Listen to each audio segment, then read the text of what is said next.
The Ares Empire was famous for its chaos. Citizens of the empire wandered carefree around the city.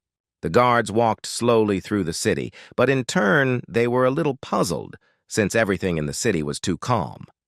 The man sighed heavily and said that no one knew when the revolutionaries would begin to act again. He was very angry because he knew that they were ordinary village men, and he did not understand why they suddenly decided to stir up the city with a revolution. The young man smiled and said that things had been too quiet lately, and so he assumed they had realized that the little rebellion had been pointless. The man sighed heavily and told his comrade that he was right, as he thought that the Imperial Knights would deal with them with her ease. He really hoped that everything would continue to be quiet. But at the same time, underground young people wanted to kill the emperor and destroy the empire. The man looked intently at his comrades and said that this was the only way to restore the kingdom.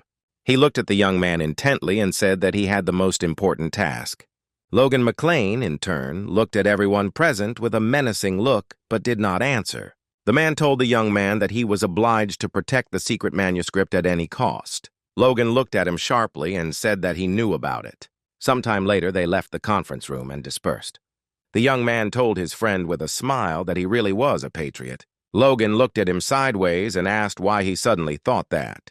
The young man smiled and said that he was talking about a secret manuscript. Everyone was well aware that many people had sacrificed themselves to obtain and protect it from the empire. He looked at his comrade with a smile and said that since the manuscript was under his responsibility, it was he who would be the first to be targeted by the empire's army, and he would be obliged to take risks to fulfill his duty. Logan looked menacingly at the young man and said that he spoke as if he had conscientiously and voluntarily agreed to such a thing.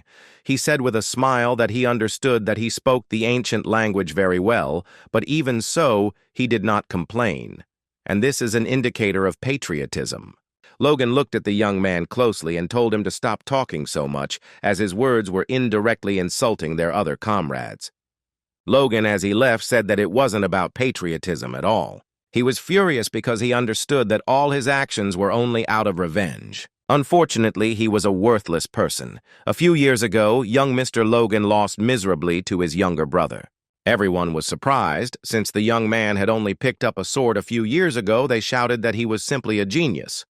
They knew that young Master Logan had trained for many years to become a knight. Everyone looked at him with mockery because they thought he was just a fool, so they thought that the future of the family was quite bleak. The man was furious because his son had used a paralyzing poison on his younger brother. He shouted and asked his son if he had intentionally poisoned his brother. Looking at his son, he was burning with rage, but he only silently listened to his father's lectures. The man looked at his son with rage and created wallpaper, shouting at him to go away slowly. Then the young man went crazy with a feeling of inferiority and harmed his brother. The man looked at his son with disdain and sideways glance and said that he was no longer his son.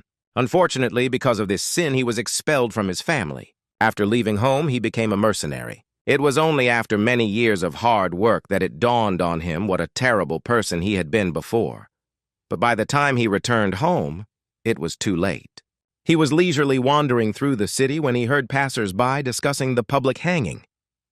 He stopped for a moment and listened to them. But at that very moment, he heard the name of his younger brother, and he hurriedly ran to the square. The young people said that the young man had used the aura that he had used to fight against the empire on the front lines. The members of the imperial family scattered in all directions, and they disowned him. Logan was in shock and knew he couldn't let this go because he had something to tell his brother. He ran to the square in a hurry and prayed that his brother was alive. But unfortunately, he came running and saw a terrifying sight. The man with cold fury shouted for everyone to see. He shouted that such an end had befallen the fool who dared to rebel against the empire. The crowd rejoiced as all the people were glad that the traitor was punished. Logan was furious that he didn't have time to stop the incident, so he vowed to take revenge on the empire for killing his family and for taking away his chance to ask for forgiveness. Sometime later, the man shouted at his subordinates to stop the young man. He was furious and shouted that the young man had stolen the secret manuscript. Logan ran away from the knights in a hurry, But a moment later he stopped, because he was cornered. He was furious, because he saw that they were catching up with him. At that very moment, the knight pointed his sword at the rebel. A few seconds later, they clashed in a fierce fight. Logan was furious, but he was not about to give up.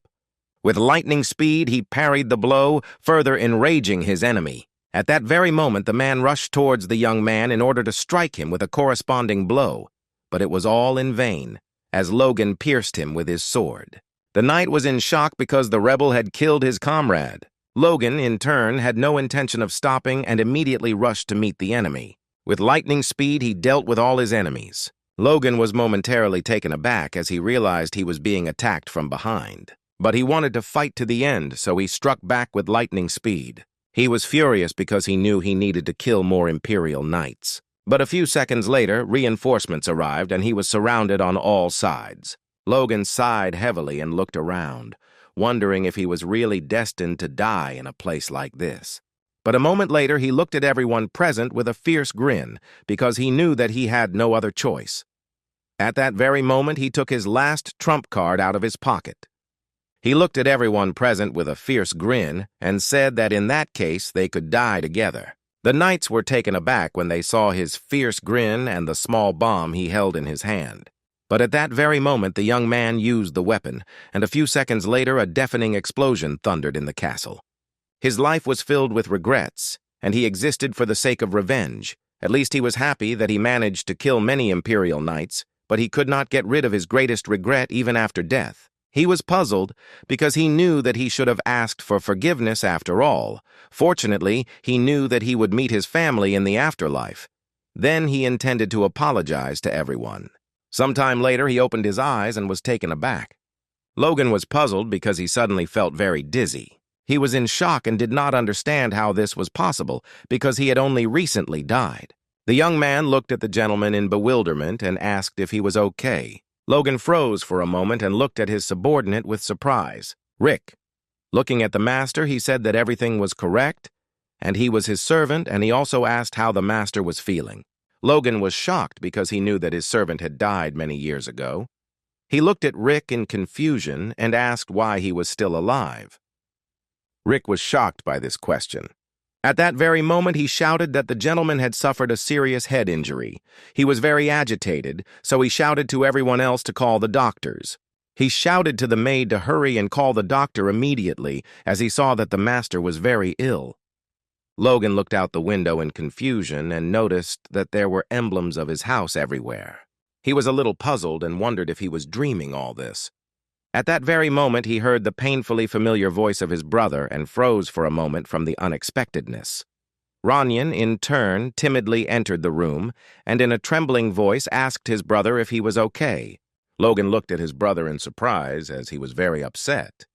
Ranyan approached his brother timidly. Logan looked at his brother in confusion, as he clearly remembered the moment, since it happened after their first duel. Unfortunately, he lost to his brother, and when the latter came to visit him, he angrily shouted at him to get out immediately and threw various objects at him. Logan was furious and shouted at his brother that he was just the offspring of his mistress. Despite all the insults, the boy got used to following his older brother everywhere, but, unfortunately, after that fateful day, he stopped coming to him. These memories came flooding back to the young man, and he began to grind his teeth as his head ached violently. Meanwhile, Ranyan cried out excitedly and called his brother as he saw that he was not feeling well. Rick looked at the young master and said that his brother needed rest, so he asked the boy to return to his place.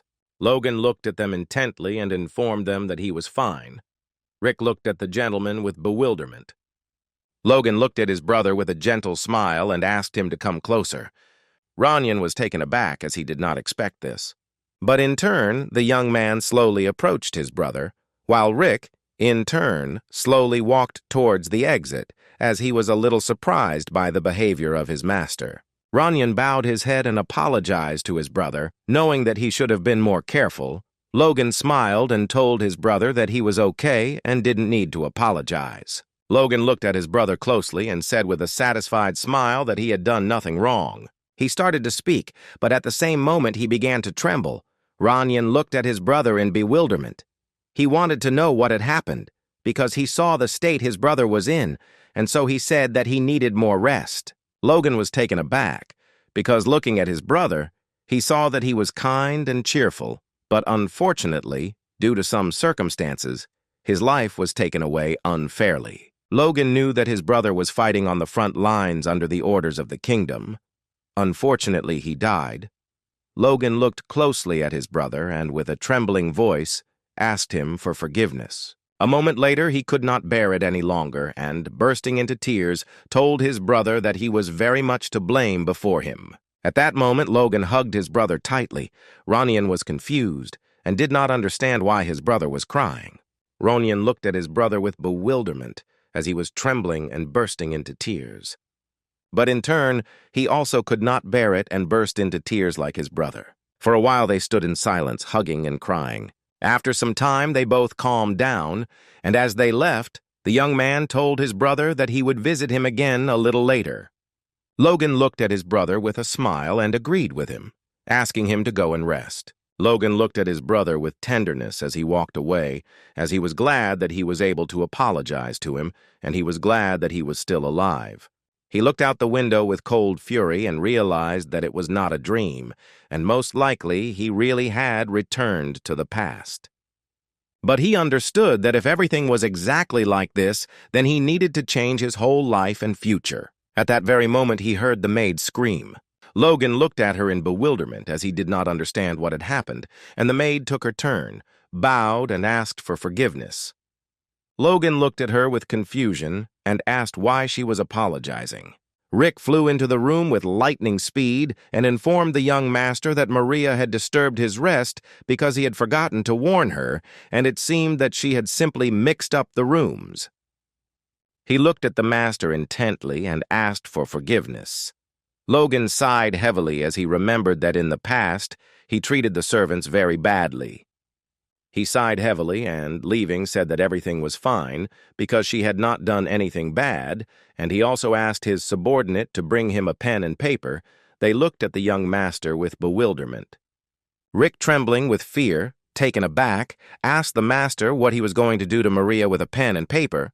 Logan was in shock. He screamed that he had to take the maid away and later bring him a pen and paper. Some time later, the young man brought his master everything he asked for. Logan sighed heavily and thanked the young man, and also told him to warn everyone so that no one would come to him. Rick looked at the gentleman in bewilderment and asked if he had just thanked him. He asked the gentleman if he was sure that everything was okay with him. Logan was furious, and so he shouted at his subordinate that he was okay and he should leave immediately. Rick breathed a sigh of relief. As he left, he smiled and told the gentleman that he should take care of himself and rest more. Walking out the door of the office, the man, looking at the maids, said that the master yelled at him, which means he is healthy, so everyone should return to work. Logan sighed heavily. He was furious, but he knew he had to be patient because these were all consequences of his own actions. He understood that it was much more important now to record what would happen in the future. He knew that there would be a war against the Empire in 10 years, a disaster that would destroy not only his family, but an entire nation. He knew that his true goal was to prevent this disaster. He knew that there would soon be a vassal war, which would happen in a year. It would start suddenly and partially destroy his family, and later dark times would begin. He knew that he had to do everything he could to prevent war, and for this he needed to meet his father. Entering his father's office, he said that he had come to see him and talk. The man was surprised because he did not expect to see his son. The young man walked past the servants unsuccessfully, but they in turn looked at him with fear. The men turned around with lightning speed and left. The young maid walked slowly, carrying heavy laundry, but trembled in fear when she saw her master. And at that very moment she accidentally stumbled and fell with a crash, scattering all the linen. She was trembling with fear and did not know what to do now. She did not understand why she had the misfortune to fall in front of the young master. But the young man slowly extended his hand to her and quietly asked if she was hurt. She was taken aback and thanked him with a smile. He looked at her intently with a smile on his face, but the young maid was frightened by his sinister smile. At that very moment, she fell to her knees with a crash and begged for mercy. Since she was very guilty before him, Logan was in shock. He did not understand why she suddenly started to behave like this. He sighed heavily, as he knew that his change in character seemed strange to them all. He understood that it would take a long time for them to get used to the new him. Logan sighed heavily and looked in the mirror, knowing that all he could do was wait and show them that he was different. He smiled at his reflection and realized that she couldn't have reacted that way to his creepy smile, but in turn he was taken aback when he saw his smile and wondered if she could have done it after all. Rick came to his master and told him that the first young master would like to meet him. Logan froze in place for a moment, knowing that he was about to meet his father. He remembered his past life and the moment when his father told him that he was no longer his son. In his past life, he had resented his father for many years after he was driven away. He thought of him as a cold-blooded man who had given up hope for his son. He thought of him as a cruel, heartless father who had cast out his own child and had not even stopped by to visit him after he had passed out from an injury during an official duel. He knew he was being foolish at that moment. He knew that having to send his own son away would break any parent's heart. So he looked tenderly at his father and called out to him. Entering his father's office, he announced that he had arrived and greeted him. The man turned and looked intently at his son. Logan, in turn, looked at his father with sadness and regret. He was shaking and holding back his surge of emotions, but he really felt very sorry for his actions. Patrick looked at his son intently and said sternly that he looked better than he expected and asked why he had come. Logan had expected this, but he could see that his father was indeed distant. Hurricane said that he had come to his father because he wanted to ask permission to do some solitary training near the family cemetery. Patrick looked at his son in surprise as he didn't expect to hear something like that. Logan knew that the answer to his question was very simple, since in order for Togo to win the regional war, he needed to improve all the forces, make the knights and guards more powerful, strengthen and create new weapons. There were still many things to do, and to make it all happen, he needed money. But, unfortunately, his great family was poor. However, there was one way to instantly become rich again. He knew that everything was possible thanks to an event that would happen in a few months, and then he would be able to get the amount of the annual family budget. He understood that to do this, he needed to hone his fighting skills and get the right to vote. Patrick looked at his son in surprise and asked if he really wanted to run away because of the one who lost to his younger brother. Logan sighed heavily and said that it wasn't true, and he realized how far behind he was, and albeit late, he drew conclusions. Patrick looked at his son with fury and said that lack of persistence was the only reason for it. He told his son that he still hadn't come to his senses. Logan knew that this was to be expected, and his father wouldn't believe him. He said that he understood everything, that another problem was his behavior. Patrick sighed heavily and told his son that he was very tired, because all he ever did was talk nonsense. He turned around and asked his son to leave right now, but the young man did not want to give up so easily.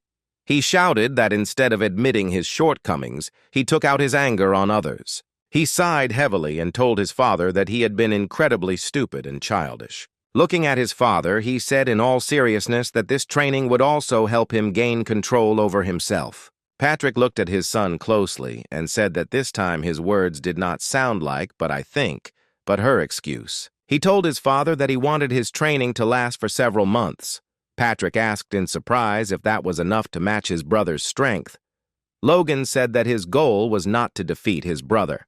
He told his father that he had set a short term just to get the most out of him. Patrick looked at his son with a smile and said that he was right, and he had changed a little, so he was giving his permission. The young man thanked his father with a smile. As he was leaving, he stopped at the door, as his father called him. Patrick sighed heavily and said that it was already spring, but the ground was still too cold to sleep on. He asked his son to try not to freeze. Logan was taken aback for a moment, but after a few seconds he thanked his father with a smile. Some time later, the young man arrived at his training site. He knew that only close family members were allowed into this place, so no one would disturb him. Besides, he couldn't let others see his teaching methods yet. He happily pulled out a book that contained the secrets of the divine sword. In his previous life, he had memorized and burned this manuscript so that it would not fall into the hands of the Empire. Initially, the cover of the book was decorated with a golden falcon, and the contents described the secrets transmitted by the hero of ancient times, who managed to defeat the Golden Dragon ruling the world. He encrypted it using the secret code of the Independent Army so that no one could read it. He couldn't believe that he would have to rewrite everything again. Logan knew that if the book had not lied to him, then after he had mastered what was written in it, the masters of the aura of the Empire and even the archipelagos would no longer be scary to him. He knew that in his previous life, both his advanced age and lack of talent B had prevented this. But now, he had a chance. The life energy that changed the body was called power. It was the basis of the secrets of the divine sword. He had to concentrate this power in his heart and create a core. He knew that this was not an easy task for a person of average ability, and in the past he would have already broken down at this stage, but after returning, he felt as if his power was working to its fullest extent. He knew that a few days and a few nights of hard work would be enough. Logan froze in shock as his core was already created. While it was being born, an extremely dense energy was boiling, which the body absorbed like the earth absorbs rain after a long drought. He was glad because he knew that the contents of the secret manuscript had helped him. A moment later, the young man concentrated his energy to use his new power. He was delighted because he realized that his physique and feelings had completely changed. They had adapted to the need to master the sword. Unfortunately, he had no idea why the power core had formed so quickly. But he was glad about it, because he understood that in a few months he would become much stronger. Logan was happy to continue training immediately. He had been training hard for a long time, and the last day of training had come. Out of the 10 sword techniques recorded in the secret manuscript, the space-time transcending strike was the space-time slash. With only a single 1-star core, he can only reproduce the technique. But Logan was confident that he would succeed. A moment later, gathering his strength, he used a slashing wave. A few seconds later, he fell to the ground with a thud and burst out laughing as he saw the aftermath of his blow. He laughed wildly because he was glad that he had succeeded, since this power exceeded his expectations. Logan clearly understood the fact that it was impossible for a beginner to master such a technique, even if he had spent all his strength after the first blow. But he understood that it would be nice to have such an ace up his sleeve. Logan was happy because he had achieved his training goal, so he could proudly report the results to his father. He sighed heavily, as he realized that he needed to wash himself well before the visit. Sometime later, he nevertheless returned to his father's house, but a surprise awaited him there, as the knight, with a fierce grin, asked the young master for forgiveness and informed him that the owner could not see him. He mockingly asked the young gentleman to leave. Logan looked at the man with fury and asked if his father was unwell. The knight said mockingly that the law of the family said that even relatives in a direct line could not meet with the owner without prior notification. He asked the Logan if he had forgotten. Rick was taken aback and told the gentleman that this law was already a couple of 100 years old. Logan sighed heavily and said that he had met with him without any problems a few months ago. The man mockingly said that this only meant that the guards were not doing their job properly. At the same time, Logan heard the taunts and other knights. They said he was a coward who ran away after losing to his younger brother. Logan was furious as his reputation had sunk to rock bottom while he was training. So low was his reputation that even the knights of his family mocked him. Logan sighed heavily and told the knight to state his name, Dominion. He was taken aback, but introduced himself. Logan sighed heavily and told the man that he was preventing him from meeting his father, citing a family law that had practically outlived its usefulness. The knight looked at the young master in bewilderment. Logan said that the man humiliated him with his insolent behavior. Rick was shocked, tried to stop his master. Dominion was puzzled, not understanding why the young man suddenly decided to use his authority. A moment later, gloves were thrown at the knight. Logan looked at the knight with fury and shouted that he was challenging him to a fight, so they must duel immediately. The other knights froze in shock. They didn't understand what was going on, says the young gentleman. Logan looked at the man with a fierce mockery and asked if he was really scared, because he was silent. Rick was shocked, as he did not expect anything like this from the master. Logan mocked the knight. Did he really tuck his tail in fear at the sight of a coward, as he was called in gossip? Logan mockingly told the man that he believed his best years were behind him. Dominion looked at the young master with fury, but in turn he agreed. He looked with cold fury and malice at the young gentleman, who looked at him with a fierce grin and announced that he accepted the fight. Sometime later, Logan looked at his opponent with a predatory grin, standing on the training ground. The knights looked on in surprise, for they knew that the young gentleman would fight the knight, but they assumed that he would lose. They heard that he had been hiding for several months to avoid his brother's notice. They wondered how long he would last. Logan was furious because no one believed in his victory, and the knights were betting on his defeat. Dominion looked at the young master with a sneer and said that he looked relaxed. He looked at him with fury and asked him to take care of himself a little. Logan looked at the knight with a smirk because he had the audacity to agree to fight him. But he said nasty things in front of the other knights. He considered the man to be very cowardly. Rick, in turn, looked closely at his master as he finally decided to duel. He was in shock because he knew that their end would soon come. The knight looked at them intently and announced that the duel would soon begin. The knight said that for safety reasons the fight would be conducted with wooden swords. He glanced sideways at the young gentleman. Logan looked at him in bewilderment. But after a few seconds he gave him an angry look. The knight was very scared and wondered if he should really continue. He understood that the young master was very stubborn, and he simply had no choice. He clearly understood that they were given the wooden gun, but the knights mainly used force, so even with it they were able to kill each other. But he knew that it was not his responsibility at all. A moment later he gave the signal and the duel began. Dominion in turn looked at the young man with their cold and furious expression. Everyone froze in surprise for a moment as the knight was about to use his power. They were surprised as he was going to do it against a normal person. Rick was shocked, as he understood that this was a scam on the knight's part, and in this case his young master would come under attack. Logan looked at his opponent closely, knowing that this might frighten the one who knew nothing of power.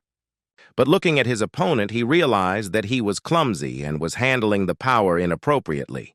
He knew that it was coming from him due to a lack of control. He looked at his opponent with a sneer and told him that he saw that he was on edge. Logan did not understand what had upset him so much. As time went on and the juniors rose in rank, Dominion at 40 was the weakest in the order of knights and planned to retire. Dominion went about his business while awaiting retirement. But when the boy said mockingly that his best years were already behind him, it made him very angry. So he rushed towards his opponent with cold fury to show that he still had strength. Rick was shocked and asked the knights to stop the man. As the young master could die, the knight was shocked, as he did not understand what he should do, because the young master himself agreed to this.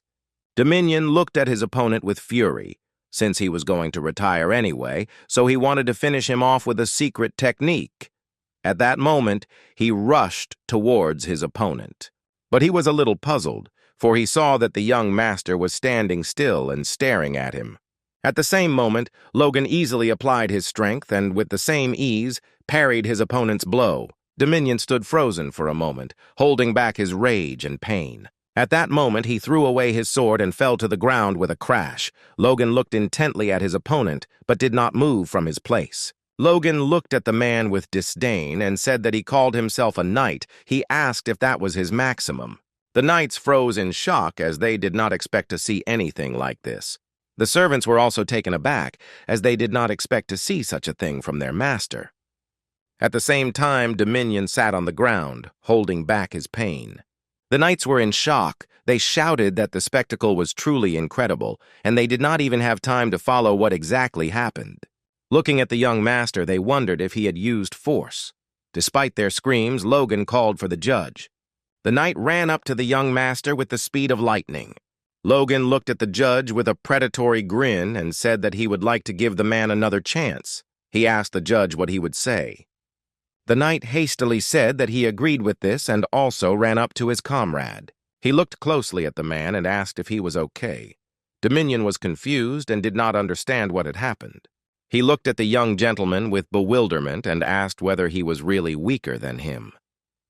He was burning with anger and fury and shouted that this simply could not be. At that very moment, he raised his sword and rushed towards the young master. Logan noticed that his opponent was furious, and because of this, he was putting too much pressure on himself. A moment later, they clashed in battle. But the young gentleman, with the speed of lightning, dealt a crushing blow to his opponent, and he flew to the ground with a crash. Logan looked with fury at his opponent, who was flying towards the ground. Logan was furious because he gave him another chance. He looked closely at his opponent, who was trembling with fear on the ground, and knew it was time for him to tuck his tail between his legs. The man sighed heavily after coming to his senses and called the young master. A moment later, he sighed heavily and said that he admitted defeat. But at that very moment, he was mercilessly beaten by the young master. Logan understood that he had shown enough mercy to the vassal who was trying to rebel against his master. He looked at the man with cold fury, knowing it was time for him to pay for his actions. For some time, he beat the man mercilessly. Dominion was in shock and begged the young master to stop the beating. Everyone present was shocked because they saw that the young master was very cruel, so they wanted to stop him. The knights froze in shock and wondered if it was really their master in front of them. They didn't understand how he could have changed so much in a few months. They saw his changes in strength. Looking at young Master Yi's actions, they guessed that he must have been a swordsman for several decades. A moment later, the judge declared the young gentleman the winner. After some time, Logan met with his father. Partik sighed heavily and told her son that it seemed like he had awakened. He also asked what happened during training.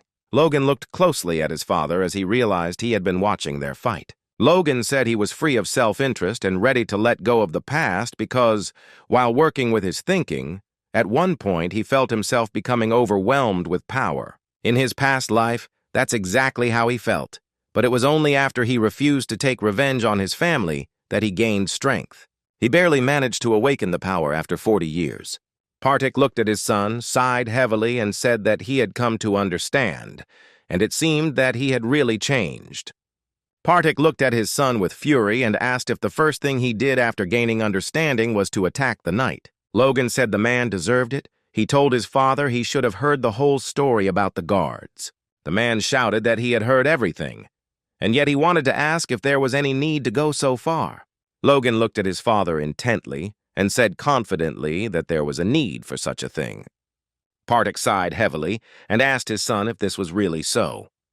Logan said that the man had tried to deceive his master's son and make him a laughingstock, and if he had not crossed it, he would have undermined the discipline in their house. Hierarchy is the pillar that allows the entire structure to function. If she falters, the balance will be upset. Besides, after many years of living as a mercenary, he realized that when it came to a group of armed men, willfulness had to be nipped in the bud.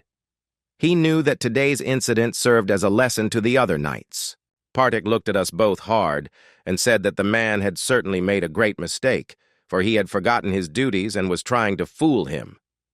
Partik sighed heavily and told his son that he had overdone it and that he should control himself in the future. Logan looked at his father in surprise and wondered if he had really forgiven him that easily. Partik looked at his son in bewilderment and asked if he really wanted to get punished. Logan was taken aback and said with a smile that this was not so. Partik told his son that he did not think what he had done was right, so he should not make such a mistake again, and without his permission he should not do anything like that. Partik. Looking at his son, he said that he still hadn't officially received his rank. Logan sighed heavily and said that he would remember his words. The man looked at his son closely and said that he needed to know something. Logan looked at his father in bewilderment. Partik sighed heavily and informed his son that his fiancée would be visiting them soon. Logan was taken aback and trembled for a moment. But a moment later, he was delighted with a predatory smile because he knew that his cash cow would soon arrive. Some time later, the palace was informed that Mrs. Rena Wolves had arrived. The young lady, in turn, slowly entered the hall, and all the maids froze, amazed by her beauty. The knights froze in confusion as they saw that the master was very lucky. Rena looked at everyone present with a gentle smile and greeted them. She smiled and asked the owners of the house if they had chewed well. Patrick looked at the young lady with a smile and said that she seemed to have become a real lady. Rick looked at the young lady with embarrassment, as he had seen her as a child. but she had grown into an incredible beauty. In turn, the young man turned his close attention to his master.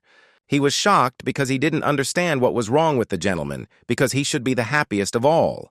Rin said with a smile that she wanted to ask their permission to read the letter that the Count had entrusted to her. A moment later, she began to read the letter, and everyone listened attentively to her. The knights were puzzled, because she had been reading the letter for half an hour. They were shocked, because they knew it was too long. At the end of this letter, she asked for the engagement to be broken off. Rin slowly handed the letter to the maid. At the same time, a dead silence fell over the hall. Logan glared at the young lady, knowing that the Earl was beating around the bush, but he actually meant something else. The Count thought that Patrick would become an aura user, but he has been at the high-ranking level for many years now. He knew that his son was very bad, so the Count did not understand why they should lower the bar and unite with them. That's why he wanted to break off their engagement as quickly as possible. Patrick was furious because the Count wanted to break off the engagement without proper reason. Rin looked at the man closely and said that she had guessed that he would interpret it that way, so she had asked him to deliver the message personally to clear up any misunderstandings. She said that, remembering how she spent a whole year with them as a child, memorable moments still lingered in her heart. With tears in her eyes, she said that the moments created with the young master, in this beautiful and serene place, her young mind preserved as a treasure, and she had no desire to forget such memories. She said that she was related to her family and therefore had to carry out her instructions, so she thought it would be best to personally apologize to both him and the young master. The maids looked at the young lady with admiration, for they saw that her heart was as beautiful as her appearance. They burst into tears looking at the young lady, while Logan looked at his bride with puzzlement. Madame looked at the lady intently and asked what was the reason for their breaking off their engagement, for they would like to hear about these inevitable circumstances. Rian was taken aback for a moment and looked intently at Madame. Mariani looked at the girl with cold fury. She was also the stepmother of the young master and the biological mother of Ronyan. Logan knew that she had long considered him her enemy because of the succession poll, and so he thought she would not interfere. However, he knew that part of the family was a different matter. The lady sighed heavily and asked for forgiveness, because she could not tell them anything definite, since she herself did not know the reason.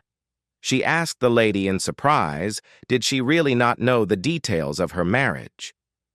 Rin sighed heavily and said that she was destined to marry and become part of another family, but unfortunately, her father did not discuss such important decisions with her. Mariani asked the girl angrily if she had really come to tell them about the break-off of the engagement without giving a reason. The lady looked at everyone present and said that in return their house intended to pay. She sighed heavily and said that the payment would be decent, namely 3 million gold as compensation. Dwayne Filsner, the house's financial manager, was shocked by the announcement. Logan, in turn, was happy because he knew that everything was going great, and now he could get his hands on the money. But Patrick was furious and did not understand how they dared to treat them like that. He was burning with anger and fury. At that very moment, he used his formidable force. The knights were taken aback as they saw that their master was too strong. At that very moment, the knight rushed to his mistress and asked her to stand behind him. In a hurry, the knight rushed to the head of the house and said that he was calling on him.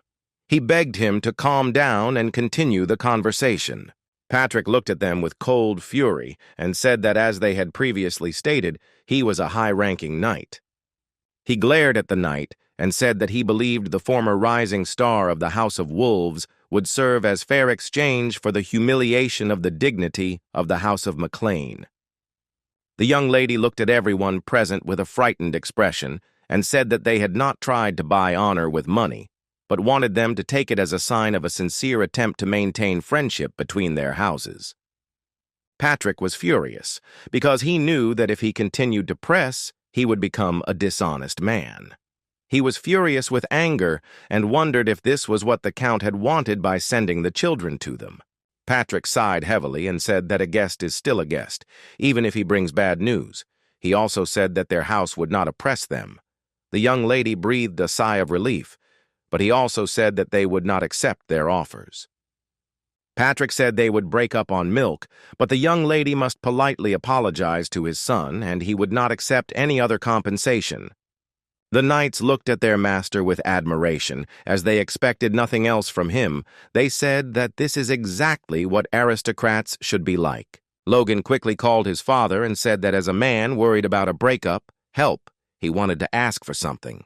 He looked at his father intently and asked him to listen to him carefully. He was furious because he knew that they needed the money. He knew that the money was their house's annual budget. He knew that half of the amount came from his stepmother's family as help. He understood that as soon as his stepmother stopped accepting help, they would go bankrupt. Logan looked at his father burning with rage because he knew that he didn't know what he was doing. He knew that they had to get the data from the money at any cost. Logan told his father that he would like to accept this offer. Patrick was shocked as he did not expect this. He looked at his son with fury and asked if he really wanted to make him go back on his words. Logan was in shock because his father was pressuring him. He knew that if he couldn't get this sorted out now, he would never move forward. Patrick looked at his son with fury and said that their house was not so poor that they would give up honor for money. Logan sighed heavily and said that it wasn't so, and everything was exactly the opposite. Logan screamed in rage and told his father that they owed the bank that amount right now. He shouted at his father because he knew what percentage they had to give to the bank. Logan said that without third-party support, they would soon go bankrupt. He shouted that they would become a great house of the poor, and in that case, they would come to an end. He sighed heavily, as he really wanted to say so, but he knew that this was an official meeting and he would have to restrain himself. Logan said that the reason they should accept the money was precisely because of honor. Patrick asked his son in surprise if it was for her sake that he wanted his father to go back on his words. Logan looked at his father and asked for forgiveness, but said that the Earl's house was superior to theirs, and he also ruled the East. He said that although his forces were stationed there, they were not in his service, and he feared that a simple apology would lead to the spread of rumors that they were trying to please the Count. The young lady looked at them intently and said with admiration that her family was sensible. She said that they have great respect for the honor of their house. Logan looked at her with fury and said that she had come to break off the engagement, and she kept talking about reason. He said that she should not make a fool of herself. She froze in shock as she didn't expect to hear anything like that. In his past life, he believed that the young lady was genuinely saddened by the inevitable breakup. That day, she thanked him for coming, as it was the last time they saw each other. She looked at him with a tender smile and said that she wanted to create last memories with him. Logan, in turn, looked at the young lady with a loving gaze. His life was then destroyed, and the decision to risk everything for the sake of his beloved woman to escape seemed to him to be the best decision. Looking at his beloved, he suggested that she run away, but he froze and did not finish when he saw that she took the dagger. Logan looked at her in confusion, not understanding what she was even doing. But at that very moment he was taken aback, as the dagger flew at him. With lightning speed, he blocked the dagger that was flying towards him. Rin asked with a smirk and mockery, could someone like him really own her? She mockingly said that he should already understand his place and get away. She said that he lost to a little boy, so she didn't understand why he needed a sword at all. She said that he made it easy for her, so she thanked him. Logan was in shock, didn't understand what she was talking about. But at that very moment she screamed, holding her torn dress. The knight flew into the room with their lightning speed. She immediately shouted that Mr. Logan suddenly began to behave aggressively. He was shocked because he realized that she had planned everything in advance and caught him. Then he was guilty of many wrongdoings and the family no longer trusted him. Eventually, his family apologized to the Count and paid him a huge compensation. He was furious because of her, he could no longer trust women. Looking at the young lady, he was sure that this time she was planning to make some money and run away, having achieved the breakup of the engagement. He looked at her with fury as he knew that she would regret her actions, as this time she would not succeed. At first, the young man planned to change his reputation in the family. It seemed to him that if he slowly showed himself from his new side, it would convince people about him. He hoped that one day his family would also reconsider their attitude towards him. These were his thoughts. But since the battle with the Dominion, He realized that the guards had turned a blind eye to how he was being disrespected, and during his absence, many rumors had begun to spread. He wondered if it was possible to influence his family by gaining recognition from such people. Logan was a little confused about the situation, as he knew that there were only a few months left before the regional war, and his reputation was not important now, as he had to save his family. He looked at the young lady intently and firmly said that he accepted her offer of compensation, despite the family's situation. The young lady was taken aback, as she did not expect such a thing. Patrick was furious and called for his son. He did not understand how he dared to contradict his will. Logan sighed heavily and said that empty apologies did not suit him. The man looked at his son in surprise, but in turn he was very angry. Logan shouted that if their honor was worth only a few words that would dissolve into thin air, then her value was equally weightless. The young lady was furious. She did not expect to hear anything like this, but a moment later she said that they obey them. Looking at everyone present, she asked what their final decision was on this matter. Logan looked closely at the young lady, knowing that she was speaking in this manner for the sake of saving her father's reputation. He knew that she must be bursting at the thought that she had to pay them. Patrick looked at the young lady intently and said that, as a representative of the house, a sincere apology would be sufficient for him. He sighed heavily and said that the final decision would be his son's. The lady was taken aback and called her husband in surprise. At the same time, the young lady looked at Logan with fury. Patrick looked closely at his son and asked him to be a little careful. Patrick told his son that if he sold his honor, then in the future he would be more willing to agree to such an exchange. He looked at our son with fury as he expected an answer from him. The young man mentally asked his father for forgiveness, but he knew he could not give in on this issue. He said that he was the man who had suffered from the breakup of the engagement. Logan looked at the young lady with fury and said that he would accept money from her house as compensation. The lady looked at her stepson with a fierce grin. At the same time, the young lady looked at him with fury, as she expected something completely different. Patrick sighed heavily, and as he left, told his son that he thought he had changed a little. But it turned out that he had only changed for the worse. Patrick sighed heavily and said that it was his own fault for not explaining to him the true value of honor. Logan endured all his father's words, but he did so only for the good of their family. Sometime later, Logan looked at his money with a satisfied grin. He knew he had to take a calm look at the situation and not get too excited, because he had to put them in the bank first. A moment later, he heard a knock on the door. Logan looked at the man in confusion, as he thought that his servant had come to him, but in turn, he recognized the man. Dwayne Filsner looked at the young gentleman with a satisfied smile and introduced himself. Logan looked at the man closely, knowing that he was the financial manager and his father's most trusted man. He looked at the man with fury because he knew that he had come to him for a reason. He wondered what he wanted.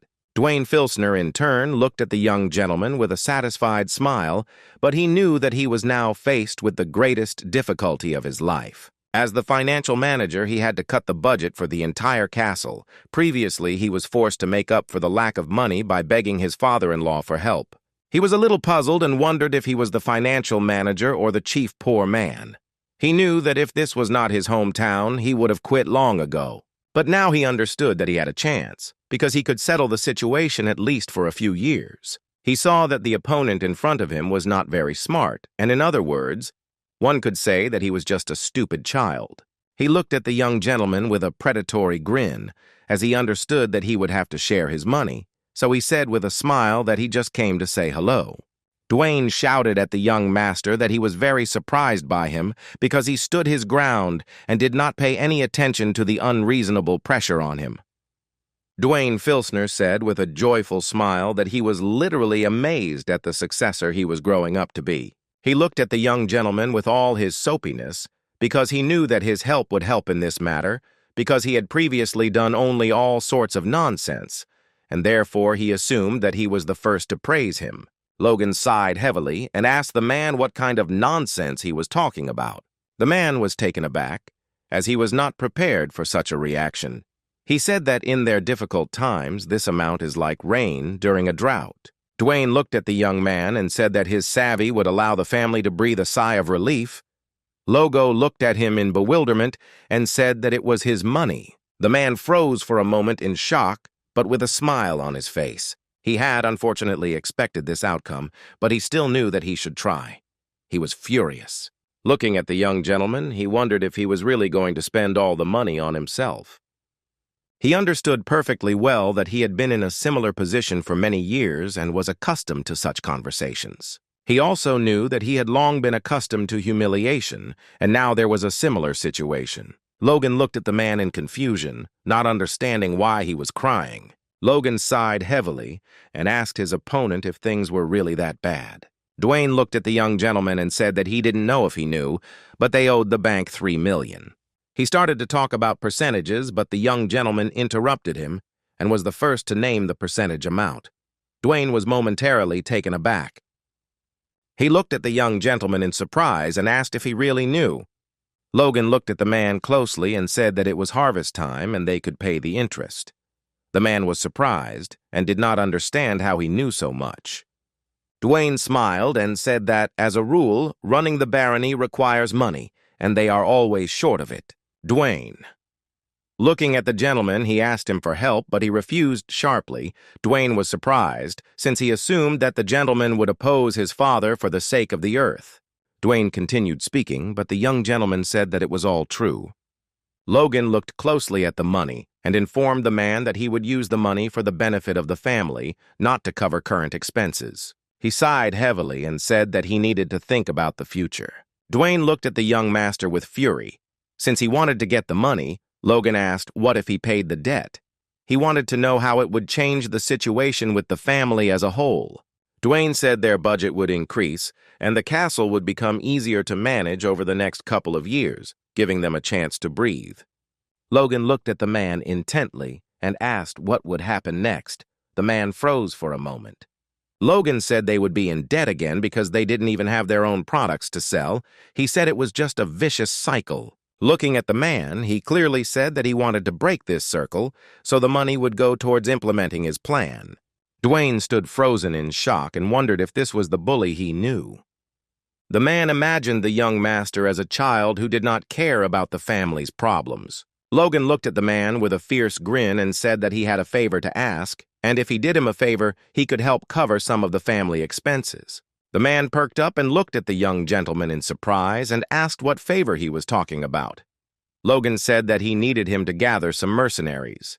Rick looked at his master with concern and asked if he was really leaving here. Logan sighed heavily and said that everything was right. Rick was shocked. He did not understand what was happening to his master because he had just returned from training.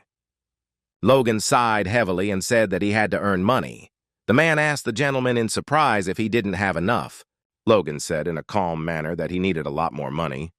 Rick said he was sure the Lord would be against it, and the atmosphere in the castle was too tense right now. Logan sighed heavily and said that everything was right, so he would leave secretly. Rick was shocked because he did not expect this. Logan sighed heavily and asked his subordinate to shut up. Logan knew that if he couldn't change his reputation now, he wouldn't be able to change anything else. He knew that he needed to organize an army outside as quickly as possible. Luckily, he knew what was going on there, because it was at that time that he was kicked out of the house. He knew he had to visit one person first. Rick was furious and didn't understand what his master was even thinking about. He didn't understand what kind of escape was possible at his age. Logan sighed heavily as his subordinate was so damn persistent. Rick fell to the ground with a thud and shouted at his master that if he wanted to escape, he would have to go through him. Logan sighed heavily, but a moment later the young man saw his master's big foot in front of him and he screamed and flinched in shock. Logan looked at his subordinate with a smile and told him not to worry, since he left a letter for his father, so no one would blame him. The young man was taken aback and looked at his master in bewilderment, as he did not know what he had written in his letter. But Logan just smiled back and said nothing. Sometime later, the young man about the task but looked at his master. He did not know what to do or where to turn, because he saw that his master was burning with anger and fury. Logan wrote to his dear father that the break in the engagement had broken his heart and he had decided to take a short break, but that he would soon be back. Patrick was furious, and at the same time his servant was bursting into tears and trembling with fear because he knew that his master was a complete madman. 200 years ago, the House of McLean was not in such a position as it is now. A vast and extensive county, stretching from the neighboring Viscounty of Tesseron to the Viscounties of Sylvan, Parena, and the plains of Beffrance, was revered as the ruler and master of the southern part of the Kingdom of Grandia. But the fruitless rule of several generations before the current lord led to his family's demotion in rank and a significant reduction in the territory under his control. The vast grain holdings that were once called the McLean Plains were given to a powerful vassal, and the fertile lands were divided among various landowners, eventually ending up in a place where there was a harsh and dry land near the mountains. Logan knew that there were no worthwhile regional products there, nor were there any copper mines typical of the highlands. Under such conditions, even if they won the regional war, they would have to forever turn to Kiros for help. He knew that breaking the vicious cycle would require a lot of money, much more than he had at the moment. He looked into the distance, for he knew that he was now in the greatest trading city of the kingdom, and in the city there was someone who could give him a lot of money. He slowly wandered around the market, while the sellers were calling customers to their shops.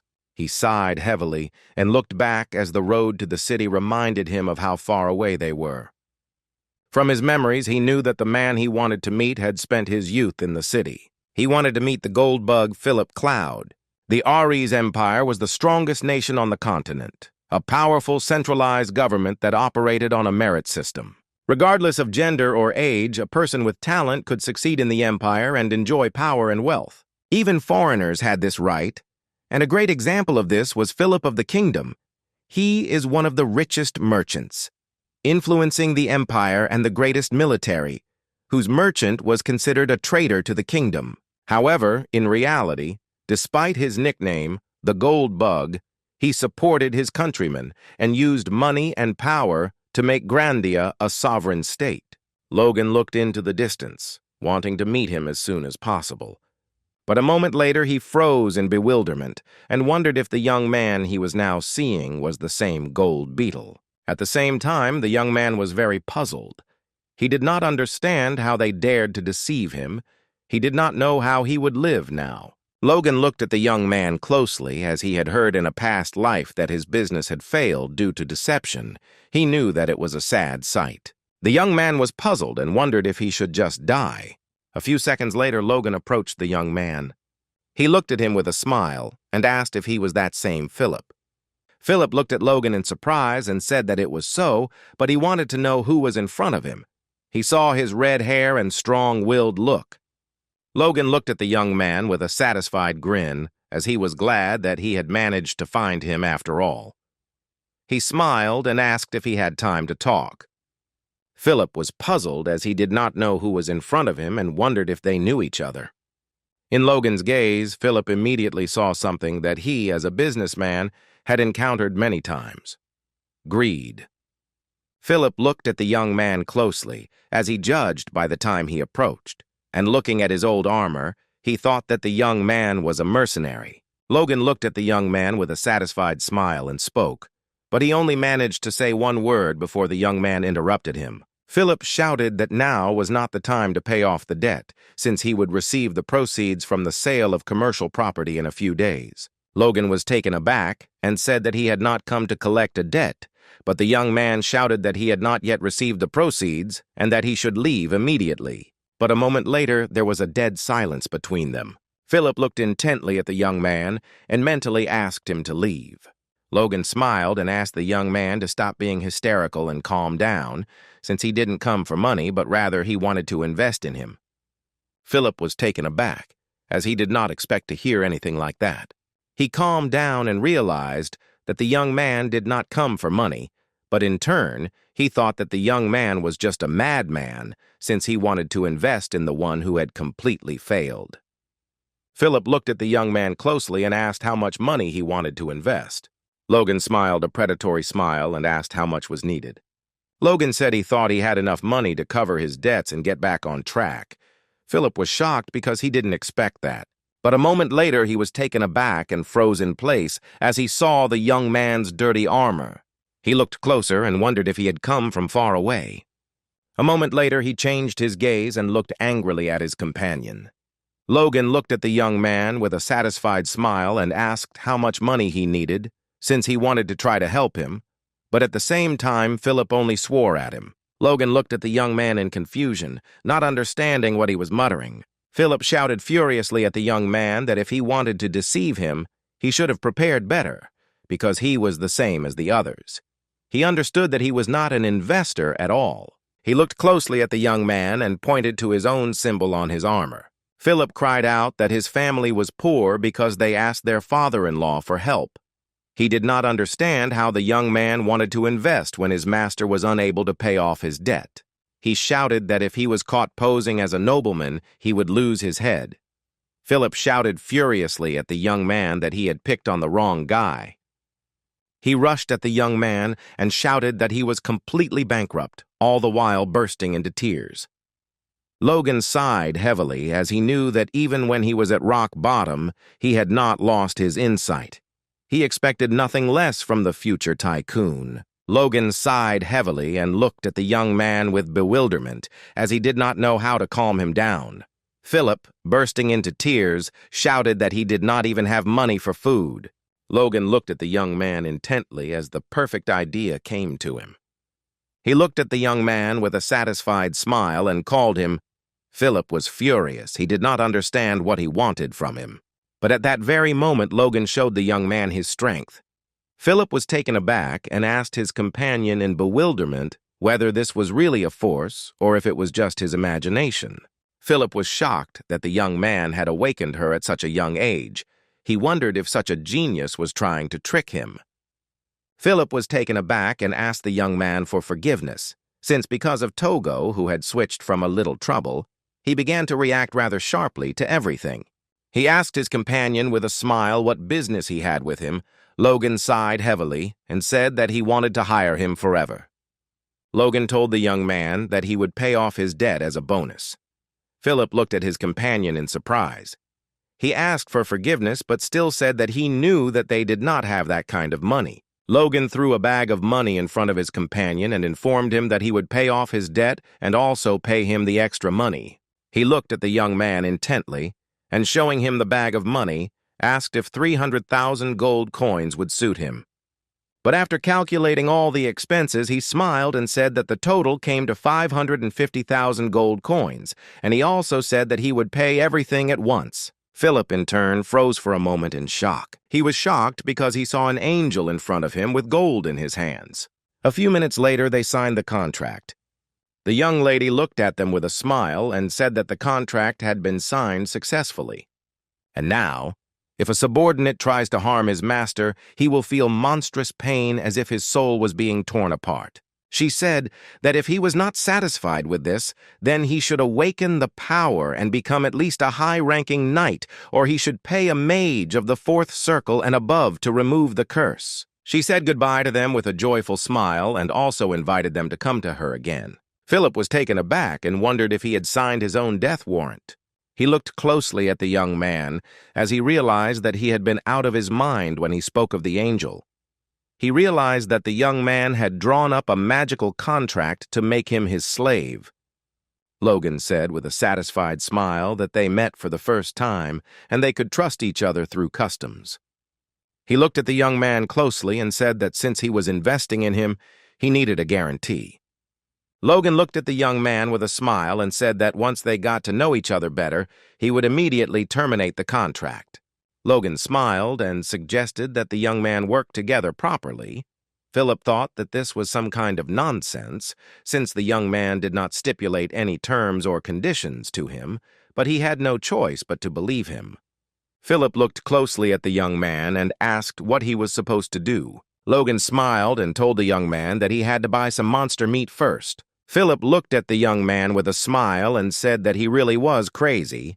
Logan smiled and said that he said out loud what he was thinking. Logan knew his confusion was understandable since the monster's blood and flesh contained poison, which is why it was burned. But in a couple of years, the situation will change dramatically when it becomes known that it is possible to neutralize the poison with ordinary ingredients. In some areas where there is a shortage of food, people will begin to eat monster meat. And already in winter, the number of those cured of incapacity will increase among them. Consumption of monster meat leads to the appearance of kalak. Even those who became infertile after being injured will see the effect. A year after the Imperial Magic Tower confirms this, kalak will disappear from the shelves across the continent, all because it will have a good effect on male potency. Logan clearly understood that he could make a lot of money this way. Philip, in turn, looked at the young man with bewilderment and wondered whether he should run away. Philip looked at the young man in surprise and asked if he had really gone crazy. He couldn't understand who in their right mind would spend a whole $1,000,000 on monster meat. Logan sighed heavily and asked the young man to tone down his tone, because they would make money even if he bought more. Everyone looked around and looked at the young people with bewilderment. Philip sighed heavily and said that he was against it, and he also asked the young man if he was sure of his decision. Logan said he was completely confident in this idea. Philip asked what he thought was the price range for monster meat.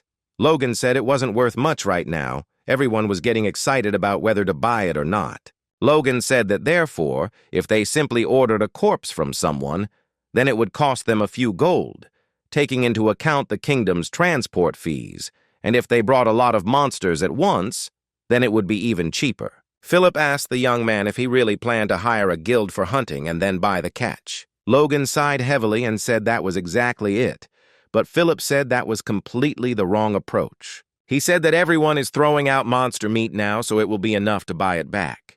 He said that there were not enough mercenaries willing to bring her anything for a coin, and if they saw someone else trying to get rid of the meat, they would simply buy it for Logan. He said with a predatory grin that he was sure that if he just asked, they would bring all the meat in the kingdom to his feet, and even butchered. Logan was taken aback and froze in shock as he realized that he had already recouped his investment in it. Philip sighed heavily and asked the young man to let him handle money planning from now on, since his destiny now depended on Logan. Logan handed the young man the list and told him to stay while you were in town and buy everything on the list in large quantities. After reading the list, Philip asked in surprise if he really wanted to create a toy for sale. Logan said with a satisfied grin that he wanted to make something better. He couldn't tell him yet that all this was raw material for weapons of war. He knew that in his past life, weapons made from these materials were used to invade the kingdom, and even a pitiful soldier with his power was able to keep the night under control. He entrusted the man to recruit mercenaries to whom he wanted to give the weapons in order to gain an advantage in the regional war. He knew he would first need to find a craftsman to make it, and an instructor to teach them how to use it. So sometime later, he went to the young man and offered to be his instructor. Kai Solon sighed heavily and said that he had never done anything like this before. Logan said that it would not be difficult since he would just have to train the mercenaries he hired. Kai Solon sighed heavily and said that he didn't know what they had told him about him, but he had only been in charge of a couple of kids, so the young man should have sought professional teachers. Logan looked closely at the young man, as he had worked with him in his past life and knew everything about him. He knew that the young man could master any weapon and had excellent horse-riding skills. Moreover, his value will increase after he starts working as an instructor. After all, the mercenary squad he raised after Togo was seriously wounded, and his skills after retirement are not comparable to the poor. Logan knew he wasn't in the best mood right now, so he wanted to offer him money. The young man was taken aback when he heard how much they wanted to pay him. He calculated how much he could earn in a month because he was offered several times more than his monthly salary. He sighed heavily because he knew that he shouldn't fall for something like that. Logan smiled and asked if that wasn't enough.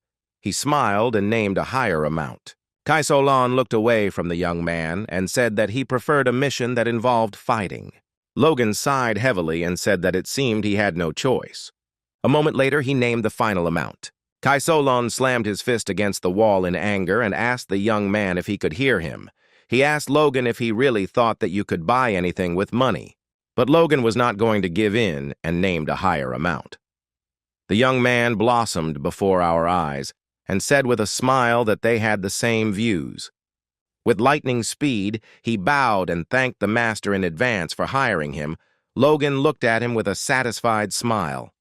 Walking through the city, Logan asked his companion if he was curious why he took a mercenary from a feudal city. Kaiserlon, with a smile, asked something interesting, if he pays decently. Logan smiled as he could see that the young man had a clear mind. But a moment later, they turned their attention to the scream. At the same time, the man was beating the slaves with fury. The young men looked closely at the people who were locked in the shackles. Kaiserlon, looking at everything that was happening, said to the young master that he must have known that this city was called the city of mercenaries and slaves, so from now on they would see such sights more often. After all, a little further on there was a slave market. Logan sighed heavily and said he knew about it. He was puzzled, because he was going to go there and buy one slave. At that very moment, the young man turned his attention to the new guests of the city. He assumed that he was dealing with a stupid country bumpkin, so Sol smiled and invited the gentleman to come over. He said he could offer them arobes at the cheapest price. But a moment later, the young man was taken aback, as he saw a painfully familiar mercenary. Logan, in turn, felt calm because he realized that it was not in vain that he hired the young man. He approached a small tent where he saw more guards. The man looked at the young gentleman intently and asked, "Do you understand where he came from?" Logan said that he would like to buy a gnome. The man smiled and said that everything was correct and he had come to the right place because unusual races were very rare, so they took special care of them. A moment later, Logan stepped into the tent and looked around. He was puzzled because he saw tortured slaves in front of him. The man smiled and said that it was extremely difficult to catch elves. He asked the young master if he had never seen them before. He said with a smile that in that case he could tell us more about them.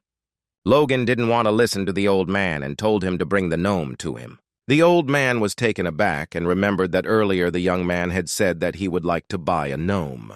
After a few seconds, he clearly saw the gnome in front of him. The man smiled and said that he could immediately see what race the dwarf was from, and he assured the young master that the dwarf would be of great use to him, even among the great dwarf masters.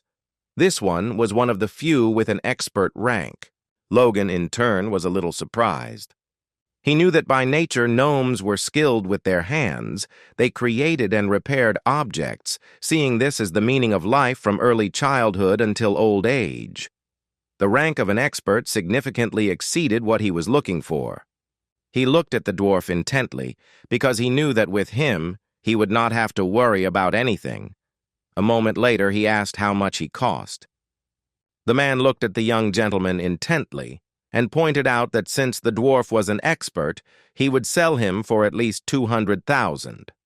Logan looked at the man with fury and asked if he really looked like a simpleton. The man froze in place, looking at the young master. A moment later, the man said he would sell it for 50,000. Logan walked away from the man with a happy smile, as he had dropped the price a lot in just a few minutes. The dwarf looked at the young master intently and said that he was simply a ruthless man. Logan smiled and said that it was elementary. He looked at the young man in bewilderment and asked where he was taking him. Lagos looked at him with a grin and said that he was taking him to his estate, which was located in the southwest, because he wanted him to make items for him. He sighed heavily. As he had expected this, Logan knew that the dwarves were skilled craftsmen, but this did not apply to those who were sold into slavery. He knew that despite their natural talent, without passion they could not create a real work of art. He knew he had to bring back his enthusiasm. Logan said with a smile that if he tried his best to get out within 20 years, then he would send him back to the mountains. Logan said with a smile that this period was nothing for his species.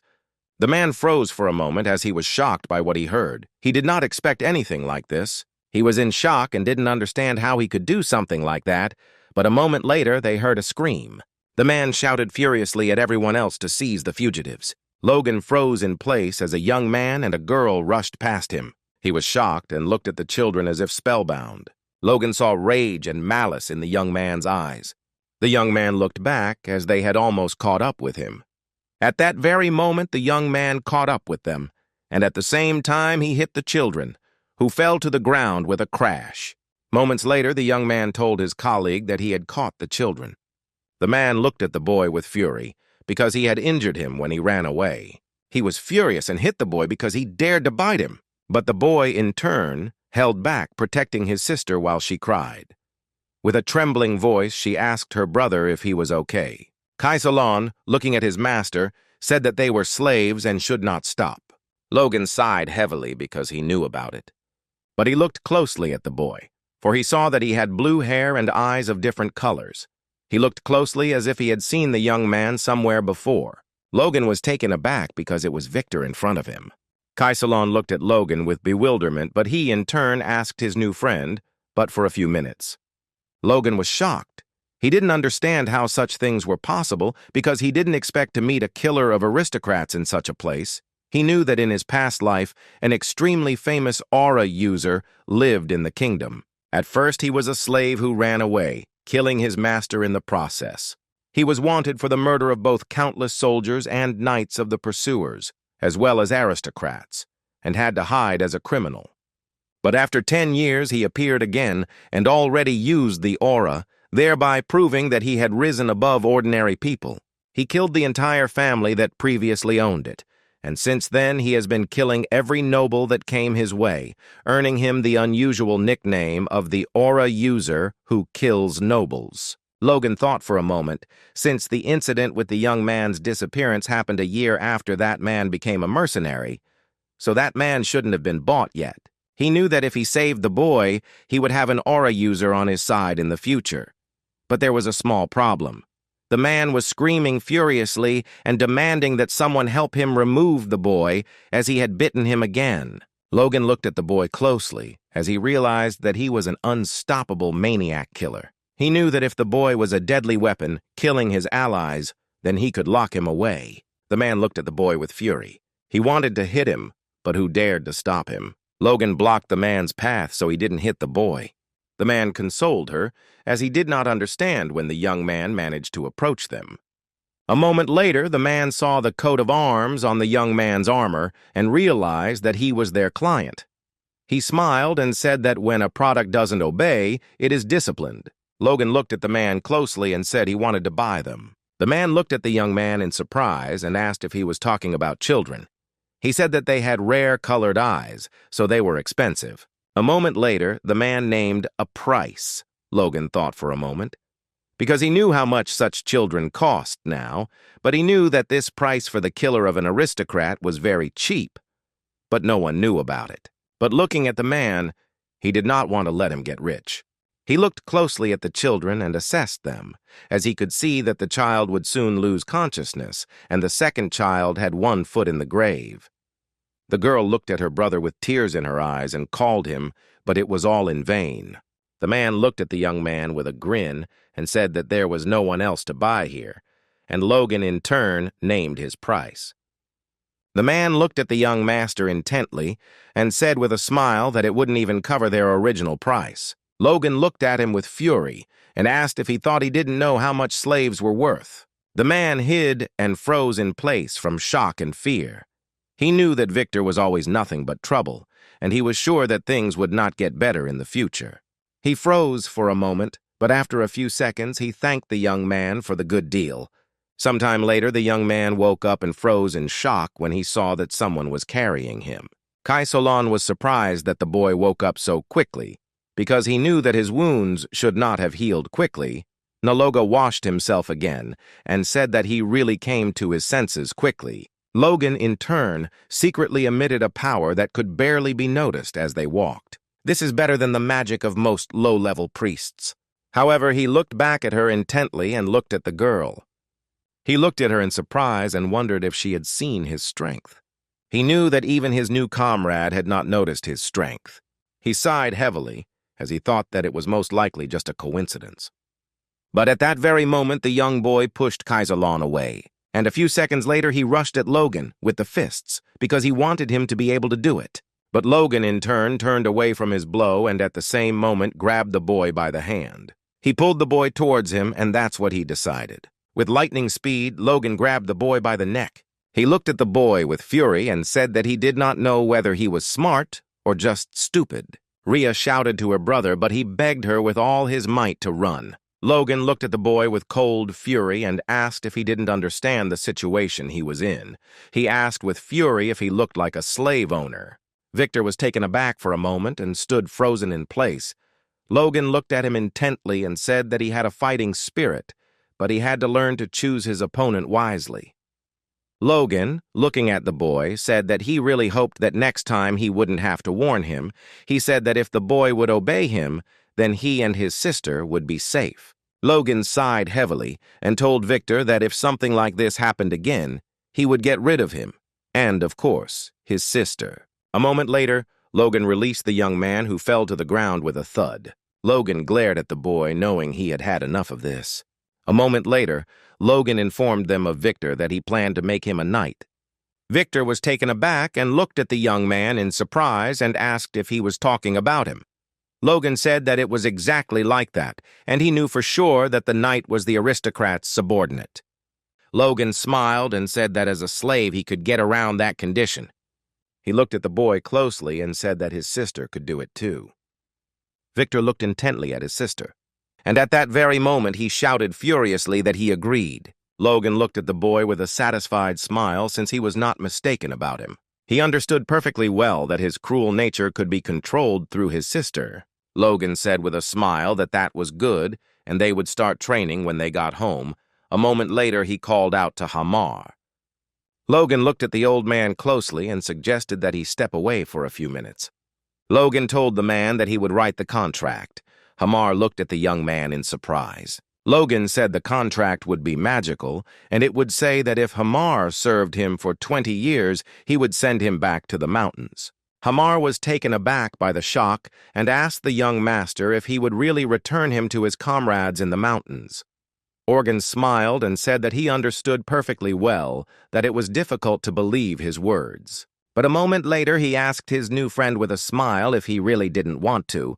Hamar Vitoropia shouted in a hurry that, of course, he agreed. Hamar looked at the young man intently and said that he would do everything for him, but he could not bear it and burst into tears. Hamar was shocked and simply could not believe that the young master was telling the truth. Trembling, he thanked Logan. Logan looked at him closely. He knew that if the contract was enough to get him motivated again, then that was only a plus for him. Logan knew that with this he could get everything he wanted, although he got even more, since he managed to get himself the killer of an aristocrat. Unknown to Logan, rumors of his strange behavior had already spread throughout the domain. Since he was absent, unfortunately, his reputation had hit rock bottom and caught up with him. And at the same time, his faithful servant was drowning in troubles, trying to change something. He was furious, did not understand what his master was doing at all. Sometime later, he greeted his master with a joyful smile as he had finally returned. Logan looked at his loyal subordinate with a smile and asked how he was doing. Rick ran up to the gentleman and called him. But a moment later, with suppressed rage, he asked the gentleman if he really cared. Logan smiled and said that he was very glad to see that Rick was smiling. Rick, in turn, could not resist and asked the gentleman what he had been doing all this time, because people had said a lot of things about him, and they had called him a moron who simply spent gold coins on monster meat. A few days earlier, Philip had gathered a great many people and asked them to buy the monster's meat. Everyone present was shocked. They did not expect to hear anything like this.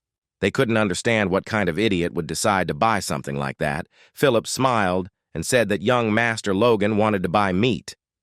Everyone present began to whisper, as they had previously heard that it was he who had ruined his engagement. Philip was puzzled because he thought that spreading rumors about the monster meat would increase his sales in the market, but he did not know the details of the master's past. Philip thought the gentleman was just crazy, but he turned out to be a scumbag, despite such thoughts. Philip's instincts screamed that he should not miss the opportunity, so, looking at everyone present, he named his price. Everyone was shocked. As they did not expect to hear anything like this, no mercenary would refuse to sell trash even to a scoundrel if he is ready to pay. Philip looked at everyone intently and shouted, asking if they wanted to make money. He shouted that in that case they should bring him all the meat they had. Aggressive sales move with the feet of mercenaries to bring meat. Rumors about Logan spread throughout all the feudal lords.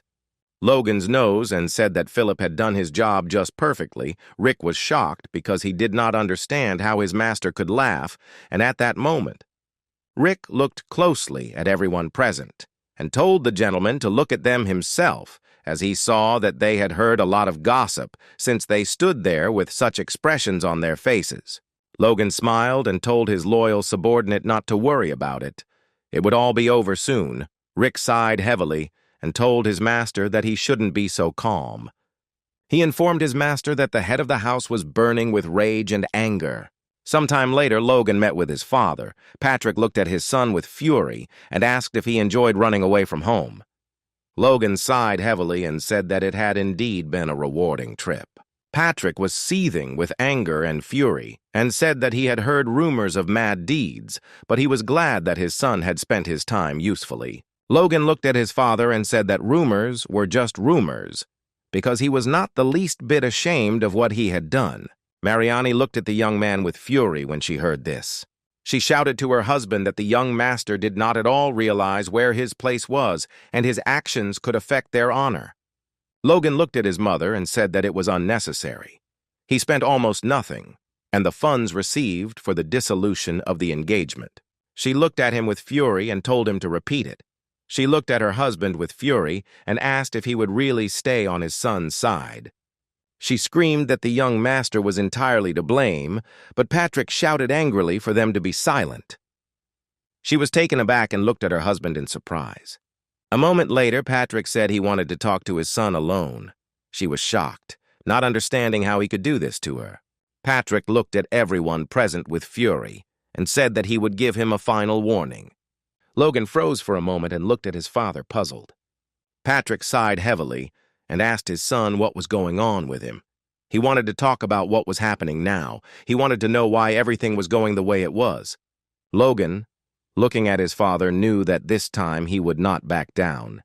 He told his father that he would not understand him even if he told him. Patrick looked at his son and asked if he understood what he was doing. He asked his son if he realized how people treated him. He said that everyone thought he was cruel, evil, and obsessed with money, and lately even crazy. He was furious, not understanding how much longer he would have to cover for him. Patrick shouted at his son that if this was such a period, then he should tell him when it was over, so that he could at least apologize to his late mother. Logan was surprised and couldn't believe that his father mentioned her, because in his past life, such a thing never happened, even when he was kicked out of the house. He looked closely at his father, as he supposed that he had not yet lost hope in him. A moment later, Logan asked his father to give him just 1 year, and after that time he himself would understand why he was doing this now. Logan sighed heavily and asked his father to do him this favor. Patrick froze for a moment in surprise. Sometime later, he was left alone in his office. He thought about the favor. He realized that the word he had given sounded very strange in a conversation between a parent and a child.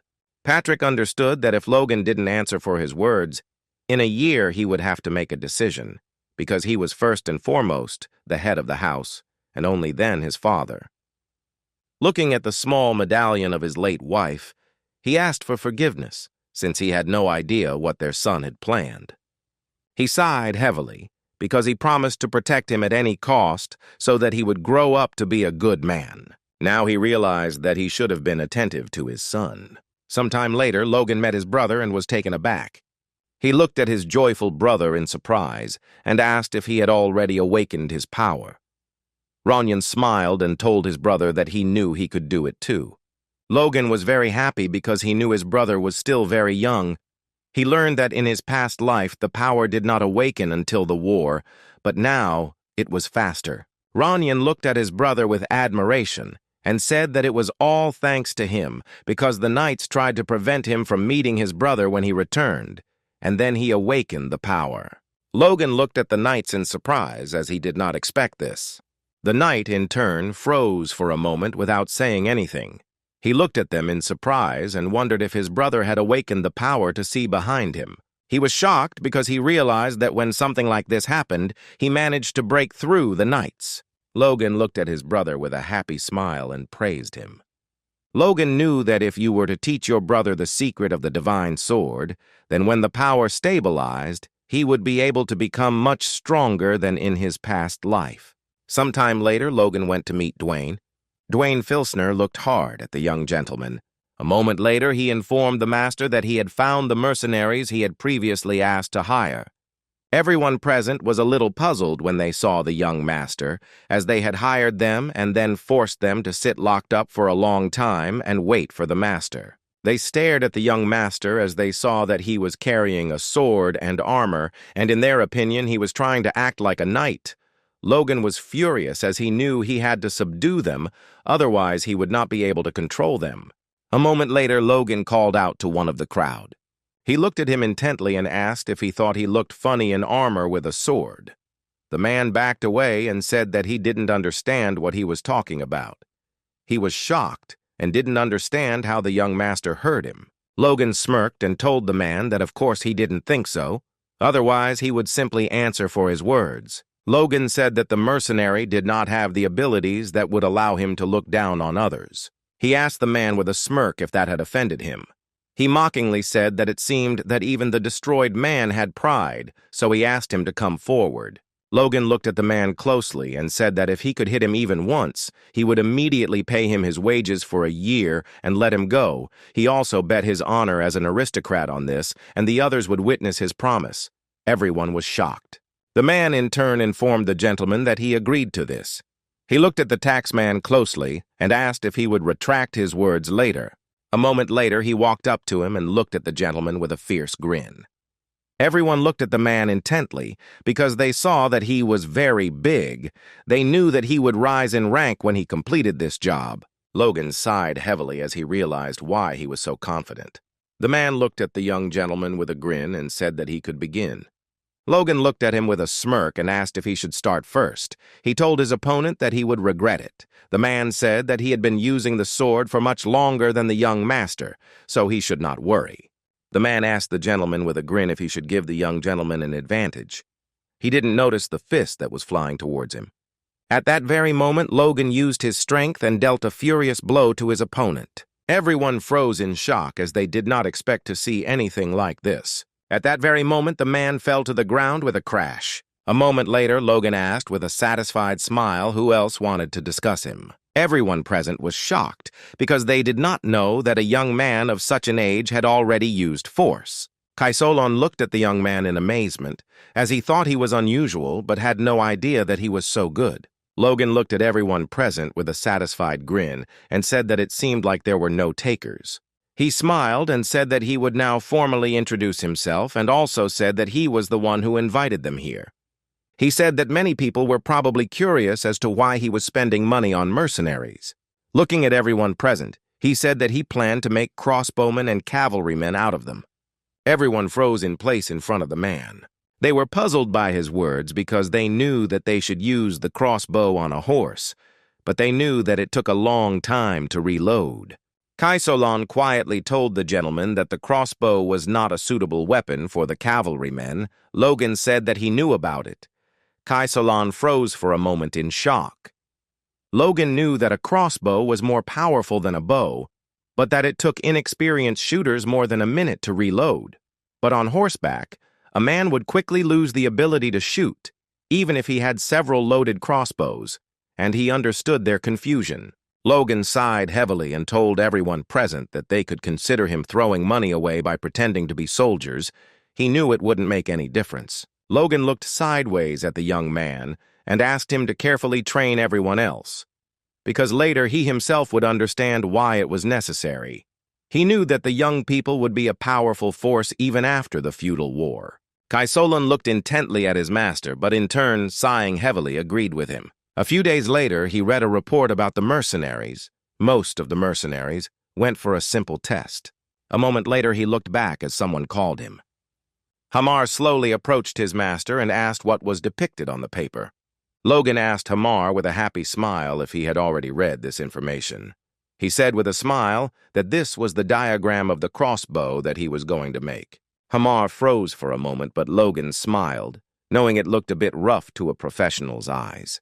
He knew that this was a weapon. He had used it for several decades in his past life, so he had roughly outlined its structure. He saw that the person in front of him was an expert-ranked dwarf, so he should be able to handle it. Hamar sighed heavily and said that he needed to place the container that would hold the projectile in the back of the crossbow.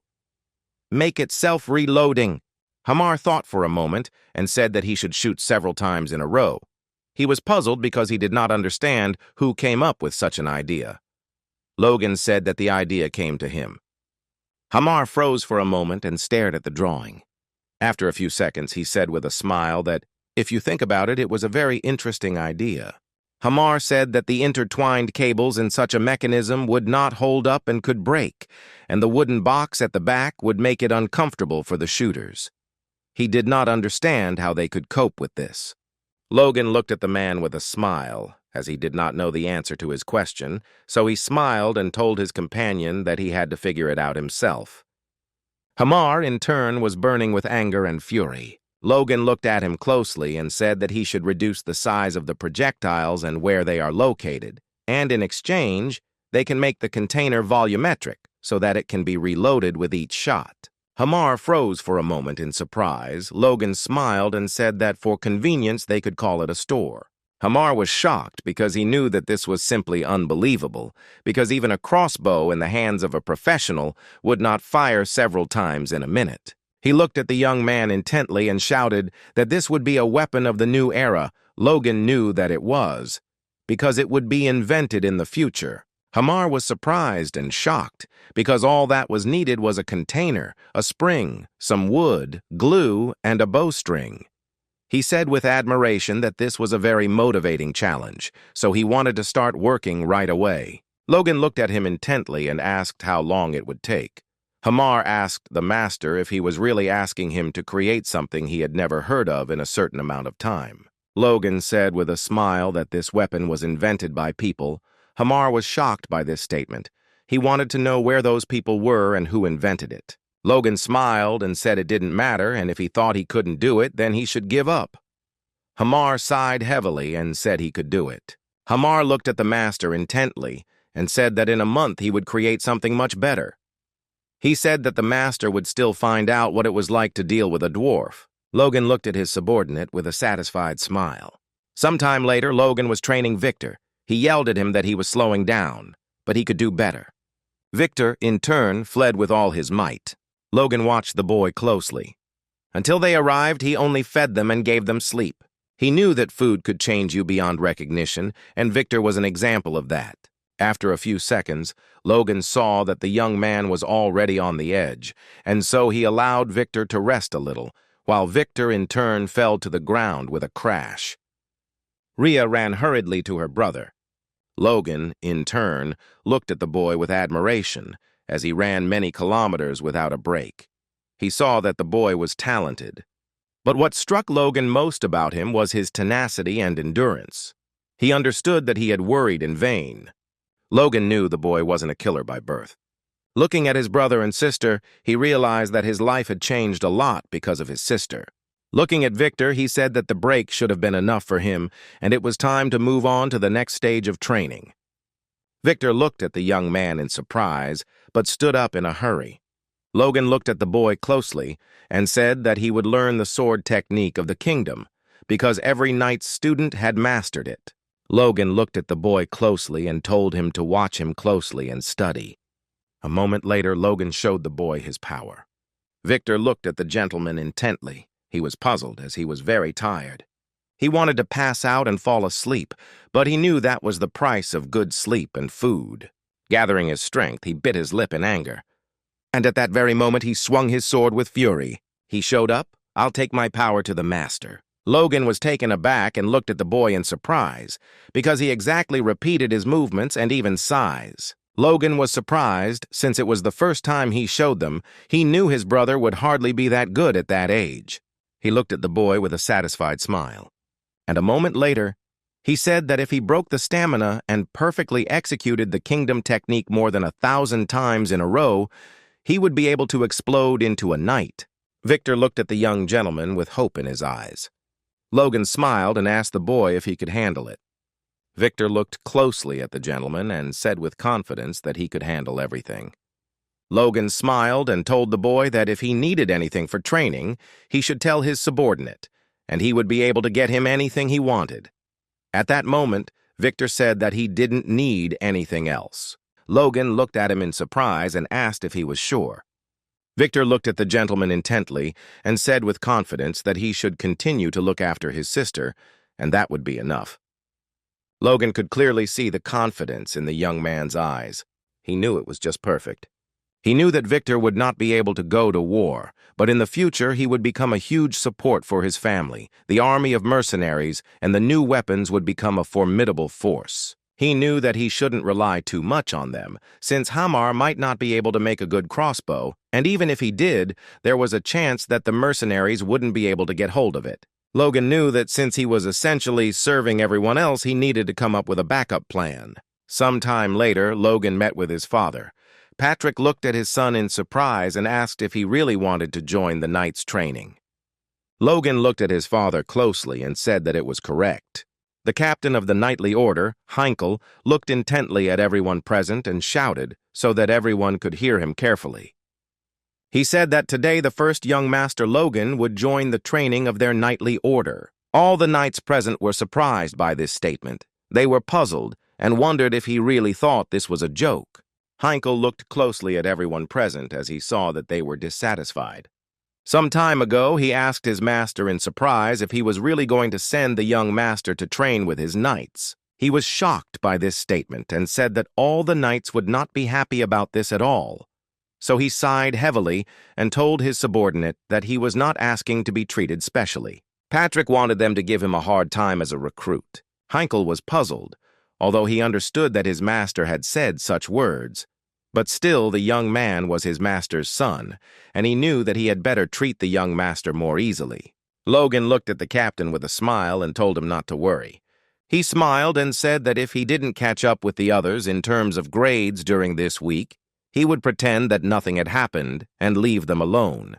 Heinkel froze in place in surprise and shock, but a moment later he still agreed with the young master's words. Heinkel looked at the young gentleman with a fierce grin, as he knew that this week the difficulty level of his training would increase several times. Sometime later, the knights were exhausted from training. They were in shock, as the training was terrible. Heinkel shouted at everyone present, asking angrily if they really didn't know what it was like for horses.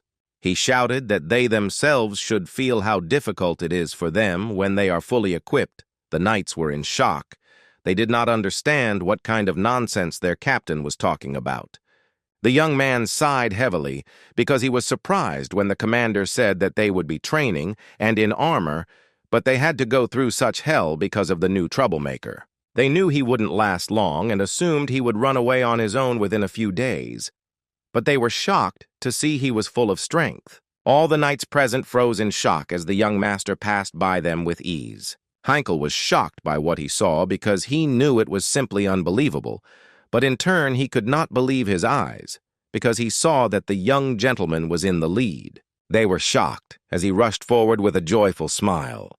Heinkel looked around with fury at his knights, as he understood that at this rate the young gentleman knights would fall behind the program. He sighed heavily and ordered everyone to stop. Looking at all his subordinates, he said that they could rest for a few minutes. Heinkel looked closely at the young gentleman as he seemed to be in good order. Heinkel approached the young gentleman and asked if he was coping. Heinkel asked with a smile if the young master was tired. He understood that the master was very tired. He wanted the master to answer honestly so that he could cancel the mad training. But Logan just looked at the captain and said with a smile that he was patient for now. Heinkel froze in surprise. But Logan said that the training was very good. The knights go through this every day. That's why they are very strong. He said with a smile that he was looking forward to the next training session. Heinkel was shocked by what he heard, as this was not what he wanted. Logan, in turn, looked at the young people with bewilderment. That same evening, he looked back to make sure that all the knights had left. Training with the knights was his insurance in case all plans failed. He knew that if all else failed, he would join the knights and fight on the front lines, so he wanted to get close to them now and establish connections. He sighed heavily, as he knew that his strength could be developed through meditation, but it was also important to train his body. And in this case, the training of the Order of Knights came in very handy for him. After he used his power, he smiled because he knew his plan had worked. As the power core grew, he didn't even feel tired. A moment later, he decided to test his strength. At that moment, he swung his sword and was a little surprised as he felt the power of the 1-star core. He understood that when he reached the 2nd star, he would gain strength befitting a high-ranking knight like his father. Sometime later, he looked through the various crossbows that Hamar had provided him, but unfortunately, they were all failures. He was furious and asked the man where the carving he had asked for was, since all the crossbows on display only fired 1 shot. He told the man that he had previously told him that a magazine needed to be installed. Hamar, in turn, was burning with rage and anger. Logan sighed heavily and apologized, as he forgot about a small detail. Hamar shouted that everything was correct, and even though he was its owner, he still had the pride of a craftsman.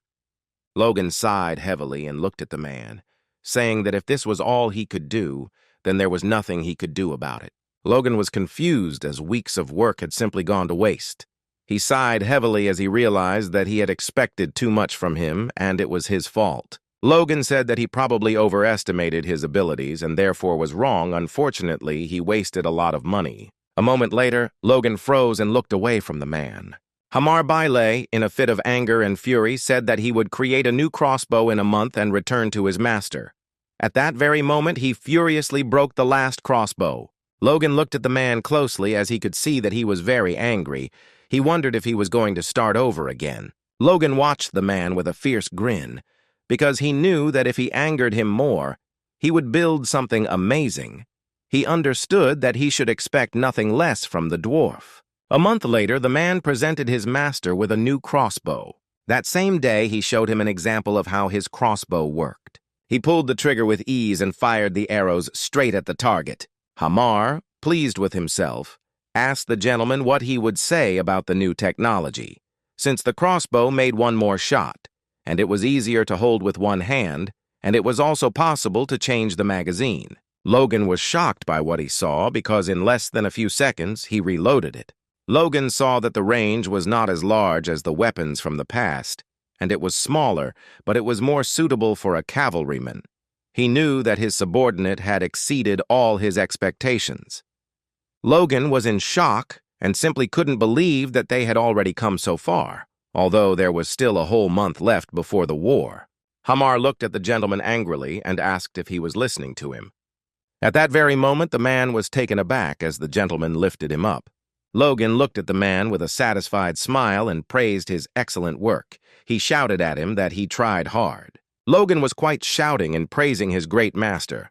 Hamar was pleased with such a reaction, but still shouted that they could be seen, and he was not a child who could be easily lifted. Logan, in turn, looked at the man with joy, not listening to him. Hamar looked at the gentleman with embarrassment and tears in his eyes. But he, in turn, with a fierce grin and a satisfied smile, asked his comrade if he could make 400 crossbows in a month. Some time later, the young mercenaries were testing the new weapons. They were shocked by the result, as the arrow flew very far, but they were even more amazed by the fact that they could shoot several times in a row. Kaisolon was shocked, and at the same time delighted. He did not understand how a crossbow could do such a thing. Kaisolon understood that if they equipped the army with a crossbow, which they now possessed, then all their enemies would retreat. Kaisolon looked at his master with admiration and said that he was truly an amazing man, because now he understood the main idea of his master. Logan looked at his subordinate with a satisfied smile as he knew that Hamar had had a hard time. He knew that he had other craftsmen helping him, but it was impossible to predict that he would complete his order several weeks ahead of schedule and even make additional crossbows. He understood that a dwarf with an expert rank was something. He really wanted to share the crossbows with both the knightly order and the soldiers, but he had financial problems and was afraid of a technology leak. So for now, he decided to wait with it. Logan looked at the man intently and said that from this day on, the mercenaries were to take their crossbows and go defend the mountains outside their territory. Kaisolon was surprised. Logan looked at the young man with a smirk, asking if he really meant to say that it was impossible. Kaisolon looked away from his master for a moment, but said nothing, but after a few minutes of watching his subordinates, he said that they could do it. Logan looked at everyone present and told the young man that he had to make sure that everything worked out for them, or it would all be for nothing. Kaisolon looked closely at his master, knowing that he would not develop such a weapon to kill monsters. Kaisolon, looking at his master, wondered if he was preparing for war. Sometime later, the young master returned to his training with the knights again. The knights were shocked, as they saw that the young master had tremendous stamina. They knew it was just ridiculous and wondered if it was all in the genes. They saw how many people he carried at once, but at the same time they understood that if he took after his father in genes, he should be good with a sword. A moment later, the knights remembered the duel with the Dominion. But they understood that they could compare the young master to an old man because he lost to his younger brother when he had not even awakened yet. But despite this, they saw that he was quite an amazing person, since he had already been training with them for a whole month. The training that was originally designed for Togo to supplant Logan is now entrenched within the order. After the training, they discussed everything that happened, because they knew that it was a difficult race, but they still understood that such training should be in the order. They unexpectedly became an incentive for low-ranking knights, who usually did everything after the sleeve. The knights also realized what their horses were going through and began to empathize with them. The man sighed heavily and told his partner that he was very heavy and had overeaten in the evening, but the young man said that it didn't matter. He told his partner that he was one of them, so there was no need to worry about such things. The man was shocked. He didn't understand what to answer to such a sudden statement. The captain saw that the bond between the knights had strengthened, and this was a pleasant bonus. He continued to train them in this way because the first young master did not leave, but the result surprised him very much. At the same time, Logan flinched as he felt someone looking at him with an intent gaze. The captain looked closely at his lucky talisman as it came to him on its own. Logan, in turn, looked around in confusion as it seemed to him that someone could not take their eyes off him. That same evening, Logan was quietly sitting in his room as he wanted to develop his strength a little. Having exhausted his body with training, he began to stimulate inner awareness through meditation. He knew that repetition and coordination of this bore fruit. Recently, he noticed signs of a change in strength. He knew that if he could improve her as he planned, then the Superman, Aura Master, and Supreme Mac would no longer be a threat to him, like in his past life. He sighed heavily and began his training. He breathed slowly and repeated his exercises. A moment later, he felt a surge of his power. But after a few seconds, all his power spread throughout the room with incredible speed. He was happy because he moved to the next stage and received a 2-star core. He knew that he now had a base to learn the next secret sword technique. Considering the power he had gained from the first technique, he was confident that the second one would exceed his expectations in terms of its power. Logan was a little puzzled, as he wanted to master it before the war. He understood that in that case, even high-ranking knights would not be scary to him. Sometime later, they went out to hunt monsters. The monsters noticed the approach of people and were taken aback. At that very moment, the monsters rushed to run away in a hurry. Kaisolon immediately gave a signal to his men, and they dispersed. They loaded their weapons and prepared to fire. After a few minutes, they shot at all the monsters, and the arrows pierced their enemies. The monsters screamed in pain and fell to the ground with a crash. Everyone present was surprised. They did not expect this. They were shocked because they saw that the crossbow had almost no recoil. They saw that their shots pierced the monster's head and hit the head of another one who was standing behind. At the same time, Logan was closely watching everything that was happening. He stared into the distance as he saw that the pack of monsters had been destroyed in more than a few seconds.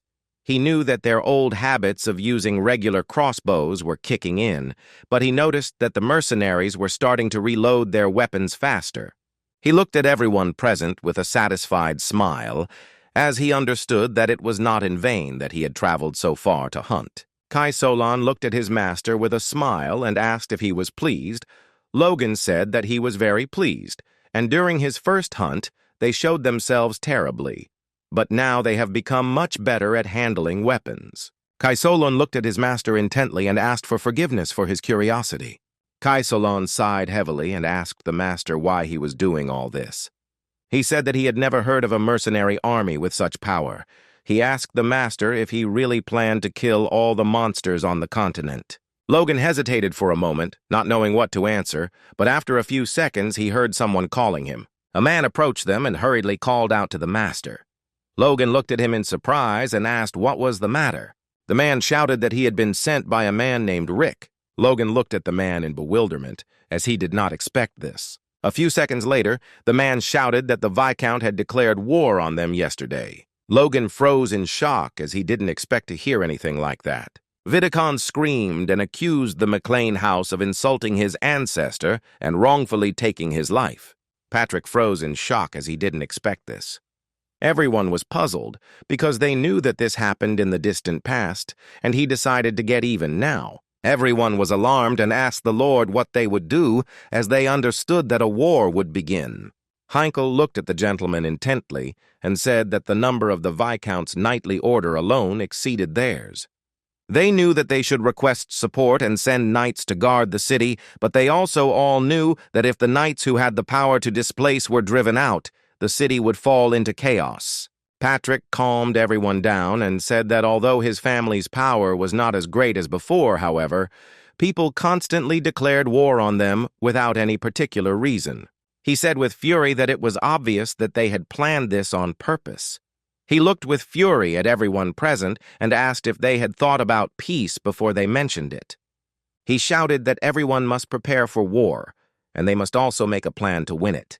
And he accepted no objections. Everyone looked intently at the Lord. The man looked timidly at the gentleman and asked if the young gentleman would participate in the war. The lady was taken aback, as she did not expect such a question. A moment later, Patrick said that his sons would go to her along with the others. He said that his youngest son had already awakened the force, and Logan was old enough to make his contribution. He said that he heard that the young master had trained with the knights, and since they could both use their strength, they would be a great support to them. Rick was shocked because he knew the situation was very bad, since he knew the young master was away at the moment.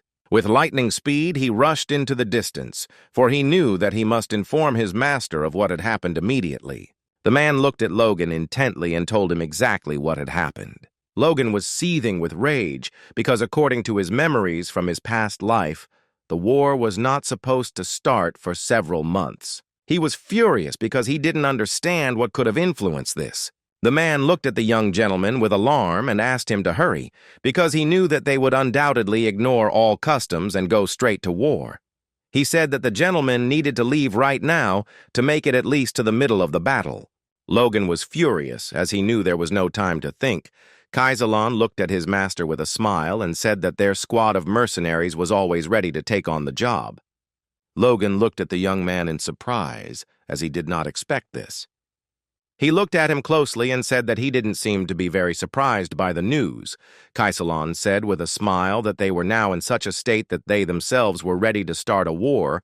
Logan sighed heavily and said that it sounded terrible.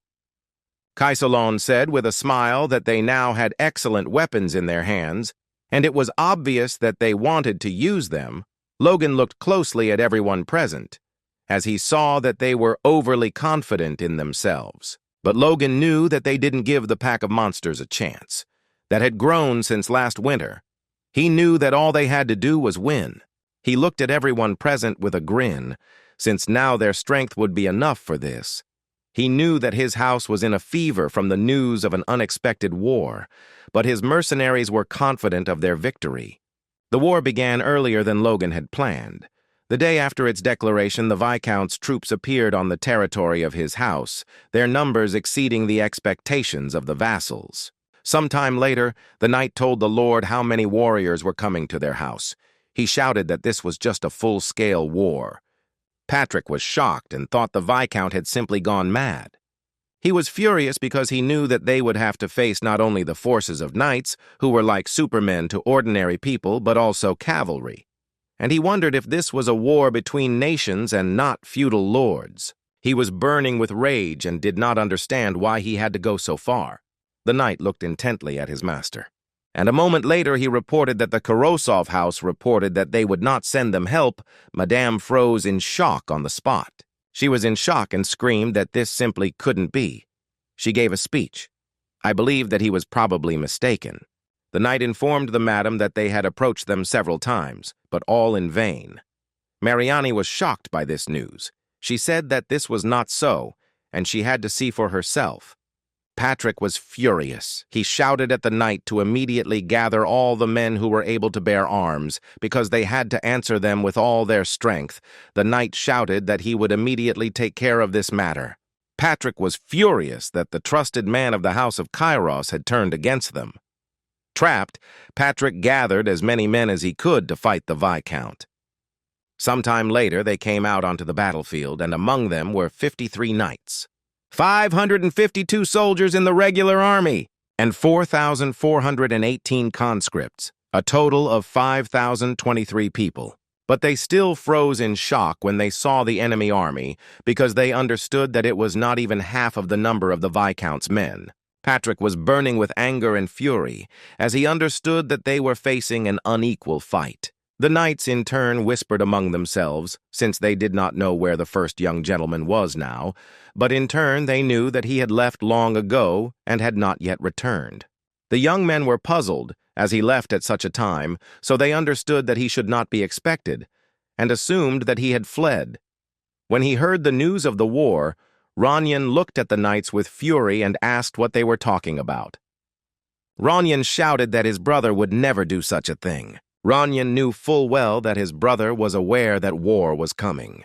He remembered Logan smiling and saying that he would soon teach him the secret technique. He wanted to save their family together. Ranyan screamed that his brother could not have escaped. A moment later, the knights began to whisper that the rumors were true and the Lord's son had escaped. Ranyan froze in shock as Patrick looked at his son and informed him that he was to replace his brother.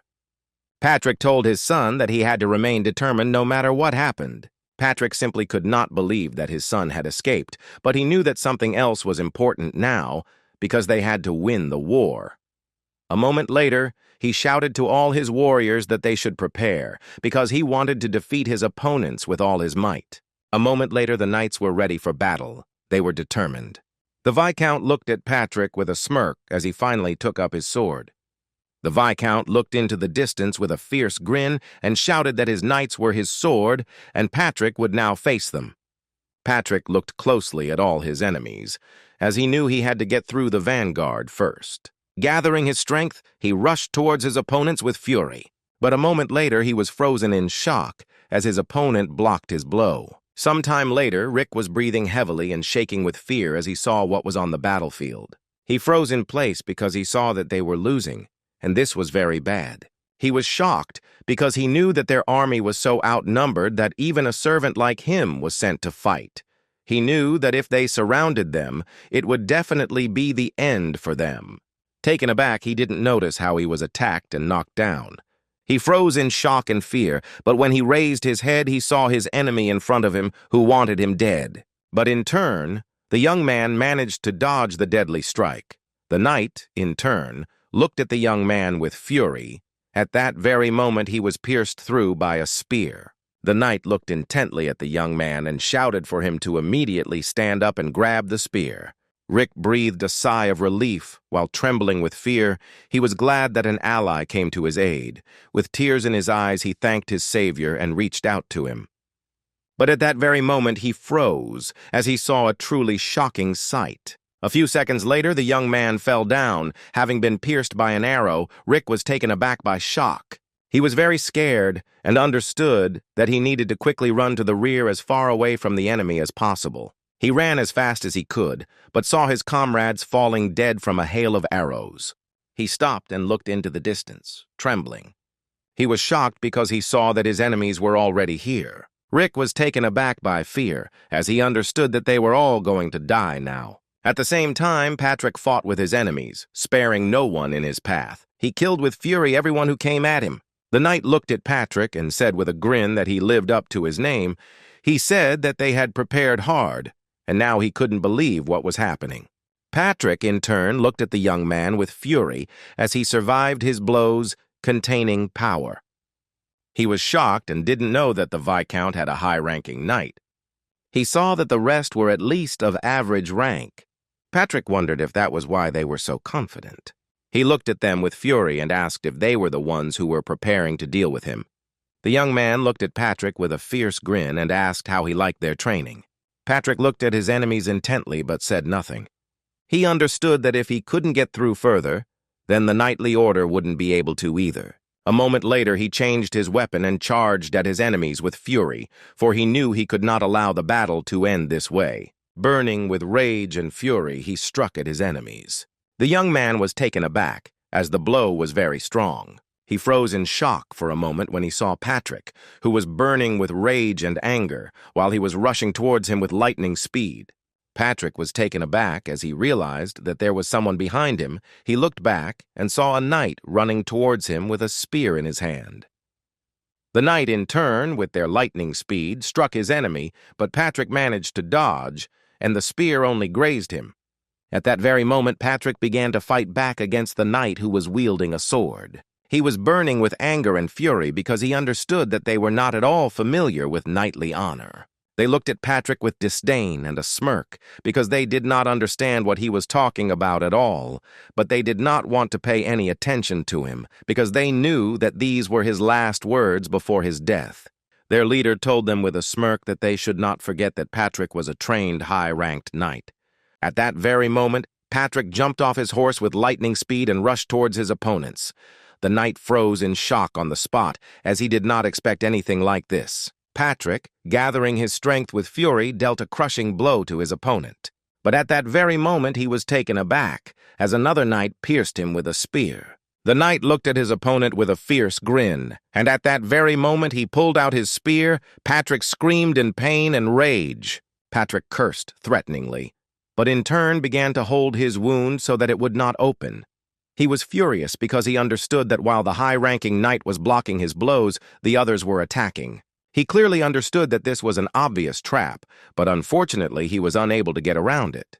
He saw that they even transferred people from the rear. He was burning with anger and fury, but he stood with all his might. Patrick sighed heavily as he realized that Logan had done the right thing by running away. He looked closely at his enemies as he hoped that his son would be able to continue the family legacy after he died. At the same time, the Viscount was watching the fight with a fierce grin. He knew perfectly well that he had done the right thing by not telling anyone about his high-ranking knight. He looked at the fight with a fierce grin because he knew that now all they had to do was defeat Patrick and take the castle. He knew that once the castle was in his hands, everything would change. But a moment later his face changed as he heard the clatter of cavalry. He looked around as if he didn't understand what was going on. At that very moment he saw a knight rushing towards him in haste. The knight informed his master that they had discovered a cavalry detachment in the rear. He gave an approximate number. The Viscount looked at the knight in surprise and asked if their enemies had an elite squad. The young man shouted in a hurry to his master that what was unusual was that they were all without a copy. He shouted that their only weapons were small crossbows. The Viscount looked at the knight with a sneer and told his subordinate to send soldiers from the rear and archers to get rid of them. He mockingly said that they were not an elite squad, but just some worthless warriors. The knight looked closely at his master and said that he would immediately carry out his order, but at that very moment the knight was pierced in the head by an arrow. The Viscount froze in shock as he saw the body falling in front of him. He was in shock and did not understand how something like this could happen. He turned around hastily as he was a little scared and excited. He froze in shock and surprise when he saw a whole cavalry in front of him and a young man with a crossbow in his hand. Logan, in turn, froze in place with rage as he saw a whole mountain of corpses. At that very moment, the knight with tears in his eyes asked the young master for help, but a few seconds later the enemies killed him with fury. Logan, burning with rage and anger, ordered his comrades to shoot immediately. The Viscount froze in shock as he had not expected this. He was very frightened because he saw a hail of arrows rushing towards him. The knights froze in shock as they saw a hail of arrows raining down on them. They were shocked and wondered if their enemy had such a unit. At that very moment, the arrows fell to the ground and pierced every enemy. The men were taken aback as they managed to dodge the hail of arrows. He was shaking with fear because he realized that those who had not managed to hide behind the bills were dead. He understood that if he had delayed even a little, he would also be dead. A moment later, the knights prepared to strike back. They fired their arrows, but unfortunately not a single arrow reached the enemy. The man was taken aback and froze in shock as he saw that the arrows did not reach. He was shocked and did not understand how the enemy's arrows reached them. He froze in place when he saw that the arrow was aimed straight at him. At the same moment, arrows pierced the remaining knights, and they fell to the ground with a crash. The Viscount was in shock and did not understand why the entire rear was destroyed in a second. He was very scared because he knew that they didn't even use magic, but simple crossbows. He was shocked and didn't understand what kind of weapon Patrick had created. A moment later, he ordered the knight to call the cavalry from the front to their defense. He wanted them to immediately seize a new troop. A few minutes later, the Viscount shouted furiously at his subordinates to rush forward and finish them off. Logan looked at his enemies with a fierce grin as they walked into their arms. At the same time, Ronion fought with all his might against his opponents. He was shocked because he knew that the forces were unequal. The enemy attacked him and struck, but he easily dodged. The knight looked at the boy with fury and said that he was dodging well. The knights looked around at each other, knowing that they had no time for the boy as the tide of battle had strangely changed. But they knew that the boy was no joke. The knight looked at his comrade in surprise and asked what he was doing. Ronion, in turn, was very tired, because having been in a real battle, he realized that he was not a genius. He realized that he was just a boy who had recently awakened his powers, but he knew that he could not lose. He remembered his father telling him that he would have to replace his brother. Ronion, in turn, looked intently at his enemies as he understood that he could not die on the battlefield. He froze in shock as he did not understand why his ravines were turning their backs on him, and besides, they were waving swords. He understood that whatever the reason, this was his chance. At that very moment, the young man rushed towards his opponent in order to strike him. After a few seconds, he still managed to deliver a crushing blow to the enemy. He looked at his opponent in bewilderment as he fell to the ground with a thud and wondered if he had really just wounded him. But a moment later, he saw the arrows. He was taken aback and looked at his enemy in surprise as he fell to the ground with a crash completely covered in arrows. Ronion was very surprised and did not understand what had happened at all, but a moment later he turned around and looked into the distance. He was shocked because he saw reinforcements, but he was even more surprised when he saw his older brother. Ronion looked at his brother with a joyful smile and called him, but at that very moment he was taken aback as he saw enemies rushing past him. The knight shouted furiously to all his subordinates to attack the enemies, namely those who had crossbows. Logan looked at everyone present with a fierce grin and asked if this was the famous serpentine shield formation. A moment later, he ordered all his subordinates to aim diagonally at the ground. The mercenary looked at our master in surprise, but Logan said with a satisfied grin that their target was the horses.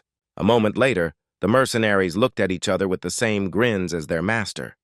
A few seconds later, they gave their enemy a hail of arrows. The knights were shocked as their horses rebelled. In turn, Logan looked intently and with a satisfied grin at his enemies who fell to the ground. He was glad that everything was going the way he wanted, but in turn, he understood that they were just fools. He was glad that he arrived in time to help his brother, but he also knew that there was still a father left. He understood that since he had decided to save his entire family, there was no point in winning the battles if his father died. Logan shouted to his comrade that he was in charge. Kaisolon was in shock, shouting that they were planning to attack beyond the range of their bows. Kaisolon was puzzled, as he knew that victory was almost within their grasp. He did not understand why Logan did not try to earn it himself. Kaisolon knew that his master was stronger than him, but if he faced a knight of average rank, he might not be able to defeat him. Kaisolon cursed, and after a few seconds ordered the mercenaries to cover the master. At the same time, Patrick fought with his enemy with all his might. He was furious because his enemy was strong and would not give up. The knight looked at Patrick with a grin and said that he simply could not believe that he ran towards him, knowing that he would be stabbed. At that very moment, a knight with a sword in preparation pounced on Patrick. In turn, Patrick jumped back with lightning speed and looked intently at the enemy. He burst into anger and fury looking at his opponents, but at that very moment they headed towards him. He understood that it was very strange, because they were literally throwing themselves at him against their will. He did not understand where so much despair came from if the advantage was on their side. A moment later, they clashed in battle. Patrick was furious because he knew he could lose to them at any moment. He fought back with fury, not looking at anyone. At that very moment, his opponents looked back. They were shocked as they saw the young man rushing towards them with fury. At that very moment, Logan struck them. Patrick was confused because he didn't understand what had happened. He looked into the distance but saw only a young man who was surrounded by force. Logan said with a smirk that he barely made it in time. Patrick was in shock. He did not expect to see his son on the battlefield. Patrick looked at his son with confusion as he saw Logan and a squad of mercenaries approaching from behind enemy lines. He was surprised because he was sure that his son was far away. He was puzzled and did not understand how his son managed to make such a journey through the enemy to him.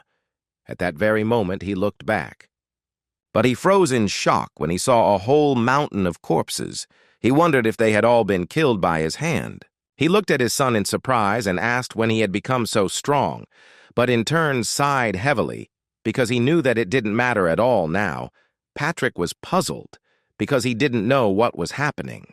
He understood that since his son was on the battlefield, it meant the advantage was on their side. Logan said with a satisfied smile that was exactly it.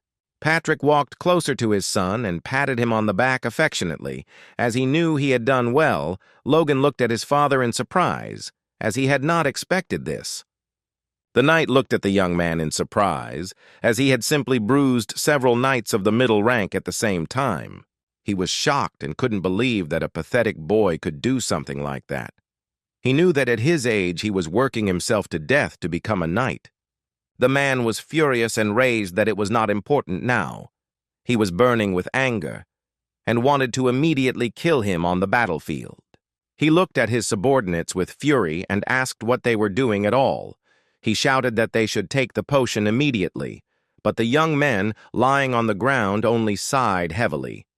Patrick looked at his son closely, as this attack was enough to make him realize that even though Logan was a low-ranking knight now, he was strong enough to handle most mid-ranking knights. Patrick knew that if his son dealt with those of average level, he would take on a high-ranking knight. But Logan blocked his father's path and told his father that he would fight him himself. Patrick was shocked. He said that his opponent was too strong for him.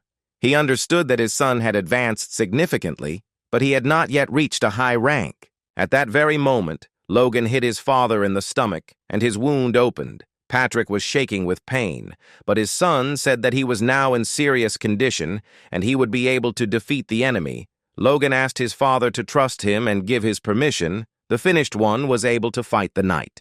He looked at his father intently, waiting for an answer.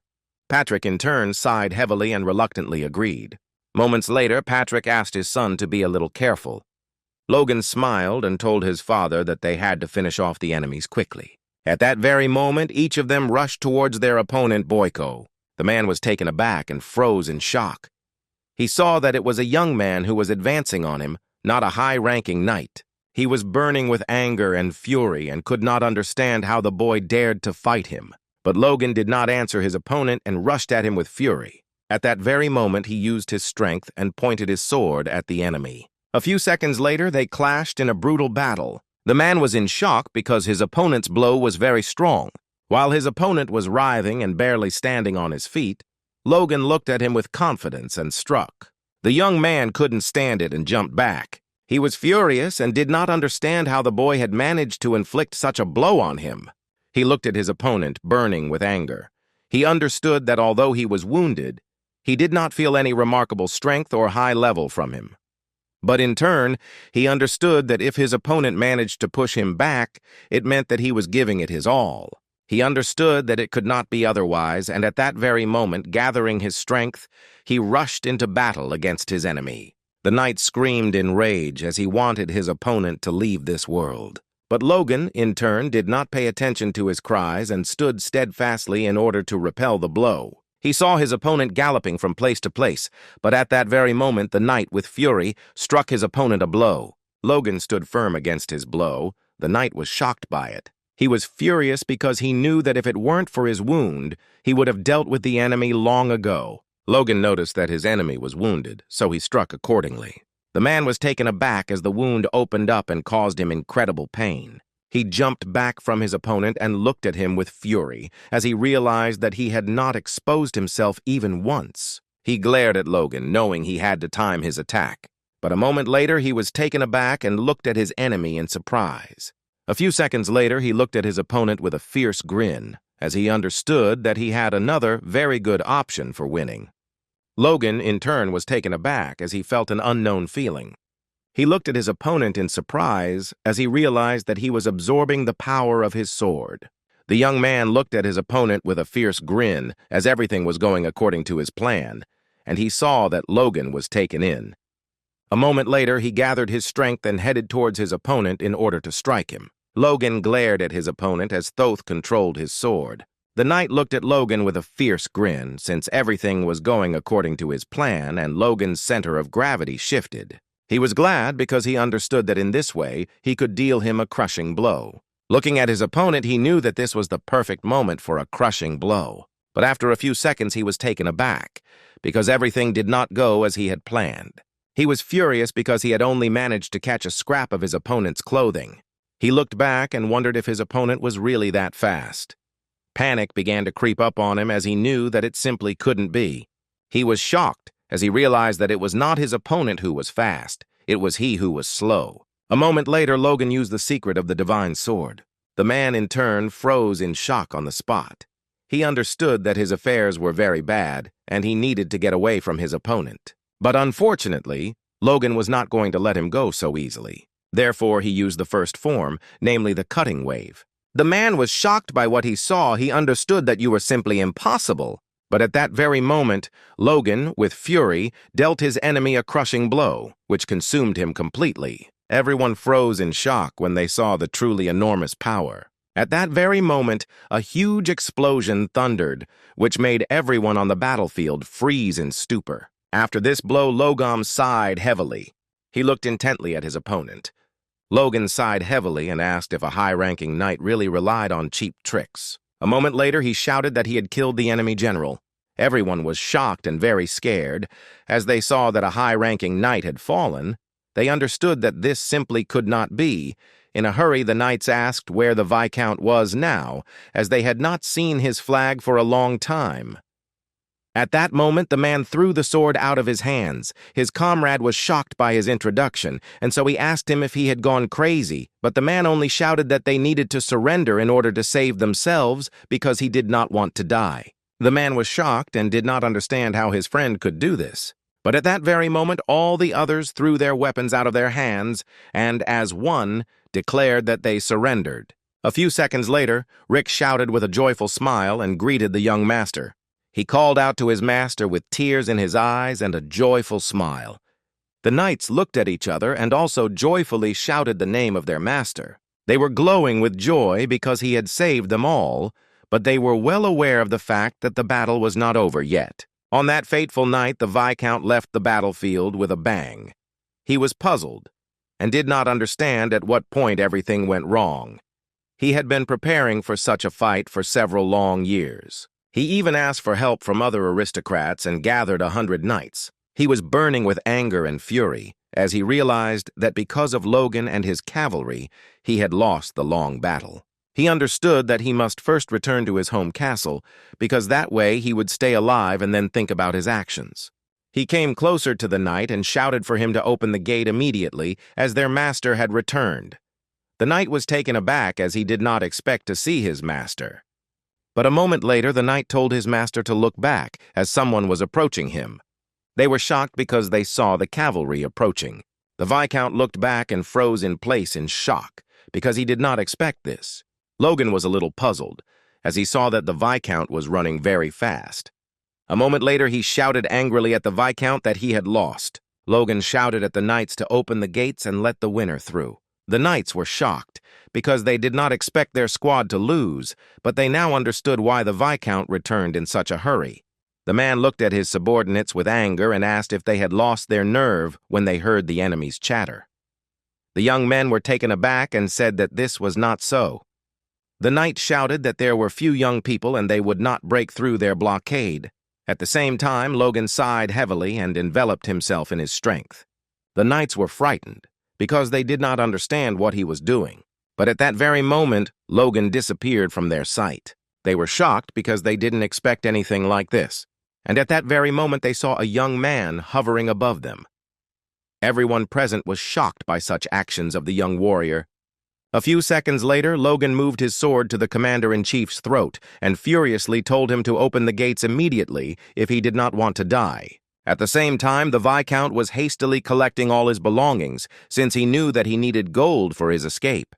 But a moment later he was taken aback, as he heard the voice of his enemy. For him it sounded like a bolt from the blue. He was frightened, and did not understand how his opponent ended up in his humble abode. Logan said his maid had shown him the way before he even threatened her. Logan looked at his opponent with a smirk and said that such behavior spoke volumes about his reputation in the castle. The Viscount looked at his opponent with fury. At the same moment, the butler looked with contempt at the Viscount through the crack of the door. But after a few seconds, he turned away from his master and left. The Viscount was burning with anger and fury. He did not understand how his loyal subject dared to betray him. He backed away and shouted at his opponent to stop, as he intended to surrender. The Viscount said in a hurry that he was ready to pay both reparations and the share in accordance with the convention concerning feudal wars. He asked to spare him and his family. Logan looked at the Viscount with a fierce grin, knowing that he had declared war for no reason and invaded them the very next day. He was furious because the man had now mentioned the convention. He came closer to the Viscount, who was trembling on the ground. Logan glared at his opponent, knowing that he had no conscience at all. The man backed away and shouted to the young man that he still had the honor of an aristocrat, and if caught by the enemy during the feudal war, his life was guaranteed according to the convention. Logan sighed and said that he respected the honor and traditions of his house, so he intended to keep him alive, and he also wanted to give him time and permission to take the gold and leave. The Viscount beamed with happiness and, trembling, thanked the young man. Logan looked at him with a grin and said that these were exactly the words his father would have said. Logan said he was a man of honor to the core and would spare a surrendered man without any conditions.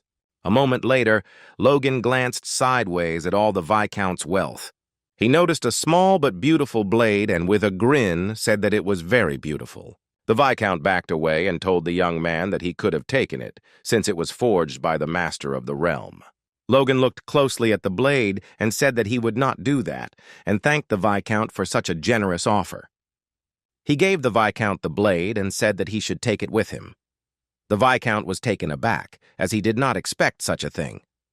But Logan only looked at his particular opponent with a fierce grin. A few seconds later, he pierced his enemy with his own blade. The Viscount was shocked by everything that was happening, as the young man had previously said that he would spare him. Logan, without showing emotion, informed his opponent that he said that his father would have done so.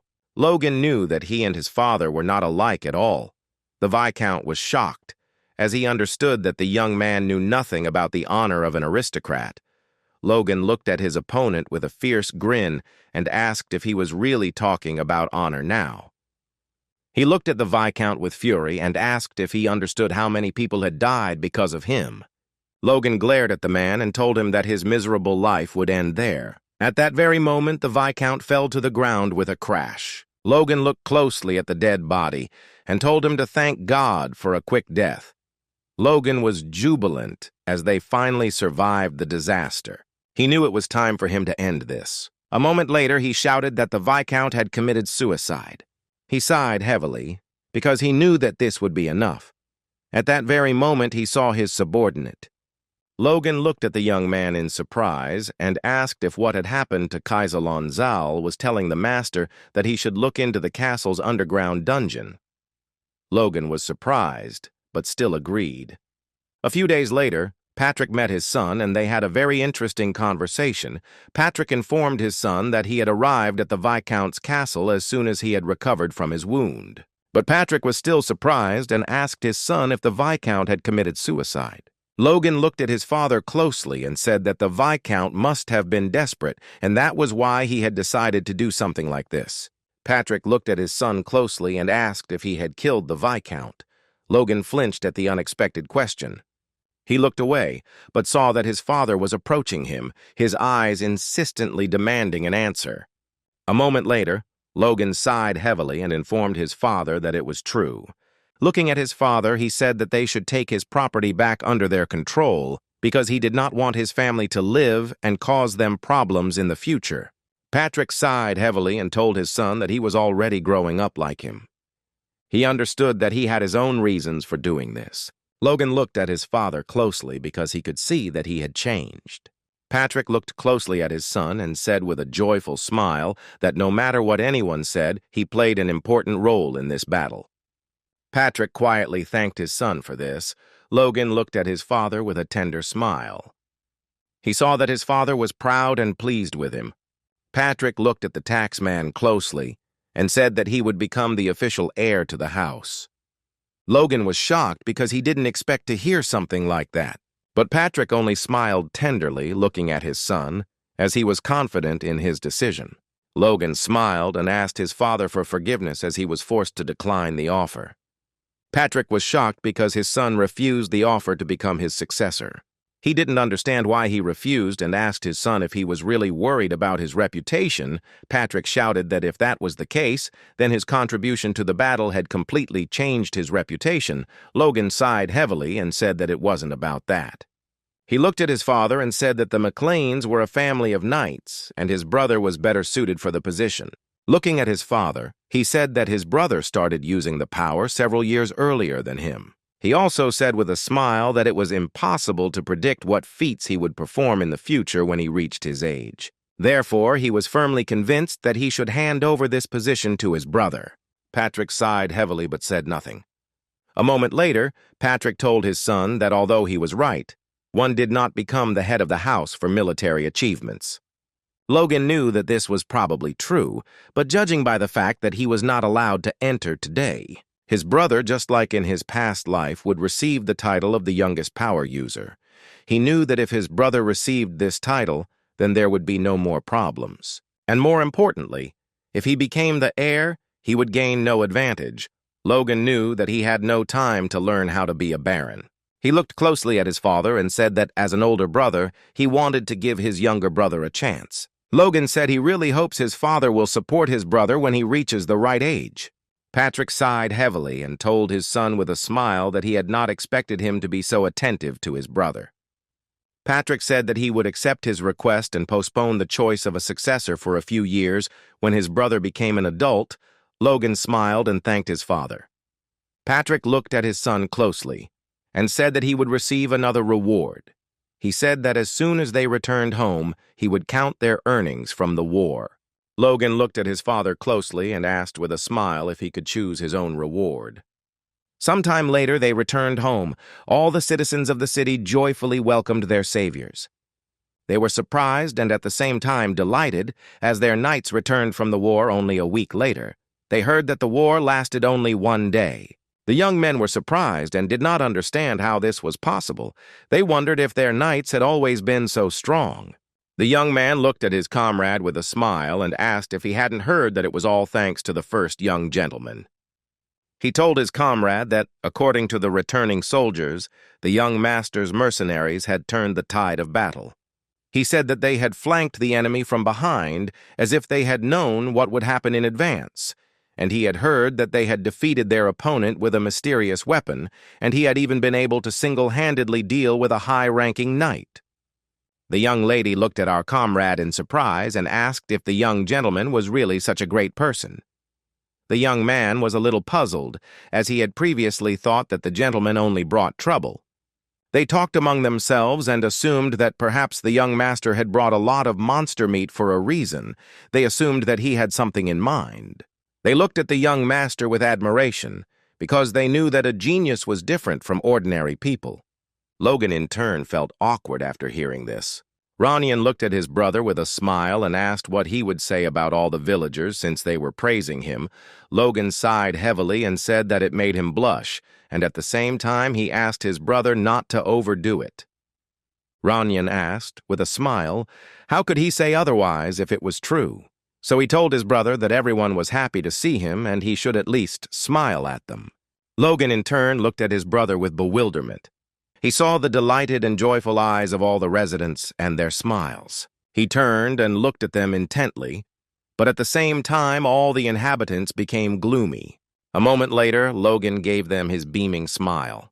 The young people froze in shock, as they did not expect such a gift from the gentleman. They did not understand how to interpret his smile.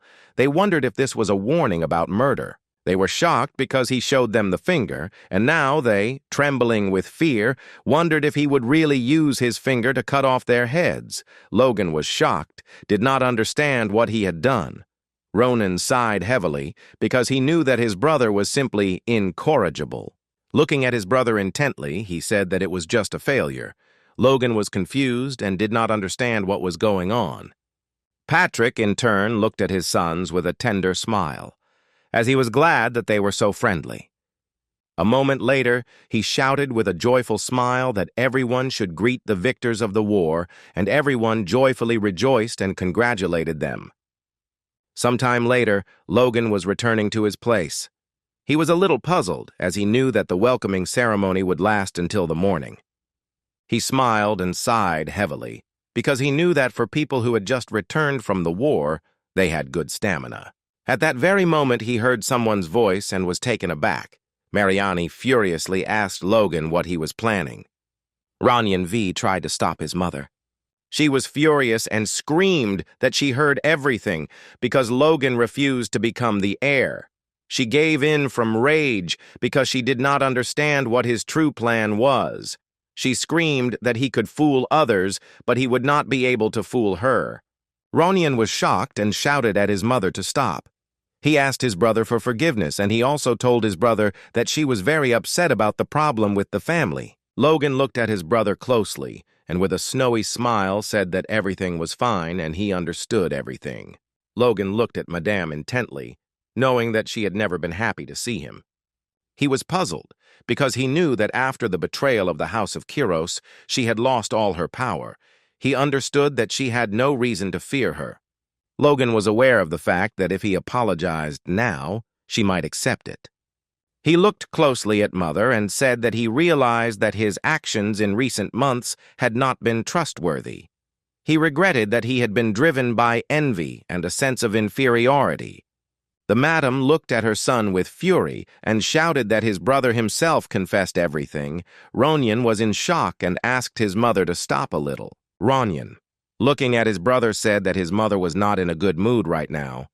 Logan looked at his brother closely and asked him to listen, because it was his brother who he had to apologize to. Ranyan looked at Logan in surprise, not understanding what he was talking about. Logan sighed heavily and said that he apologized to him after he returned, but never said what for.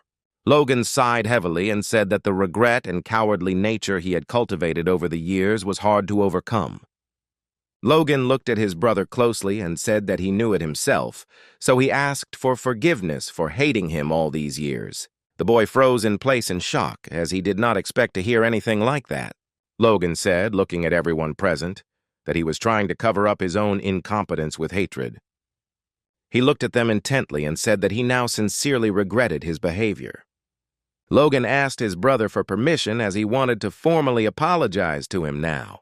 He sighed heavily and said that he was truly sorry. Ranyan looked at his brother intently but said nothing. Logan knew full well that good deeds could not cover up bad ones, and, unfortunately, he knew that he had been naive until now. Ranyan sighed heavily and told his brother that everything was fine. Logan was taken aback and looked at his brother in surprise, as he did not expect this. Ranyan looked at his brother with a smile and said that he believed that as long as he treated him well, one day the brother he knew would return to him. He looked at his brother tenderly. Logan was shocked by his brother's words, but now he realized that he should have been wrong not to do it earlier. A moment later, he looked at Madame and called her. Logan smiled and said that he truly cared about his brother, and he hoped that his brother would become the heir. Logan looked at her hard and said he knew he couldn't ask her to trust him right away, so he wanted her to watch everything he did from now on. Logan looked at his family with tenderness, knowing that this would be enough for now. Sometime later, he was walking slowly through the forest with Hamar. Hamar looked at the gentleman intently and asked where he was going.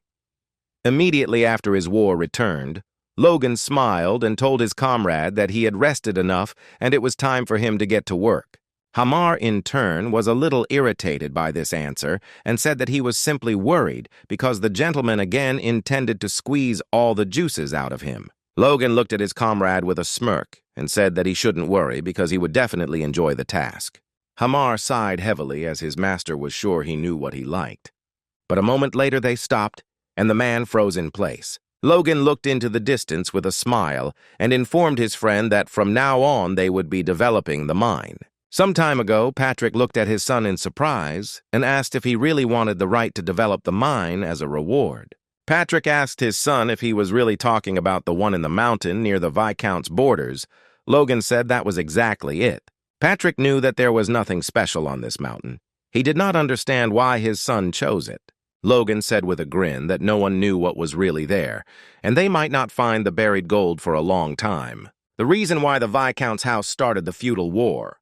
It only became clear years after its end, because the Viscount was mining gold from a mountain in the captured territory of the MacLeans. And that alone made him far more influential than any other average duke, until Ronan MacLean destroyed his family out of revenge. Kaisalon looked closely at the gentleman and informed him that they had entered the underground prison of the Viscount's castle. He said that there were unusual people in it, so he decided that the gentleman should take a look for himself. The man was shocked and shouted that they had done nothing wrong. He shouted that they were simply mining gold and that they had been hired from the mine for this purpose and that the evil Viscount had locked them in a dungeon. Logan sighed heavily. He was furious and couldn't believe that the Viscount had simply jailed several mining experts.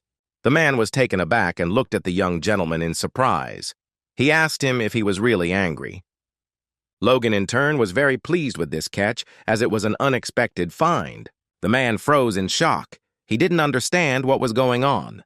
They had won the war against the Viscount, but he knew it was like riding a small wave. Logan knew that if the Empire's invasion led to the collapse of the country, the last obstacle, the event that will happen in a year, it will be the beginning of the destruction of the nation. After all, soon the news will thunder about the death of the current king, Samuel von Grandia. His sudden death will lead to a conflict between the three princes for the crown, followed by 3 years of civil war, which will greatly weaken the fighting power of the kingdom. The empire will invade just at the moment when the kingdom's strength has not yet been restored. He knew that this was the first reason that led to the collapse of the kingdom. Unfortunately, their family was not part of the faction, maintaining neutrality which would allow them to remain simple observers. However, Logan knew he couldn't pass up this chance. He wanted to take advantage of the chaos to reclaim the lands that had belonged to them before. He wanted to become the ruler of the South from the West again. He knew that if he could do it, he would stop the civil war and move forward. Hamar looked closely at his master and asked what he was thinking about so intently in broad daylight, since he didn't even respond to his questions. Hamar sighed heavily, but at the same time he saw people looking at them with puzzlement. Logan sighed heavily as he hadn't noticed them. He realized that he needed to pull himself together. After all, he had just recently prevented a major disaster. He understood that for the sake of the future, it was necessary to quickly increase his combat power, but now his proposal would sound like nonsense. He looked closely at everyone present as he understood that he would have to rely only on his own money. He looked at the big mountain with a smile, as he knew that it would become his cash cow to fund his endeavors. Logan looked at everyone present with a smile and said that there was gold in the middle of the mountain, and he would like them to develop the mine. He looked closely at everyone present and asked him with a smile how much it would cost him approximately. Everyone froze in surprise, as they did not expect to hear such a thing. Hamar was furious, as he knew that this was another ridiculous task from his master. The man looked at the young master intently, because he knew that the Viscount had promised to pay a lot, so he immediately agreed. He wondered if the young master was telling the truth. He looked timidly at the young gentleman and asked if he was sure there was gold there. Logan sighed heavily and said that he was sure of it. The man looked at the young master with disbelief and asked how he knew about him. Logan said that he himself witnessed it. The man was taken aback. He did not understand where and how the young gentleman managed to see the gold. Logan looked at everyone present and said that for their information, this mission was secret, so they would not work in 6 people. Everyone present was shocked and wondered if he really wanted to kill them. The man was furious. He did not understand how such a small number could develop the mine. He shouted that it was an exorbitant amount of work. Looking at the dwarf, he said that even with him they had little chance. The man looked closely at the dwarf, hoping that he would support him.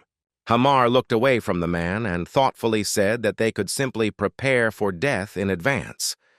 He looked at the man intently and said that he should sleep less and should give up normal human life. The man was taken aback, as he understood that the end had come for him. Logan looked closely at Hamar, because he understood that he already thought like an Arab, or rather, like a worker. He smiled and asked if they were ready to begin. He said that he would also like to hear about the payment. The man, taken aback, said that first they needed to get to the gold to determine the scale of the work, but as a down payment, 5 million gold would do. Hamar, looking at the gentleman, he said that the safe development of the mine would take a lot of time. The preparation alone would take half a year, and then the same amount of time would be spent on the work I would do. Logan was puzzled, because he knew that it would take a lot of money and time.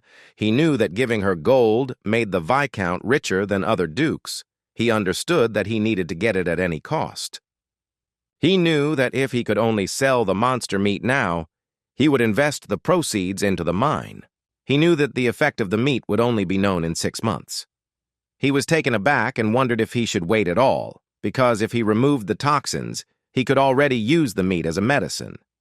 He knew that he had used a neutralizing agent to do this when he was a mercenary, and he knew that he could do the same now. Logan knew that if he did it himself and sold it, he would make a lot of money. A week later, the young man worked tirelessly. Rick sighed heavily and informed the gentleman that he had made a cloudy medicine from the night grass of the herbs from the plot and the herbs of the Leica. Logan looked at his subordinate closely and said that earlier he asked not to call him Cloudy because it was a neutralizing agent. Rick sighed heavily, but still agreed with him. Logan looked at his comrade closely and asked where the monster meat was now. Rick told the master that the meat was in storage, as he requested. Logan smiled and said that it was very good, so they should go there too, because he wanted to use the prepared remedy on him. Rick was taken aback and asked the gentleman in surprise if he really wanted him to go to the storage with him. Logan looked at his subordinate in bewilderment and said that of course he wanted it. The young man was shocked by this statement. He shouted that he did not hear him and did not want to do it at all. He shouted at his master that he had never been there, so he didn't know anything. Logan looked at the young man with fury because he didn't understand why he was suddenly fussing. He understood that he couldn't even hit him to calm him down. But after a while, Logan realized what they were talking about. He was shocked and did not understand what kind of foul smell was coming from around the area. Logan knew that there would be an unpleasant smell, but he did not expect this. He saw that his comrade was already discouraged by this smell. But after a few seconds, he still used his power, and at that very moment, the smell evaporated. A few seconds later, he told his subordinate that it was time for them to go. Rick was in shock and did not understand why he felt bad, but his master did not. Logan told his comrade that he had paralyzed olfaction by force. Rick was in shock and shouted that his master was just an egoist. Sometime later, Logan handed his subordinate a small handful of antidote and told him to sprinkle it on the meat. He said that he should not spare it. The meat should be covered in this powder, and he also told his subordinate that the black spots were poisonous, so he should be more careful. The young man then made mincemeat out of all the meat. After a few seconds, he rolled the meat into a ball. Logan smiled and asked if it looked like medicine. Rick looked at the gentleman in bewilderment and said that it probably was. Logan smiled and said that it was good because they would be trying it. Logan told his subordinate that he would be creating the medicine, so he should remember how and what to do. Rick was shocked and screamed that he would never do this. Logan said he would pay 100 gold for each pill. Rick instantly changed his mind. Logan sighed heavily as he had expected to get by without any expense. Logan looked at the young man closely and said that now they needed to test its effectiveness. Rick looked at the young gentleman in surprise and asked what the medicine was for. Logan smiled and said that this medicine was for men's health. Rick looked at the gentleman in surprise and asked what he meant by that. Logan was furious and shouted at the young man not to disappoint him. He said that he would only explain it once, so he should listen carefully. Logan, in turn, began to explain to his subordinate in a sweet allegory in the form of a rabbit who was a little tired. But after he took a small pill, the rabbit increased his strength and became incredibly resilient. Logan looked at his comrade with confusion. He didn't ask if he understood. Rick was also very confused by these explanations, but he understood everything. Rick.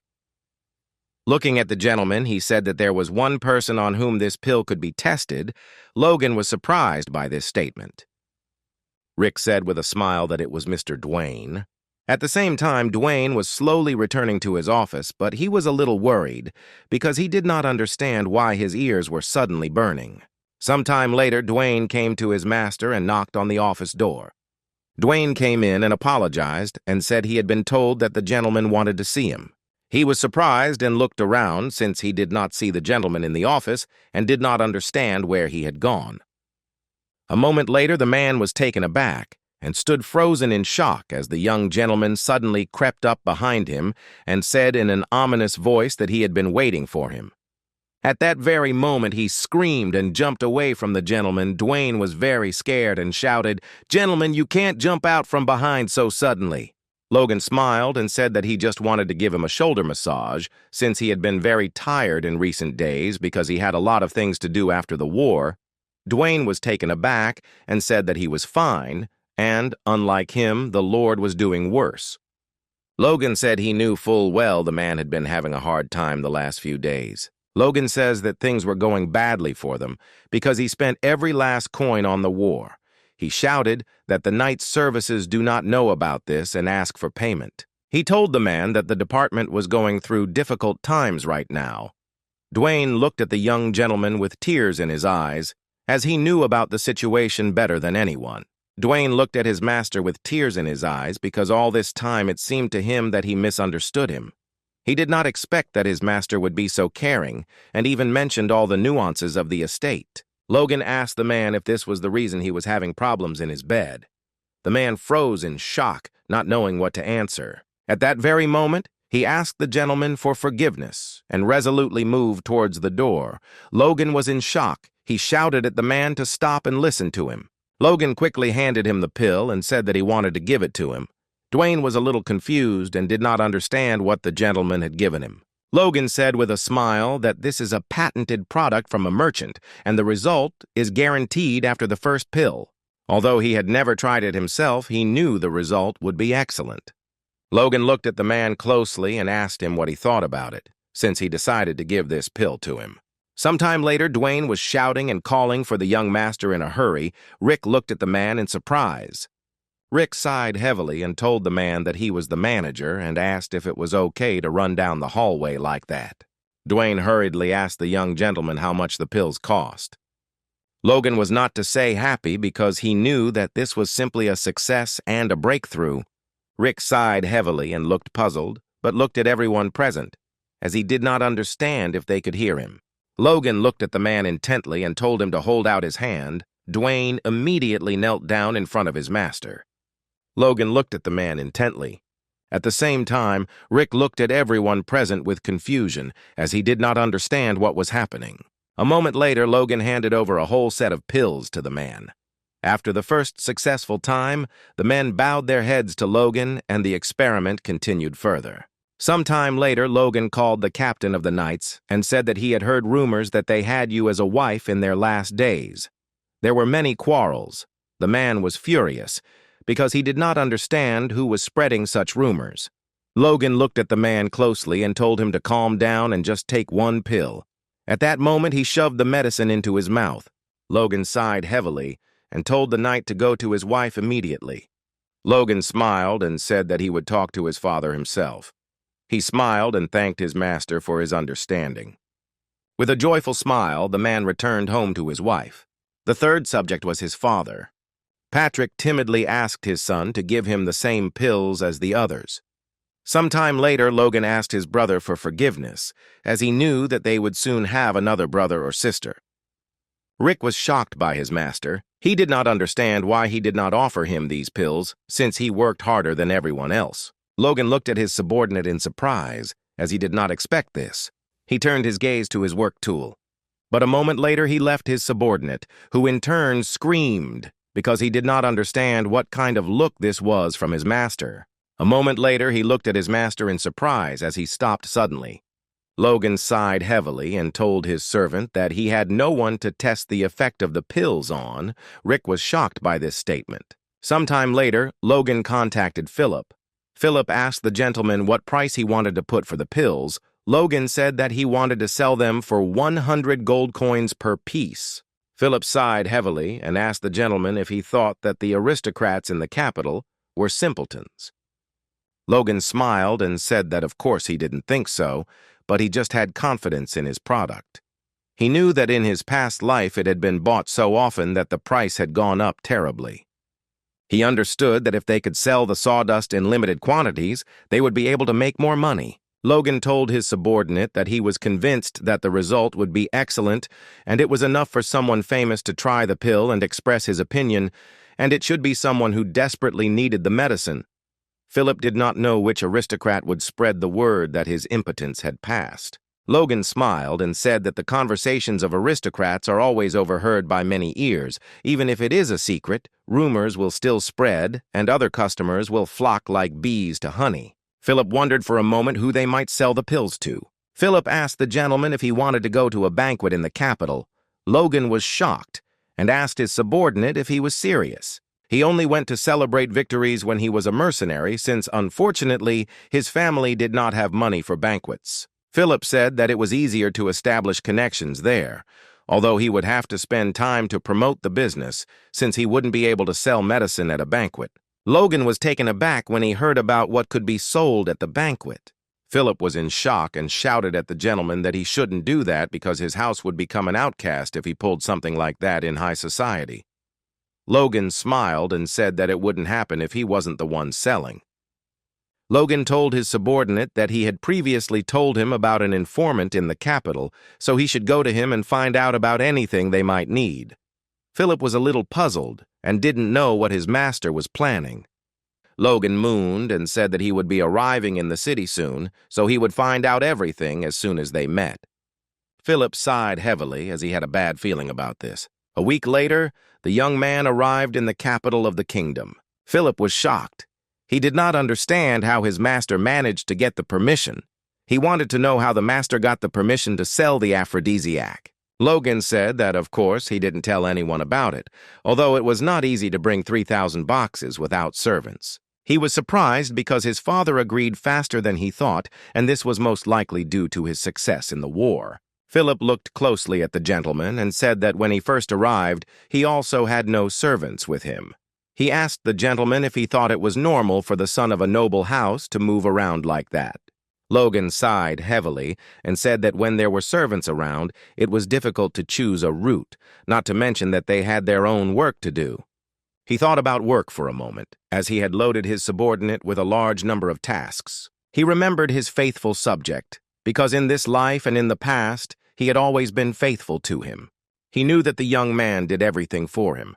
So he was really very grateful to him, but he also wanted to thank him not only verbally but also financially.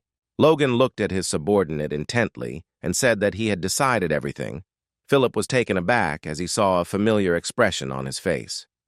Logan smiled and said that as a token of gratitude to Rick for doing such a great job, he would name the cure Emporic. Philip looked at his master in bewilderment, for he knew that there was no doubt, and he was completely mad. Philip looked at his master closely and said, "Something must be wrong." He was tired after a long journey, and it would be better for him to recuperate in the bar. Logan asked if he shouldn't talk about aristocrats who had problems. In a place full of snakes, Philip said that the room was clearly a more appropriate place to discuss such a topic.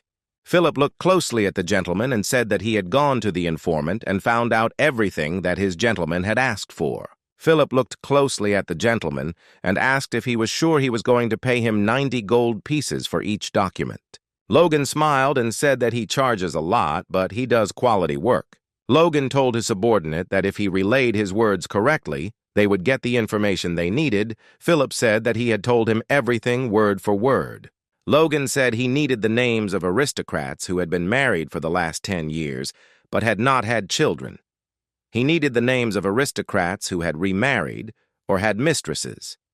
Philip said that he also asked to get the names of the aristocrats who ate stamina-boosting food.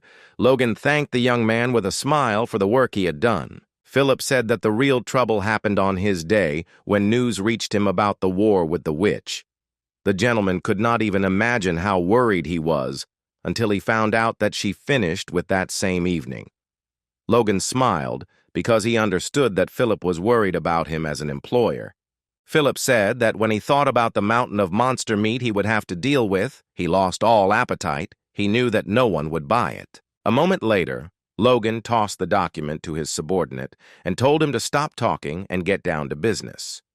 Or he was in shock, not understanding why the paper was breaking so painfully.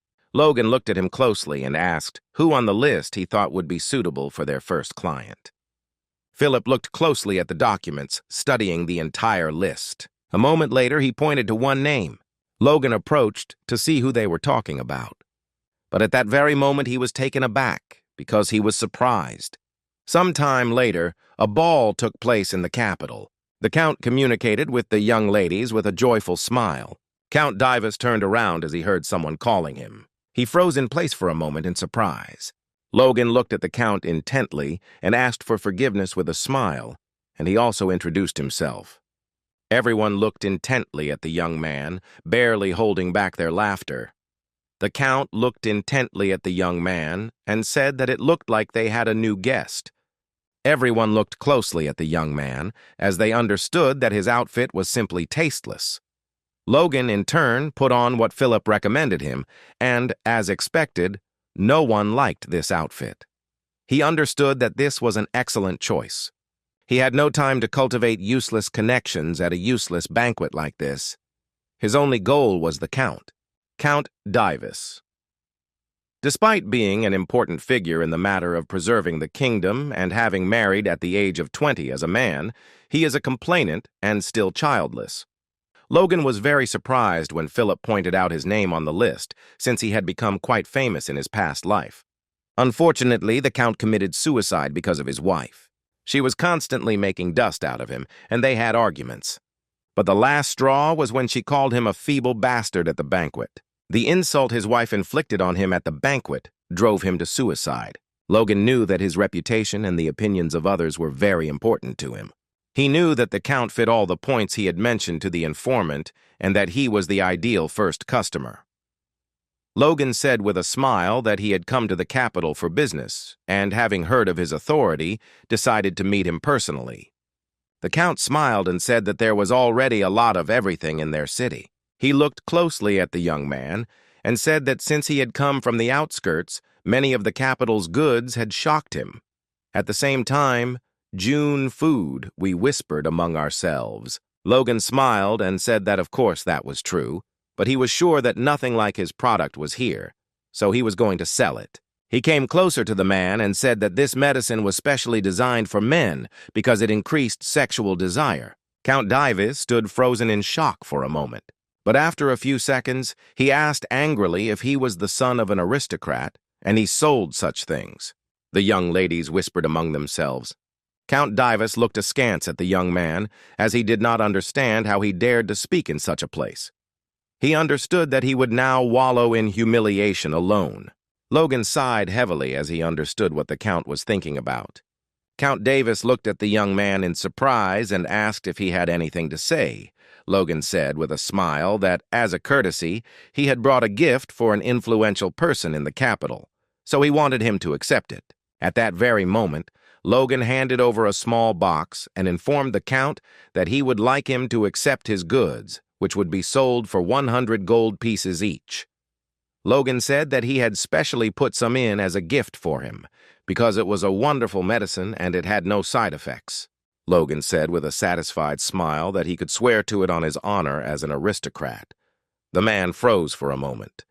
A few days later, Logan's butler came to him and said that his master had instructed him to purchase the drug. Logan said with a smile that it looked like the Count had sent him. Philip bowed and thanked the buyer and asked him to come again. Philip looked at his master closely and said that he had done a good job the first time. Logan said with a smile that they would earn even more because the rent for the tiny shop itself cost $10,000. But this was expected because this was the center of the capital, and he barely managed to negotiate the rent. Philip sighed heavily and said that they needed a room, and it would be more useful if people could come in and inspect the goods themselves. Logan told the young man that he was absolutely right, but it was time for him to go to the banquet. Philip was surprised because he knew that his master went to banquets almost every day and sometimes several times. Logan smiled and said that one client wasn't enough for him. Logan said with a satisfied grin that they needed to advertise the product to as many people as possible. A week later, the man went to the small shop again. He simply could not believe that the Count was asking him to buy medicine again. He was surprised because no healthy food had such an effect on the Count. But a moment later, the man froze as he saw a crowd of people. He was surprised, as the line that had formed outside the store was no joke. The man was a little puzzled and did not understand why the line was so long. He was surprised because everyone was familiar to him. He saw the Viscount's steward, and he also saw the Count's butler. He understood that this could spread unnecessary rumors, so he wanted to buy the medicine and leave as soon as possible. A moment later, Philip came out onto the street to meet everyone. He asked for forgiveness and said that, unfortunately, they had sold everything they had prepared for today. Everyone present was shocked by the statement. The man was surprised and shouted that this had never happened before. Philip smiled and said that he was really sorry, because this drug is very popular, but there is not enough supply, so they set a limit of 50 boxes per day. The man begged Philip, puzzled, to give them some of the drug, while the other man shouted, "Stop! If he comes back empty-handed, the master will kill him." The man stopped and looked at everyone in surprise, but at the same moment he told his subordinate to immediately find out what was going on. Logan looked at everyone present with a fierce grin because he knew that the introduction of restrictions would stimulate buyers, and other people, seeing the crowd, would also be interested in his drug.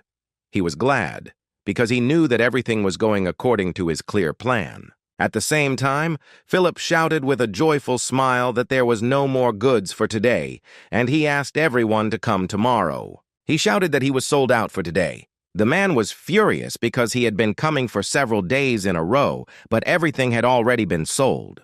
Philip looked at his master with a joyful smile and said that they had been fulfilling the sales plan every day for a whole month.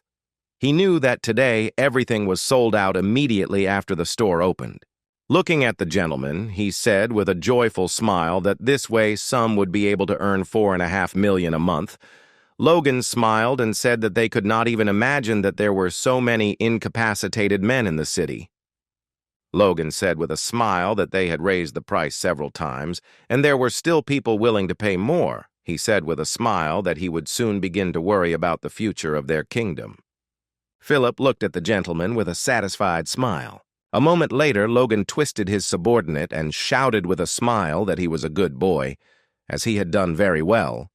Philip sighed heavily and said that, unfortunately, it was hard for him to breathe, and also told the master that it was all thanks to his efforts. Logan looked at the young man with a smile and said that starting next month he would receive a percentage of the profits. Philip froze for a moment as he did not expect anything like this, but at the same moment he thanked the gentleman and shouted that he would try his best.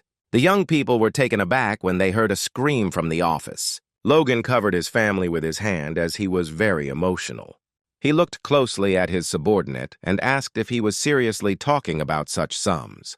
Hamar sighed heavily and said that everything was exactly like that, and judging by the miner's words, there was a high chance that the gold nuggets were in the deeper layers. Logan was amazed because he realized that 10 tons of gold, even with a rough calculation, was 100 million gold. He was amazed because he realized that he had won a much bigger lottery than he had previously imagined. Hamar was well aware of the fact that the price of the loot was not a joke. He asked the gentleman if Togo had the means to pay. Logan was taken aback, but said that, of course, he had everything. He looked at the man with a satisfied smile and told him to wait a little, since his master would get all the money he needed and the workers in one moment. Hamar sighed heavily and looked at his master with a puzzled expression, as he, in turn, wanted their master to be gentler with them. Logan walked slowly about his business. He knew that the initial investment cost for developing the mine would be about $5 million. He understood that if the sales of his medicine remained the same, he would be able to collect $4.5 million in a month. He was clearly aware of the fact that within a few months of selling the drug, he would have a lot of money. He knew how many boxes of medicine he had left, so he needed to go home and send more medicine to the city and then start developing the mine. He froze for a moment as he sensed that someone was hiding behind the house. At that very moment, he ran towards the man because he thought that he was a thief. He burst into the store but didn't notice anyone. Looking back, he wondered if he had left. Logan knew that this was not the case, because there was only one way out. He knew that the uninvited guest was still in their store. Unfortunately, the man was very fast, and at that very moment he passed Logan. Logan was shocked and immediately used his sword. He wanted to know who broke into their store. But he froze for a moment in surprise when he saw that there was no one there. He was very shocked because he didn't see anyone, but he clearly felt that someone was in the store. At that moment, Logan clearly felt the force that he had felt a few minutes ago. He turned around with fury. And at that very moment, he saw an uninvited guest who was on the roof. A few seconds later, he pushed off the ground and flew onto the roof. He saw his opponent standing on the roof, straight and confident, without moving. With lightning speed, he aimed his sharp sword straight at his enemy. He still managed to latch onto his opponent. The man was a little puzzled as the young man managed to cut him. A few seconds later, Logan landed on the roof where his uninvited guest stood. He looked at the man with fury and asked who he was. But the man did not answer the young man. And after a few seconds, it easily evaporated. Logan was shocked by everything that was happening. He was shocked because he realized that there was no trace of his presence left, although he had just been in front of him. But after a few seconds, he saw a small piece of the cloak. He was puzzled and did not understand what had happened at all.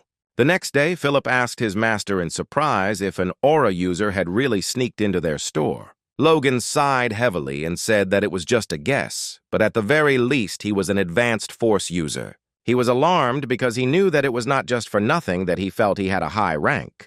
Logan understood that he was obviously significantly different from him. Philip was alarmed and did not understand how the user of the aura could be an enemy and at the same moment a thief, and he learned that the one who possessed it was capable of becoming an aristocrat from an Arab. He asked his master if such a man would stoop to robbery. He wanted to know if he had stolen anything. Elbow sighed heavily and told Philip that he thought correctly. Logan told the young man that he had only stolen a few pills of the drug.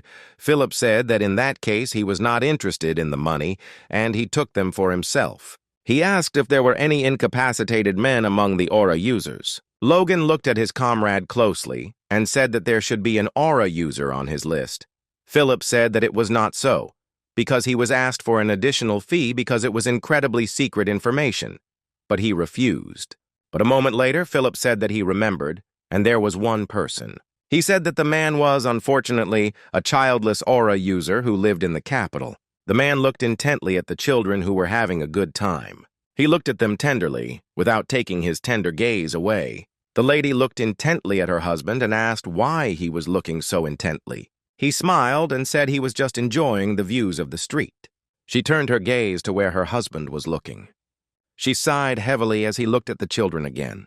He smiled and said that he just liked the cityscape and she shouldn't have stupid thoughts. He looked at her with a gentle smile and suggested that she return home. The lady hugged her husband tightly and said with a smile that she was very happy to have met him. He looked at his wife with tenderness and longing. But a moment later he hugged her tightly and said that he was also very happy. The best swordsman in the kingdom of Felix Esperanza, in his heart grew sadness and regret, because it all started with a simple wound he received in his youth. While fighting for his country, he was injured in the groin area. As a young man, he had not cared about yet another honorable wound received while performing his knightly duty, but now he wondered what the point was in the title of Duke and the glory of being the strongest on the entire continent. He knew it didn't matter, because he had no child to inherit his achievement. Madame looked closely at her husband and said that for him, it was most likely mocha. With tears in her eyes, she said that if he didn't mind, she would like to stay by his side. She was very sad that they couldn't have a child, but she didn't want to leave him. Felix looked at his wife closely and wondered if there was any way he could ever repay her for the boundless love he received from her. The man looked at his master intently and said that a family meeting would soon begin. He asked the master if he was sure that there was no need to rush. Felix sighed heavily as he saw no reason why he should come earlier, since they were only pressuring him to have heirs. The man looked at his commander intently but said nothing. But a moment later he said that he would try to express himself more carefully. But recently a very effective medicine had appeared in the capital. Felix sighed heavily and asked if this was true. The man told his master that it even healed physical wounds. Felix was taken aback and froze for a moment. The man looked at the gentleman intently and said that he did not know if he would believe him, but there were a lot of reviews about his effectiveness. Felix was furious because he had already tried the drugs after he stole them. He was puzzled because he did not expect that he would decide to rob even if he was troubled by his wife's tears. He understood that it was a disgrace for all his disciples, not to mention the fact that it did not show any effect. Felix told his subordinate that rumors should be treated with distrust. He understood that rumors were just rumors, and medicine could not cure what the aura had not helped him with. The knight was taken aback and, looking at the young man, said that he could not meet the Duke without an appointment. Logan said with a smile that for this reason he asked to be named. Logan said with a satisfied smile that he would definitely want to meet when he heard his name. Some time ago, Philip anxiously asked the gentleman whether he was really going to visit the Duke in person. Logan smiled and said that everything was correct. Philip was worried and asked the master not to say that he was planning to go to the strongest man in the kingdom and ask him if he had robbed him and how things were with his wife. Philip hoped that his master would not do anything like that. Logan looked at his subordinate in surprise and asked if he had just been mocking him. Philip was alarmed and told his master that he was asking for trouble. He wanted his master to pretend that nothing had happened. Logan knew that if anything went wrong, it would be the end of them. He knew that his subordinate was speaking on business, but if that man really was the Duke, then they should not miss such a chance. A moment later, Logan saw the butler. The butler smiled and showed the guest where to go. Logan knew he had a chance to form a strong bond with one of the strongest men in the kingdom. He bowed and greeted the Duke and introduced himself. Logan knew that the Duke was around 70 years old, but he looked much younger. He wondered if the Duke had slowed down his aging or was using his strong aura. Felix looked at the young man closely and said that his home was in the southwest region. He wanted to know why the young man had come such a long way from there. Logan, in turn, understood that it was still too early to get straight to the point. He smiled and said that he had recently opened his own business in the capital and decided to present his goods to the Duke as a gift. He presented him with a small box containing a medicine for men's health, its effectiveness proven by many aristocrats. The Duke looked at the small box in surprise and asked if this was true. Logan looked at the man closely, as he saw no reaction, and was now sure that he was indeed the thief, and that was why he wanted to go in. On the other hand, he told the man with a smile that such a thing would not suit a Superman like him. So he brought something more special. Logan looked at the man with a fierce grin because he saw that he reacted correctly. At first, the Duke did not show interest, because this drug did not work on him. The poison in the monster meat used in the current version of the medicine has been neutralized for use as an aphrodisiac and dysfunction treatment, but this normal poison will not work on a superhuman. So, having accumulated it, Logan created a powerful concentrate. He held out a small box with a smile and informed the Duke that in front of him was a limited version of the drug. Felix froze for a moment in surprise, as he knew this was his chance. Logan called the version limited because it concentrated the effect of 50 ordinary pills, and he had the chance to use it on himself, so he could safely guarantee that the effect would be, he felt a deadly pain after taking this pill.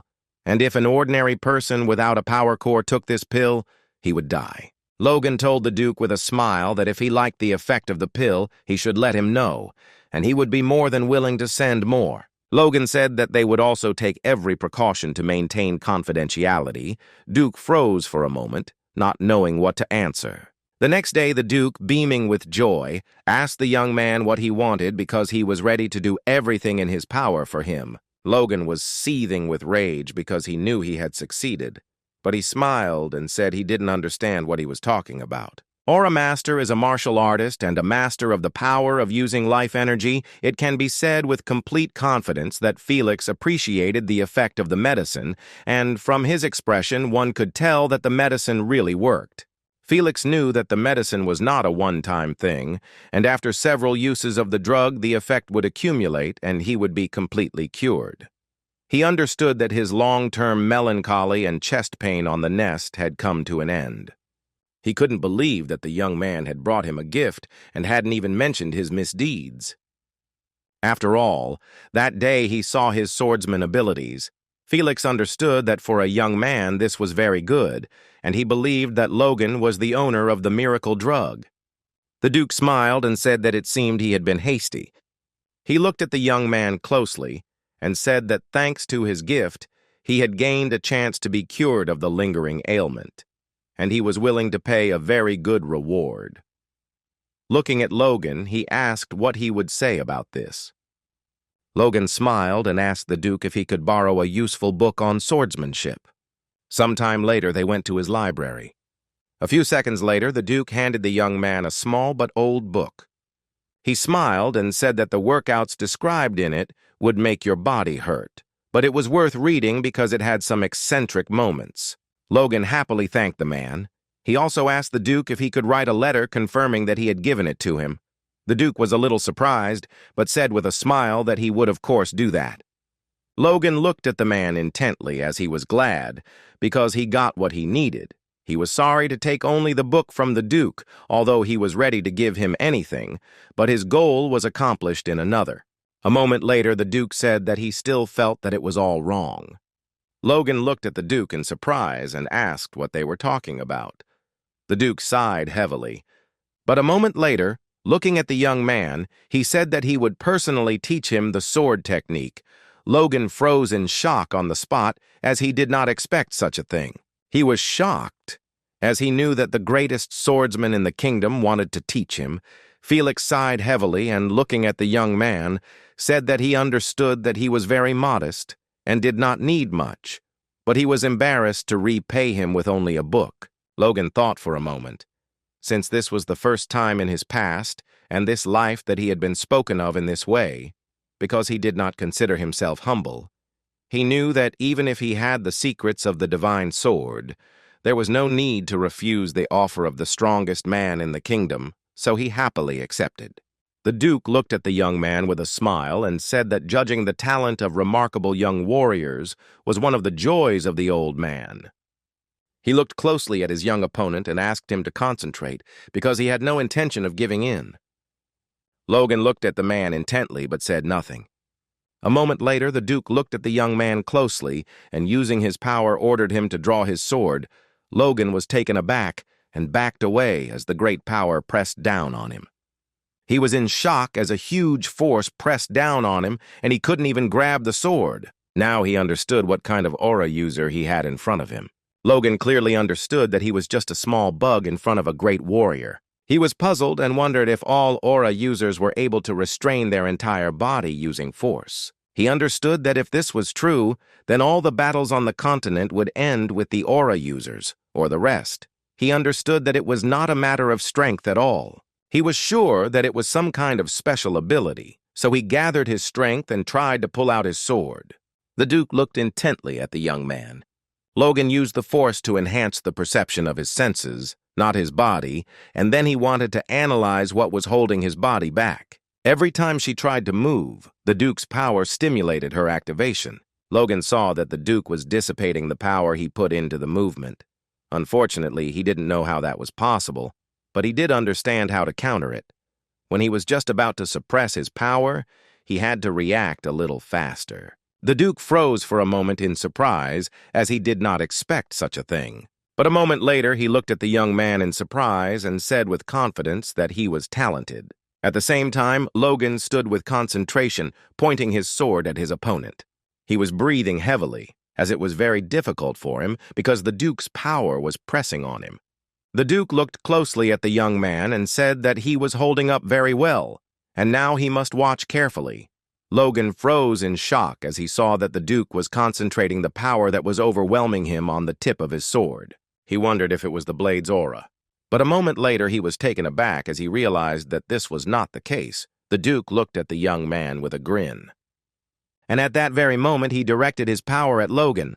Logan sat down at the table in shock. He was shocked as the Duke used the power of his blade. Logan looked closely at the man as he saw that his sword was moving very slowly. But unfortunately, he could not move because the Duke's power permeated his entire body and interfered with the work of his senses. He saw that the power of the red blade was growing.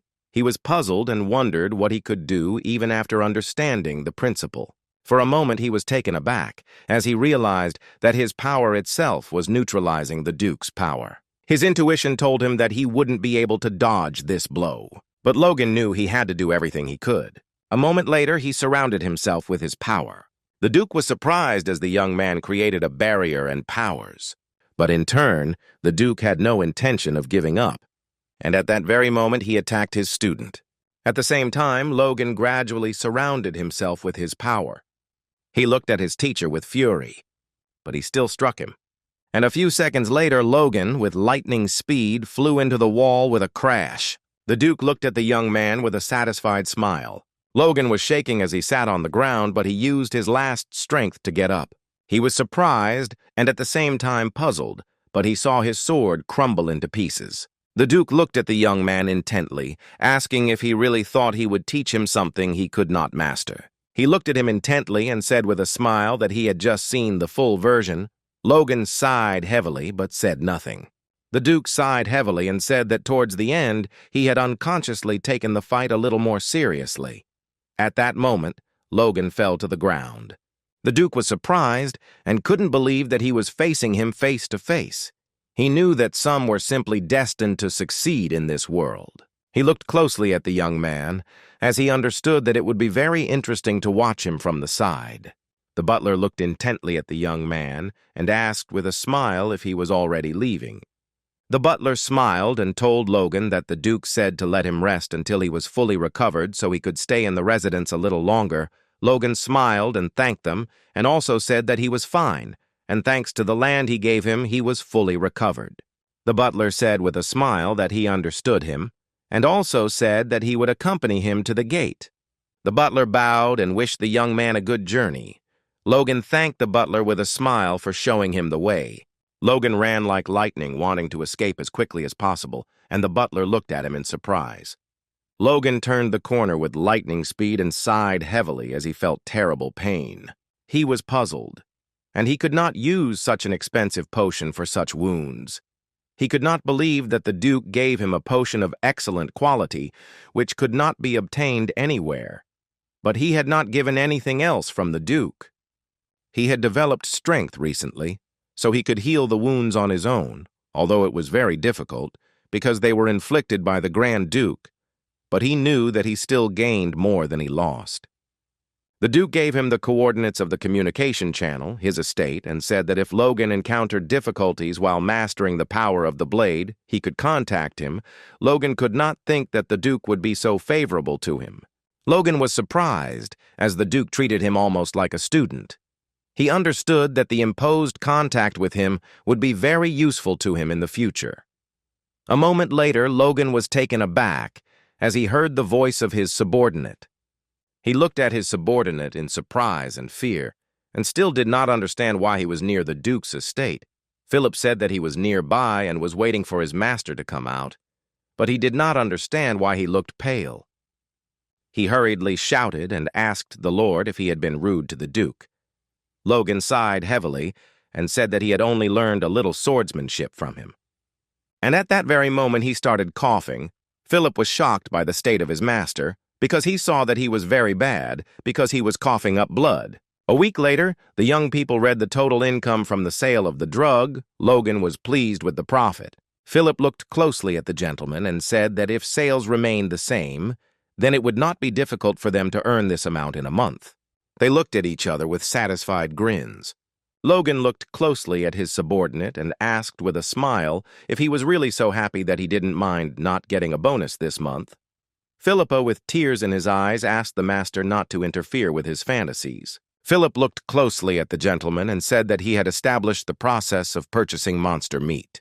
He also asked the gentleman if he had thought about buying a house in the capital. Considering the cost of living, it would be profitable. Logan said that he did not intend to do this, since he would stay in the city for a year, maximum 1.5, and until then they should focus on selling the medicine, because after that he would have to move, even if he wanted to stay. Philip was puzzled, because he did not understand what the gentleman's words meant. Philip sighed heavily and said that the gentleman should take care of his health so that the business could continue to flourish. Because he was coughing up blood and it scared him to death, he sighed and said that for this reason he had been locked in his room for a whole week. Philip asked the gentleman if he was really focused on recovery because when he came, the gentleman was always busy with something. Sitting at the table, Logan sighed heavily and said that it was true, but he did not need to worry about it. Philip looked at the gentleman intently and asked if this was another secret. Logan smiled but said nothing. He liked that Philip didn't try to find out more, even though he grumbled. But in his place, his faithful servant would have definitely gotten to the bottom of it. Philip asked the gentleman if he was going home now. Logan said that he was, and Philip had to reassure the customers until he sent a new batch of medicine. He looked at the young man closely and said that every month Toth was to send food rations worth 100,000 gold pieces to Tesseron and McLean. Philip was shocked by this statement. He looked at the gentleman in surprise and asked if he really planned to feed all the residents of those regions. Logan sighed heavily and told his subordinate to calm down because they would be doing this for a year, so he had to find a supplier. Philip was surprised and asked the gentleman if he was serious, because he didn't know that Logan valued his people so much. Logan, in turn, did not answer, because he simply did so because it was necessary. He knew that their chronic shortage of food supplies would end in a year. Logan knew that even if they had planes because of the infertile lands, they would still be in the red. He knew that people's labor was important to his plan, so he couldn't let them starve. As he was leaving, he said that he had some business to attend to, so he needed to get it done quickly. Philip asked what business he had, but he knew that the gentleman would not answer anyway. Logan smiled and told his subordinate that he was a quick learner. Some time later, Logan came to a small guild. He looked closely at the young man, handed him a small list. The man looked at the young gentleman in surprise and asked if he really wanted them to find the people on the list. He was puzzled because the young man wanted them to find people by name and a couple of external signs.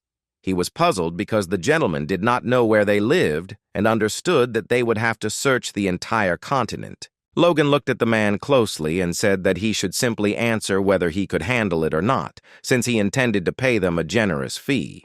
The man paused for a moment in thought, but after a few seconds he finally agreed.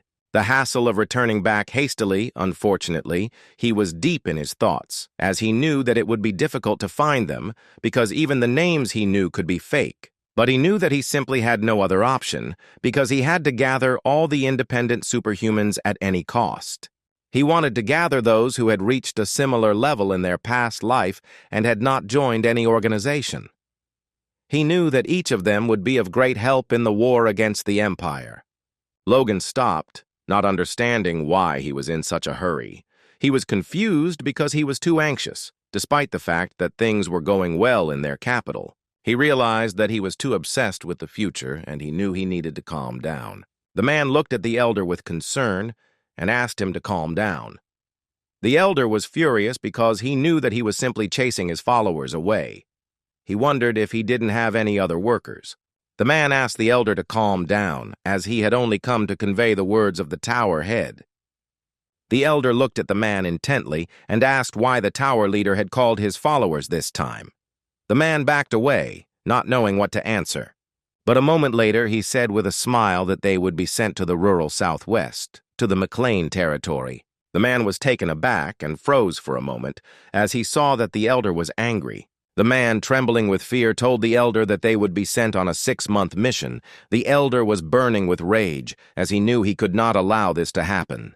He looked at the man intently and said that it was time to settle the matter once and for all. He was furious because he knew he couldn't just let his followers go. Some time later, Logan came to the Tower of the Magicians. At the same moment, the young man shuddered and greeted the guest with a smile. He looked closely at the young guest and wondered what business he had come on. Looking at the tax, he assumed that it was an aristocrat, but his suit was too simple. Logan said that he needed a pair of magic scrolls. The young man realized that such a person would never come to meet a high-ranking magician, and he probably just wanted to buy scrolls that were not particularly different from each other. Logan looked at the young man intently and said that he would like to buy 150 magical scrolls of destruction. The young man stood there in surprise. A moment later, Logan showed his user certificate issued by the bank. The young man froze for a moment looking at the scroll. After a few minutes, he was taken aback, as there was a very large sum of money there. He was shaking like he had never seen anything like it before. A moment later, he said hastily that he would accompany the young man upstairs. Resolution Magic is a 4th circle, long-range earth magic spell. Depending on the mage's potential, this magic can even cause a cliff to collapse. But due to drawbacks such as the time it takes to activate and show signs of use and the fact that it only works on rocks and dirt, it is not used in combat at all. Logan knew it was perfect for construction, hoping to speed up the development of the mine and solve his other problems at the same time. The old man looked at Logan in surprise and asked if he really wanted to buy a large number of scrolls. Logan smiled and said that that was exactly it. The old man said with a smile that they had not had such a generous buyer for a long time, and they even began to worry a little. Logan couldn't even imagine that the head of the tower himself would come running to him. He was the head of the tower in the 5th generation, but he acted like this just because of money. Logan wondered if things were really that bad for them. Logan knew that his trading partner's weakness was an advantage to him. He smiled and said that his home was a small fief in the southwest, and he would understand, and if they had not heard from him. Radios smiled and said that it seemed like his intern had made a mistake, and so he asked for forgiveness, and also said that he would be given a severe reprimand, Logan of the Nose, and said that there was no need to do this. It was all nonsense. Radios smiled and told Logan that he was very good-natured. The young man, in turn, realized that his end would soon come. Radios is very angry because he almost lost Logan due to an intern's mistake. He knew that in peaceful times, earth magic was only used for farming or planting, arming with their trees. He didn't understand why some strange nobleman was wasting precious scrolls on such trivial things when he could just hire people. Radios was seething with rage, as he knew that it was precisely such ignorant golubtsi who were chattering about the magic tower becoming weaker and weaker even after he became the head of the tower, although he had actually spent the budget for this month a little earlier. In any case, he knew that he needed to butter up the young man and shake more money out of him. Radios looked at the young man closely and said that there was a small problem. Logan looked at him in confusion.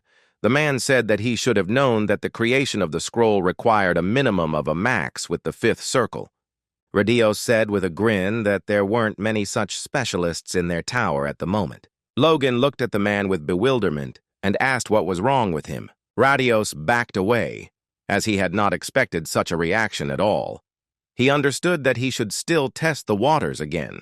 Radios told the young man that he should know that each scroll was expensive to create, so they couldn't make them in advance. Logan stood up, sighed heavily, and said that in that case there was nothing they could do. When he left, he said that he planned to purchase a lot of scrolls this month. But if it was difficult for them to strengthen such a quantity, then he would simply turn to the ruler family's magic tower. Radios rushed to the exit in a hurry and blocked the young master's path with his body. Radios asked the young master if he really intended to buy this amount of scrolls every month. Logan said that was exactly the case. He looked at the man intently and said that in 6 months, he would ultimately need 900 scrolls. Radios, in turn, beamed with happiness. At that very moment, Logo said that since it was already difficult for them to make this amount, they should not make a deal. Radios quickly grabbed the young master and stopped him. He shouted that they would handle his good order. Logan asked in surprise how they were going to do it. The man smiled and said that of course they could definitely do it. Radios happily said that the scrolls of the fourth circle cost 10,000 gold each. Radios, anticipating real money, said that 150 scrolls would cost him 1.5 million. He shouted that in a year and a half the sum would be 9 million. Radios looked at the young master intently and said that this was a very attractive price, but he also asked the young man how about they find a mage so that he would not buy the scrolls. Logan looked at the man in confusion, as he knew that the magicians she had decided to use hated doing dirty work, so they usually sold scrolls. He understood that the mage was as effective as several scrolls. He asked the head of the tower if they really had a person who would be willing to send him to a construction site in the countryside. Radios smiled and said that it seemed like they misunderstood each other. Since he couldn't even order a mage of that level, Logan sighed heavily, since he shouldn't even have hoped for something like that. Radios said with a sly smile that instead he could offer him 9 magicians with the second circle and 1 with the third. They are students who have been working as a team on various construction sites for a long time. Logan looked at him closely, knowing that this sounded good. He knew his construction had been going on for a long time, so this would be even better. But he was puzzled and wondered what kind of magicians specialized in construction. He really wanted to see what kind of people they were. Sometime later he saw young but at the same time tortured people. Grick greeted the young gentleman and also said that he was a magician of the third circle. Logan also introduced himself, but in turn he was puzzled by their appearance.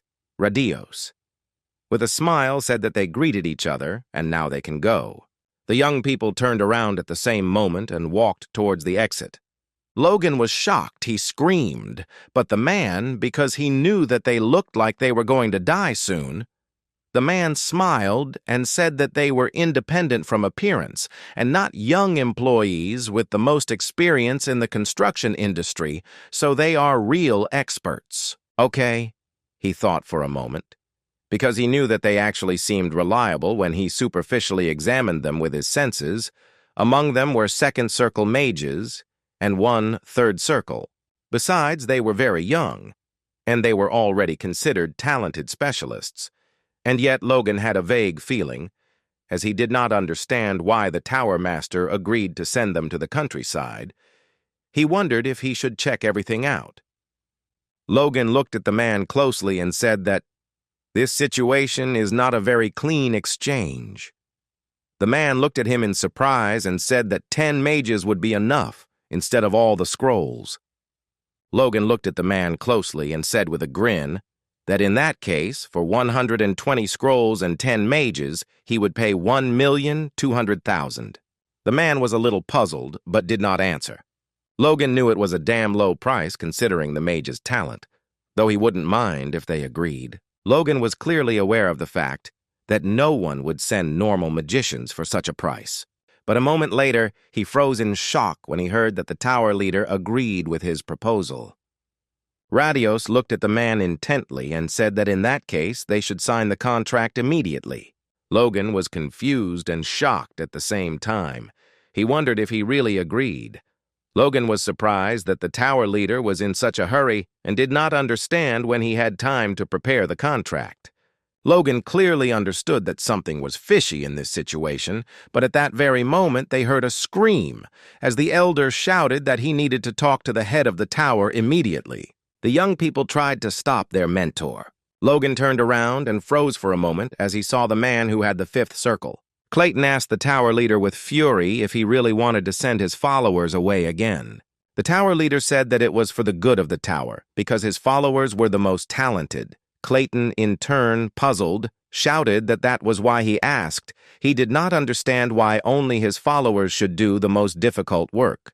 He shouted that they were not just anyone, but children who had just returned from work. The head of the tower shouted that love and work were not a problem for young people, and that it was necessary for the good of the tower and for themselves. Clayton shouted at the head of the tower that he knew that he had been oppressing his students ever since he had received the 5th circle and become an elder last year. Radios was puzzled and shouted that this was not true. and also asked the elder how he was behaving in front of their guest. Logan sighed heavily as he now understood what the matter was. He saw that the man had attained the fifth circle at a relatively early age and had become an elder. He clearly understood that he was in the tower. It was very frightening because he had no opportunity to conflict with the elder, so he took it out on his followers. Logan looked at everyone present with a smirk, as the internal conflict in the tower would play into his hands. He couldn't believe that he had received such a lucrative contract. "Rey Dios!" She shouted at the elder that if he did not want to obey the orders of the head of the tower, then it did not matter to him, and he could leave with his followers. The man was furious and asked the head of the tower if he was really serious about saying something like that now. At the same moment, he furiously applied his force. Radios shouted furiously at the man that if he wanted to leave, he could do so right now. Grick, watching everything that was happening, shouted to his comrades that things were bad and they needed to stop the men. Clayton shouted to the tower leader to prepare for battle. Radios glared at the man, but he had no intention of stopping. At that very moment, everyone was taken aback and looked at the guest of the tower in surprise as he signed the contract. They were taken aback and looked at him in surprise, not understanding what was going on. Logan looked at everyone present with a fierce grin and said that the contract was now signed. Logan looked at everyone present and showed them the contract. He looked at the young people with a smile and asked them to follow him. A moment later, he looked at the higher men and told them to handle it themselves. He knew that the contract would remain valid even if the head of the tower changed. The tower leader sighed heavily and said that they had shown themselves in a worthless way in front of the guest. He also said that he would send them the scrolls as soon as they were ready. The elder shouted that he had not finished yet. Radios asked the elder if he really wanted to break the contract with the Tower of Earth Magic. He shouted at the man to know his place. Clayton shouted angrily that if they were behaving like this, he would leave with his followers. Everyone froze for a moment in shock. The tower leader shouted at the man that he was an elder. He didn't understand how he could waste time in the countryside. Logan shouted that he never hired a mage with the fifth circle. Clayton sighed heavily and said that he would not ask for payment. He would simply help his guys get the job done as quickly as possible. Logan immediately bowed and thanked the man. The head of the tower was furious. He shouted that they had not finished speaking. Clayton, looking at his students, asked only to postpone the trip for a day, since his followers needed to rest before leaving. Logan said with a smile that he did not mind. And tomorrow he would wait for them at the western gate. The next day, Logan was at the west gate, watching all the newcomers. Yesterday's contract was an unexpected stroke of luck. He knew that hiring one fifth circle mage would cost him 1 million. Logan wanted to get home as soon as possible. But a moment later, he flinched as he heard someone's familiar voice. The young lady looked at the young man intently and with a grin said that they had not seen each other for a long time. He was surprised by her and called her by name. She asked with a smirk if they were close enough to call each other by name. Logan, holding back his anger, smiled and said that they had known each other for a long time, and also called her according to all the rules of etiquette. He knew that she, as always, was rude. She looked at him intently and said that she had heard rumors about him because they said that a rather shameful business had opened there. She asked with a smirk if his house had really started having problems. She wanted to know if his family had really come to an end, so she asked in a veiled way if he wasn't ashamed to walk around the neighborhood like that. He smiled and said that she knew how ambitious he was about money, so she didn't have to worry about anything. He wanted her to know that it was none of her business at all, and he hoped that she would stop thinking about his business and go about her business. She sighed heavily and said that the amount she had given him was not small and it seemed difficult to realize it, since he lived on barren lands. Logan sighed heavily and said that she was stealing, and also informed him that it was time for him to leave. He knew that she was just disgusting, and he would do well to avoid her. Rena said with a smirk that she heard about his great contribution during the war. He used special weapons. She looked intently at the young man and said that she had one proposal. She smiled and asked if he wanted to sell the gun to her. Logan said with a smile that the weapon was nothing special, and he felt awkward. but he would have to refuse her for the rest of his life. Logan ran away from her with lightning speed. Rena sighed heavily and looked at him with fury. He knew that even after he became famous for selling the medicine, none of the aristocrats showed any interest in the war, but the young lady was aware of everything. He understood that most likely her entire family became interested in him, and quite quickly. He knew that crossbows were simple, so he hoped that he would be able to use them a few more times. Clayton looked at the young gentleman with a smile and said that he clearly remembered that yesterday they had agreed to meet at the western gate. He did not understand why he was walking towards them.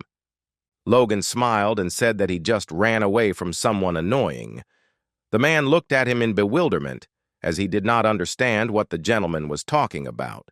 But Logan said with a smile that it was time for them to hit the road. Some time later, they rode in the carriage in silence. Clayton looked closely at the young man. It turned out that several large carriages were enough to carry 6 people each. He also saw that the coachmen were experienced, so he came to the conclusion that Logan had spent a lot. Clayton sighed heavily and told the young master that he shouldn't have bothered so much because he had wasted a lot of money. His student was puzzled. Logan looked at the man intently, but said nothing. It was not the first time he had encountered very proud mages. He volunteered to go for free, so Logan knew it would be easy to sweet-talk him. Logan smiled and said that he had wonderful magicians with him, so what he did was quite natural. The man sighed heavily but did not answer.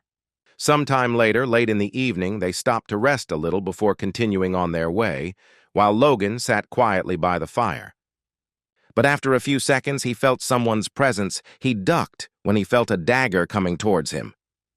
But after a few seconds, he calmly asked who threw the sword. The man was taken aback for a moment. He just couldn't believe that Logan managed to dodge. He said that it was very impressive for a young man. The man looked at the tax with a grin and said that he had previously heard rumors about him in the capital because Logan had made a lot of money selling some kind of medicine. Logan looked closely at the young men who surrounded him. He wondered if they were all thieves.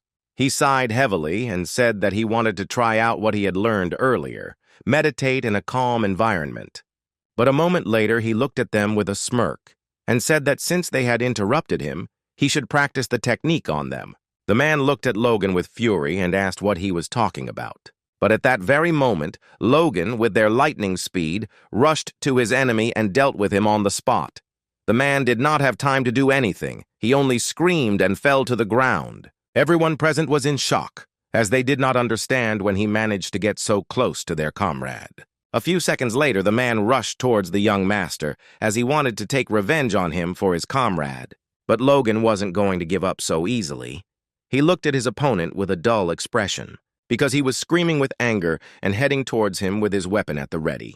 But Logan easily repelled his opponent's attack. At that very moment, Logan easily directed all his power at the enemy and sent him flying. Everyone present was momentarily stunned with shock. They were puzzled, because they saw that the young gentleman, with his ease, had dealt with several of his opponents in a few seconds. The man was taken aback and shouted that it was time for them to leave. But at that very moment, he began to tremble with fear and confusion, because his legs did not move. He was very frightened, because he could not understand why he could not make a movement. At the same moment, Logan looked at everyone present with fury, but at the same time he was practicing the technique that the Duke had shown him earlier. A moment later, he used his power, freeing her. But after a few seconds, he decided to point his terrible sword at the enemies. At that very moment, his sword reached its target, and he heard a cry of despair and pain. Logan was taken aback and looked at his opponents in surprise. He was puzzled, as he still found it difficult to hold her for long. But he was glad that he still managed to achieve such a result. At the same time, the man, sitting on his knees, was trembling and crying from fear. Logan knew that the concentration and compression of power through a new source generated an aura. That day, along with the pressure blade, the Duke told him the blade of power, which was at a weaker level of aura, but he thought that it was too early for him to try to repeat it. But now he was glowing with joy, because he simply could not believe that he had managed to use the blade of power even for a moment. A moment later, he turned and glared at his enemies, throwing all his thoughts away. He saw that there was still one opponent left, But the man, in turn, was puzzled. He did not understand what was holding him back. A moment later, he flinched and cried out in pain. Logan knew that using the power of the draining sword to forcibly disperse and overpower the enemy was characteristic of a pressure blade. Logan was very pleased because he knew he was good enough to use in a real fight. At that moment, he raised his knees over the man. The man could not bear it and screamed with tears in his eyes. Logan sighed heavily and wondered if he had gone too far. But a moment later, he clearly heard a familiar voice. The man said that he saw everything. Logan was taken aback, as he did not expect such a thing. He turned around and froze as he saw Clayton in front of him. Logan was confused and didn't understand why the man was so angry. He wondered if the man thought his treatment of the thieves was too harsh. Logan knew that if he refused to cooperate with him, he would be in big trouble. Clayton looked at Logan closely and said that he had amazing abilities. Logan froze with a puzzled expression on his face. Clayton said that he knew little about Force users. Looking at the young master, he said that he was a little surprised by his abilities and understood how unusual it was that at such a young age he was capable of such a thing. Logan smiled and said that he was making him blush. Logan realized that despite his angry appearance, he was not angry at all. Sometime later, they returned to the camp, but walked in silence. Logan deliberately walked away from the camp so as not to be exposed by those who were not his allies. Logan wondered if the mage had come all the way to look for him. He was puzzled and did not understand why he would do something like that. Clayton said that his followers were having a hard time because they did not get the best teacher. So while they were together, he wanted to take up their training. Logan smiled and told the man that he could cope without it. He didn't understand what all this was about. Clayton looked at the young gentleman closely and said that when they got there and started working, he wanted them to have breaks between shifts, to study, not to drill. He looked at the young gentleman intently and said in all seriousness that in exchange he himself would work more. Logan was a little surprised and said that it was not a problem at all. Logan looked closely at the man as he could see his mana was coming from the ground, but he didn't understand where it was going. After a few seconds, he clearly saw where she was heading. He looked at the tent in surprise and wondered if the earth mages were sleeping in it. He did not understand why the man had gone so far. Clayton looked at the young gentleman in bewilderment and called him. Logan, as a young man, told the man that he seemed to value his followers very much. He sighed heavily and said that since they called him a teacher, he should have at least taught them the basics. Logan asked the man if he had gone too far for them. Since he was arguing with the head of the tower, Clayton hesitated, not knowing how to answer the question. Sometime later, Logan met with his father. Patrick listened to his son and said that he had gained a lot of experience in the capital. Logan smiled and said that it was true, and the trip had done him good. Patrick asked his son if he wanted to borrow anything else. Logan looked at his father, puzzled, but a moment later he said that his business was going well and would soon be profitable. Patrick looked at his son in surprise, as he did not understand what kind of profit they were talking about. But a moment later he asked his son in surprise what business they were talking about. Logan said that he had started selling the drugs he had previously given him. Patrick was taken aback and asked his son if he really meant to say that he had traveled all the way to the capital and started a business there selling sexual desire enhancer. Patrick sighed heavily and said that she remembered that he had promised not to interfere in his affairs. But he still wanted his son to at least think about the reputation and dignity of his house next time. Logan looked closely at his father as he took the news better than he expected. Logan smiled and agreed with his father. Patrick asked his son if he just agreed without thinking. Logan said with a smile that it was so. Logan already felt how his reputation was being restored. He looked at his father intently and said that he also had the chance to meet the Duke of the Sword and establish contact with him. Patrick was taken aback and asked his son if he was talking about Duke Felix now. Patrick angrily asked his son if he had really sold him his medicine. Logan happily shouted that it was indeed so. Patrick was seething with rage and asked his son how much he wanted to ruin the reputation of his house. Logan smiled and said that in return he gave him a good secret technique of a mid-level sword. Patrick froze in shock on the spot, as he did not expect such a thing. But at the same time, Logan said with a smile that he actually gave the full Iron Blood sword technique. Logan, of course, knew that this was all a lie because he himself wrote the book while he was at the Duke's estate. An Imperial merchant discovered it in some ruins. It described a mid-level sword technique. The merchant first copied the book and sold several copies. However, their contents leaked out en masse and began to roam the market, and soon the technology became public property, and all the knights of the continent could study it. Logan knew that this event would take place in 10 years. But if their knights could learn this technique, the power of his house would increase. He knew that if he added sword chi and divine sword secrets, it would be an explosive mixture, and he knew that he had to do this so that his father and brother would have the upper hand. However, the Iron Blood sword technique accelerated the power, which could cause damage to the insides during training.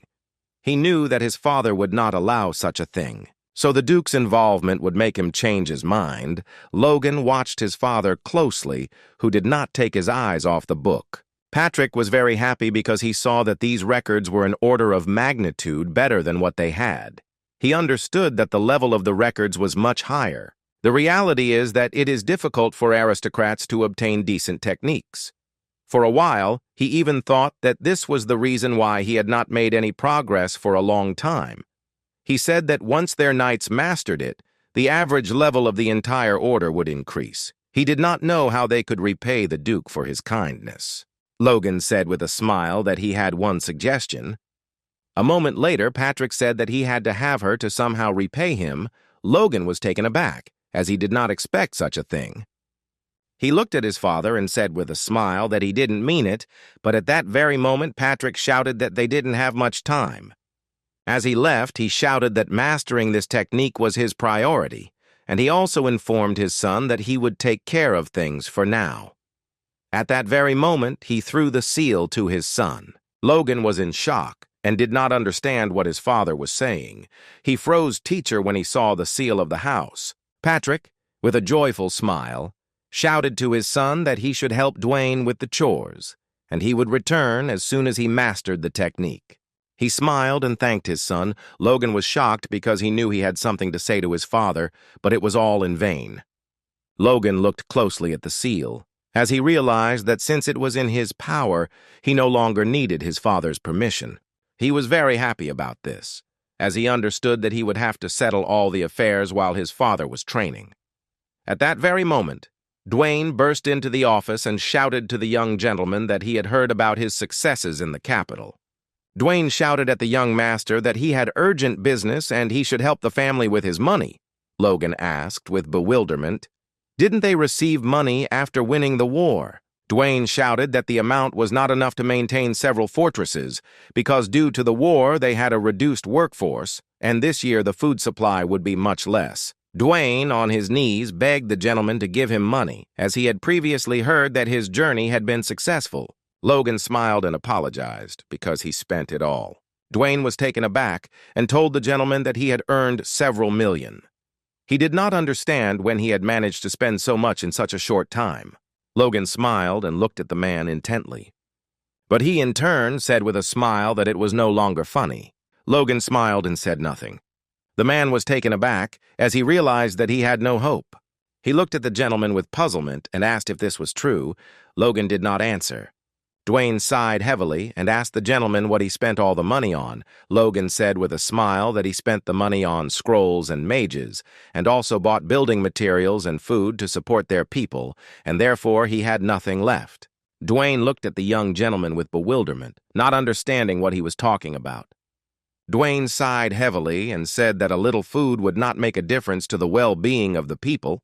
Logan looked at the man closely and said that he spent 1 million gold on food. Dwayne froze in shock as Logan said that food for that amount would be sent to their people every month for a year. Dwayne hastily asked the young gentleman if he had gone crazy. Logan sighed heavily as Ogo had the expected reaction, since his opinion of him had not changed much after he became a war hero. Logan firmly said that he was sane and also asked if it was enough to feed the people. Dwayne was taken aback and said that it was, but he still asked what the count of building materials and magic scrolls was. Dwayne looked at the young gentleman in surprise and asked what they were going to build here. Logan said with a smile that they would soon be leaving the dam. After a few weeks, all the inhabitants were called to their labor duties. The men were furious because they realized that this had finally happened. After all, the aristocrats had exploited them to the fullest.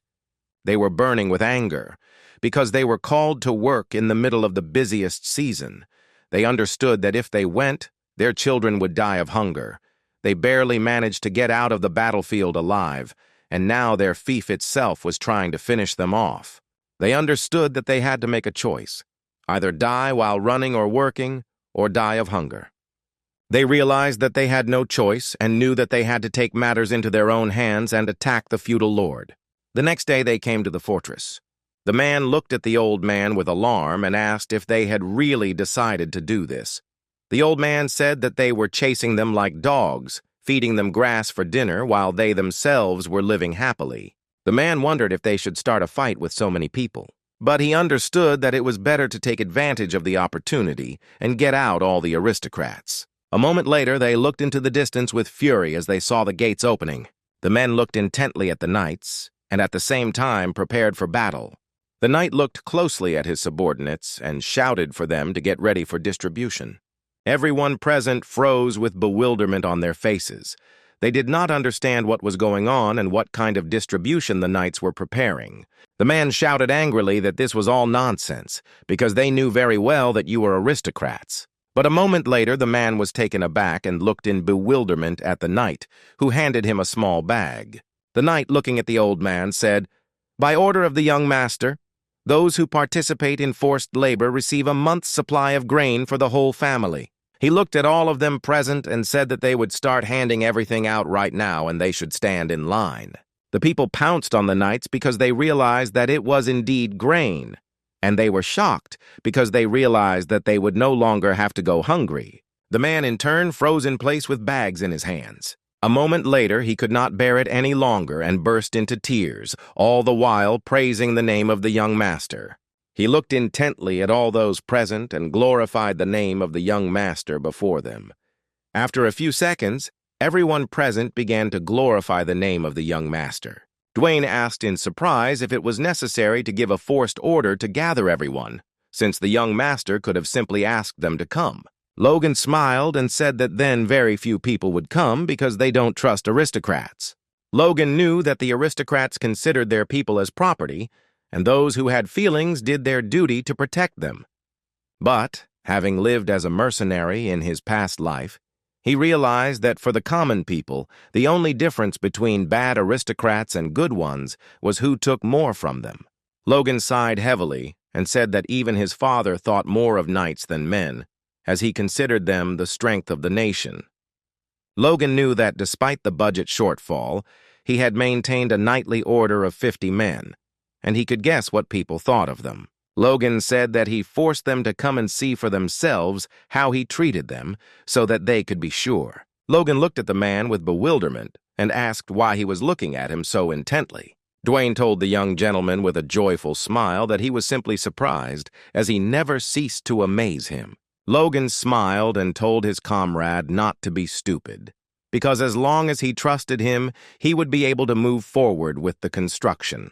Dwayne was taken aback, and the gentleman should think it over again. He did not understand why the gentleman was spending a lot of money on such an undertaking. He didn't understand if it was even possible to finish it. Logan sighed heavily and said that he was now talking like those two. Clayton and Hamar were shouting and asking the master in a hurry if he was really going to drill a hole in the mountain. The men were puzzled and asked the gentleman if he really wanted to drain the water from the river and then build a sluice. Logan sighed heavily and said that it was entirely possible and they should do as he said, since their territory was surrounded by mountains and wastelands on all sides, and they had barren lands. He knew that even the low mountains in the north blocked the river from entering, so they had to cut a huge hole in the northern wild mountains for the river water to pass through them. Hamar, looking at the gentleman, said that it would be more convincing to tell them to dig a tunnel under the mountain. Logan sighed heavily and told the man to listen to him carefully. Logan said they would make a tunnel 30 meters in diameter with an outlet directly to the river at ground level, which would serve as a sluice. This method was used in the West and was called a reservoir. Logan knew that this method of controlling the flow of water would actually become popular in the Empire many years later, but he didn't know how it worked. But looking at the man, he understood that he was with great masters. He understood that if they could cope, then they would manifest you would release him into the Western Territory, into the arable plain. Clayton, in turn, understood that this would all be very difficult, and Hamar, in turn, began to think about how to do something like this correctly. Hamar began to give details of what they needed to do and how. Clayton, in turn, asked in bewilderment if this was really possible to implement. Hamar was taken aback as he realized that he had spoken out loud. Logan looked at them intently and asked if it was possible. Hamar sighed heavily and said in a puzzled tone that he had a lot of work to do right now. Logan smiled and said that for that reason he had prepared magic scrolls and mages. Looking at his comrade, he said that he should choose which mountain would suit them. Hamar was very irritated, as he guessed that something was wrong, since he treated him to delicious food for no reason. Clayton, for his part, wondered if they could handle it. Sometime later, they prepared to put the plan into reality. The men looked at the magician intently, as they did not know if they would be safe after his actions. But they knew that since the young master was next to them, everything would go smoothly. Hamar shouted to the man that if he was ready, he should begin. Clayton, in turn, prepared himself and used magic. A moment later, a powerful explosion thundered. The fragments flew in all directions, and everyone present began to run away in different directions. Hamar hid behind the young gentleman, while Logan stood stubbornly without moving. Hamar shouted to his comrade that he asked him to be more careful. He did not understand why he demonstrated his strength in this way. Logan looked at the man intently, as he knew that in addition to strength, humans could master such supernatural energy as mana. In his past life, he could only barely feel it, but now he felt it clearly. He knew that the power of the earth was coming from the circle of mana in his heart, time after time, drawing the same intricate patterns, stimulating the stone wall. Logan couldn't believe he was seeing this with his own eyes. He wondered if the power core had enhanced his senses. Clayton looked at the gentleman with a satisfied smile and told him to watch carefully. He smiled and said that he was not finished yet. Everyone was looking at him intently. Logan, in turn, was a little surprised as he saw that the man had used a different spell. Clayton looked into the distance and used his power. At that moment, he saw the stones coming together. Logan was taken aback and looked at the man in surprise, as he saw that he had used an unusual spell to gather all the stones together. A few seconds later, he saw a truly unusual sight. He was shocked as a golem loomed over him. Logan looked into the distance with a satisfied smile as he was amazed by what he saw. He didn't expect that it was possible to create a golem of such a size without tools. Logan knew that if they could make a few more golems, they would not only complete the construction faster, but would also increase their combat power. With lightning speed, Logan ran up to the man and called out to him. Clayton was puzzled because he did not expect such a thing from the young master.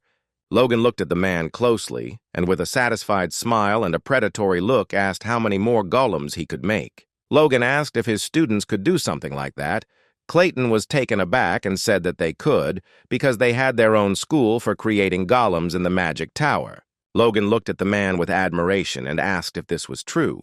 He said that it was, but they had one problem. He said that the spell formula for creating a golem core was only available from the 5th circle, so the students would need mana stones, but even then, they would only get very small and weak golems. Logan thought for a moment about what the man said. Logan knew that the mana stone was imbued with natural energy, which made it rare. It could not be created artificially. It was quite expensive, as it was more often used to aid in spells or in the creation of artifacts. He was puzzled, as he understood that these stones were not economically viable. But Logan knew that in war, money is not important. And if you can win it by spending a little money, then it will be good. Logan asked the man if his golem would become stronger with stones. Clayton said that it was true, and his speed and strength would increase, and he would last longer. Logan looked at the man with a happy smile. Clayton said that since he had a high circle, they would need a high-quality mana stone. Logan was confused as he knew that this was a bad ending. Clayton said that even so, a low-level stone would be perfect for the spell to create a second circle golem. It could last for a day, being several times stronger than a normal person. Logan was a little confused because he knew that a low-level stone was worth as much as a piece of gold, but he knew that the cost-benefit ratio was too bad. But for a short war like the last one, it would be extremely useful. Logan looked at the man closely, already guessing what he would do. Dwayne was taken aback as he saw a monster in front of him. He was shocked because he saw that monsters were destroying their land. Logan, where he lived, sighed and said that he had already said earlier that he did not destroy but dug a tunnel. Dwayne rushed to his master with lightning speed because he knew that he had to tell him everything. Logan sighed heavily and looked after him with a smile.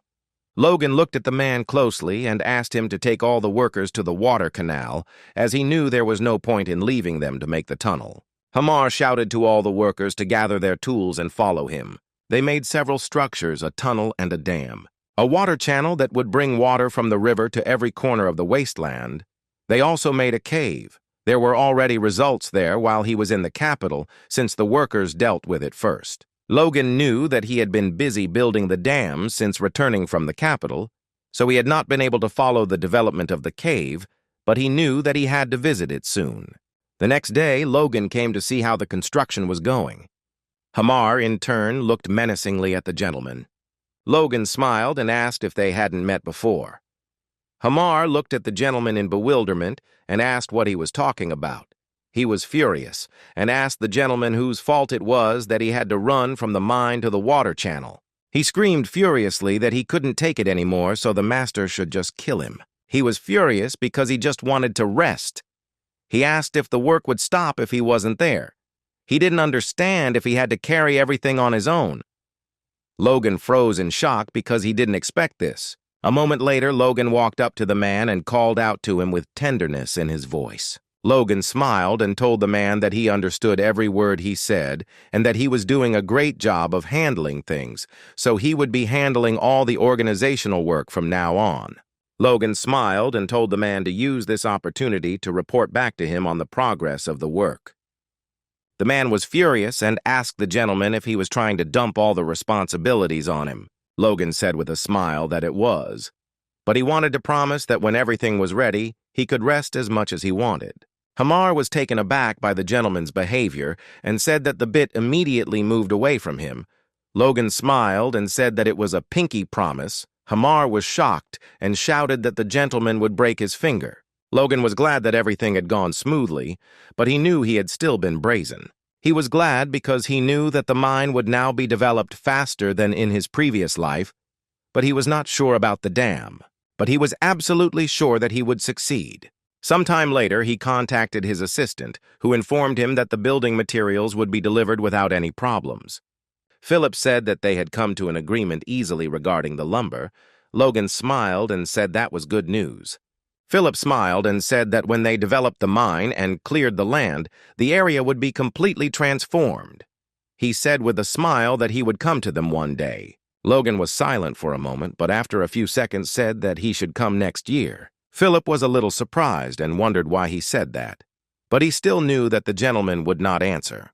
Logan said he had heard earlier that the ruling family had a problem.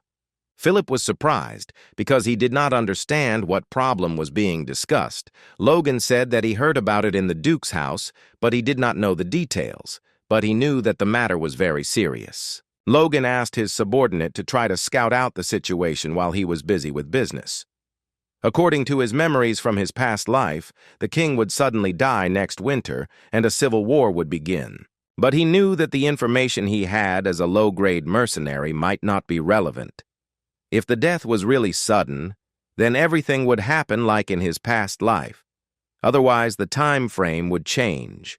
Like during his war with the Viscount, he couldn't change the timing of the Civil War because he didn't know the reason. He knew he just had to prepare in advance, because his house would be taking part in a war that would turn the order of the kingdom upside down. Logan told his subordinate to put money into a reserve fund and buy a lot of weapons and armor for 1,500 soldiers. Philip was puzzled because he knew that this was not a trivial request. Philip was surprised by this figure because he thought that Logan had no more than 100 knights. Logan said that this was not for knights. Looking at his comrade, he said that all this was for the soldiers. Philip was shocked and asked the gentleman if he had really gone out of his mind.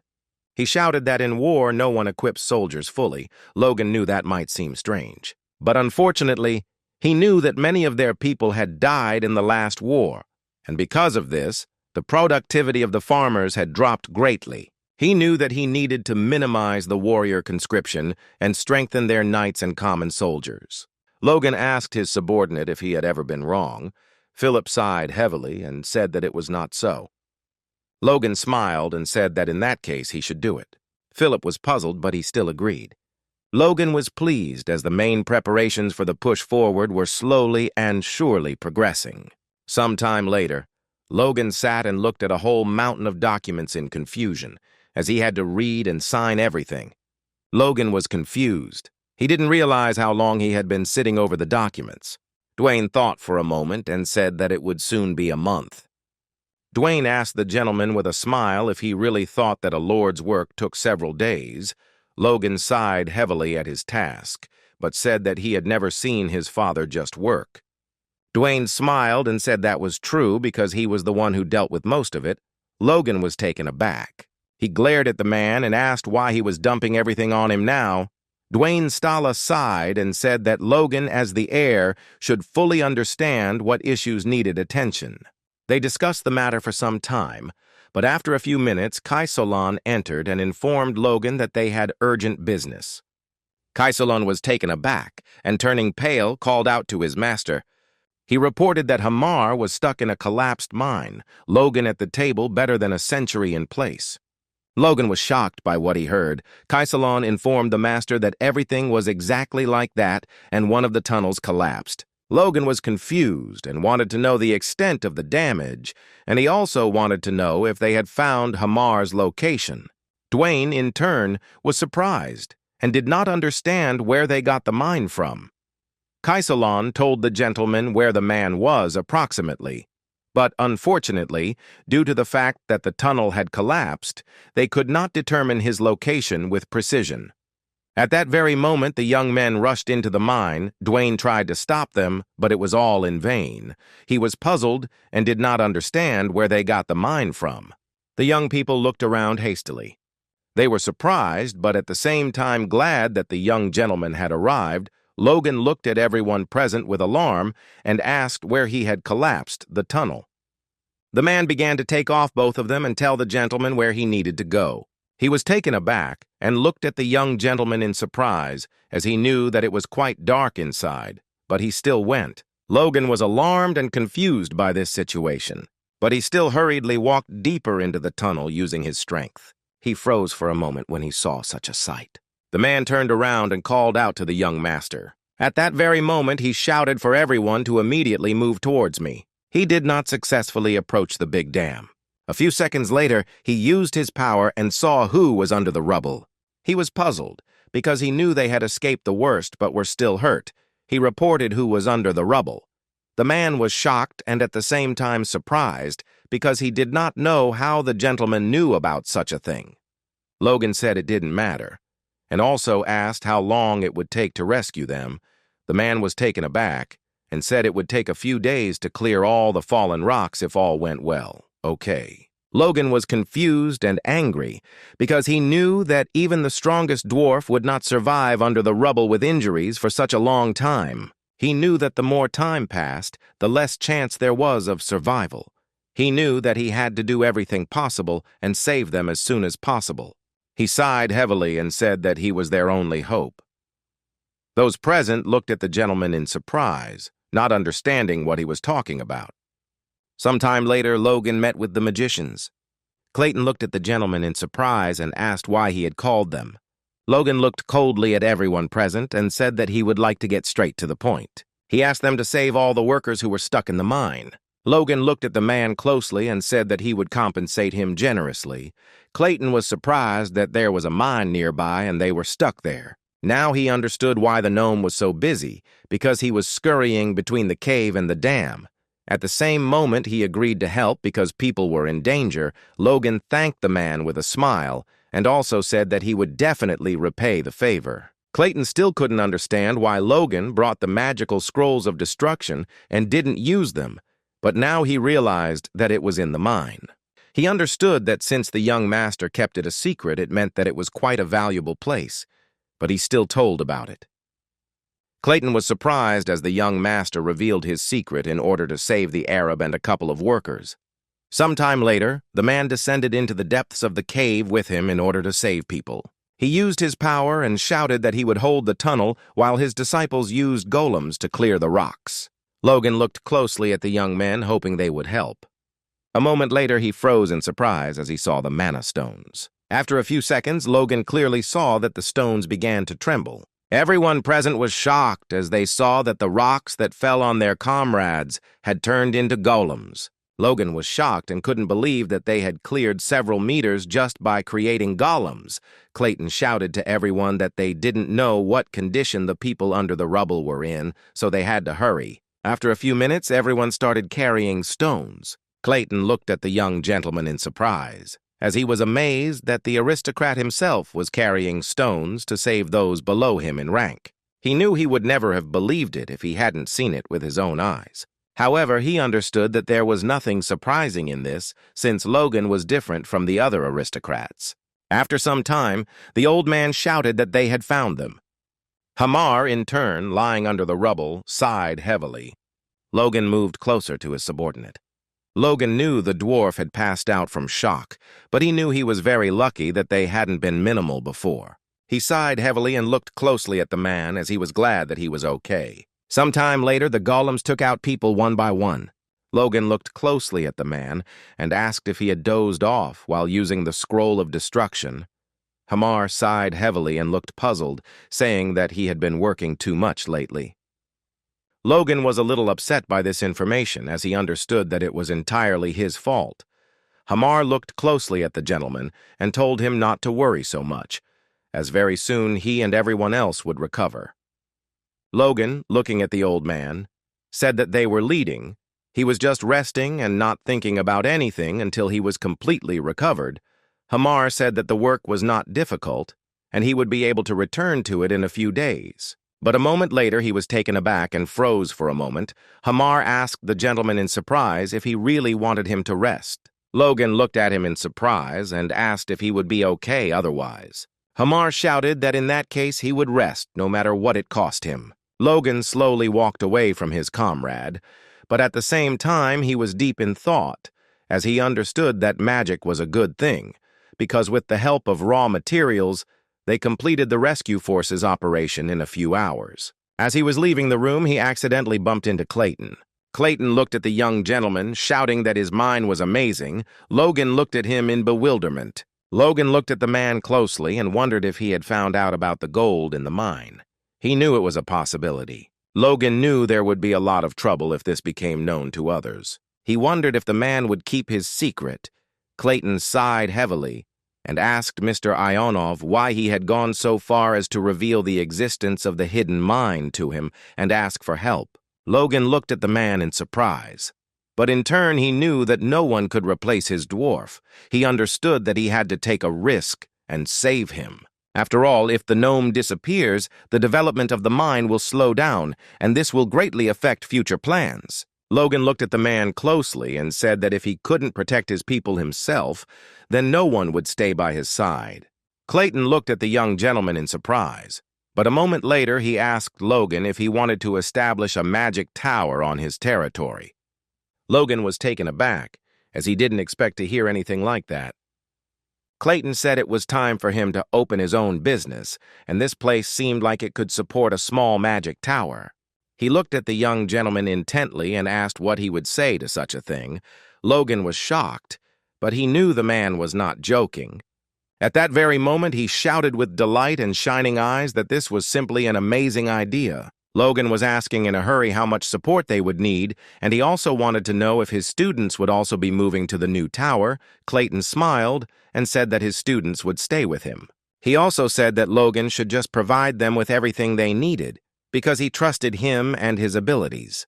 Logan looked at the man with admiration, as he knew that this was just the perfect opportunity. A week later, Hamar came to the young master and reported that he had fully recovered and was ready to restore the tunnel. Hamar informed the gentleman that he was going to make up for the delay, and Logan wished him luck with a smile. As soon as the man disappeared behind the door, Logan heard some noise. Dwayne crept up to the young gentleman and said that it was time for them to talk about the check. Logan was taken aback, as he thought that some kind of ghost had come to see him. Dwayne was shocked and asked the gentleman when he started secretly developing the mine. He was puzzled because he did not understand why he did not tell him. Logan smiled and asked for forgiveness because such a thing had completely slipped his mind. The man was in shock. He did not understand how this was possible. He did not understand why the gentleman hid the mine so carefully. He wanted to know what was in there. Logan smiled and said that there was only gold in the mine. Dwayne sighed heavily and asked his master to do without jokes.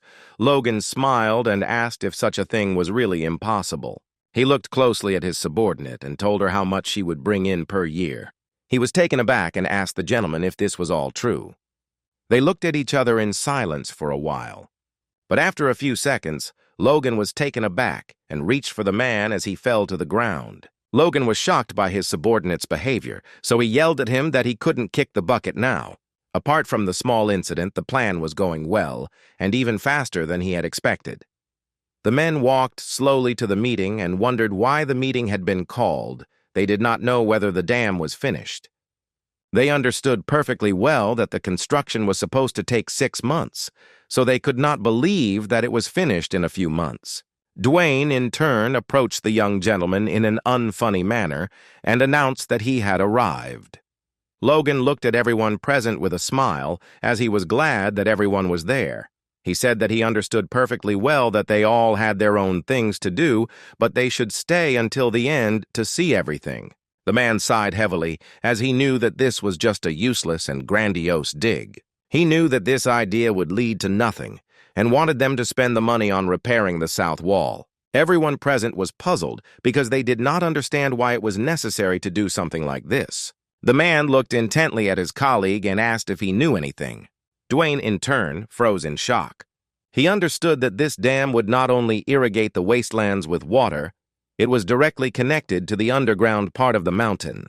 He was surprised and at the same time happy, because he knew that if the canals could be supplied with water constantly, the area under the shower could become a real fertile land. He looked sideways at everyone present. He understood perfectly well that everyone from workers to magicians participated in the construction, and even the managers came to him. Logan looked at the man sharply and asked if they were starting. Hamar sighed heavily and asked if they really needed to do this. He said that they had everything set up, and the workers could open and close the dam themselves. Logan said with his satisfied smile that the first time should be grand and memorable. He said that they were all now on his family's territory, and they had to show what exactly they had created with their own hands. Everyone present was shocked when they saw such a sight. The man shouted to everyone that they should see that there were monsters in front of them, but the simple workers looked at him in bewilderment, since they had already seen similar ones. The man was taken aback and said that he had seen similar magic quite often. Clayton immediately shouted and ordered his subordinates to open the gate. A few seconds later, the golem reached for the gate to carry out the order. Logan watched everything that was happening intently. Everyone froze in surprise. They didn't expect anything like this. The workers looked at the golems in surprise because they did not understand why they were frozen, they were imprisoned, they did not understand what was happening at all. Clayton looked at his comrade with suppressed rage and asked what he was doing. Hamar was taken aback and said that he had definitely ordered them to open. He did not understand what was going on at all. Logan was furious because he knew things weren't going his way. In fact, the power of the golems is needed for the spectacle. In reality, about 100 workers are needed to cope with them. He was furious because he knew this was not part of the plan, and he didn't know what to do. Clayton looked at the dwarf intently and said that if the honor and reputation of his golems were to be tarnished, he would be very angry. Hamar said that they really were not able to lift the gates. A moment later, Logan ordered the man to simply break them. Clayton looked at the gentleman in surprise, as he did not expect such a thing. Logan shouted that they would build new ones later, but these ones had to be torn down. Clayton was puzzled by this order, but in turn gave the order to his naked man at the same moment. A few seconds later, the golem delivered a crushing blow to the gate. Everyone present was shocked, as they did not expect such a thing. After a few minutes of hard work, the gate was broken and water gushed out. Everyone was shocked because they didn't expect to see anything like this. The men, in turn, looked at each other in bewilderment. Logan looked at his creation with a satisfied smile. Everyone present shouted and rejoiced with tears in their eyes as they now had water. They couldn't believe what they saw, but now they had water. They were as happy as if they had made something like this with their own hands. Logan was very happy because he knew that now the food problem during the Civil War was solved. He knew that there was no need to rush into recovery, and he wanted to start farming the following spring. He was lost in his thoughts and didn't notice how someone came up to him and hugged him tightly. He was surprised and did not expect such a thing from a man. Dwayne, in turn, with tears in his eyes, shouted to the young master that he was wrong and therefore asked for forgiveness. Logan smiled and said it was nothing and asked the man why he was so big and crying. At the same time, Hamar was puzzledly calculating how long it would take to comfortably build a new gate. Clayton looked at his comrade with a smile and told him not to worry, since he would help. Logan smiled and said that they didn't need them urgently, so they could rest for a week or two, and after finishing work in the mine, they would have another long weekend. Hamar looked at the gentleman with joy and asked if this was true. Logan smiled and said that of course that was true, but in turn he knew that after all this, they had new things to do. Logan knew that many farmers would come to work the fertile lands, and it would be difficult for them to travel from the city every day. Therefore, they must build a new village in which the laborers will settle. Logan reached out to his subordinate and said that he had done a great job of arranging it, but at that very moment Logan stopped, because he realized that this was not the way he should ask. He looked at the man intently and called out to him. Logan's nose, and told the man that he thought even he had trouble with construction. He said that made sense, since he had never heard of gnomes being good at it. Hamar was very angry with this statement and did not understand what the gentleman was talking about. He shouted that the building of weapons was supposed to prove to him that the gnomes are the best in this area. Logan looked at the man with a satisfied smile, since here he fell into his trap. He smiled and said that it was really impressive, and he respected him for something like that. Hamar, with a satisfied smile, said that the master could praise him, but he would not give him anything. He was puzzled because he did not understand why his master suddenly started talking about construction. Logan smiled and said that he was just curious and that he shouldn't pay attention to such things. Logan knew that he could enjoy himself for now. Logan looked at his comrade with a predatory grin, knowing that he was about to have a frightening experience of building houses. After a few minutes, Logan looked at everyone present and shouted for them to pay attention to him. When they gathered to open the floodgates, he made several promises to the workers. Firstly, that anyone could work in the plains. Secondly, they will receive the right to rent land corresponding to their occupation, and the tax for them will be small. After saying all that, he looked at everyone present with a satisfied grin. He knew that if he announced this, even the vassals would object. After a few weeks, Logan was a little surprised, as they had almost finished planning the city and modeling the houses. He was happy, as he knew that he had chosen the right gnome to be his assistant. Rick smiled and said that it was really amazing. He said he hadn't expected the dwarf to take on the job when he came to him a couple of weeks ago. Logan paid the fee and said he was hesitant at first, but once he started, the job showed excellent results. Logan was very pleased, as he saw that the roads would cross each other in the future, and the distance between houses would remain the same.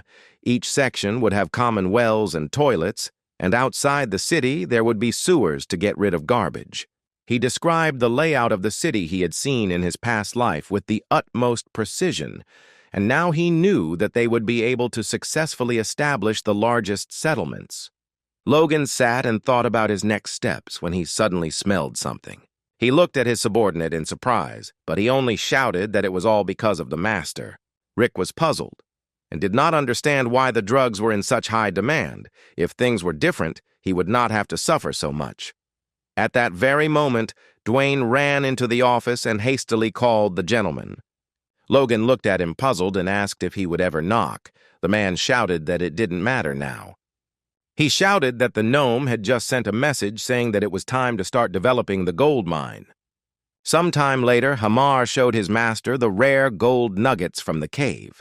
He said that usually they had to be extracted in small quantities from minerals, but they had already found similar specimens.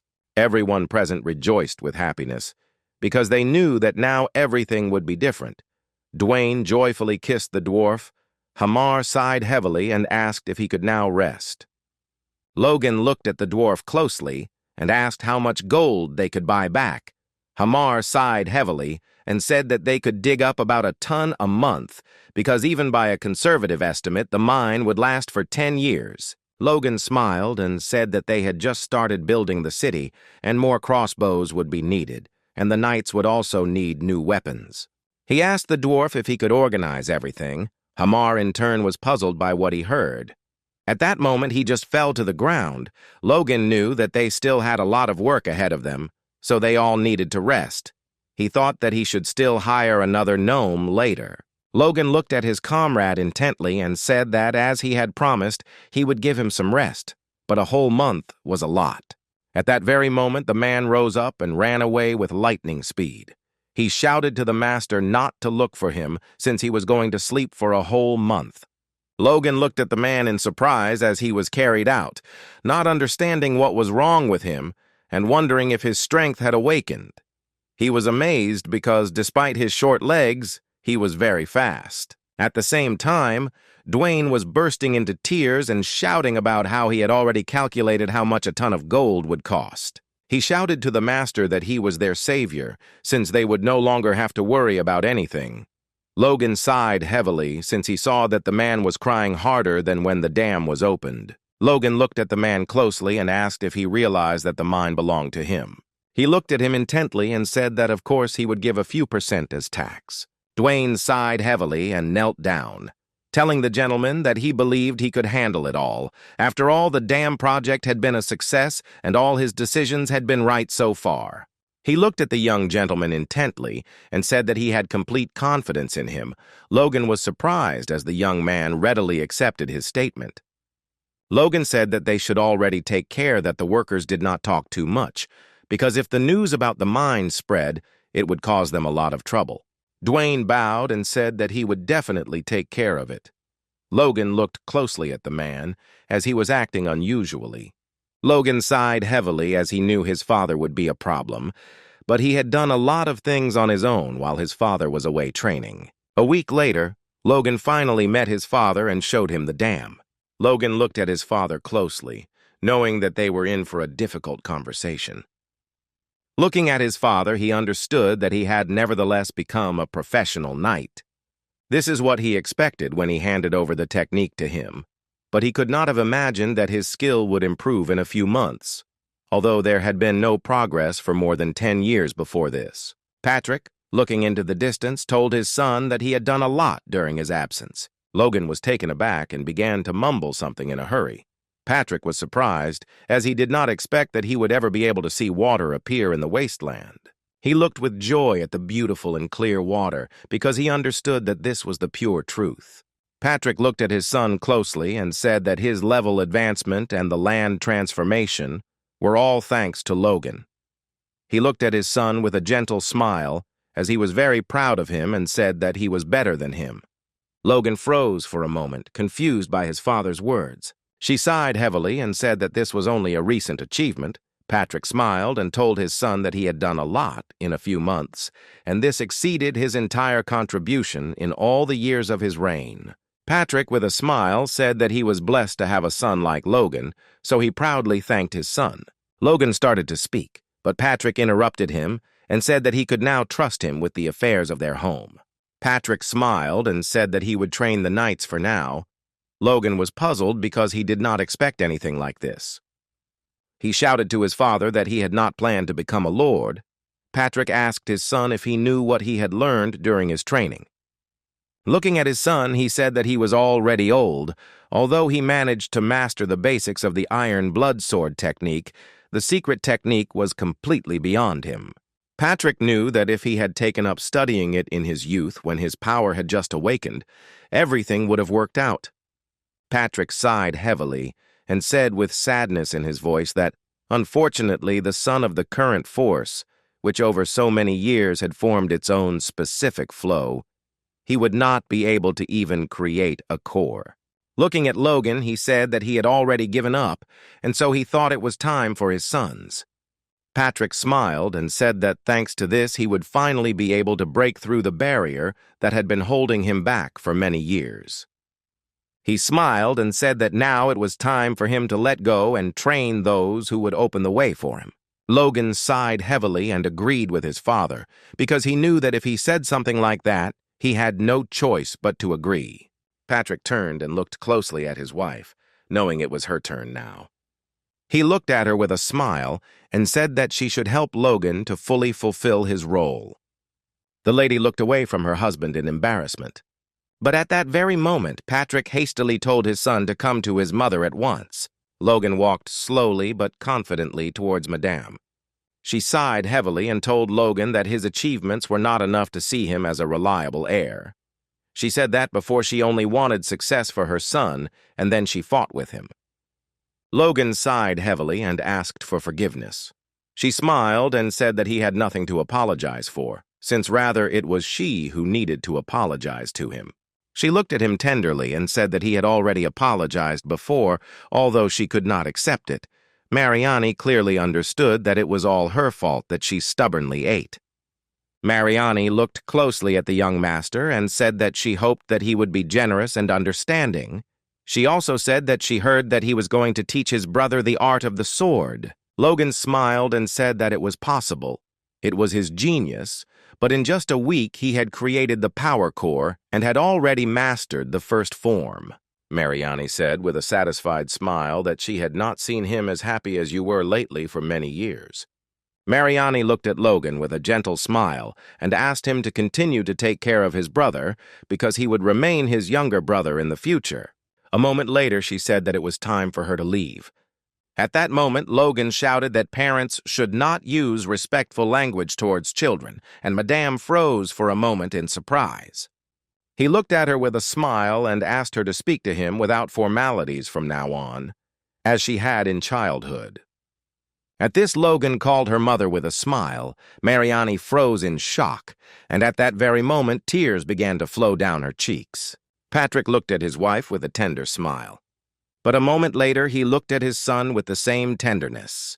Logan looked at his parents with a tender smile. He stared after them for a while. Sometime later, Logan informed his father that once the city was completed, they would begin growing cheesecakes and restoring the land to plowing before the next spring. They also hoped that the harvest would greatly exceed that of their ancestral lands. Patrick was a little worried because he didn't know if the residents would agree to come. Logan smiled and said that they would come because they planned to give ownership rights to those who came, and also the new houses would be better than the broken ones that most of them currently lived in. And he also decided to place an advert for recruitment for knights. He asked his father if they would agree to join the regular army later. Would he be able to train them? Patrick said that he would train them, and they were future candidates for knighthood. He sighed heavily and told his son that he had done a great job. A moment later, he told his son that he was too hopeless. He didn't understand since when they had several orders of knighthood. Logan looked closely at everyone present, as he saw the knights and those who deserted after losing the war between the fiefs. They had been in the same order for some time but still behaved as opponents. Patrick looked at everyone present and said that he understood perfectly well that it was difficult to get close to those with whom they had once fought to the death. But he believed that they would find their way by realizing that a knight's duty was to protect. He sighed heavily and said that he would train until he lost his pulse to become stronger, and his son worked tirelessly for the benefit of their territory. He said furiously that while they, the so-called knights, were fighting for their pride like little children, he shouted that he had been too indifferent to them, so now he was taking full responsibility for it. All the knights looked at the Lord intently, but later turned their gaze to the commander, as they hoped that he would do something.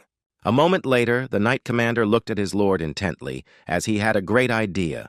He looked at the Lord with admiration, as he knew that his condition had become much better.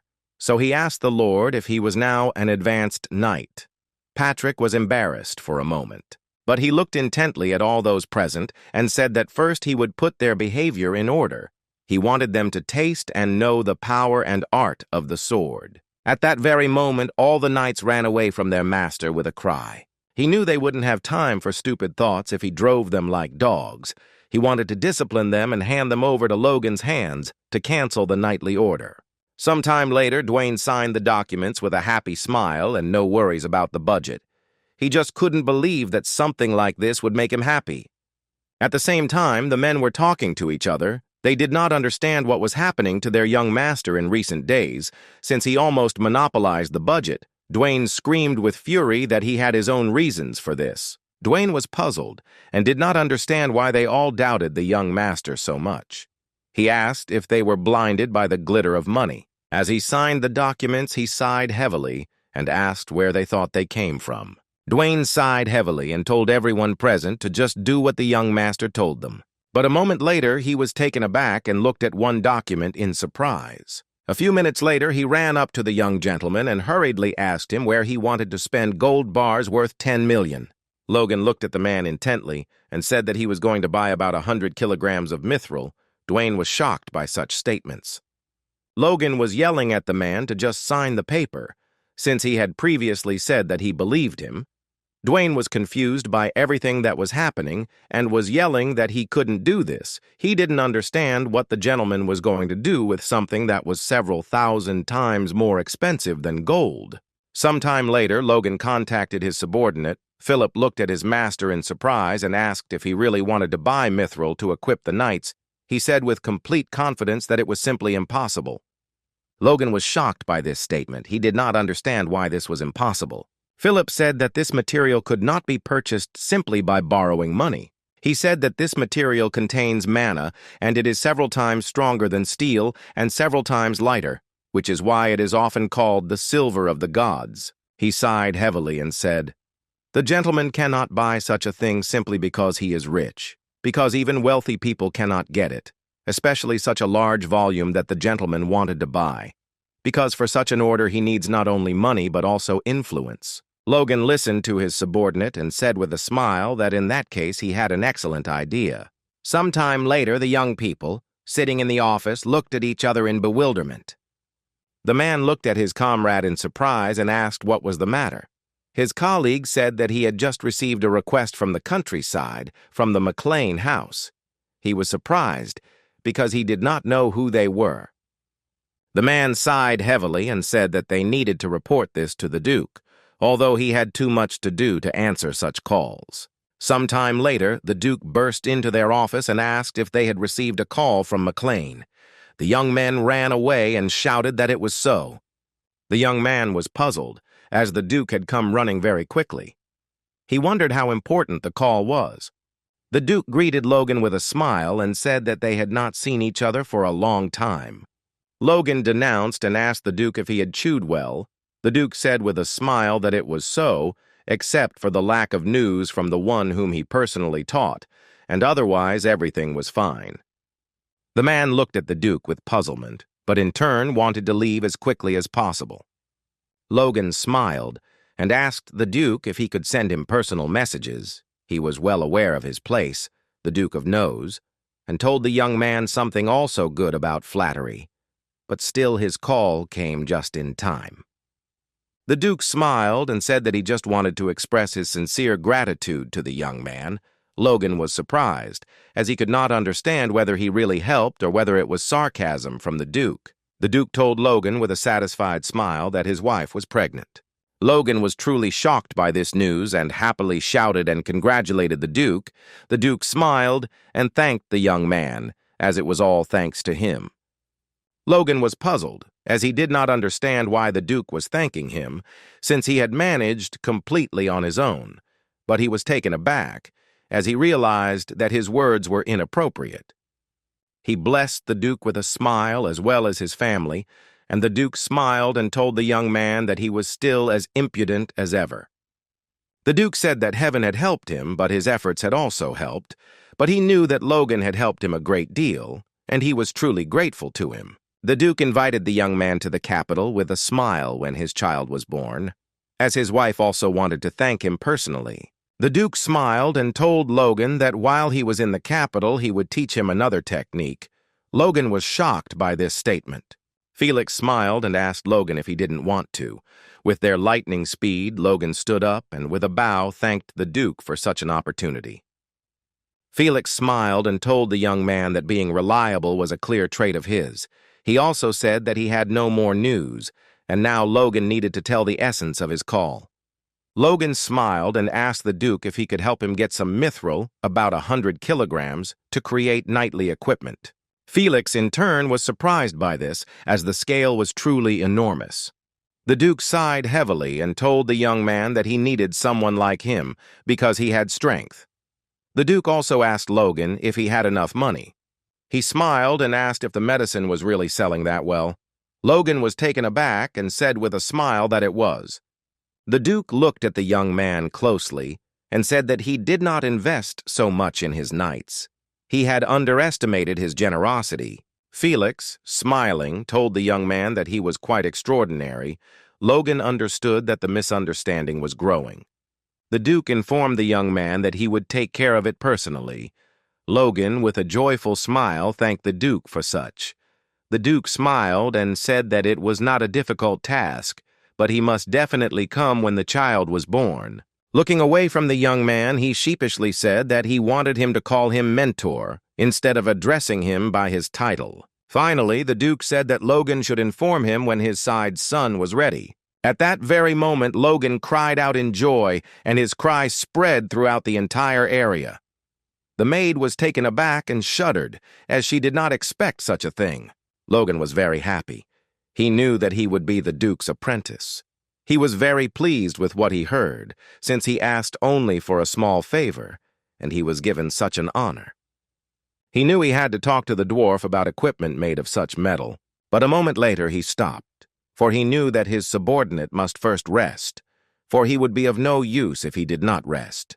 Logan was pleased with himself, as he realized that he was a very generous employer. He knew that his subordinate was blessed by his generosity, but at the same time, Hamar was having nightmares involving his master. Dwayne looked closely at the young men and informed Logan that they had come to apply for service and had passed a simple test. He was puzzled and didn't know if they needed to hire that many men. Usually it was enough to have 10 times the number of knights. Logan said that he had already told him earlier that he would handle everything himself. He understood that no matter what anyone said, building up strength was necessary, because he really wanted to make the selection, even if they went into a slight minus. The Order of Knights is a symbol of the power of the territory. Its rear was covered by elite forces, which were called the regular army or the Knights' apprentices. In most fiefdoms, boys were tested for their physical abilities before they came of age, and only those whose physical abilities exceeded certain standards were accepted and trained as soldiers, talented people among the chosen ones. We went through brutal training, testing the limits of their human capabilities, after which we awakened the power and became knights, but the Empire had a new theory. It wanted to approach this issue differently. The sages said that physical fitness and awakening of power are two different things. The sense organs are much more important. Thanks to this theory, the Empire used the overwhelming power of the knights in the war to crush its neighboring countries many years later. He knew that they were gathering all the soldiers and doing a recut among them to formulate a squad of knight apprentices. All of this would have a hard time during the Civil War that would happen in a year. Logan knew that after many years, they would gain a force that could resist the Empire.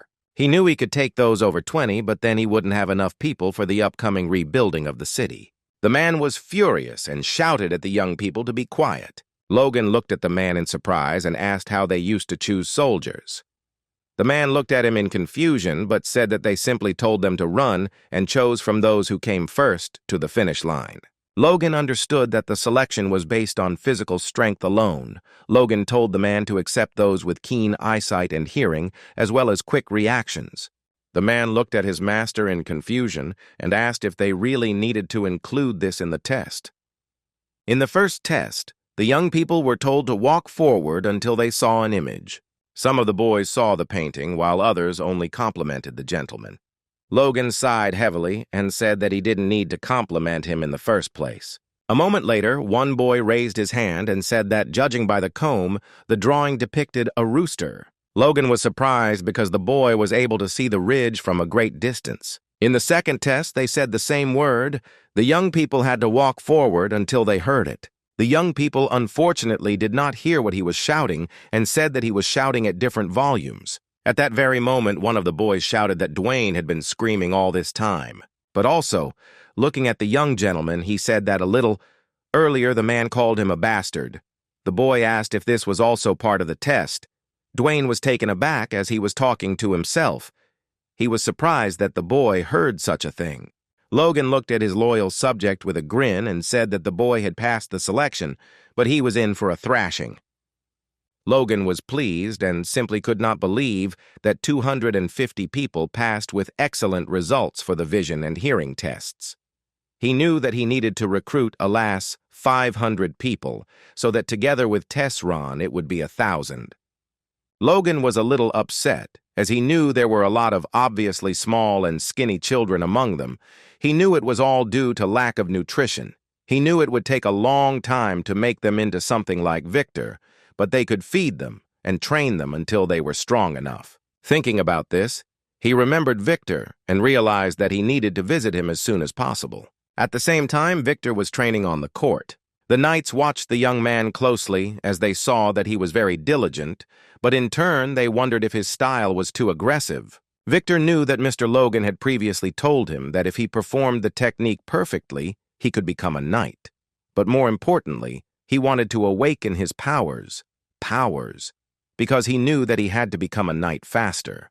Victor did not know how long the gentleman would wait for him. Rhea slowly approached her brother and called him. A moment later, she turned around because she heard some noise. Rhea was taken aback and screamed because she did not expect to see the master. Logan looked at Victor closely, knowing that he definitely had talent. He saw a 16-year-old boy who had only been studying swordsmanship for a year, yet he maintained the correct basic stance even when swinging his sword sharply. Logan looked at the young man with a smile, as he knew that the speed of the sword with this swing was actually faster than when he used standard sword techniques. Logan knew that his martial art still lived up to the nickname of the aristocratic killer. Despite the fact that his character was completely different, he knew that Victor would not be able to hone this style of fencing by practicing alone. He understood that soon he would need to find him a partner. Victor looked around in surprise and looked at the gentleman, as he did not expect to see him. Logan said that tomorrow he plans to leave the castle and go train soldiers, and most likely everything will last until winter. Logan smiled and offered the young man to go with him while he discussed everything with his sister. Victor froze in place for a moment in surprise, but at that very moment he asked the gentleman if he could take his sister with him. Logan looked at the young man in surprise and asked if he really wanted to bring a girl to a training camp that was full of men. Logan asked if he was sure that this was a good idea, but Victor, in turn, shouted that he wanted to take his sister with him, and this was not discussed. Logan sighed heavily because he saw that the young man was an adult, but when it came to his sister, he was a little child. Logan sighed heavily but still agreed with the young man. But in turn, he looked intently at the boy and said in a menacing tone that if something happened to the girl, he would take full responsibility. Victor thanked his master and immediately said that he would take care of his sister. Logan sighed heavily and said nothing. A moment later, he looked at the boy closely and asked if she was really that valuable to him. Victor looked at the gentleman in bewilderment, but said that he had no other family. Logan asked if that was the only reason. Victor sighed heavily and told Logan that their parents died because of him. He was puzzled because he knew that his sister had lost them because of him. For this reason, he had to protect her, his only family. Logan looked at the young man intently but said nothing. A moment later, he finally agreed with him and asked him to work harder. A few days later, Kaizolan was conducting a training session. He also informed everyone present that after the 100 finishers, the rest would run a few more laps. The young people were surprised by this statement. He shouted angrily and asked if they had come to play. He shouted for them to run away immediately. At that very moment, the young people ran as fast as they could. Logan looked at the young man with a smile and said that he was pleased to work with experienced people. As he saw that the young man had done a very good job as a training instructor, Kaizolan sheepishly told the master that he had treated him like a knight, and he had accepted his offer. So he knew that such a job was made for him. Kaizolan. Looking at the gentleman, he said that he was surprised when he offered to renew the contract. Logan smiled at him and the other mercenaries and said that they should not allow information about the crossbows to leak. Kaizolan quietly asked the gentleman if he really planned to start a war within a few years. Logan smiled and said that he was not one to start a war, but in turn he knew that sometimes it was impossible to avoid. A moment later, the young people turned around as they heard a noise. At the same time, the boys were screaming because they saw Victor's incredible strength. Everyone was shocked and did not understand what he was made of. Since he was very fast, they also knew that he was the young master's slave. The young men were furious, as even a slave was capable of such a thing. The boy looked at Victor with fury, as he knew that he had to bypass him. At that very moment, he shouted that he would not lose to Victor and ran forward as fast as he could. Kaizolan looked at the young people with surprise, but said to the gentleman that the effect of Victor's presence was as he had said earlier. Logan smiled and said that he did not expect that they already had outstanding physical abilities. He was surprised that they had the will to fight, but he knew it was enough. Looking at Victor, he realized that he was clearly absorbing power. Logan understood that he did not have much time left. Logan knew that if Victor awakened, he would become a powerful motivator for the soldiers. But contrary to his expectations, in the distant future, Victor will commit murder. After a grueling workout, the young men hurried to the canteen smiling as they thanked for the treat. The boys chatted with each other and enjoyed such treats, since some put up with stupid training just for the sake of food. The boy said with a smile that after a few weeks of good nutrition, he had gained a little weight, and if he could always eat like that, he would have no other wishes. A moment later, the boy looked at Rhea in surprise, who, with a smile, wished them bon appetit. They beamed and thanked her. The boys looked at his trail with admiration, because today she was more beautiful. They said with joy that she was simply an angel. One boy wanted to talk to her later, but his friend quietly called him. At that very moment, they looked back and were horrified, for they saw the young lady's brother. Victor looked at everyone present with fury and told them to turn away immediately before he gouged out their eyes. They were taken aback, but nevertheless agreed at the same moment. At the same time, the young lady was hurriedly serving food to everyone and collecting dirty plates. Sometime later, Victor was looking for his sister in a hurry as he wanted to feed her a little. Some time ago, he asked the girl where his sister was, and she said that she went out the back door to throw out the trash. Victor was worried. He did not know where his sister went in delight at such a late hour. But after a few seconds, he stopped because he heard some noise. He glanced around the corner as he realized where the noise was coming from. He ran in a hurry as he thought his sister might be there.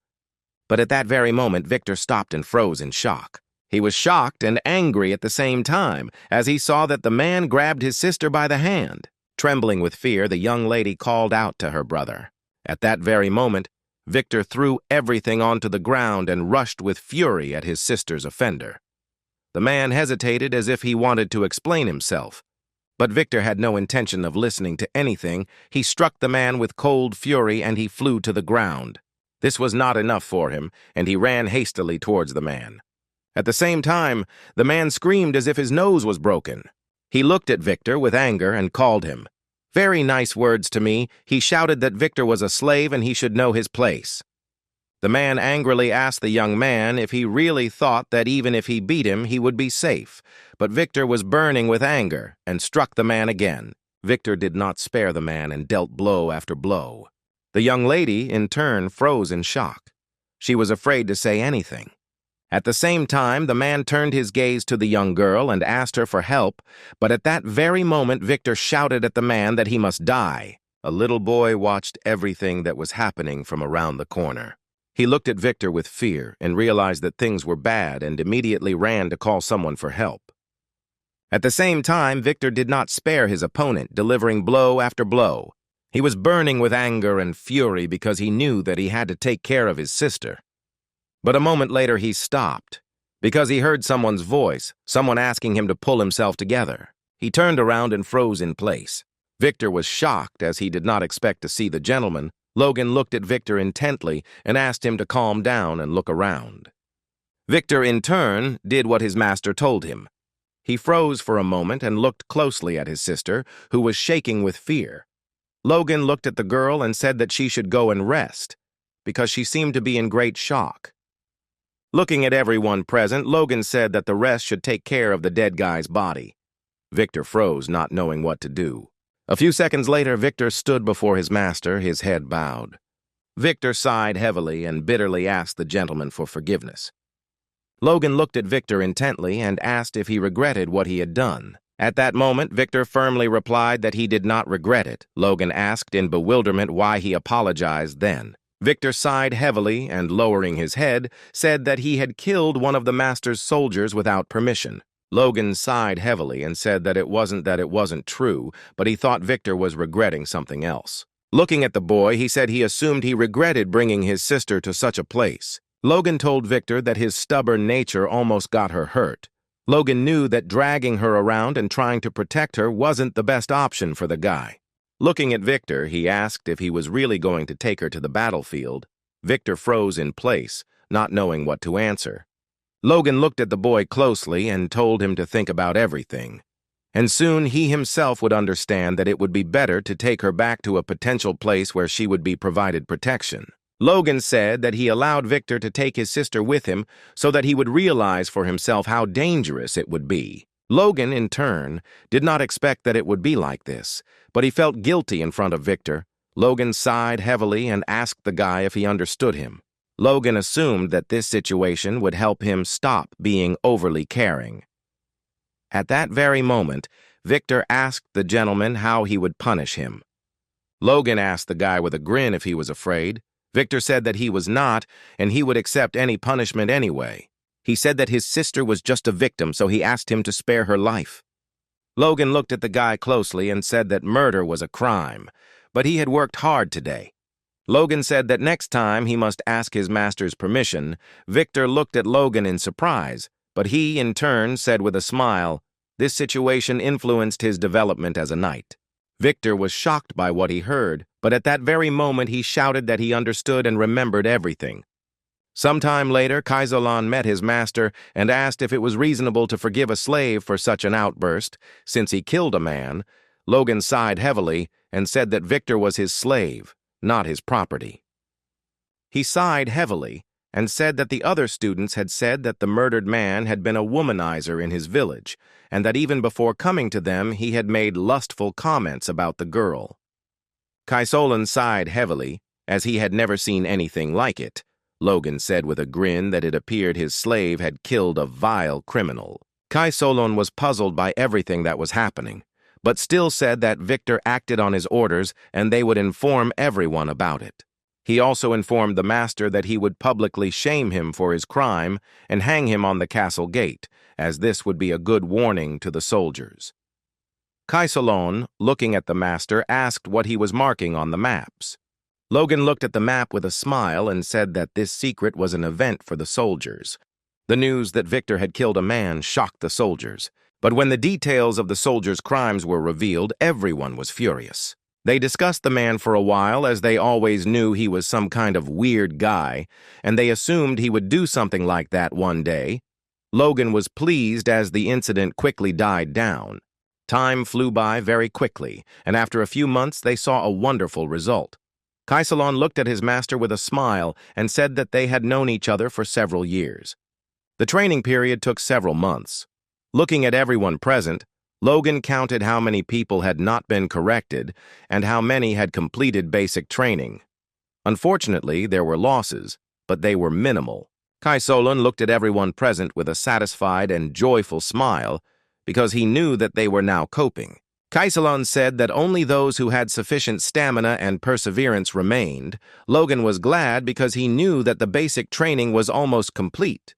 Earlier, he also asked the dwarf to make some additional crossbows. He knew there weren't enough for everyone, but that amount was enough to conduct a joint combat training session. Patrick looked at everyone present with a smile and told his son that he was right, because the forest at the foot of the mountains should be perfect for them to train. Patrick said that the time had come, and soon their knights would need practical training. Logan looked at his father in surprise and asked if he really meant to say that they had mastered the Iron Blood sword. Patrick looked at his son closely and said that they had learned the basics, but true skill came during real combat. Logan looked at his father with a fierce grin and said that he was right, because the abilities improved when they used them in battle. Kaisalon in turn looked at the father and son with bewilderment, as he was alarmed by their sinister grin. He sighed heavily as he realized that hard times were ahead for them. A few days later, in the forest at the foot of the southern mountains, Patrick shouted for everyone to raise their swords. He shouted and ordered them to control their breathing. A few seconds later, he gave the command to hit the target. At the same moment, the knights were cutting down the trees. Patrick stared at the young knights as they knocked down several trees with lightning speed. The knights looked into the distance with admiration, because they saw that their training was not in vain. They could not believe that with just one blow they had killed a tree. Now they were completely sure that all their training had paid off. They felt the true power of the Iron Blood sword. Logan and Patrick looked at the knights intently as they were pleased. The boys looked at the knights with admiration because they knew that they were still far behind them. They were amazed and could not believe that they had cut down a tree with one blow. Logan glared at everyone present and shouted at them not to relax. He looked menacingly at everyone and said that they were not in an ordinary forest. He shouted and informed everyone present that there were monsters in the forest. The knights were surprised, as it was the first time they had come to such a place, and monsters were waiting for them there.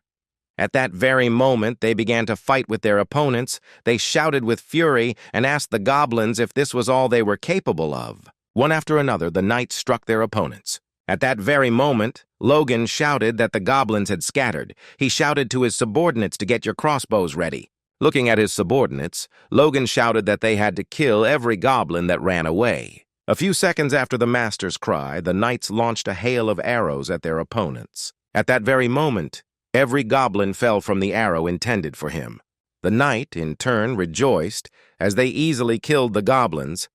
Now they did not understand why they were so afraid of them before. But at that very moment, the knights were taken aback as they heard a terrible roar. A few seconds later, new monsters rushed at them. Everyone present was shocked as they saw horned wolves on their way. Logan shouted and told his subordinates to immediately group up. At that very moment, the wolf attacked the knight and squeezed his sword with its menacing teeth. The knights were not going to give up so easily. They fought off the enemies. Kaisalon shouted and ordered the cavalry to get ready with their crossbows. A few seconds later, he shouted for them to shoot immediately.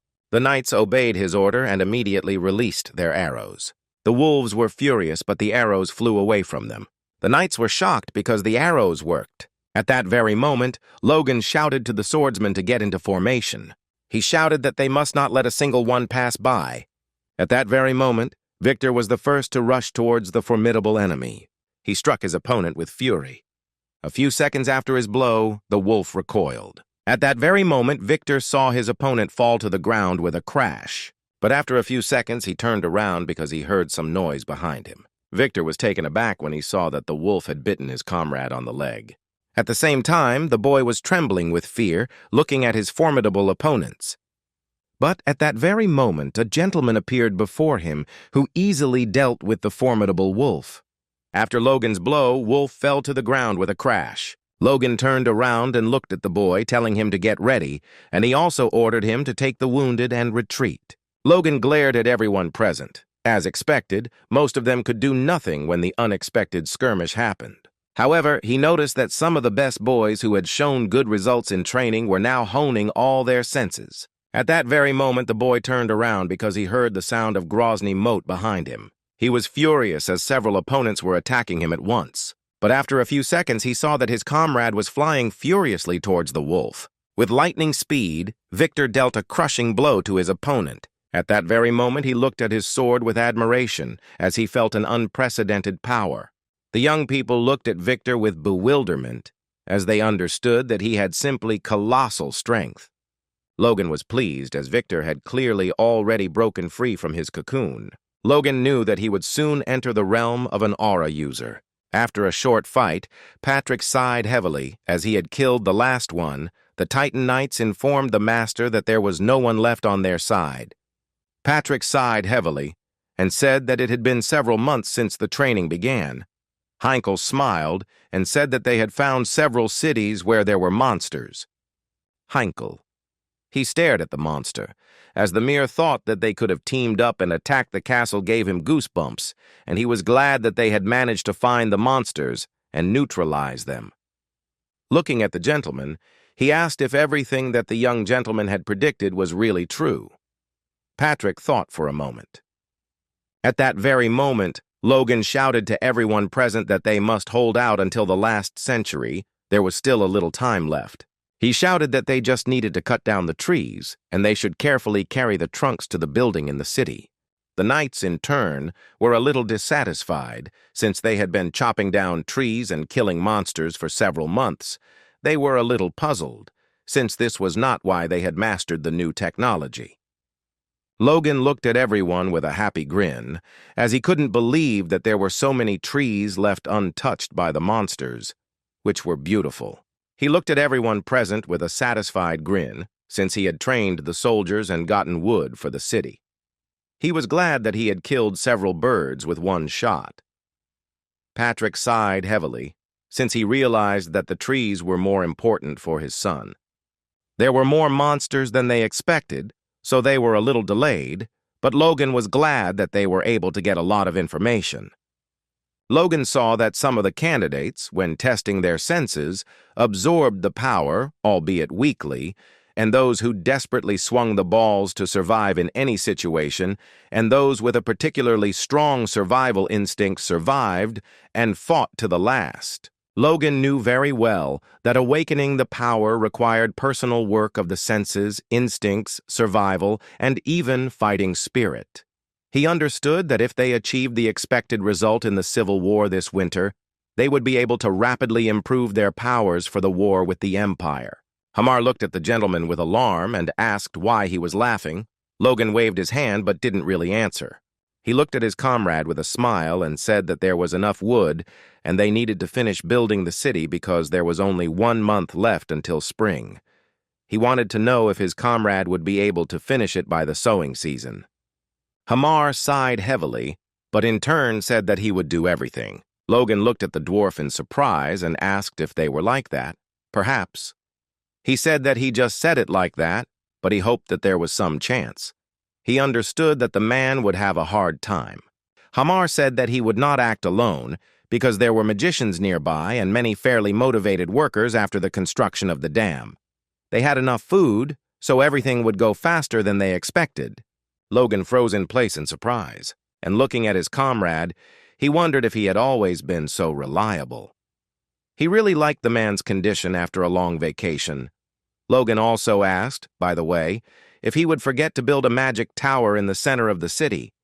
But the man did not answer. Sometime later, with the help of magic, they built a city. The young man was taken aback as a stone wall appeared out of nowhere in front of him. Clayton shouted at them to be less surprised and to get to work quickly. Logan looked at all the workers and thanked the man for agreeing to the additional conditions. Logan knew that he probably wouldn't be very pleased because the magic tower would be built in a small town. Clayton Gavriel told the gentleman that he was not at all offended by this, since he had previously stated that he would provide financial assistance, so it did not matter in which city it would be and what size the city was. He said with a smile that the tower would be located in the center of the city, which was the largest in the kingdom, and he was sure that the city would not be much different from other cities. Clayton said with a smile that everything was going according to his plan, and this city would become the center of the entire region. He also started talking about building a castle. Logan sighed heavily and asked with a smile if he was needed at all, because it was enough that people would have a place to live and where to grow food. Logan looked around and said that since the city would be a large gathering of people, it would also increase, which increased the risk of an uprising. Logan said with a satisfied grin that this would not happen unless the inhabitants were exploited. Clayton froze in shock as he saw an aristocrat who did not exploit others, but built a city for the people. He was shocked as he realized that in front of him was the most reliable young master. Clayton, with a satisfied smile, turned his gaze away from the gentleman and said that he was completely on his side. Logan looked at him in surprise, so they did not understand what he was talking about. Clayton asked the gentleman if he was sure the land wall was good enough. He was worried that they might be invaded. Logan smiled and said that it would cover it, because this place would never be a battlefield, because he did not want to allow that. Clayton looked at the gentleman intently, but said nothing. Logan knew that they themselves were planning to invade the others. Sometime later, Logan was training in the forest. He concentrated on honing his technique. A moment later, he swung his sword with lightning speed. A few seconds after the swing, he delivered his blow, O Stone. After a few seconds, Logan looked closely at the stone as he had succeeded and managed to make a small hole in the stone. He was surprised as not only did it pierce the boulder, but the tree behind it as well. He was glad that he had mastered the next form of the divine sword secrets, namely iron-piercing slash. He saw a small but powerful strike that could pierce even steel. Time flew by very quickly. Someone was busy building the city. Someone was busy with finance and all the management. But after a short time, people looked at the new city with admiration. Everyone was simply amazed as new houses were built for the residents. Ordinary people were very happy about this, as previously they lived in completely different conditions. Before they knew it, hot summer had arrived. Dwayne smiled happily and told his master that the development of the city land was going very smoothly, but still there was one drawback, that they had little male labor for such a large amount of land. Logan said that refugees started coming to them when they heard rumors, so they had to take everyone. Looking at his subordinate, he asked if there was any news about Hamar. Dwayne sighed heavily and said that there was no news, because he was on vacation. This time he was gone for a long time, and it would be a long time before he returned. Logan sighed heavily and wondered if he had spoiled his subordinate too much, but he knew he had done an excellent job of building the city and creating more crossbows. Dwayne.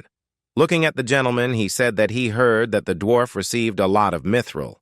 Before leaving for vacation, he asked the gentleman if it was true. Logan said that everything was correct, and he gave it to the dwarf so that he could study during his vacation and make some weapons for the knights. Dwayne asked the gentleman in surprise if the dwarf hadn't been resting. Logan looked at him in surprise and asked what he was talking about, since getting a rare metal was the dwarf's dream. In any case, they were glad that the city's construction was completed, and there were no problems with its restoration.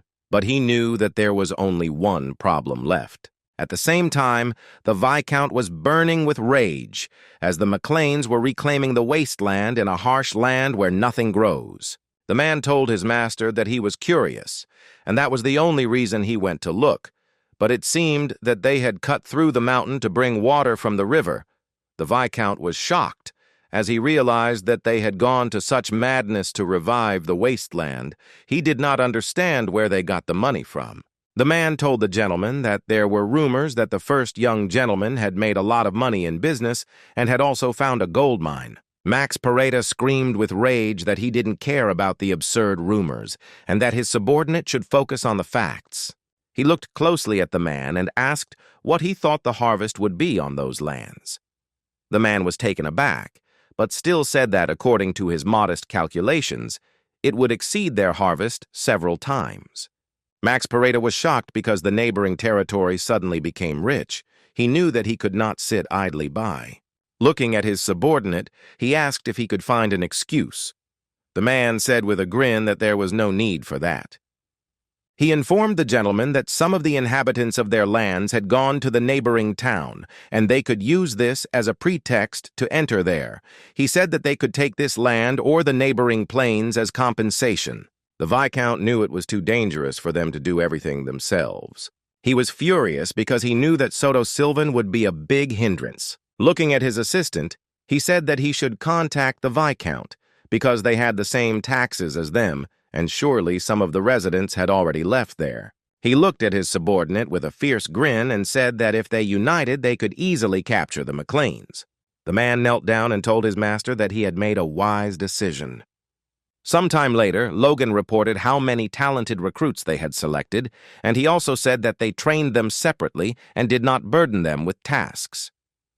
Patrick looked at his son in surprise and asked if you really wanted to say that they would all become knights before the war. Logan said that it was true, and he was very supportive of that. Everyone present was a little puzzled, as they knew that there were a lot of them, and this was simply absurd. Heinkel told the gentleman that even if they trained soldiers like mad for several years in a row, only 1 in 100 would reach his strength. Heinkel was puzzled because he knew that these 10 knights were out of 1,000 soldiers. Dwayne was shocked by this information. Logan, in turn, said that they will maintain the current training. They must continue periodically, bringing more soldiers from year to year. Looking at everyone present, he said that in addition they would strengthen the horses and weapons. Dwayne was shocked and did not understand why he would spend money on this in such a peaceful time. Patrick said that their family is now at a stage of significant development and excessive expansion of the army could provoke neighboring territories. Logan, for his part, knew that they would provoke, even if they didn't give them a reason. Patrick looked angrily at his son and asked what he was talking about. Logan said with a smile that their city had fallen to the point of being ready for exploitation. The wasteland had turned into plains. He asked his father if he thought that the greedy families would be left out. He managed, as he said, that they had plenty of excuses. The men were shocked because they knew they had done nothing wrong. Looking at the gentleman, they asked if this was all because of the refugees. Logan looked at them with a grin but did not answer. A moment later, he said that they should remember how many refugees they had taken in since then. He said that many people had come from different viscounties, and in their place he would have used that as an excuse. Dwayne was shocked by his master's words. He shouted that since he had foreseen this, then he should have prevented the disaster. Patrick looked at his son closely and asked if he had planned to start a war all along. Logan said in all seriousness that they would have had to deal with these enemies eventually anyway. Everyone present was shocked and could not believe such words from the young master. Patrick sighed heavily as he realized that he had handed over power to his son too early. At that very moment, a servant rushed towards them and called his master. The man, alarmed, shouted that the lady had sent ambassadors, several viscounts. Everyone present was shocked by this information. Logan, in turn, said with a grin that it looked like it had already started. He looked at everyone closely and said that they should immediately discuss how to deal with them because they had to move on. Sometime later, the ambassadors walked slowly into the city. They looked around in surprise as they had never seen cities like this before. They were shocked because they saw that the houses were neatly arranged along a wide road. The town did not have the sophisticated charm of the big cities, but it felt fresh. But more importantly, they saw ordinary people who were unusually pure and joyful. The men looked around with grins, knowing that they had to take the city no matter what it took. The man looked at the knight with a smile and said that this was a very nice place, and he didn't even know who came up with such a great idea, but he knew that such a city was simply wonderful. The knight, with a satisfied smile, told the messenger that he was right, and it was all thanks to the young master. The man asked in surprise what the knight was talking about, as he knew that the young master was very young for such a thing. He looked at the knight in surprise and asked if he really wanted to say that the city was designed by the young gentleman. The knight said with a satisfied smile that it was exactly like that. The knight in turn praised his master with admiration and a satisfied smile. The men were a little puzzled, as they did not expect to hear such a thing. The knight smiled and offered the men to tell them a wonderful joke on the way to the castle. They were puzzled and hoped that he would soon shut up. Some time after her, they arrived at the castle. Patrick looked at them closely and thanked them for coming such a long way. He looked at them in surprise and said that they looked tired. He asked if they were okay. They said that they were okay, but also praised the young master since he had excellent soldiers. Logan looked at them in bewilderment, but in turn thanked them. The man looked at everyone present and said that they couldn't keep them waiting for long, so they wanted to get down to business right away because they were demanding the return of the missing refugees and to avoid a repeat incident, so they were demanding that control of the plains be handed over. They also wanted to return the southwestern part of the restored wasteland adjacent to the territory of the Pare House. Patrick and Logan looked at the men with fury. Logan understood that, in other words, they wanted them to give up the entire castle and half of the developed lands. He was furious because he understood that they were clearly asking for war. Logan turned his gaze to his father as everything happened as he said earlier. Patrick sighed heavily as he now understood everything. At that very moment, he gave a sign to his faithful knight. Heinkel looked at the messengers with fury and asked if their houses really wanted to start a war immediately. Everyone present was screaming because they knew that the men were simply crazy. They did not understand how they dared to come to them. The men were puzzled, as they did not expect to see such a thing. The man shouted that they could not simply intimidate with words. He shouted that if they did not wish to start a war, they should call off the knights. Patrick looked at the ambassadors with fury and said that they were the ones declaring war on them, but they, in turn, were not afraid to start a war. The man said with a grin that their house would be reduced to nothing but a pile of dust. He asked with a grin if they really wanted to be destroyed. Logan was momentarily taken aback by this. He was burning with rage and anger and did not understand how refugees who were fleeing tyranny could be bargaining chips. Logan looked at his father with fury and said that it seemed they had forgotten their obligations as aristocrats. At that very moment, he shouted that there was no need for negotiations, and a few seconds later the knights surrounded the ambassadors. The men were surprised and at the same time excited. As they seriously wanted to start a war, the ambassadors shouted that it would be a total war. Logan walked down to them slowly and said that they were behaving very impudently. He was furious, not understanding how they dared to point fingers and use abuse towards the ruler of the lands. He said furiously that they seemed to be out of their minds. The man was taken aback because he did not understand what the young gentleman wanted to do. He froze in shock and trembled with fear. Turning around, he looked at his defenders as he did not understand what they were doing. He shouted that they must immediately stop the young master, and at that very moment the knights rushed to meet the young Logan. Logan, in turn, looked intently at the approaching knights, but at the same moment he rushed towards them, striking blow after blow. The knight did not expect this from such a young man, as his blow was too powerful. The knights froze in place as their comrade fell to the ground with a crash at the same moment. With lightning speed, Logan struck blow after blow and dealt with all the knights. He easily overcame the human shield of knights and approached the men. He looked at them with fury and said that since they dared to draw swords on foreign territory, they should be sentenced to death immediately. The men were taken aback, and at that very moment shouted at the young gentleman not to come near them. He screamed furiously and asked Logan if he really thought that their family would remain safe if he attacked them. The man was furious and shouted that he was an ambassador, but before he could finish speaking, Logan dealt him a crushing blow. The man froze in shock as his comrade fell to the ground dead. At that very moment, he knelt before the young master and said that if they were dismissed like that, he would hand everything over to his master. He prayed for forgiveness and salvation, and also asked for forgiveness for his obvious rudeness. Logan glared at the man who was shaking like a leaf, but he still knew it was a wise decision on his part. A moment later, Logan turned his gaze to his father. Patrick looked closely at all his subordinates and shouted to the knights to immediately prepare for war. On the very day the ambassador was killed, the MacLean sent a magical message to the two viscounts. Viscount Soto Sylvan was burning with rage and anger as his opponents simply killed the ambassador. The man informed the gentleman that they insisted on compensation for the damage caused by the ambassador's insolence. He was puzzled and asked the gentleman what they should do.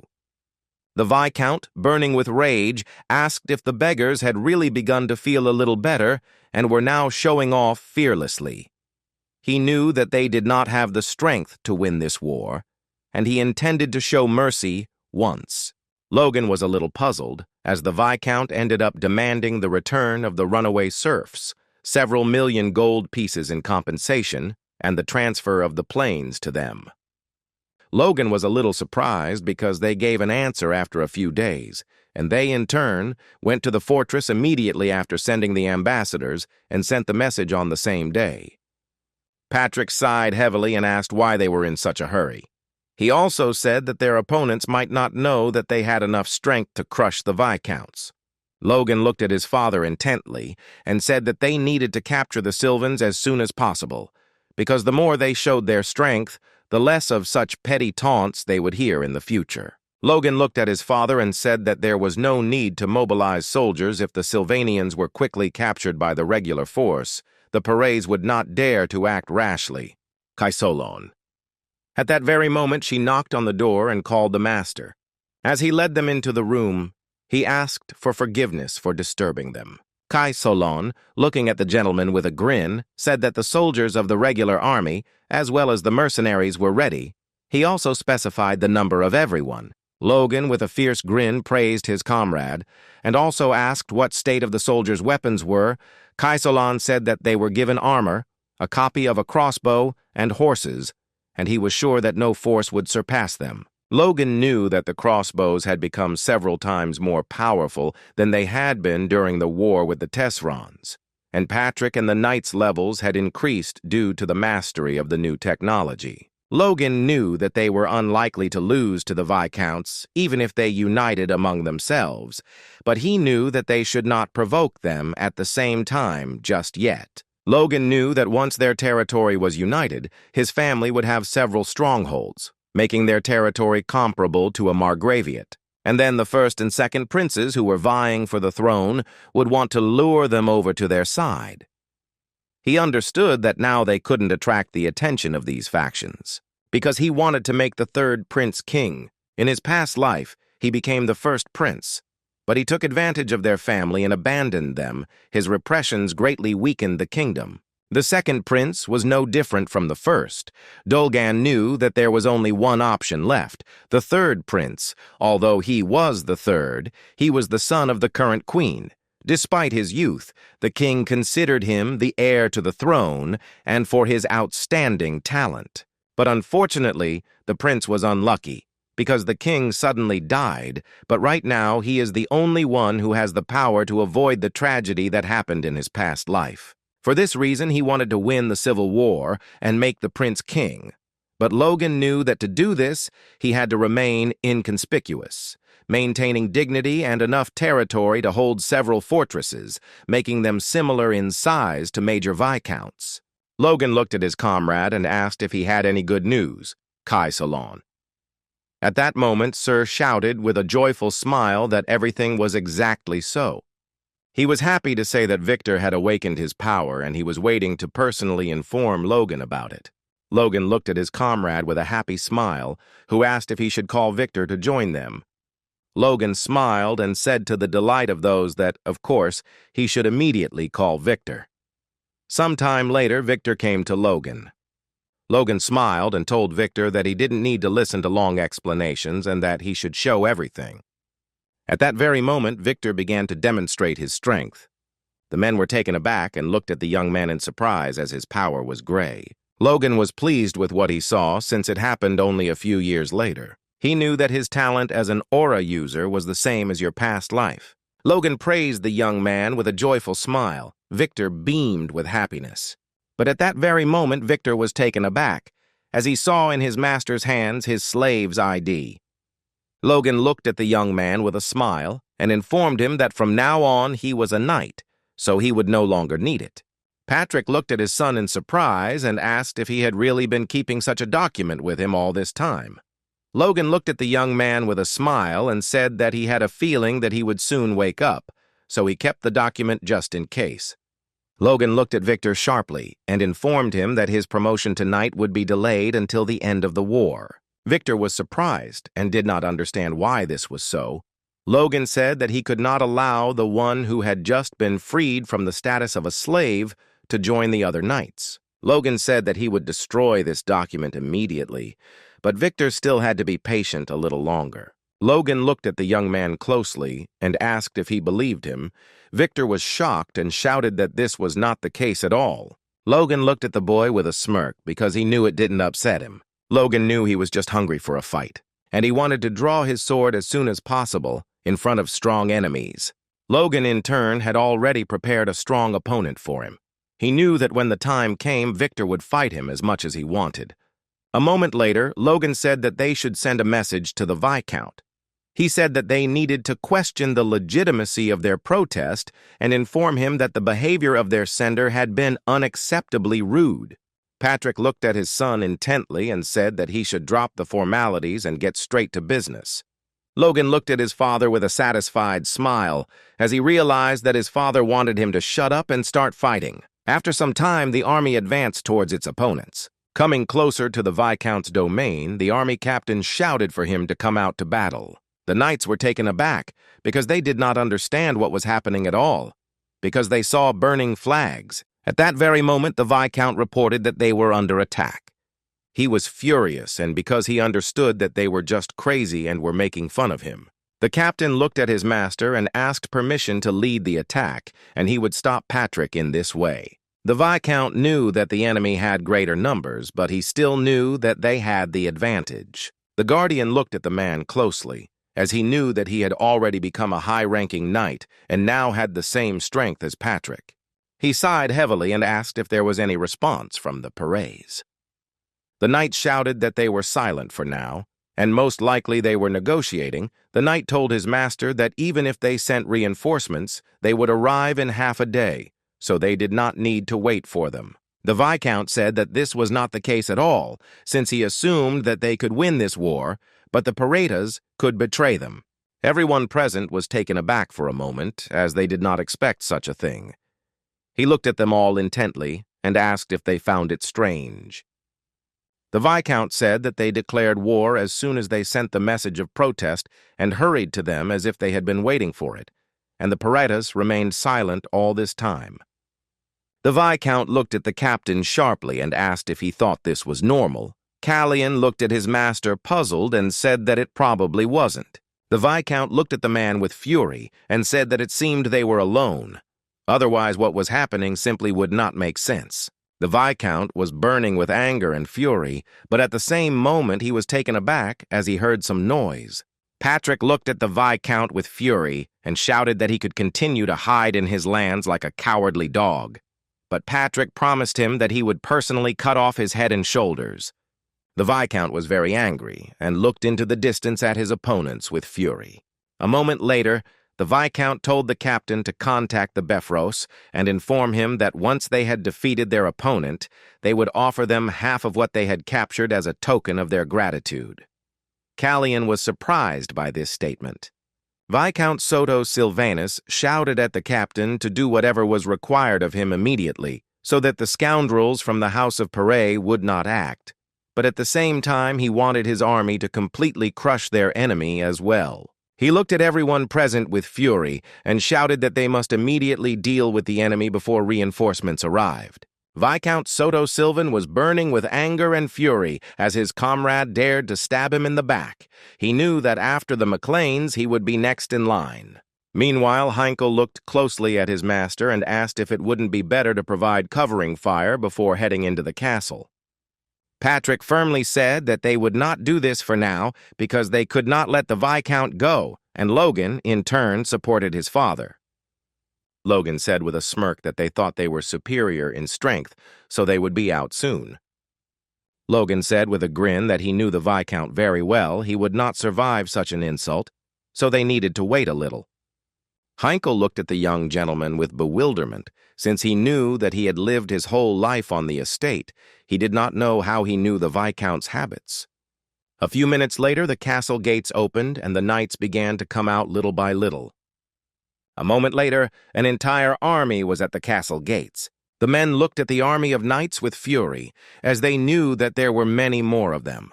Callian looked at Patrick with a sharp, angry glare. At that very moment, he shouted that his enemies had neither shame nor conscience. Before he could finish speaking, Patrick ordered his soldiers to step forward. Callian looked at his enemy with fury and wondered if they really couldn't count here. Besides, he noticed that their knights looked like a bunch of rabble in good armor. He realized that his opponent had earned a tidy sum. He knew that they had knights at the head and cavalry, and they were supported. All were in positions, but this position was a little strange, but it proved its effectiveness. Kallian looked at his opponent with a fierce grin, as he knew that today he would see for himself how powerful they were. Kaisolon looked at his comrades and shouted that they should get ready. At the same moment, the cavalry aimed their crossbows at their enemy. Kallian looked at the enemy's wedding in surprise, as he was lost in bewilderment because they aimed their crossbows. He sighed heavily as he realized that he was disappointed with Patrick. At that very moment, he shouted that their enemies were using arrows, so they should raise their shields. But at that very moment, the cavalry obeyed the order and a hail of arrows flew at the enemy. Kallian, in turn, covered himself with a formidable shield. He felt the arrow flying towards him. But at that very moment, he was taken aback and froze in shock as the arrow pierced his shield and flew on. He was surprised because he realized that this was not an ordinary attack. Turning around, he shouted to his subordinates to group together and increase their strength. He shouted to them that they must protect their bodies with their strength and, in the meantime, attack. He was furious and didn't understand how the crossbows could be so powerful. Even the knights would have died if they had reacted a little later. At that very moment, he gave the signal to his knights to advance. He wondered with fury whether his enemy had hidden such power until now. Kallian was burning with anger and fury, as he knew that they would slowly kill everyone in their path. Kaisolon immediately shouted to his comrades to disperse. Kallian froze in surprise, not understanding what was going on at all. He was puzzled as he saw that his opponent had begun to threaten them little by little from all sides. Kaisolon. At that very moment, he shouted to the crossbowmen to ignore the enemy knights. But at that very moment, the soldiers had to take aim. The man was furious because he understood that they were simply being meanly circled. He was puzzled, not asking himself whether he should take the opportunity to go back. But a moment later, he was taken aback as he heard someone's painfully familiar voice. Patrick looked at the enemy knights with fury and shouted that if they had courage, they should fight. Kallian froze in shock when he saw the blade of power. At that very moment, Patrick directed his knee power at the enemy. Kallian, fortunately, managed to dodge and avoid death. He froze in shock as he saw the horrific sight of his comrades falling to the ground with a crash. He was shocked because Patrick had reached the advanced rank. Kallian was puzzled and did not understand when Patrick had managed to achieve this. At that very moment, Patrick shouted to his brave knights and ordered them to destroy the enemy. A few seconds later, the knights clashed in a fierce battle. Kallian was shocked and did not understand how this was possible. The knights fought to the death, sparing no one in their path. Heinkel Krusha knew on his way that all the knights were on the same level with them just half a year ago, but now they easily overpowered them. Moreover, some of them moved to a new level during the battle. Heinkel was pleased with the result. He looked at the gentleman with a satisfied smile and knew that his training had not been in vain. Looking at everyone present, he did not forget to fight with the enemy. The knight looked at his opponent with fury, as he wanted to see how long they would laugh at them. At that very moment, he slipped between several knights. The men were taken aback, as they did not expect such a thing, but at that very moment they screamed in pain. Heinkel, in turn, dealt a crushing blow to the enemy. The young men were puzzled as their wrists trembled in pain. They knew that their commander had the same high rank, but he was not as fast. Heinkel looked at everyone present with a fierce grin because thanks to the iron blood ball, he overcame the wall behind which he had been stuck for a long time and became a high-ranking knight. Now middle-ranking knights are not a problem for him. Heinkel knew that right now the only threat to them was a high-ranking knight. However, he knew that they would be able to deal with him. He understood perfectly well that he had no reason to worry at all. At that very moment, Logan was flying towards his opponent. Kallian was taken aback when he saw Logan running towards him at full speed, while he was enveloped in his incredible powerful force. Having completed the second style of Divine Sword Secrets, he had almost risen to the level of a high-ranking knight. But the wall he had expected to easily pass over the last few months had been elusive to him. It was a period of anxiety when he thought he could see beyond her. But unfortunately, now he saw a high-ranking knight, he knew that he had not learned the steel blood sword like his father. Logan was pleased as he had managed to get past that wall and was now racing towards his enemy with a grin. The man was taken aback by such pressure. But at that very moment they clashed in battle. Logan struck his opponent with lightning speed, blow after blow. Callion was shocked by this, as he saw that his opponent attacked with pure, brutal force without any techniques or tricks. Logan, in turn, looked at his enemy with fury. But at that very moment, he dealt a very strong blow to the enemy.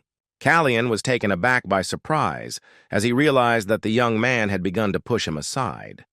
He couldn't believe what was happening, and wondered if a mere mid-ranking knight was capable of such a thing. Callion looked at the tax with fury and said that it seemed he had relaxed too much. At that very moment, he shouted to the lair that he was no longer willing to give in to him. Logan sighed heavily, as he knew that this was a lie on his part. But at that very moment, Logan looked at the man in surprise. He was shocked and wondered if his opponent had used multiple swords.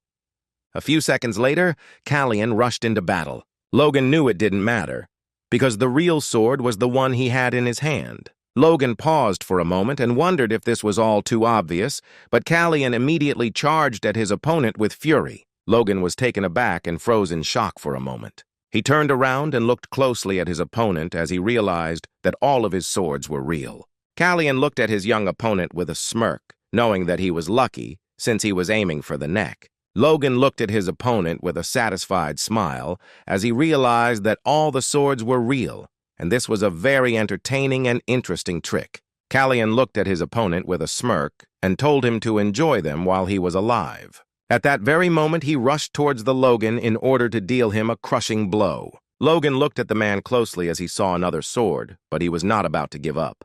Logan looked at his opponent with a grin and immediately said that he also had a trick up his sleeve. Callion was taken aback as Logan dealt him a crushing blow. He was shocked and did not understand what kind of suffering aura had washed over him. He was puzzled, as he saw that his swords were shaking more and more the closer he got to the enemy. It seemed to him that Logan was frightening them. At that very moment, he angrily shouted at his opponent not to play with him. Logan, in turn, looked at the man with a smirk and informed him that he had created more swords despite being under the pressure of the Force Blade. The man did not want to listen to anything from his opponent, and at that very moment he struck him. Callion looked at his opponent with a fierce grin because he knew that everything was excellent, because his aura had trembled. Callion dealt Logan blow after blow. Logan was taken aback because it felt like he was fighting several men. He knew he had to focus and calm down because he knew that if he could hold back even a few swords with the power blade, he could create a breach. He realized that he had to take a few steps back. At that very moment, he looked at his opponent with a grin and informed him that he was fighting very weakly and that he was bored. His words caught his opponent's attention, and he looked at the tax with fury. At that very moment, he released all his anger and fury and attacked Logan. Logan froze in place for a moment and joked about how the energy enveloped his heart. He saw the man approaching him with his crushing force. But in order to win, once he was out, he closed his eyes and concentrated on his strength. This helped him concentrate, and at that very moment, he struck his opponent no matter what. Callion was taken aback for a moment and froze in surprise as Logan easily dealt him a crushing blow. He was in shock. He didn't understand how it all happened because he was watching everything closely. Callion was puzzled and shocked because at that moment, his opponent's speed became much higher than his speed. Logan turned around with a smirk and looked at the man because he knew that he needed to reward the man for giving him experience. Callion froze and looked at his opponent with fury. But at that very moment, Logan was enveloped in his own power. The man was shocked because he did not expect to see a high-ranking knight in front of him. Logan wasn't going to just stand there. He immediately rose up with lightning speed, and a few seconds later he directed all his strength at the enemy. Logan looked at the man with a smirk and thanked him for playing with him. The man froze in shock. He knew that you were simply impossible. It was a bold move on Logan's part, and after his maneuver, the squad's morale rose. And the enemies fell into despair because they did not expect to see something like this, because they thought that their enemy was much weaker than them. At that moment, Logan showed the first style of the divine sword secrets. With lightning speed, Logan directed all of his energy, namely the burst of cleavage, at his opponent. The man was taken aback and froze in place from shock, but at the same moment he was puzzled since he could not cope with such force. A few seconds later, a deafening explosion thundered, and all the knights froze in shock on the spot. They were puzzled because they saw that their commander had lost. At the same time, Logan was enveloped in his power, as well as the smoke and dust from the explosion. He quickly stood up and informed all the knights that he had killed the enemy commander. At that very moment, someone in the distance shouted that they had captured the Viscount. Logan froze for a moment, as he did not expect such a thing. Patrick looked at everyone present with a fierce grin and shouted that they would spare those who threw down their weapons and kneeled. He shouted that they must surrender immediately. Logan sighed heavily and looked at my father with a smile.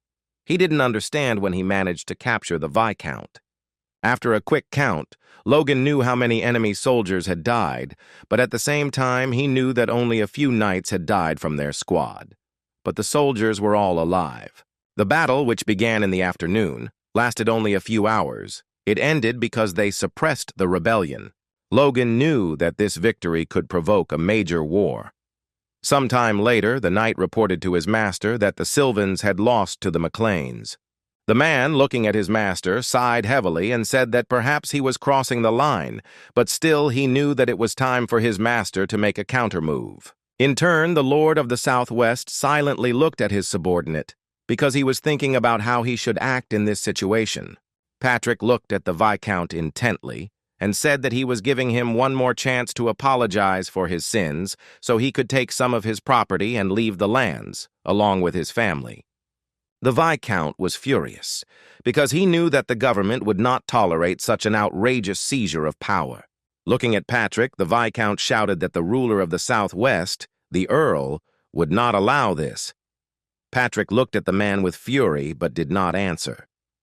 Logan, in turn, looked at the Viscount with fury, for he knew that nothing more terrible could be said to his father, since at that time the downfall of his family was connected with the Earl's mismanagement.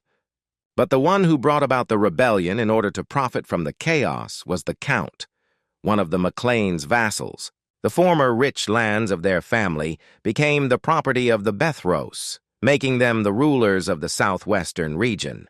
Logan, in turn, knew that due to the intervention of the government of Bethrosa, they did not force his family to serve them, and from this they did not really gain anything, because their lands were barren.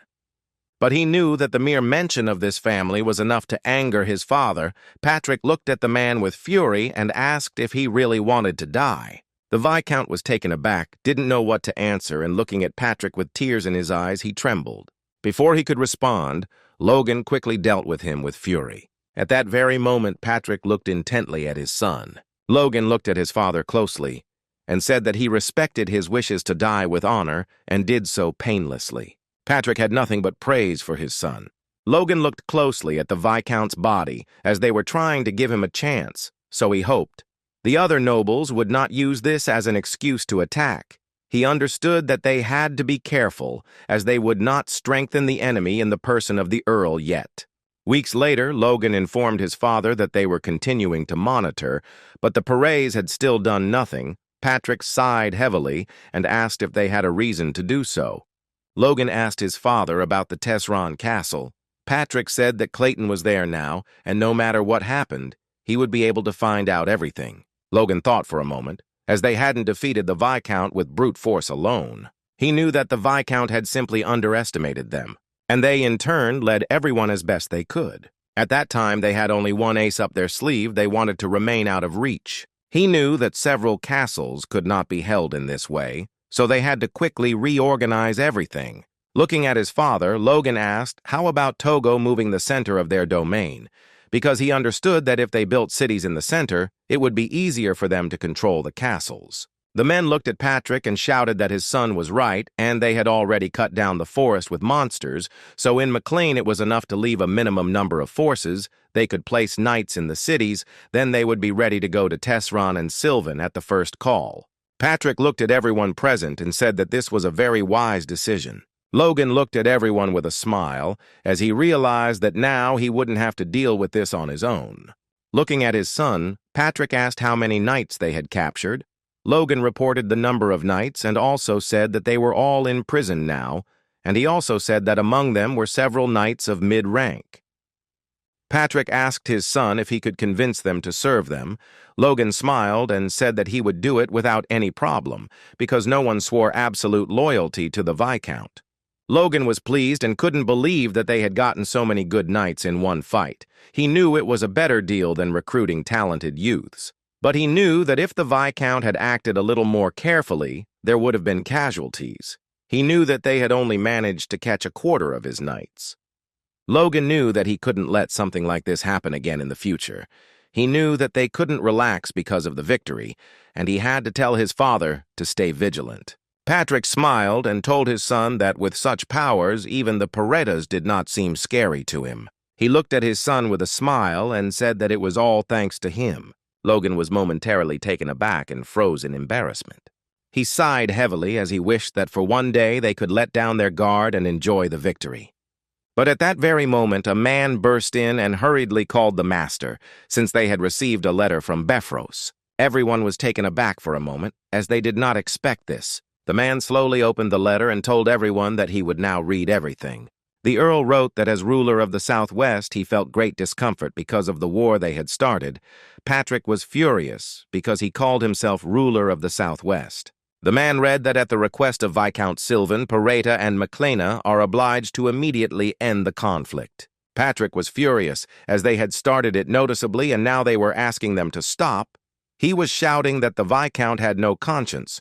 Logan sighed heavily and asked his father to calm down, as he wanted to hear the rest. The Count wrote that he recognized the reason for the constant conflicts as being due to the fact that he did not fulfill his duties as a ruler properly and did not achieve a peaceful existence for the houses in the region. So he invited everyone to his birthday party in a month to discuss the future goals of the entire region. Patrick was furious. Because of his rage, he was unable to contain his power. With this, he directed all of his power at the man, who ended up being left without clothes, as the wave of his power was so devastating that it tore apart everything in its path. Patrick was furious, wondering if the player really thought that his family served them. Logan was shocked by the sight, as his father's energy simply and easily tore apart the clothes. The man was shaking with fear and shame and said that after all he had written that not attending the party would be a sign of refusal to discuss. Patrick was furious as it was a gentle way of threatening them. He shouted that his family does not bow to threats, but at the same moment Logan said with a smirk that it sounded interesting. Patrick looked at his son in surprise and asked what he was talking about. Logan said with a smile that maybe it wouldn't be so bad to pay him a visit. Patrick froze in place for a moment in surprise, as he did not expect this, but a moment later he sighed heavily and told his son that they respected his will. But he was, however, very angry. Burning with rage, he shouted that they would not bow down to the Befros. He could not allow such a thing even if he had to die. Enraged, Patrick again released his energy, which affected those around him. Logan, in turn, looked at his father with fury and asked with a grin if he really wanted to be buried right now. The man caught the gentleman and shouted that he must not allow any parricide. Patrick, in turn, sighed heavily, but told his son that he would listen to him. He didn't know what he was planning at all. Logan looked at his father closely and said that no matter what they did now, their opponent was very strong, and they would not be able to defeat him. Patrick sighed heavily and said that it was true. He sighed heavily and counted their forces, because he knew that they did not have enough knights to go into battle. The men looked at each other because they were well informed. Logan looked at everyone present and said that they were doing well now, but they were crossing the line. He told his father that now that the Tesserons and the Sylvans had been defeated, the Befros were watching them closely. Logan looked at his father hard and said that if they acted out while being so close to him, things could end badly for them. He understood perfectly well that they needed time to entice the Viscount's knights and force the Parets to serve them. They had to reorganize the troops. Logan also clearly understood that he needed to master the next style of divine sword secrets. Well, he knew that the other knights also needed training. Patrick sighed heavily and said that the Southwest was different from other regions. Unlike other rulers, the Befros cannot rely on the loyalty of other aristocrats. Patrick looked at his son closely and said that the reason was difficult to explain. But it was so, and their enemy would try to use his right as ruler, and in that case, the others would undoubtedly turn away. Logan said that this was not so, because when he was in the capital, Percival and the Ruthmen north of the Bethros swore allegiance to them. Patrick froze in shock as he didn't expect to hear anything like that. To be more precise, one could say that Logan knew about it from his past life. Patrick was shocked and did not understand when this happened. He shouted furiously that now he had to feel ashamed because their family had little strength. Looking at Logan, he sighed heavily and asked for forgiveness. Logan was pleased, as he understood that permission had been granted. Logan looked at his father closely and said that he knew what he was capable of, so everything would go smoothly, and he wanted to take this opportunity to see how the lands of their ancestors had changed. Sometime later, Logan went on a journey. Hamar hastily called his master and asked if it was true that he had been sold to the enemy. Logan sighed heavily and said that he had just returned to the city. He did not understand where such rumors came from. Hamar was very worried about the master and was worried that he could die. Logan looked at the man with a gentle smile as he felt like they were close enough to care about each other. Hamar. With the speed of lightning, he shouted and asked the master what about the promise concerning his freedom. He hastily asked the master whether he would keep his promise.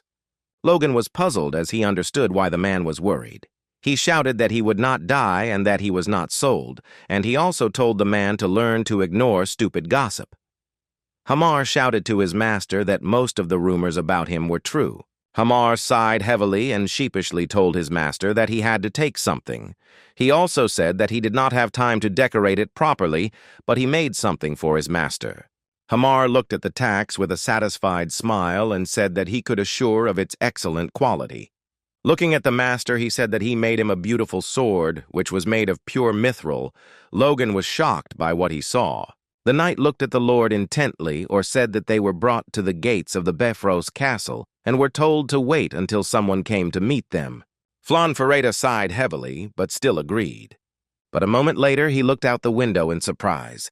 He was puzzled and stared at the man who was hiding his identity. The knight looked at the gentleman and asked him to wait a little. Flonferreta was surprised because he saw McLean. Flonferreta looked at the young man intently, as he could not believe that he had actually captured the Silvevans. Flonferreta looked at the young man with a fierce grin, since there was not even a guard next to him. He understood that his house had suffered great losses in the war. Flonferreta. Looking at the young master, he knew that if Bifrost had not intervened, the Ferrets would have grabbed them by the hand. A few minutes later, the young man got out of the carriage and asked the knight what was the matter. He did not understand why they were treating him the same way as someone who looked worthless. Flonferreta looked at Logan with a grin and said that he would hardly hear him, and if it were not for the Count, his family would fall to their knees before him, begging for mercy. Flonferreta looked at the young gentleman with a grin, since he couldn't even answer him. At that very moment, he introduced himself and told Logan that he had heard about him, since they had previously said that he had killed 6 knights in a row. Flonferreta. Looking at the young man, he noticed that he had a weapon under his robe, but the hilt of his sword was clean. He wondered if the rumors about him were just gossip. Flonferreta grinned and looked at the tax, and said that it seemed that the rumors about him were exaggerated. Since he was younger, Logan in turn shook his opponent's hand more firmly. Logan looked at the man with a smirk and squeezed his hand tighter. Flonferreta froze in shock and became angry, as he was in a lot of pain, and now he realized that his opponent was stronger than his rumors said. Logan looked at the young man with a smirk and apologized, because he thought he was trying to conduct a test of strength. Flonferreta looked at the young master with fury. At that moment, he pulled out his sword and looked angrily at Logan. Flonferreta shouted at Logan that he would teach him a lesson immediately. A few minutes later, the knight was taken aback and said that personal duels were prohibited in this area. Logan sighed heavily and told the young man that he continued to talk nonsense, for which he could not answer. He looked at the young man with fury and asked if, as the heir to the house, he did not realize his place. Flonferreta looked at Logan with fury, but after a few seconds he shouted at Logan that he had dared to insult him and must pay for it. He ordered his knights to seize him immediately. The knights were shocked, but Logan was not about to give up so easily. With lightning speed, Logan passed through the knight's stream, but he also struck them. Flan Fareta froze in place from the slag, because he understood that this spectacle was simply incredible. He just couldn't believe that all the swords and knights were cut in two.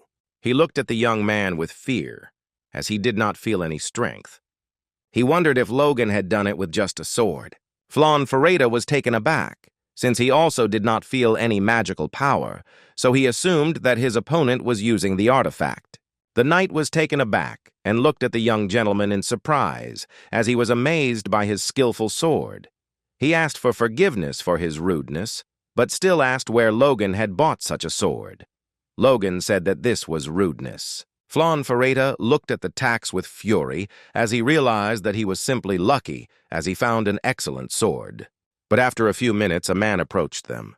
Everyone present turned around and looked at the man in surprise. A moment later, the knights reported that the Moonlight Knight, Sir Franz, had arrived to them. Everyone present began to whisper among themselves. As they did not expect him to come in person, everyone was surprised, as a knight of the highest rank personally came to meet someone. Logan looked closely at the man, knowing that he was one of the two highest-ranking knights of Bethros. Logan saw that the man had silver hair and eyes. Now he was sure that he really did stand out from the crowd. He was surprised that such a high-ranking knight had been sent to meet a few village boys. He knew that this meant that either the count actually cared about their thoughts, or they wanted something from them. Flan Fareta greeted the knight with lightning speed, and the knight in turn said that he was glad to meet him. But a moment later, he turned his gaze to Logan. Looking at Logan, he asked if that was McLean. Logan looked at the man closely, knowing he was trying to put pressure on them. Logan said with a satisfied grin that it was exactly like that, and at the same moment he introduced himself. The man said that now that explained everything, but he was a little surprised. He looked at the young man in surprise, since Togo had a middle rank at such a young age. Everyone present was taken aback because they did not expect to hear such a thing. They were surprised and at the same time puzzled, as they didn't expect him to be of average rank, since they all thought that he was strong due to his good sword. Logan, in turn, looked at everyone with a satisfied grin. After attaining a high rank, knights would have a unique, sharp energy that could not be hidden and could only be detected by knights of the same rank or higher. Since he, having reached the rank and earned several stars for the power core, could control the power of the energy. He knew it would be better for him to demonstrate only a small amount of force while he was not on his own territory. Logan knew he had to lower their guard, which is why he didn't bring security with him. Logan smiled and looked at the man and thanked him for such words. Veden was working hard to become like him in the near future. Sir Franz looked at Logan with a joyful smile and said that he should not stop at this personally because he had a huge talent, and by developing it, he could become at least a Superman. He said with a smile that he was very glad of such a meeting and therefore would take them all to the castle. A moment later, they were walking slowly into the castle. Sir Franz looked back and said that now, in front of the young people, was a building for important persons. Sir Franz looked at the young men and said that the heirs of the Ruthmans and Percivals had already arrived, so the young men could rest until the feast that would take place tomorrow evening. Logan smiled and said that he understood everything. A few minutes later, Sir Franz left the young men alone. Flan Fareta looked at Logan with a grin and asked if he was embarrassed. Flan Fareta, with a fierce grin, told Logan that it was unlikely that the one who came without servants had clothes for the holiday. He mockingly asked if he could borrow his pajamas. Logan, in turn, looked at the young man with puzzlement, but did not answer. A moment later, Logan approached the man and asked where his quarters were, as he was very tired. The servant was taken aback and told Logan that he should follow him. Logan glanced sideways at the young man, because when he allowed his knights to replicate in defiance of the ban, he already understood everything, but he did not realize what kind of situation he found himself in. Logan realized that if this was the level of the heir and his knights, it would not be difficult to capture them. Logan, in turn, had no intention of removing his armor. Logan stared into the distance, knowing that this was where the footage his ancestors had lost was located. He understood perfectly well that he could not relax his vigilance even for a moment. Sometime later, he met the Count. He looked at him intently and with a grin told him to take off his sword immediately. But Logan, in turn, looked menacingly at his opponent, since he had no intention of doing something like that. He understood perfectly well that he could not relax, because it was unknown what could happen. He looked at the man intently, and at that moment introduced himself. He bowed and said that it was a great honor for him to greet the ruler of the lands of the Count, and he congratulated him with a smile on his birthday. At that very moment, everyone started whispering. Because he came with armor, they didn't understand what was wrong with his armor, and at that very moment they said that he was a village boy who had no manners at all. Logan knew that he was facing a potential enemy, so he did not rule out the possibility that he would have to fight. So a few days before arriving in the Earl's domain, he inspected the neighboring castles and towns. He expected the people there to be as dissatisfied as in Sylvan or Tesron, but they turned out to be quite friendly. They spoke with a smile about the Count, since taxes were low on his lands. Logan understood that their wealth was not so great, and they had no need to extort from the people. The Count greeted the other man with a smile, and also asked if he could be sure that his family agreed to follow his will. Logan smiled a predatory smile and said that thanks to her the peace would be maintained and his family would follow her in the front ranks. The Earl laughed as he expected more resistance, but he could see that the young man understood everything.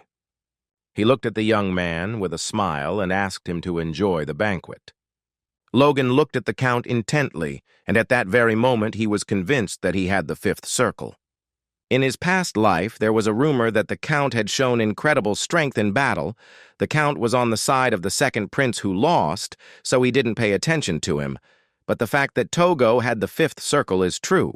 The fifth circle was equal in strength to the advanced rank, especially in war where this strength extended far beyond individual battles. It was considered even more impressive.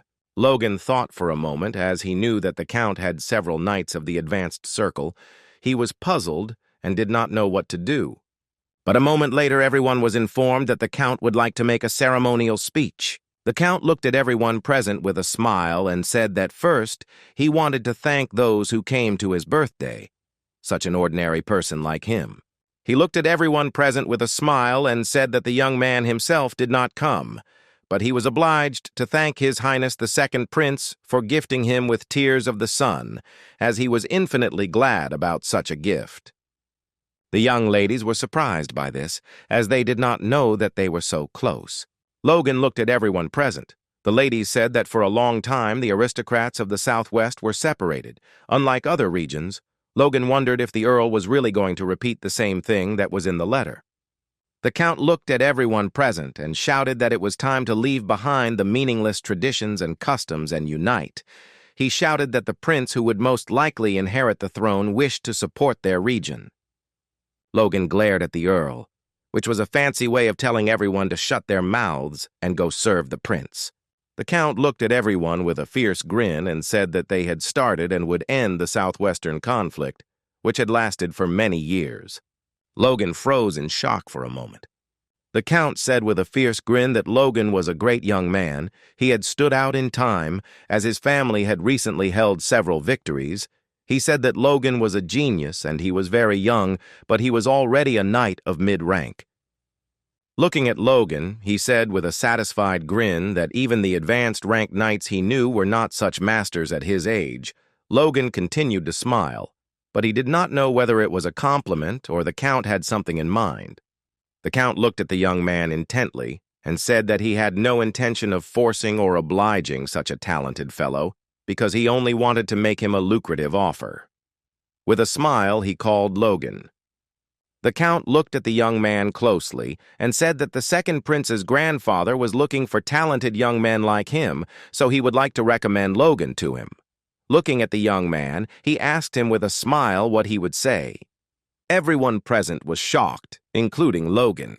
He looked at the Count with a smile and said that this offer was a great honor for him, but he already had a mentor.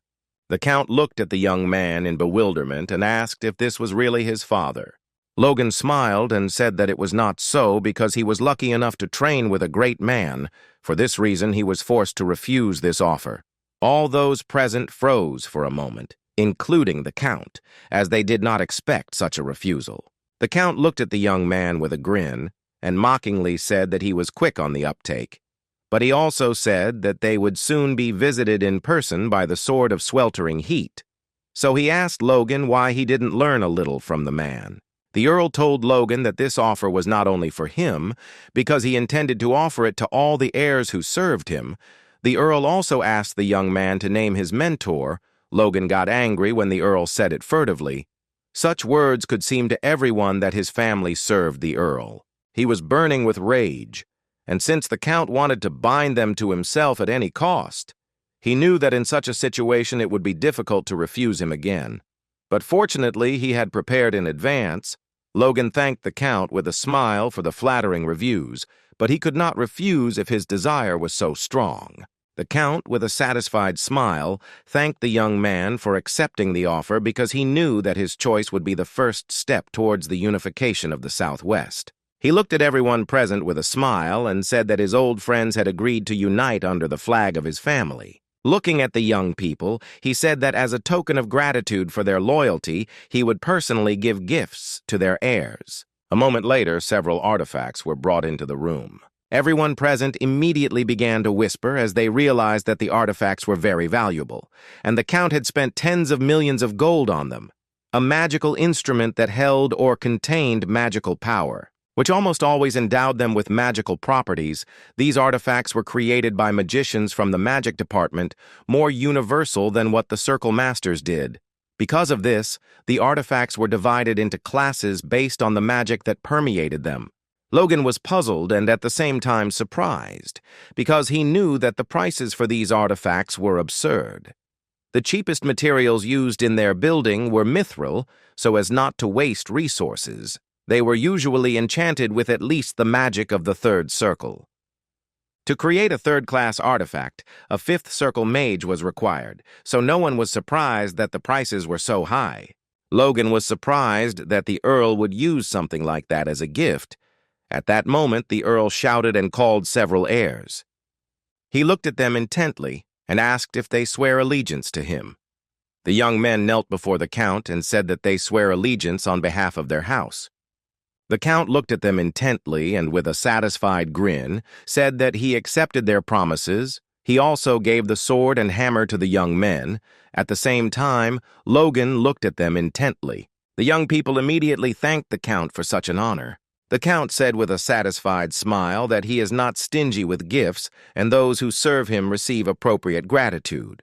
Logan looked at the Count intently, as he could see that he was staring at him. Flan Farita. Intoxicated with alcohol, he immediately asked if Logan's sword didn't look better. Logan froze in shock, as he didn't expect that. He looked at the man with fury, because he knew that he was a complete idiot, Flan Farita.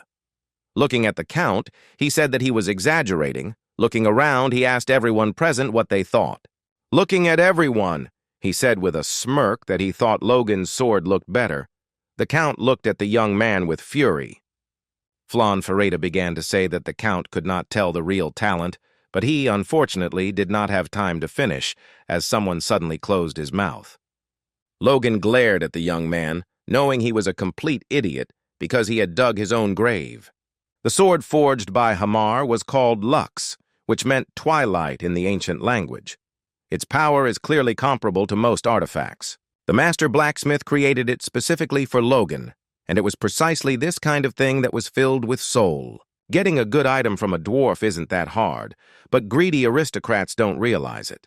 Logan knew that in the worst case, if his plan didn't work, the game would force him. He wanted to use it for negotiations or to buy time. But he saw that the young man, drunk with alcohol, interfered and ruined everything for him. At that very moment, the Count asked the young man if his sword was really that big. Logan was taken aback and said that he was lucky enough to receive it from the dwarf. The Count was surprised by such a statement and said that if this was true, then this sword was comparable to an artifact. The Count, looking at the young man, asked if he could examine the sword.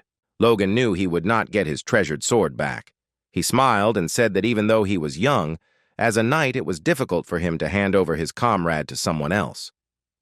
The Count looked at the young man in surprise and said with a smile that he was so young, but spoke like an old man. He agreed with a smile, but asked Logan how about demonstrating his knightly skills in an exhibition match. He smiled and said that it would be good to compare him with the lords who had previously received the artifacts. Looking at the young man, he said that he was also a mid-rank knight. Ramon said with a smile that it was true, and he had become one several years ago, although he still lacked the skill. The Count said with a smile that a normal match would not be so interesting, so he wanted to bet on something. The Count with a fierce grin said that if Ramon won, he would take the dwarf's sword. And if Logan wins, he will reward him with a suitable artifact. The Count looked at the young man with a fierce grin and asked how he felt about this proposal. Logan was taken aback for a moment and looked intently at the Count. But a moment later, the Agraf said that Logan should deliver his sword if he agreed. Logan looked at the man with a fierce grin, as he knew that everything turned out to be a big surprise. But he, in turn, understood that he had no reason to refuse this offer. At that very moment, he took out his sword and shouted that he agreed. A few minutes later, they stood in the middle of the hall ready to begin the fight. The man looked at Logan with a smirk and said that since he was older, he reserved the right to strike the first blow to him. Logan looked at the man with a smirk and said that there was no need to do that because he didn't want to hear later that he had the advantage. He knew that victory would be his. The man said with a grin that the recognition of his genius had made him arrogant, but for his own good, he intended to show that there were clouds above the sky. At that very moment, the man concentrated and showed everyone his strength. Everyone present froze for a moment in surprise, as his power was truly beautiful. They wondered if such artifacts really all shone so beautifully. Logan sighed heavily and looked at the man intently, but at the same time he wondered if he really wanted to attract more attention to himself.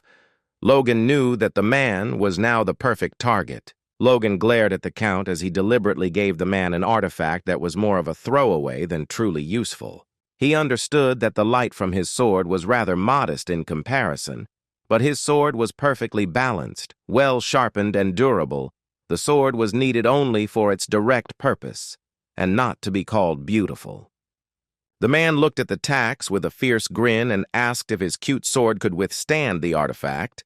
Logan knew that the man lacked the brains to realize a truly obvious fact. At that very moment, the man attacked Logan. Logan noticed that Franz the Moonlight Knight was also present. He couldn't hide his full power from him, but he knew it was more important to hide his confidence. A few seconds later, the man dealt Logan a serious blow. Logan knew he had to back down a few times. He knew he had to let himself be scratched. And then he wanted to deliver a solid counterblow in an inconspicuous manner. He wanted to show off a little of his power, and thus defeat his opponent. But in the end, he said that he was very lucky in this fight, but he did it with a fierce grin. He knew he needed to boost his metabolism with his power core to make himself sweat and look more convincing. The man was taken aback and shouted to everyone present that it was a pure accident. In his haste, he shouted to the Count that he was simply not used to his new sword. The Count looked at the man with rage and shouted at him to shut up, as he had disappointed him. He angrily asked the man if he really wanted to say that his sincere gift was to blame for his loss. Ramon shouted that this was not so, and he sincerely apologized to the Count. The Count sighed heavily and asked for forgiveness for the pitiful sight of Logan. He said that his people had been unfair to him. But now he was determined to open his treasury, and he gave his permission. Logan managed to choose any artifact for himself. All those present were the shooter in place, as they did not expect such a thing. Logan wondered if the Earl intended to keep him here at any cost. Logan knew that the Earl was confident that whatever he chose would come back to him, but he knew he couldn't let him do as he wanted. At that very moment, the servant hurriedly informed the Count that the Duke of the Sword had contacted him on the occasion of his birthday. The Count was shocked by this statement, as he did not expect such a thing. The Duke smiled and congratulated the Count on his birthday, and also asked for forgiveness for not being able to come. The Duke said that he was sure that those who had come to this event were enjoying his kindness. The Count smiled and thanked the Duke for such pleasant words. He said with a smile that he had not expected him to get involved in this personally. Logan saw that the Count was sucking up to the Duke. At that very moment, the Duke noticed that Logan was in the crowd. Everyone was taken aback, as they did not expect to hear anything like this. Logan smiled, knowing that the Duke had noticed him in time. Logan knew he wasn't the best actor, but since he had asked the Duke for help, he had to follow the plan. He could see that the Earl was burning with rage. Logan told his mentor with a smile that they hadn't seen each other for a long time. Everyone present was taken aback by shock, because Logan called the Duke his mentor. They were shocked, as an ordinary boy from the village was being trained by the Duke. Now everyone understood why he refused the Count. The Duke sighed heavily and said that he was speechless when he suddenly saw his student who had never contacted him. The Duke asked Logan when he would come to the capital. Because he said that he would throw a banquet in his honor, everyone was shocked, because they did not expect that they would be so close. Logan asked the Duke for forgiveness, because due to problems between the houses he might need a little time, since he wanted to stay in the Earl's castle. Logan said that the Earl had made him an offer he couldn't refuse. The Duke smiled and asked the Earl if that was true. At that moment, the Count was taken aback and said that this was not entirely true, and if the Duke was eager to meet the young man, he could postpone all his plans for later. Logan was pleased, and he was sure that he had done everything right when he asked for help from his mentor. Although Duke Yi was neutral and did not choose any of the princes, he was a superman who had power over the ruling family, and even a count could not refuse to carry out the orders of such a person. The Duke winked at his student with a smile and said that in that case they would see each other soon in the capital.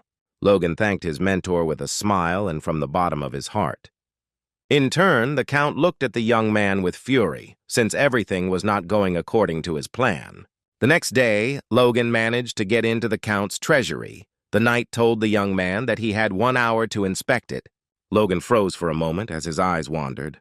He saw that there were still a lot of artifacts, but he wondered if the Count had removed the most important ones. He knew that any artifact was still worth many millions of gold, so he wanted to try to choose a good thing immediately. His senses, which had been strengthened after the development of the power core, allowed him to sense the differences in the energies contained in artifacts, by which he could judge their strength. He passed by the weapons, since he was not very interested in them.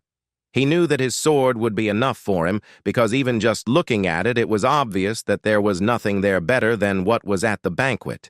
A few seconds later, he saw the armor, which was reinforced with fire magic and electricity. He knew that it would roast alive the one who put it on. He saw that all objects were ordinary, but a moment later he realized that all the power was converging in one place. He looked at the plain boots in surprise. He knew that there was no magic coming from them and wondered if they were artifacts. He saw that they were absorbing his power. A moment later, he was taken aback, because he realized that his strength was flowing into his boots. He was puzzled, because he understood that at this rate he would receive damage. Logan was furious because he wanted to see which one of them would win. He was very angry because the boots were taking away all his strength. A few seconds later, he was enveloped in his own power. Logan was shocked as his powers returned to him. He was taken aback and looked closely at the artifact as he realized what he would now choose. Sometime later, the Count was informed that the young man had left his domain and taken the artifact with him. The Count understood that the young man, however, intended to harm him. He looked at his subordinate with fury and told him to drive after Logan and immediately return the artifact along with the sword to him. He told his subordinate that he could do whatever he wanted, but he shouldn't kill Logan. At the same time, Logan slowly walked towards his goal. Sometime later, he made a halt in the forest.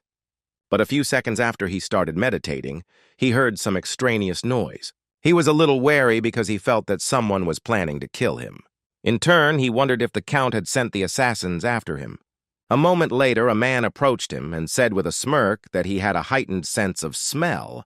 Logan heard a distorted voice and realized that the man was trying to hide his identity. A few seconds later, Logan saw several killers. Logan looked at everyone present with a grin and asked if they were hot walking around in that kind of radiation.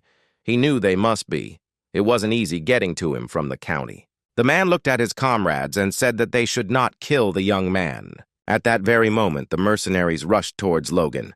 He looked at them with a grin because he knew that there would be a good fight soon. At that very moment, he rushed towards the mercenary in order to deal with him as quickly as possible. All the men present were taken aback for a moment, as they did not expect such a turn of events. At that very moment, Logan delivered a crushing blow to his opponent with fury. The men were puzzled. They did not understand how a knight of average rank could be so fast and strong.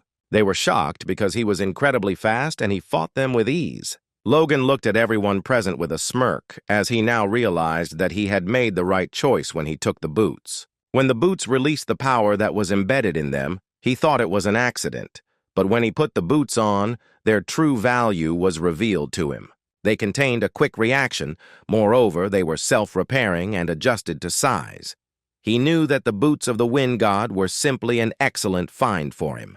The man was taken aback, as it was difficult for him to keep up with his opponent's pace. He turned to his leader and asked for permission so that they could target their opponent's vital organs, otherwise they would not be able to overpower the enemy. The man sighed heavily and told his subordinates that it was a disgrace on their part. At that moment, the man released his power and rushed towards Logan. Logan was taken aback for a moment. He turned around and looked at the man in surprise as he saw his silver blade of power. He was shocked as the man easily released his power and directed it at him. At that very moment, Logan took the blow and was taken aback. Logan still managed to deflect his opponent's blow, but he had no intention of giving up.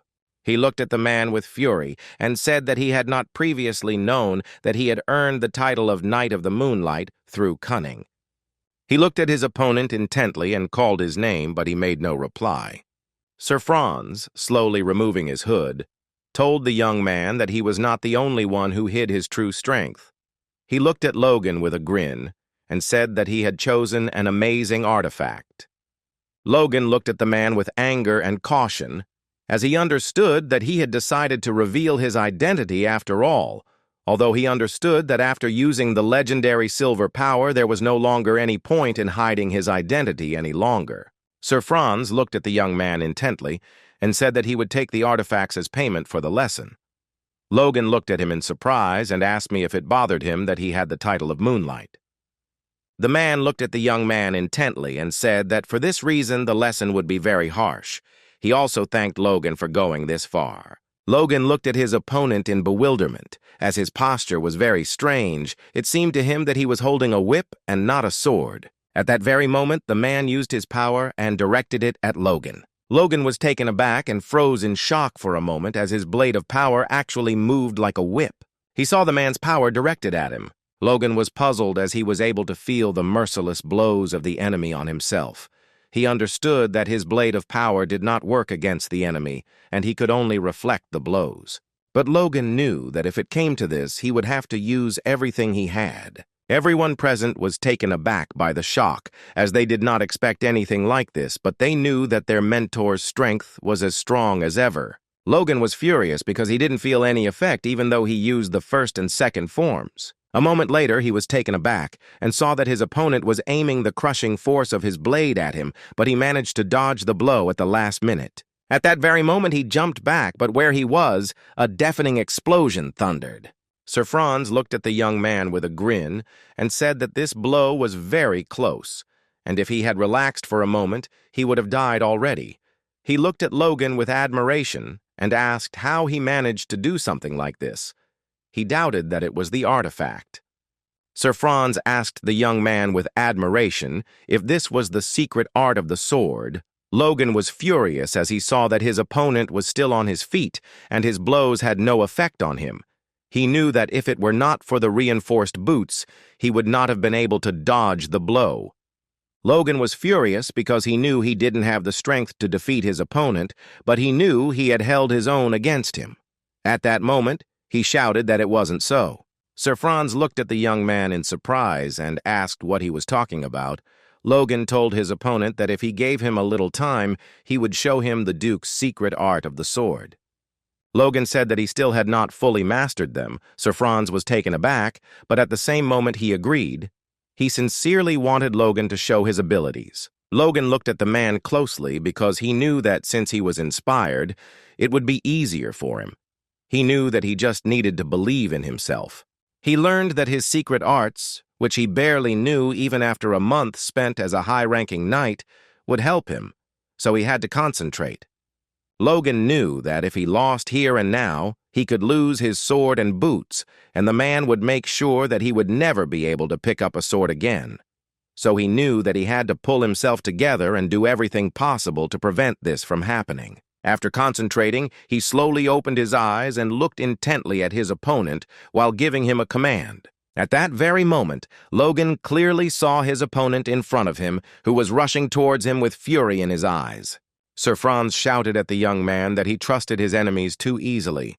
At that very moment, he aimed straight at Logan's chest. A few seconds later, a deafening explosion thundered. Sir Franz froze in place for a moment. The man was sure that after this, Logan would not remain unharmed. But after a few seconds, everyone present was taken aback as they saw Logan, safe and sound, and at the same time he was surrounded by his power. Logan looked at his opponent with a victorious grin. He was pleased with himself as he had managed to master the next form of the divine sword secrets, and at that very moment he directed all his strength at the enemy. Sir Franz was taken aback and stood frozen in shock as he had not expected anything like this. A few seconds later, a deafening explosion thundered. The young people were puzzled by everything that was happening. They understood that they had to find their mentor first. At the same time, the man was lying on the ground. He was surprised and at the same time puzzled, as he did not expect something like this, but with the last of his strength, he quietly said that he managed to dodge. He was puzzled, because he knew that this was a serious defeat, and he quietly said that it would be better if he could instead of such a disgrace. At the same time, Logan was running away from his pursuers at full speed after his victory. He was very unhappy with himself, as he knew he had relaxed when the man attacked him. He saw a hole the size of a coin piercing the right side of his chest. He knew it was caused by the split. But then his agitation and facial expression and all this chatter were for show. Logan was furious, because at that moment he could not recognize it. However, he knows for sure that with his abilities and treasures, he could definitely defeat a high-ranking knight. While thinking about all this, he, unfortunately, did not notice how bad he felt, and after a few seconds he fell to the ground with a crash. Rick was taken aback and called out to the young gentleman in surprise when he saw him in such a state. He was puzzled and did not understand what had happened to him. Logan sighed heavily and said with a smile that he had fallen asleep while riding a horse. Unfortunately, upon his return, he had made a noise in the house. After all, the heir, who had arrived from the Earl a few weeks later, looked very shabby. This was not enough reason to formally complain about the Count, who might start a fight under the pretext of slander, so the incident was hushed up. Patrick told his son that he had to endure many hardships because their family had little strength. He sighed heavily and told his son that he simply couldn't look him in the eye, but Logan wasn't upset about it, and with a grin told his father that soon all the offenders would pay them. He knew that to do this he would have to reorganize their forces as well, so they all trained hard and honed their skills. Ranyan sighed heavily after all the exercises. He remembered his brother smilingly saying that the war would be over quickly and he didn't need to be there because he had to hone his skills. Ranyan was puzzled and simply couldn't allow his brother to treat him like a child. Ranyan was furious as his brother had previously faced humiliation from the Count. A moment later, he was taken aback as he heard his brother's voice. He turned around and looked at Tax in surprise as he didn't expect to see him on the training ground. Logan smiled and asked his brother to rest a little. He also said that he had decided to introduce his brother to the one with whom he would be training from now on. Victor looked closely at the young man and introduced himself, and also said that he was the new knight. Ranyan saw that they were the same age and wondered if Victor could use the Force too. Logan smiled and said that Victor had just recently awakened his powers, and until this day he was getting used to the power. He also told his brother that they were the same age, and this could be a good motivation for him. Ranyan looked at his brother in surprise and asked what he meant by training with us. Logan looked at the young men with a smile and said that he was talking about sparring now. Logan asked with a smile if they wanted to try it right now. A moment later he shouted and gave them a command. At that very moment, Victor pounced on his opponent. Burning with anger, Ranyan was taken aback as he did not expect such pressure. Ranyan was surprised because he saw the iron blood sword. In his haste, he wondered if Victor had really only just woken up. Ranyan was very angry and decided to immediately answer him for such a blow. Ranyan opened up to his power with lightning speed. Victor was taken aback as he did not expect this. But Victor was not going to give up, and he dodged his opponent's blow. At that very moment, he jumped up and towered over his opponent. A few seconds later, he delivered a very powerful blow, but his opponent managed to jump back in time. For a few seconds, they stared at each other, as they were both strong. Ranyan looked at his opponent with anger and said that he was just a monster. Victor, in turn, looked intently at the young gentleman but did not answer. A moment later, Logan, watching their fight, laughed wildly and asked his brother who he called a monster, because it was very cute. Ranyan glared at his opponent, knowing he had to give it his all. Victor looked at the young gentleman with a gentle smile. Ranyan looked at his opponent with a smirk, as he knew that the fight would be very entertaining. A moment later, Logan watched their coordinated fight, and in turn was happy. He knew that Victor had not only mastered the iron blood sword perfectly, but had also adapted it to his fighting style. He saw that his brother, who would surpass a mid-rank knight, even with his limited abilities and knowledge of sword styles, moved freely without restricting himself. Logan was pleased with the sight, for he saw the brutal free blade and the pure, precise blade. He knew that they must reflect the quality that they both conveyed to each other during combat. He watched them with joy as they behaved in a childish, playful, but at the same time serious manner. He knew how much time was left before the war with the Empire began, and looking at the young people, he understood that they would be ready in a few years. He hoped that Victor would soon learn the secrets of the divine sword. But still he was puzzled and wondered if he could trust him so much. He wished he had some catalyst that would bind him to this place. After some time, he found a certain foothold. Clayton looked at the young master in surprise and asked if he really wanted to say that a young lady at such a young age could see mana. Logan looked at the man with a smile and said that that was exactly it. Some time ago, he looked at the girl with a smile, and when she tries to study something, she will be able to find something that will help her. She looked at him in surprise and asked if she could learn how to move the clay dolls. He smiled and said that, of course, she could do it, but a moment later he was taken aback with surprise and asked what she was talking about. He saw that she was very depressed, so he wanted to cheer her up. But now it was a surprise to Logan that she could see something like this. He had his suspicions when they first met, but he didn't think she actually saw mana. Clayton looked at the girl with a smile and said that he was now going to direct his mana in a certain direction. He asked if she could tell where exactly he directed it. The young lady looked closely at his hand and his flow of mana. A moment later, she pointed to where he had directed his power. A few seconds later, Clayton repeated his manipulation again, and she told him where his power was directed. Clayton was amazed as he did not expect such a thing. He joyfully shouted that not all great magicians can see mana with their own eyes. Logan looked at the girl in surprise and wondered if this was such an amazing ability. He knew that there would be a big fuss if it became known that he could see her too. He looked at the young lady with a smile and asked if she was sure she wanted to study magic. Rhea looked at the young master with a puzzled expression and said that if she could control huge dolls with magic, then she would like to do it. Logan was surprised and didn't understand why she wanted to control them. She said that if she had a strong doll, she would be able to do great things. Logan said with a happy smile that it was a very good goal. A moment later, he handed it to Clayton, who in turn looked at the young lady with a sweet smile. Logan looked closely at the girl as he understood that she definitely had talent, and she would soon become a great magician. He was amazed, as the twins were geniuses. Now he had even more questions that concerned their real parents. Logan was glad because he knew that they were getting stronger, and now he knew that he needed to go to the capital. He knew that he could do it faster alone and that he didn't need any assistance. But a few days later, a little surprise awaited him. The man shouted to his master that it was a great honor for him to serve him.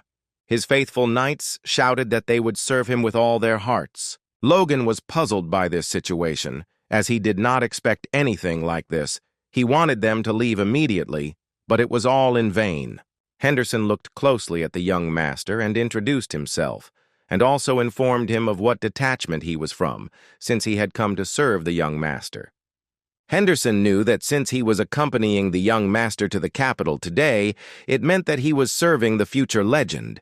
He wanted to do everything in his power to become one of his confidants. Logan looked at the man closely and asked him to bring some wood. A few seconds later, Logan was watching the commander closely, who obediently carried out all his commands. Logan was puzzled as he wanted to go alone, but his father insisted that he take at least a minimum number of assistants, since if he went alone, it would be disrespectful to the Duke. Logan looked at our subordinate in surprise and asked why he was here. Rick looked at the master in surprise and asked what kind of question he asked, since how could people think that the heir of a noble house walks around without personal servants? Logan looked closely at the young man and asked if he was sure it wasn't because he wanted to visit someone. The young man knew that piracy was pointless and immediately shouted that it was so because no one in their estate wanted to talk to him because they thought he stank. He was very angry because he knew that he had to get married soon, so he wanted the master to take some responsibility for it. Logan was furious that everyone was slowing him down. He knew that it was not easy going to the meeting as the heir. His journey had several goals. First, he wanted to determine the social changes in the future, and then meet with the prince to establish contact. The current ruler, Samuel von Grandius, had no heirs until he was 40 years old, and therefore called several women from the ducal families to be his concubines and have several sons. But 10 years later, the queen gave birth to a third son when she was 40 years old. The third son, with a natural talent for swordsmanship and good manners, surpassed his fellow troublemakers in his prospects for the throne. The king also placed great hopes on him, but the families of the other princes did everything possible to stop the expansion of the king's favorite's influence. In Logan's past lives, in the winter just before the prince was to become an adult, a civil war broke out and the sudden death of the king was in the air. The first prince, Juan Douglas, a mage with the Sixth Circle, received support from his uncle. Like the second prince, Jordan Valtermim is a young superhuman. Since the third prince had no political power, some factions almost executed him and reported that this was the will of the king. The Duke looked at everyone present and announced that if they spared the prince, he would become the blade of the new king. The most prominent of the aristocrats took a neutral position, and by this phenomenon he saved the life of the prince. After that, the first prince gained the advantage, but within 5 years he had brought the country to ruins until the empire attacked. Logo knew that the king had used his brother as bait during the war with the empire. Logan was furious and knew he couldn't just let him become king. He knew that the second prince was a bird of a feather, and now he had to see with his own eyes whether the third prince was worthy of being king. The knight greeted the young man with joy. Logan walked slowly into his mentor's domain. His companions were amazed by the beauty of the estate. At that very moment, the young man saw a beautiful lady. He looked at the young master intently and quietly asked if he thought it would be a plus if he made contact with the Duke's maid, or not. He asked if he could get closer to the maid. But after these questions, he received a scolding. After a few seconds, Logan looked at the man in surprise. The man looked closely at the young people and told them where they needed to go. Logan, in turn, looked at the man with distrust and asked his name. The man answered and said that he forgot to introduce himself. At that very moment, he informed Logan that his name was Louis Hayon and that he was the Duke's guardian. Logan was shocked by what he heard. After all, before him was Louis Hayon, commander of the Grandia Liberation Front. Organ knew that, unlike him, a man who was burning with revenge, the man was a man with ideals. Logan clearly remembered their last meeting because then he told Logan that he needed his help, because he was the only one who could interpret the recordings. Then he told Logan that he must remember everything. Even if he had to burn the book, he must remember its contents and pass it on to someone talented.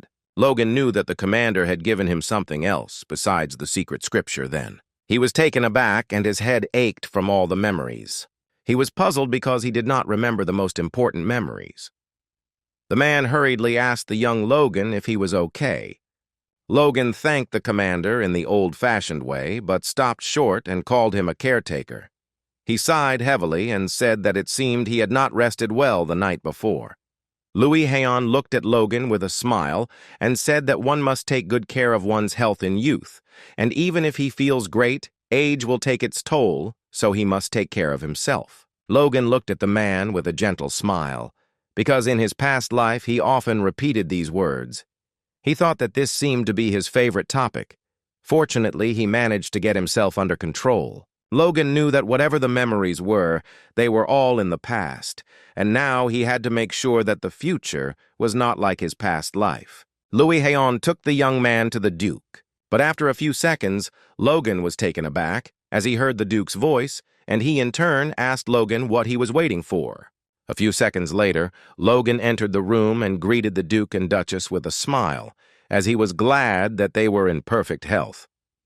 The lady looked at the young man with a smile and said that she had heard a lot about him from her husband. She looked at the young man with a satisfied smile and said that they were his great debtors. Logan greeted the Duchess with a smile and also congratulated her on the imminent birth of her heir. The Duchess looked at the young man intently and said that there was something she wanted to ask him about. She looked at him with a smile and asked if they could name their child Logan. Logan was taken aback with surprise, as he did not expect to hear anything like that. The Duke said that they had discussed this for a long time, because thanks to the young man, they had managed to conceive a child, and therefore they would like to call him by a similar name. The Duke looked at the young man with a smile and asked if he minded. Logan knew that a name defined and illuminated the path a child would take. He knew that the people of the city believed this since ancient times. Aristocrats looked for respected people to name their child after, and they even held festivals to celebrate the names of their children. He couldn't believe that they asked him for such an important thing. He was shocked, because they had only seen each other a few times and had not had much of an impact on each other's lives. Logan knew it was a big responsibility, but he had no reason to refuse, so he smiled and said he would take it as an honor. The couple happily thanked Logan. A moment later, the Duke sent his wife to rest, as he knew she did not need to overexert herself. The Duchess smiled and told her husband that he had probably forgotten his manners. The Duke smiled and told his wife that there was nothing wrong with it and that she should go and rest, and also said that it would be to Logan's advantage. At the same time, Logan was happy as he had received a good title, because the Grand Duke's child would be named after him. A moment later, the Duke looked at the young man and said that he had difficulty communicating with words, so they could go straight to body language. Logan looked at the Duke in surprise.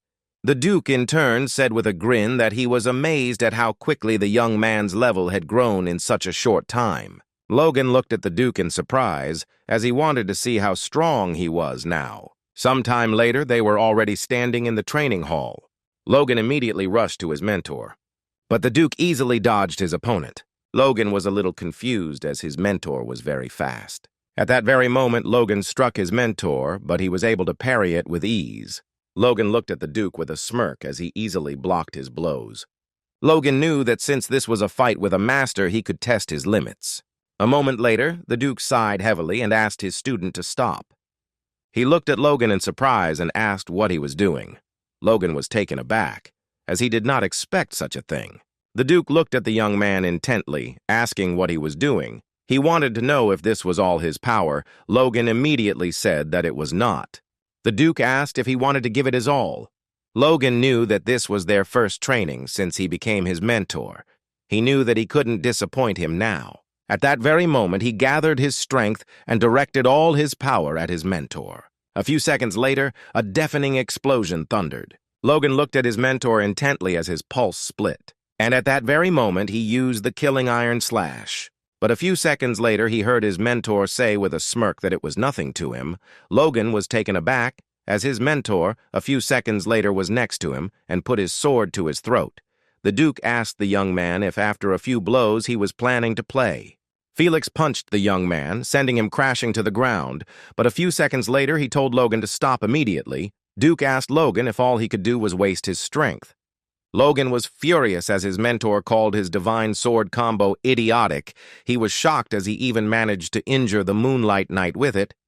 Felix told the young man to immediately show everything he is capable of, namely his true art. Felix sighed heavily and asked the young man not to disappoint him anymore. Logan was burning with anger and fury, and at that very moment shouted that they would immediately show him everything properly. A few seconds later, he jumped off the ground and flew towards his mentor. Felix sighed heavily and told the young man that it seemed he still didn't understand anything. But at that very moment, Logan rushed past his mentor with the speed of lightning. Logan was a little confused, as his mentor simply disappeared, and he didn't even hear his footsteps. He didn't understand where he went. But at that very moment, the Duke appeared behind Logan and, looking at the young man with fury, said that he was right behind him. Logan was taken aback, as he did not expect such a thing. He turned around hastily as he was stunned by its speed.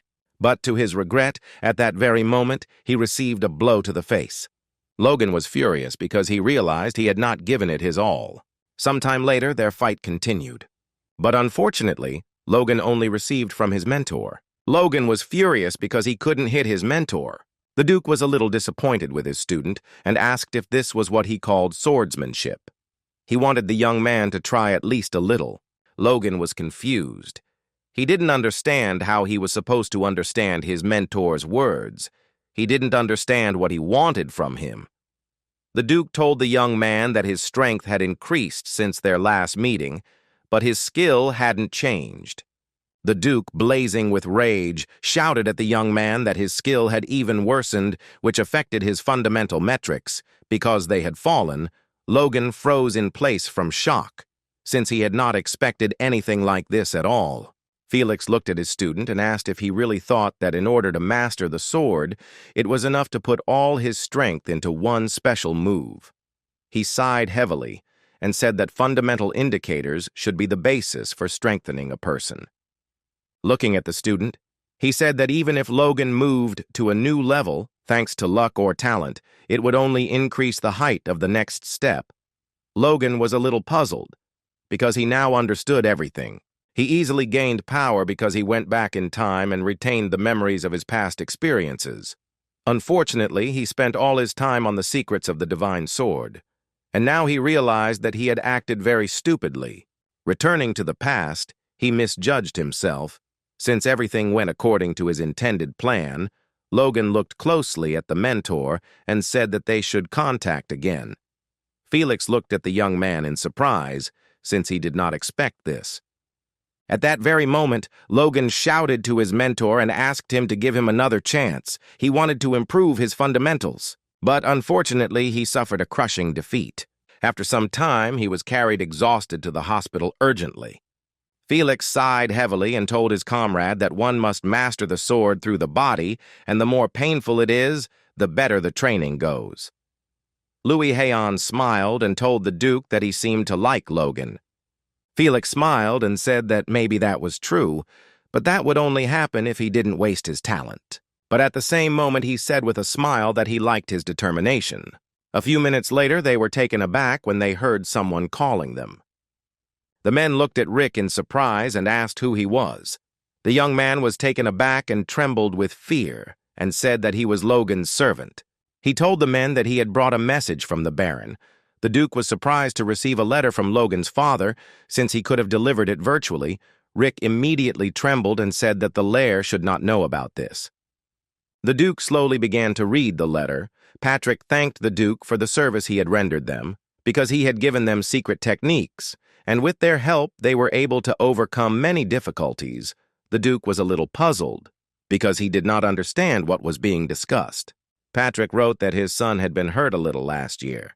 Patrick told the Duke that if he would fulfill one of his requests, their family would be forever grateful to him. The Duke smiled, for the request was very amusing. The Duke looked at the young man closely and asked if Logan knew anything about this. Rick smiled and said that the young master thought it was not the time to worry about such things. At that very moment, the Duke broke into a predatory grin and wondered if a 20-year-old man was not interested in women. He lived with a smile and said that he would do everything he could. A week later, Logan looked at his mentor in surprise and asked what date he was talking about. The Duke looked closely at the young man and asked how the heir of the house could be without a bride in such years, because he knew that it was simply a shame. Looking at Logan, he said that he intended to find him a worthy match. Logan was surprised and asked the Duke if he didn't want him to concentrate on training while he was in the capital. The Duke smiled and told Logan that a good heart needs to be trained properly, and he realized this only after meeting his wife. Logan knew that the war would start in a few months. He did not understand where he would get the time to arrange his marriage. He wanted to say these words to the Duke, but he knew that it was impossible. He smiled in confusion and said that it was all very sudden. He did not understand why the Duke was talking about such things now. The Duke smiled and said that he was asked. She said with a smile that they were very worried about the future of their favorite student. Logan looked at the Duke in surprise and asked if it was really his family who asked him about this. The Duke, looking at the student, said that his father's worries were not unfounded. He asked if it was normal that an adult heir had not married yet. Logan was puzzled because he knew it was all useless, and he just couldn't ignore his teacher's words. At that moment, he sighed heavily and said that he would meet this girl. He knew that if he spent one day, nothing would happen. Sometime later, he finally met the young lady. Eileen Floyd greeted him and introduced herself. Rick was taken aback by the beauty of the young lady, and Logan, in turn, also froze in surprise. The young man looked at his master intently, for he knew that she was too good for him, but he noticed that the master was surprised, although he usually showed no interest. Logan was shocked and didn't understand how it was possible that his potential bride was a force user. He saw that she was at the peak of low rank and almost reached the middle. He was shocked that she had achieved this at the age of 18. He knew that it was simply unbelievable. But a moment later, he was taken aback and froze, as he was immersed in his memories. He remembered that the young lady was the talent of the kingdom, who died after several years of war. But she stood out from all the others, as she defended the entrance to the inner castle and killed 100 knights. She was called the Steel Rose that blossomed in a fallen family. He was shocked, because he knew that this was an unexpected meeting, and Logan knew that it would be good to get her into his house before the war started. He knew that if it were a wedding, and not just a wedding, he could take her under this pretext. He looked at her in a way he had never heard of aristocrats getting married within months of meeting. He was surprised and didn't know what to do. Eileen looked at Logan intently and said that it looked like he was also forced to come to the meeting. Logan was taken aback, and at that moment he threw all his thoughts away as he became lost in thought and ignored the girl. Eileen said that she had similar feelings, so she would prefer not to waste time.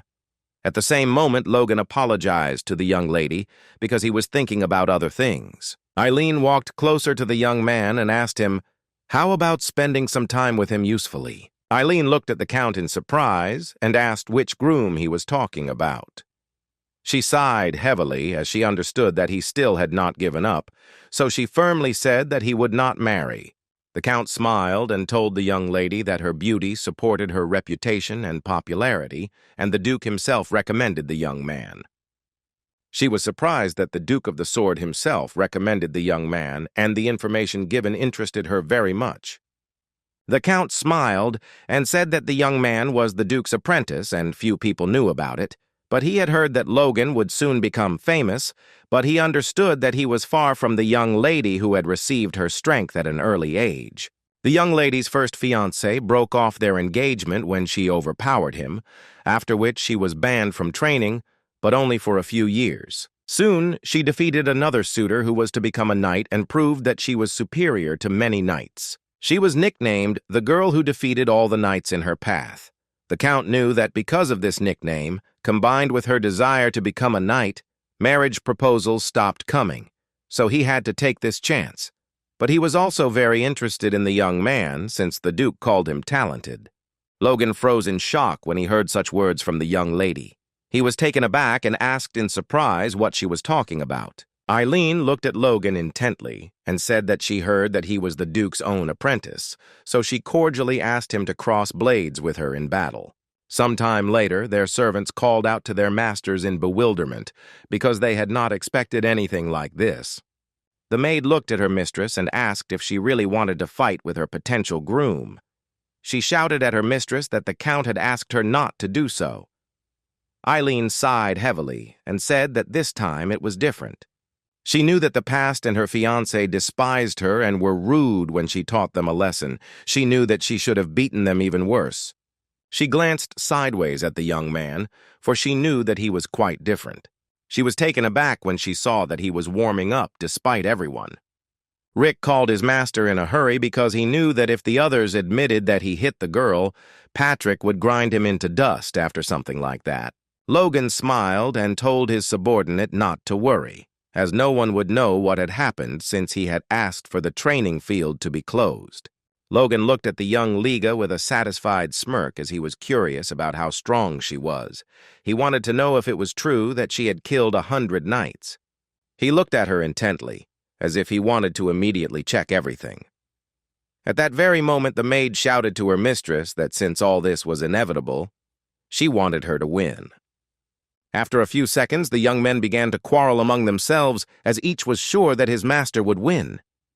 Eileen looked at the tax closely and said that she had been training with the sword alone since she was 10 years old.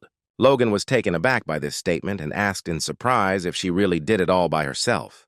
She said that she had defeated knights before, so she hoped that he would not underestimate her. He was taken aback and asked for forgiveness for being so surprised. Logan said with a smirk that he was underestimating her at all, and he didn't plan on giving in to her, so he hoped she would understand if he was a little rough with her. Eileen froze in surprise as she did not expect this. A few seconds later, they prepared for battle. A moment later, the young lady struck her opponent, but he managed to parry it. A few seconds later, Logan struck back at the young lady. She was taken aback, as the blow was truly powerful. Eileen hit the ground with a thud. Logan said he hit the flat side. Logan looked closely at the young lady and informed her that she was open to attack from the sides, so she should be more careful in the future.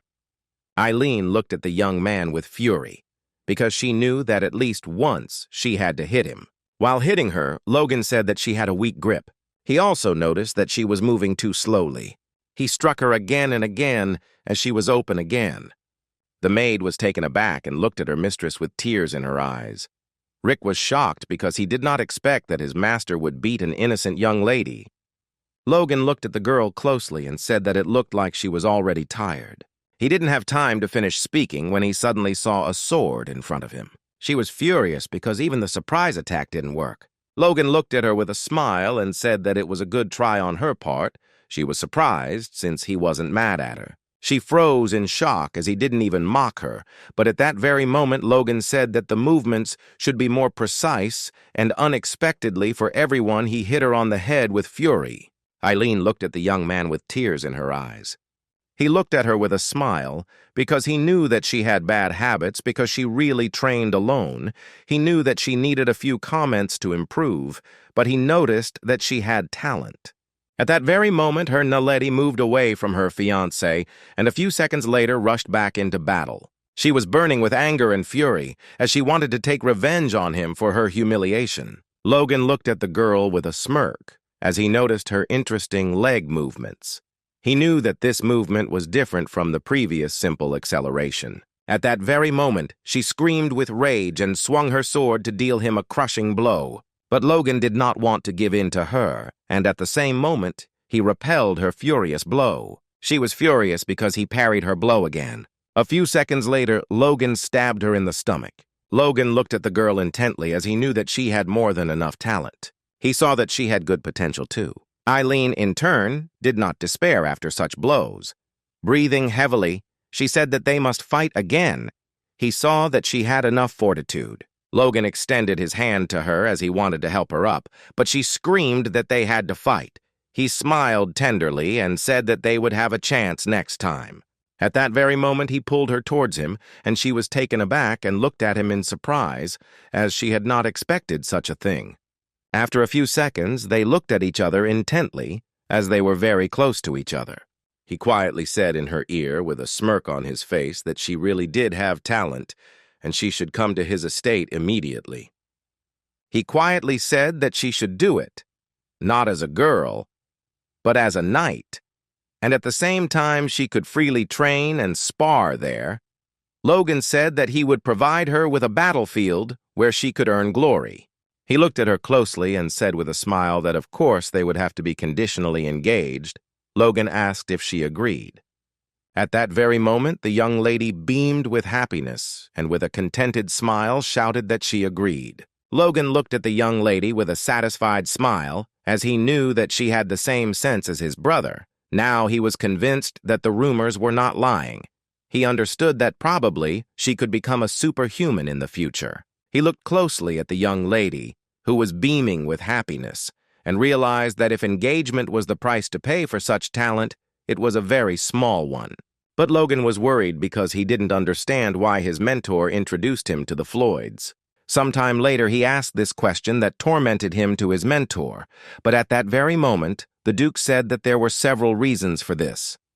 He said that they had not yet sided with any of the princes, and that the Count's family retained authority and influence in the capital.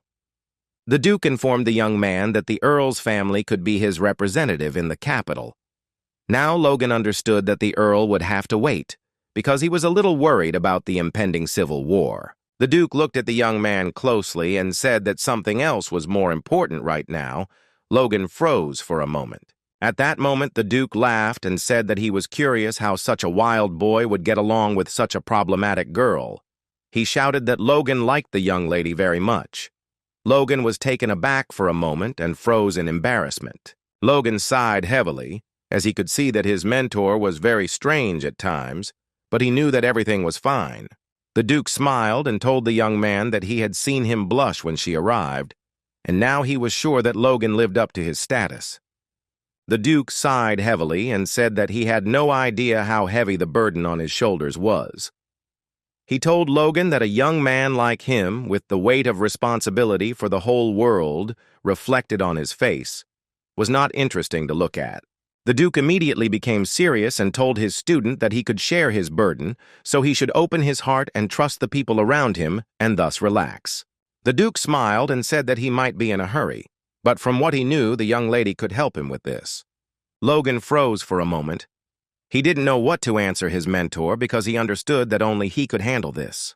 The Duke looked at his student intently and in all seriousness told him not to delay having children, as he spoke from his own experience. At that very moment, Logan cried out in embarrassment and called his mentor, as this was a sensitive topic. Sometime later, Logan was fighting on the training ground. Logan was furious as the young man failed to block the blow. Several weeks had passed since he had arrived in the capital, and he had spent all the time except for that day with the date training. He also conducted sparring sessions with young people. Logan was confused as he felt more pressure from them in his capital. He wondered if maybe he shouldn't have hit them so hard. In turn, the captain looked intently at the young gentleman with sparkling eyes. The man was furious because he said the Duke demanded that his knights be of middle rank. He glanced sideways at everyone present and said that people like them should learn how to handle a sword. He noted that they had potential, but his buddies should turn to the knights who were undergoing training. As they were leaving, the men talked among themselves, as they saw that the knights were very cheerful, since on the very first day they asked to fight.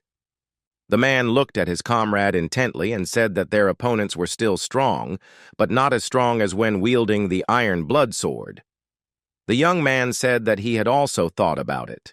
Looking at the knights, he told his comrade that the young master said that he received this technique from the Duke himself. They did not understand why the knights used weaker blade styles. Henderson looked at the knights in surprise and gave in to the question of whether the Duke had not trained them. Now they understood that the young master had blessed them with abilities better than the Duke. Logan sighed heavily, as their gazes were making him a little nervous. He wasn't sure what was going on at all, but they weren't causing any trouble and everything was fine. He could see that they were focused on training, so he wondered if he should teach them something too. At the same time, Philip was advertising his goods and informing everyone about a rare opportunity, since he was selling the most important goods that took the breath away of the aristocrats. He shouted to the men that this product could solve all his problems. At that very moment, he looked at the young man with a smile and said that he looked very much like his young master. Logan glared at his subordinate. Sometime later, Philip, trembling with fear, informed his master that there were too many competitors. Logan sighed heavily and told the young man that he was losing his form, but he had to keep going. Philip was shaking and breathing heavily. Logan looked at the young man closely and assured him that he would make even more money, so he could stop resorting to such things for sales. Logan looked at the young man sharply and told him to stand up immediately, as he intended to give him another task. Logan looked at Philip intently and with a smile introduced him to his knights, because they were supposed to be responsible for his safety. Philip looked at the gentleman with a puzzled expression and asked why he was entrusting him with a matter that required protection. Logan smiled and said that he didn't need to worry because it was just an expanded version of the business that he was already running. He looked at his subordinate intently and said that by the end of the year he must obtain as many weapons, war horses, and lumber as possible. Philip was taken aback for a moment. At that very moment, he screamed and asked the gentleman if he really wanted to start another war. Logan said with a smile that he was not a fan of war and this was just a precaution. Philip was shocked and did not understand what the gentleman was talking about. He knew that after each of his orders, a war would begin, but at that very moment he covered his mouth with his hand because he knew that he could jinx it with such words. He sighed heavily and asked the gentleman what their budget was. Logan smiled and said that the budget was 30 million gold, so the young man had to get good ammunition for that amount. Philip was shocked because he didn't expect the budget to be so huge. Logan learned this option against the Sylvans. He knew that if they increased the number of cavalry with crossbows, and the soldiers could take on the low-ranking knights, and as a group defeat the force user, he understood that if successful, it would change the norm of combat. In the Empire from his past life, the crossbows were different, but theirs turned out to be quite similar. Philip was shocked and shouted to the master what he was thinking. He did not understand how everything worked. He understood that they would not be able to get even half of what he was asking for. Logan asked in surprise why he was so sure of something like that. Philip shouted that if demand increased sharply, the price would skyrocket, especially for horses. Philip was sure that a large amount of money did not guarantee that the horses would start giving birth to triplets and the foals would grow faster. Logan sighed heavily and asked if he was really too late, because it seemed to him that it was the best time to buy before the war. Philip was shocked because he had just heard that he wanted to stock up on all the goods before the war. He asked the gentleman if he really wanted to start another war. Logan was taken aback and said that it was not so. Philip looked at the gentleman intently and said that they could talk simply. Philip said the price would likely triple. Philip looked at the young man closely, knowing that he had to stop this madness. Logan thought for a moment, as he understood that he could not do anything about his own. Philip looked at the gentleman with joy and understood that his plan had worked. Logan told Philip that it was not scary if he brought the market price up several times. Philip was shocked because he understood that the gentleman was not giving up, and besides, he said that the price would increase several times. Logan, with a smile, told the young man that if the Institute could buy it cheaper than double the price, then he would receive an equivalent bonus. Philip was taken aback as he did not expect this and asked how much he would receive. Logan smiled and said that he would get 3% of the difference in price. At that moment, Philip froze in shock at the mass, as he was amazed by what he heard. Philip joyfully shouted that he would try his best. The knights looked at the young man in surprise, as they did not know how much he would be able to earn, since, unfortunately, they were having a hard time with their mathematics. Logan was happy because he knew that money solves any problem.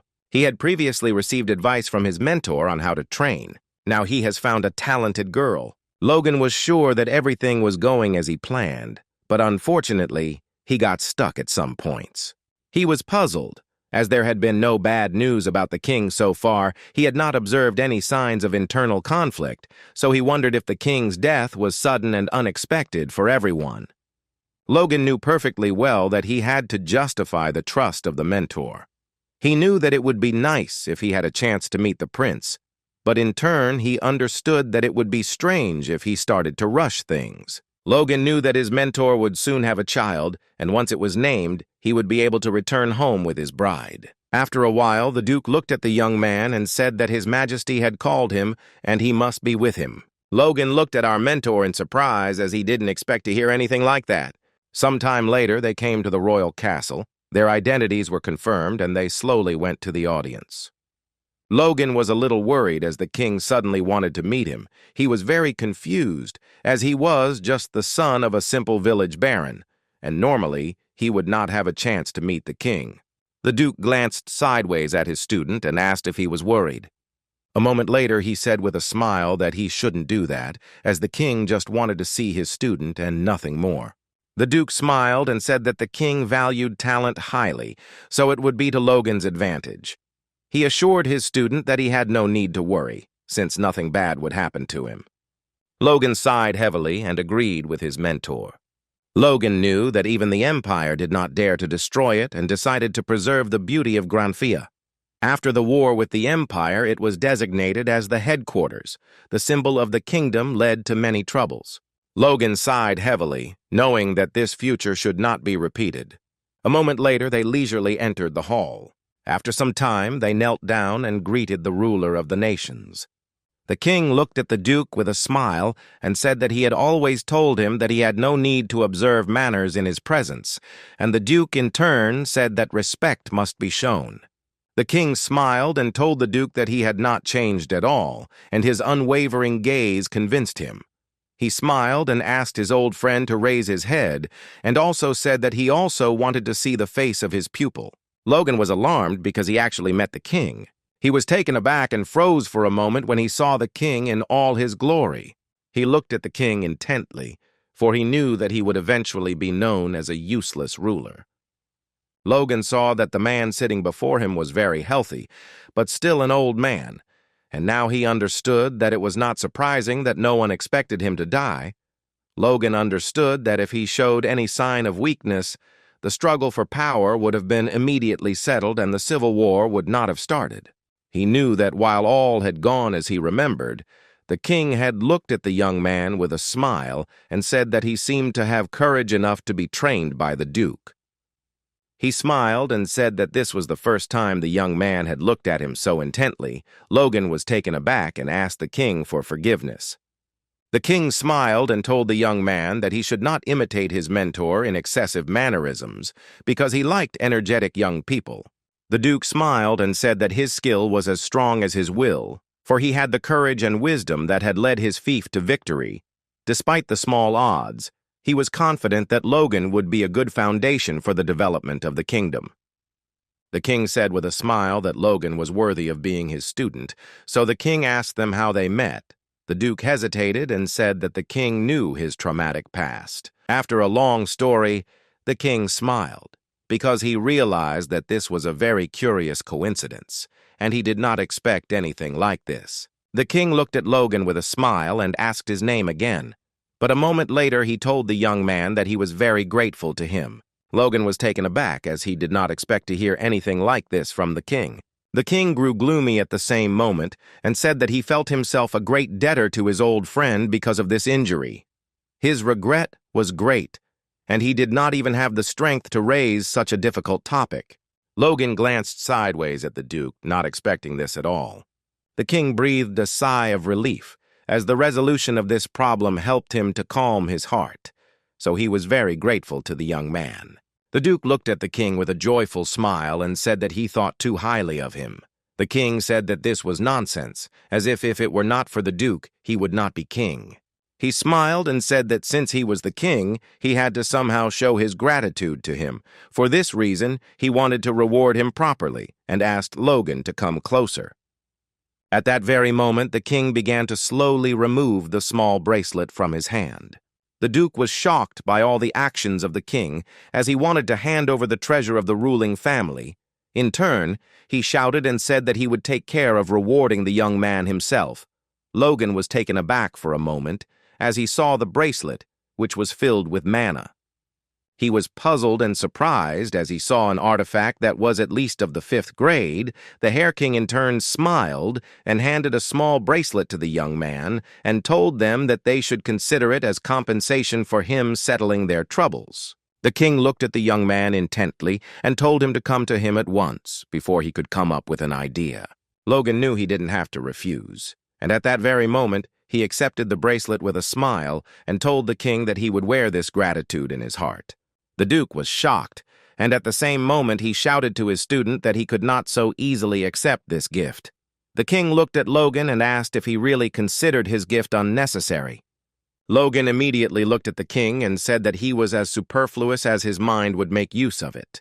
The king laughed at the young man's words and said that he had more ambition than his mentor. Logan smiled but did not answer, but he quickly hid the bracelet. The king looked at the young man with a smile and said that it was very good that they met at this meeting, and he dressed, that this gift would only strengthen their connection in the future. The king asked Logan with a smile to serve his mentor as the heavens, and to try for the people, like his teacher. Logan was not sure that he tried for the people, rather he tried for himself. But he could say with confidence that he would certainly stop the empire at any cost. At that very moment he knelt before the king and said that he would gladly serve everyone. Some time later they left the king's company and slowly returned to the duchy.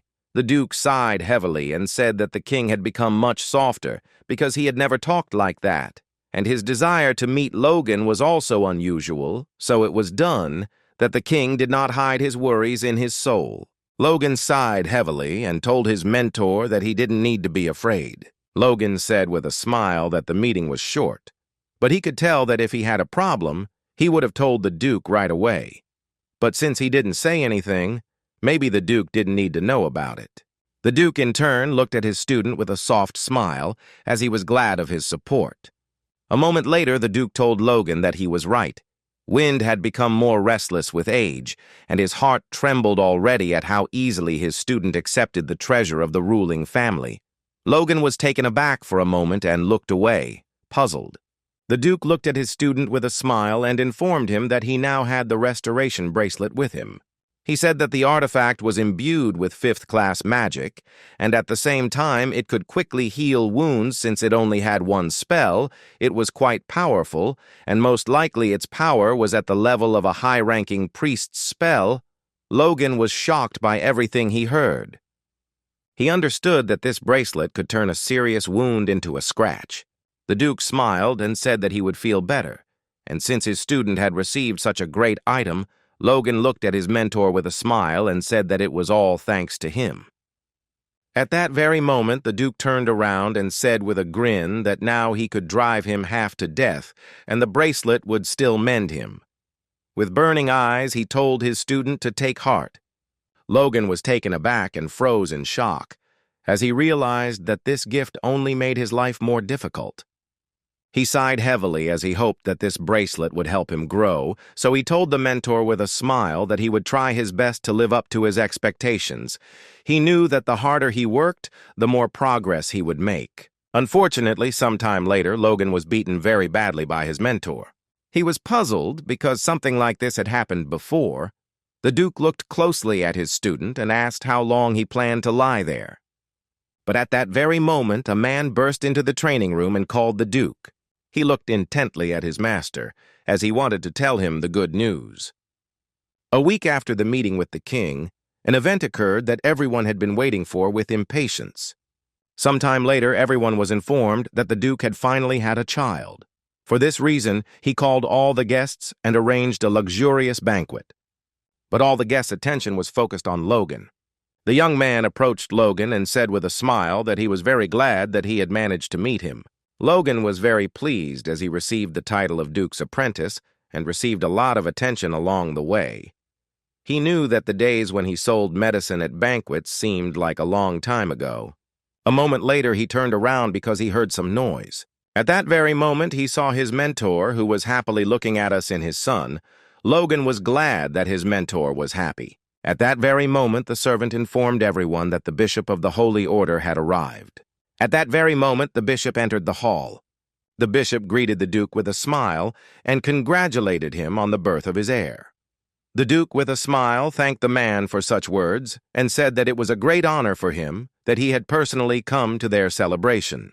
The bishop smiled and asked how he could send a servant in his place if the Duke of their country had a child. Everyone was surprised because they did not expect to see a bishop. Logan knew that many aristocrats received a blessing at birth, among them the blessing of the fifth of the 9 gods, Agna, the goddess of trees and life, from whom all parents wished for the child to be healthy. Moreover, the bishop himself would bless, so it was no wonder that the Duke was so beaming with happiness. Sometime later, everyone was watching the ceremony closely. The bishop slowly lifted the child up into the air and he cried out while he uttered solemn words. Everyone froze for a moment as they saw the holy power with their own eyes. Logan was amazed because he knew that holy power was closer to the source than ordinary power and less noticeable than mana. He understood why people did not feel it at all, but only saw a bright light. At that very moment, the bishop blessed the newborn. Everyone was taken aback for a moment as they saw a bright and beautiful light. Everyone present was shocked because they had never seen anything like it. At that very moment, they congratulated the Duke and Duchess, for they knew that the child was destined to grow up healthy since the light was so bright. But Logan knew that this was not so. And at that very moment, the bishop turned pale and froze in shock. The bishop looked at the boy with horror. Because the baby's body rejected the holy power. The Duke looked at the bishop in surprise and asked if something was wrong. The bishop smiled and said that nothing had happened, and that he seemed tired, since it had been a long time since he had performed a blessing. Ask for forgiveness, he said he would have to leave. Logan knew that given the nature of the sacred force as one of many forces, perhaps the child had a special organism that rejected it, but he still felt an uneasy feeling. A few seconds later, Logan turned around as the Count called him. He looked at the young man with a grin and asked if he really wasn't feeling well here.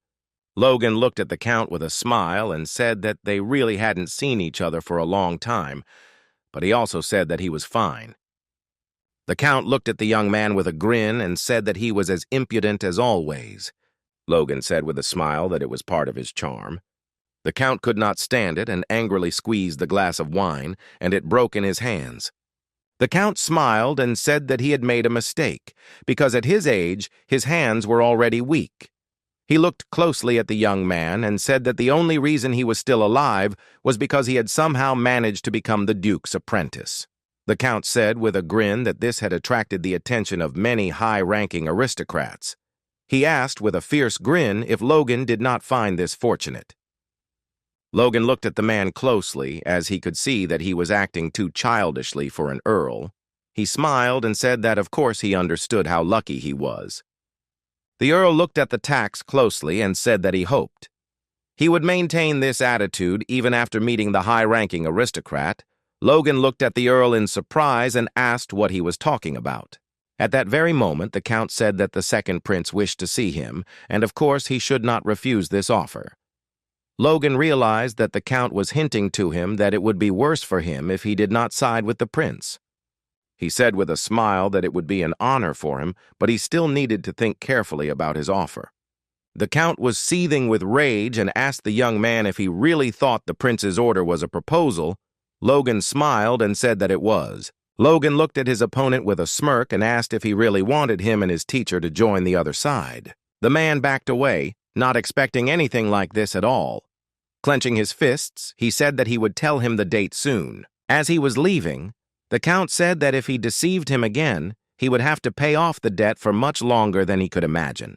Logan smiled and said goodbye, looking forward to seeing him. Logan knew that now he could say whatever he wanted. He understood perfectly well that when the Civil War began, he would not even have time to think about him. Logan knew perfectly well that there were only a few months left, and he could simply postpone the meeting until a certain moment. Logan sighed heavily, for he saw that the Count's power was like that of a Margrave, and he was behaving like the prince's envoy. He understood that the Count had become a laughing stock. But looking at the Count, he understood that this was his destiny. At that moment, he saw Jordan Valtermim's sword of scorching heat. It was one of the 5 dukes of the superhuman kingdom who could easily use aura. He was also the grandfather of the second prince on his mother's side. Logan sighed heavily as the man openly ignored him. But he understood that the Duke did not think about someone like him at all because he did not need him, but his teacher. At the same moment, a man approached Logan and said with a grin that he had better be careful in making decisions. Logan was surprised to see Lord Veron-Quiros. The Lord greeted his nephew with a smile. Veron-Quiros looked at Logan with a happy smile and said that seeing him so grown up, he even felt proud of such an older member of the family. Logan looked at the man in surprise and asked what he was talking about. Veron-Quiros was his mother's elder brother and heir to the House of Quiros, who was related to his family by marriage. However, Logan knew that the Lord had never acted like his uncle. Veron-Quiros mocked Logan and said that they shouldn't cross the line. Veron-Quiros said with a smile that although they had no blood ties, everyone knew that their families were connected by marriage. Logan was surprised, since this was after he was thrown out when the battle for the succession began. He looked closely at the Lord and asked if their bonds were not broken. The man was taken aback and smiled and told Logan not to say such vile things because they had had their differences in the past, but they were still relatives. He told Logan that he should remember the financial support that their house had provided over the years. Veron-Quiros looked at Logan intently and asked if it was impossible to close his eyes to one mistake. Looked at the Lord and said that he did not close his eyes to the mistake when his relatives were in hard times, and now he wanted the same from him. Veron-Quiros looked at the tax with anger because he saw that he had grown impudent, because he had secured a little fame. But he saw that Logan had not outgrown his thoughtlessness. Veron-Quiros understood that it would not be difficult to deceive such a fool. Veron-Quiros sighed heavily and said that it was true. His house had made a terrible mistake, although it was late, but he would like to formally apologize on behalf of his house. Logan looked at the man and said that it seemed like he knew he was late. Veron-Quiros looked at the young man with fury. The Lord looked at Logan with a smile and said that since he needed an apology, he should give it. He smiled and asked if it wasn't better for them to make peace as relatives than to never see each other again. At that very moment, Logan received a blank check. He asked the Lord with a satisfied smile if he was really apologizing like that. He was surprised because he said nothing and gave him compensation. At that moment, the Lord bowed and asked for help from the young man because he intended to do everything he said, and he hoped that from now on they could look to the future without looking back at the past. Logan was taken aback for a moment. Logan was shocked and simply could not believe that the Lord, who never thought about his behavior, acted in such a way. A moment later, he turned his gaze towards me, thinking that he had probably been pressured. He knew that it was most likely the first prince's paternal grandfather, Duke Juan Douglas. The man was in fierce opposition, and he was also the only mage with the sixth circle in the kingdom. He saw that many people had knelt before the duke's plans. Looking at his uncle, he smiled and told him to raise his head. Logan asked with a smile if he could fulfill a small request from his relative. The Lord was taken aback and at the same moment thanked his nephew with a smile. But a moment later, his face changed after Logan whispered something in his ear. At that moment, Logan laughed and told the man that if he did this, then meeting the first prince would not be difficult at all. The man sighed heavily and said that he understood everything.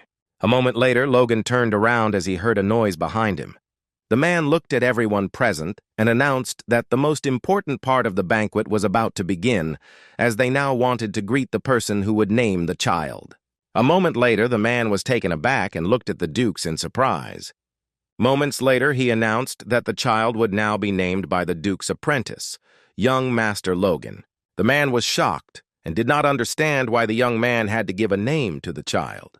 Logan walked slowly towards the girl with a smile. Logan looked closely at the young lady as he realized that she had received an aura soul from his teacher immediately after birth. He could see that she was glowing with health. He was surprised when the young lady looked at him with a smile. The girl slowly reached out to him. Logan looked at the girl with a smile as he had already thought of a lot of suitable names, but unfortunately, he couldn't remember any of them. At that very moment, he said with a smile that he was naming the young lady Stella. He smiled and informed everyone present that from the ancient language, this name translates as star. He hoped that the girl would become a ray of light that would illuminate the night sky. He looked at his teacher and his wife with a tender smile. At that very moment, the Duke smiled and said that they agreed. Logan looked at the girl closely as he found it strange that she rejected the sacred power, but now he was sure that it was a mere trifle. Sometime later, the young man ran to his master and informed him that a lot of letters were waiting for him, and he should look at them, since the aristocrats had sent them because they wanted to meet him after the banquet. Logan told his man to leave all the letters as he wanted to refuse them all at once. Rick was shocked as he didn't expect to hear anything like that. Logan said that they needed to get home as soon as possible because he knew that a civil war would break out soon. He knew it was a shame he hadn't been able to meet the prince, but he knew it was time for him to go back and start preparing. Some time ago, Dwayne had told the master with a happy smile that they had harvested the crop, and it was excellent, and several times larger than in previous years. The Duke slowly approached his student and asked with a smile if he was really going to go home. The Duke asked the young man to stop training with a smile. He looked at him intently and said that he would like to teach him the final secret art. Logan was surprised as he did not expect such a thing.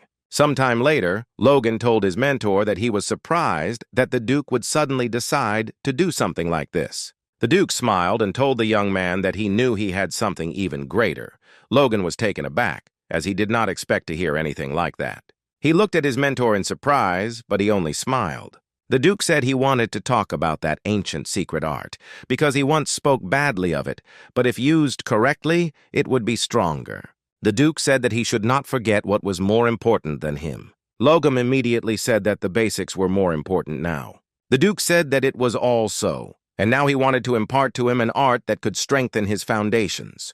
Logan looked at the teacher in confusion. The Duke said that the martial arts style he developed prevented the enemy from moving, and thus he could increase his speed, allowing him to take control of the combat zone. The Duke said that it was the heavy sword that affected it, so he was going to teach him right now his martial art that allowed him to become an aura user. Logan was taken aback because he didn't expect this. The Duke looked closely at his student and told him to watch him carefully.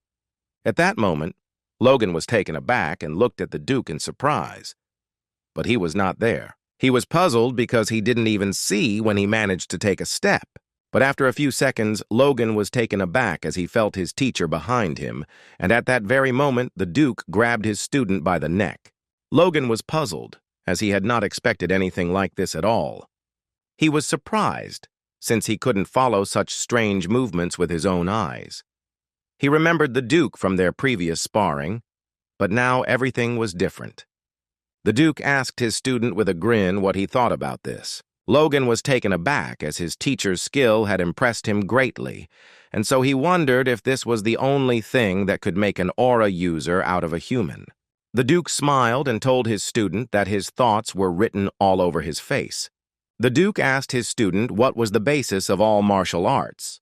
At that moment, Logan firmly answered that it was the legs and the gait. The Duke said with a smile that this only applied to those who did not use force. The Duke said that the reason he was ranked above other aura users in the kingdom was because of the spirit shadow.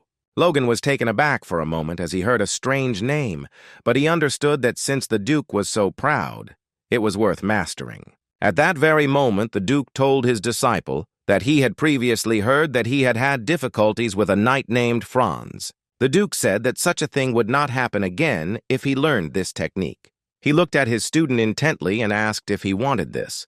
And at that moment, Logan, with a furious predatory grin, said that of course he wanted it. Sometime later, the Duke told all the tricks of this technique and explained everything to his student. He was amazed because he saw his amazing talent. The Duke looked at his student with joy, as he realized that he had not been mistaken in him, since Logan not only copied it in just a few hours, he mastered it so well that he could fully master it in the future. He knew that he had been looking for a long time for the one to whom he could transfer his power, and now he realized that his expectations had finally paid off. But in turn, he screamed with fury and demanded more from Logan. Logan did not resist and agreed with his teacher. The Duke knew that excessive praise was poison to a genius, since his self-esteem was still inadequate, so he knew that a little humiliation would do him good. After a long time of training, the Duke smiled and told his disciple to continue training to master the movement, but in turn, he praised his disciple. The Duke looked at the young man and asked what was wrong with his face. Logov sighed heavily and informed his mentor that the movement was truly amazing, and he felt that he had become several times faster. Logan looked closely at his mentor, as he knew that such a method was not created by an ordinary knight, and he assumed that it was all done by an assassin. He looked intently at his mentor but said nothing. But he, in turn, told the students with a smile that there was some truth in his assumptions. Felix said that when their king was a prince, he made his novice knight his personal guard. Felix, if he sighed and said that the prince was always full of enemies, even when he ascended the throne, unfortunately, he experienced many horrors that are difficult to talk about. The youth who was thrilled to be knighted faced more bloodshed than knights on the battlefield to protect a man from the mob rushing towards him. That young man continued to kill more than the murderers. He had to try to be faster and more agile. He needed a martial art that would allow him to control space so that he could resolve everything with one blow. The Duke sighed heavily and said that when he studied the spirit shadow, Topa felt that he had achieved his goal, and then he was finally able to awaken the aura. The Duke looked at his student closely and told him not to get too cocky just because he understood the theory. He should have trained with the sword his whole life. At that very moment, Logan bowed low to his mentor and shouted that he understood everything. He was proud of his mentor, as he knew that this was the path the greatest swordsman in the kingdom had chosen to become a superhuman. The Duke looked at his student and informed him that there was another reason why he had come to him before leaving. He said that the third prince wanted to meet him. Logan was shocked because he did not expect such a thing. Sometime later, Logan and the Duke were on their way to meet the prince. Logan looked at his mentor in surprise and asked if he really taught him the spirit shadow so that they could move like this. The Duke said with a satisfied smile that it was partly true. Sometime later, they arrived at the meeting place. Logan was a little surprised as he saw a small but spacious house. Logan was a little surprised and puzzled as he saw an abandoned house on the outskirts of the outer castle. He wondered if the prince really lived in such a place.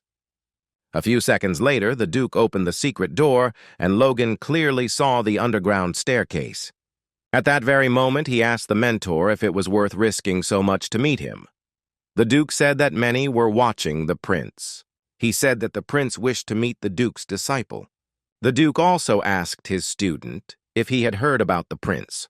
The moment Logan said that there were rumors that he was well-suited to be the new king, the Duke told his student not to say such things in public, as it could lead to trouble. A few minutes later, the Duke knocked on the door and informed the prince that they had arrived. Entering the room, he greeted the prince, as they had not seen each other for a long time. The prince smiled and greeted them back.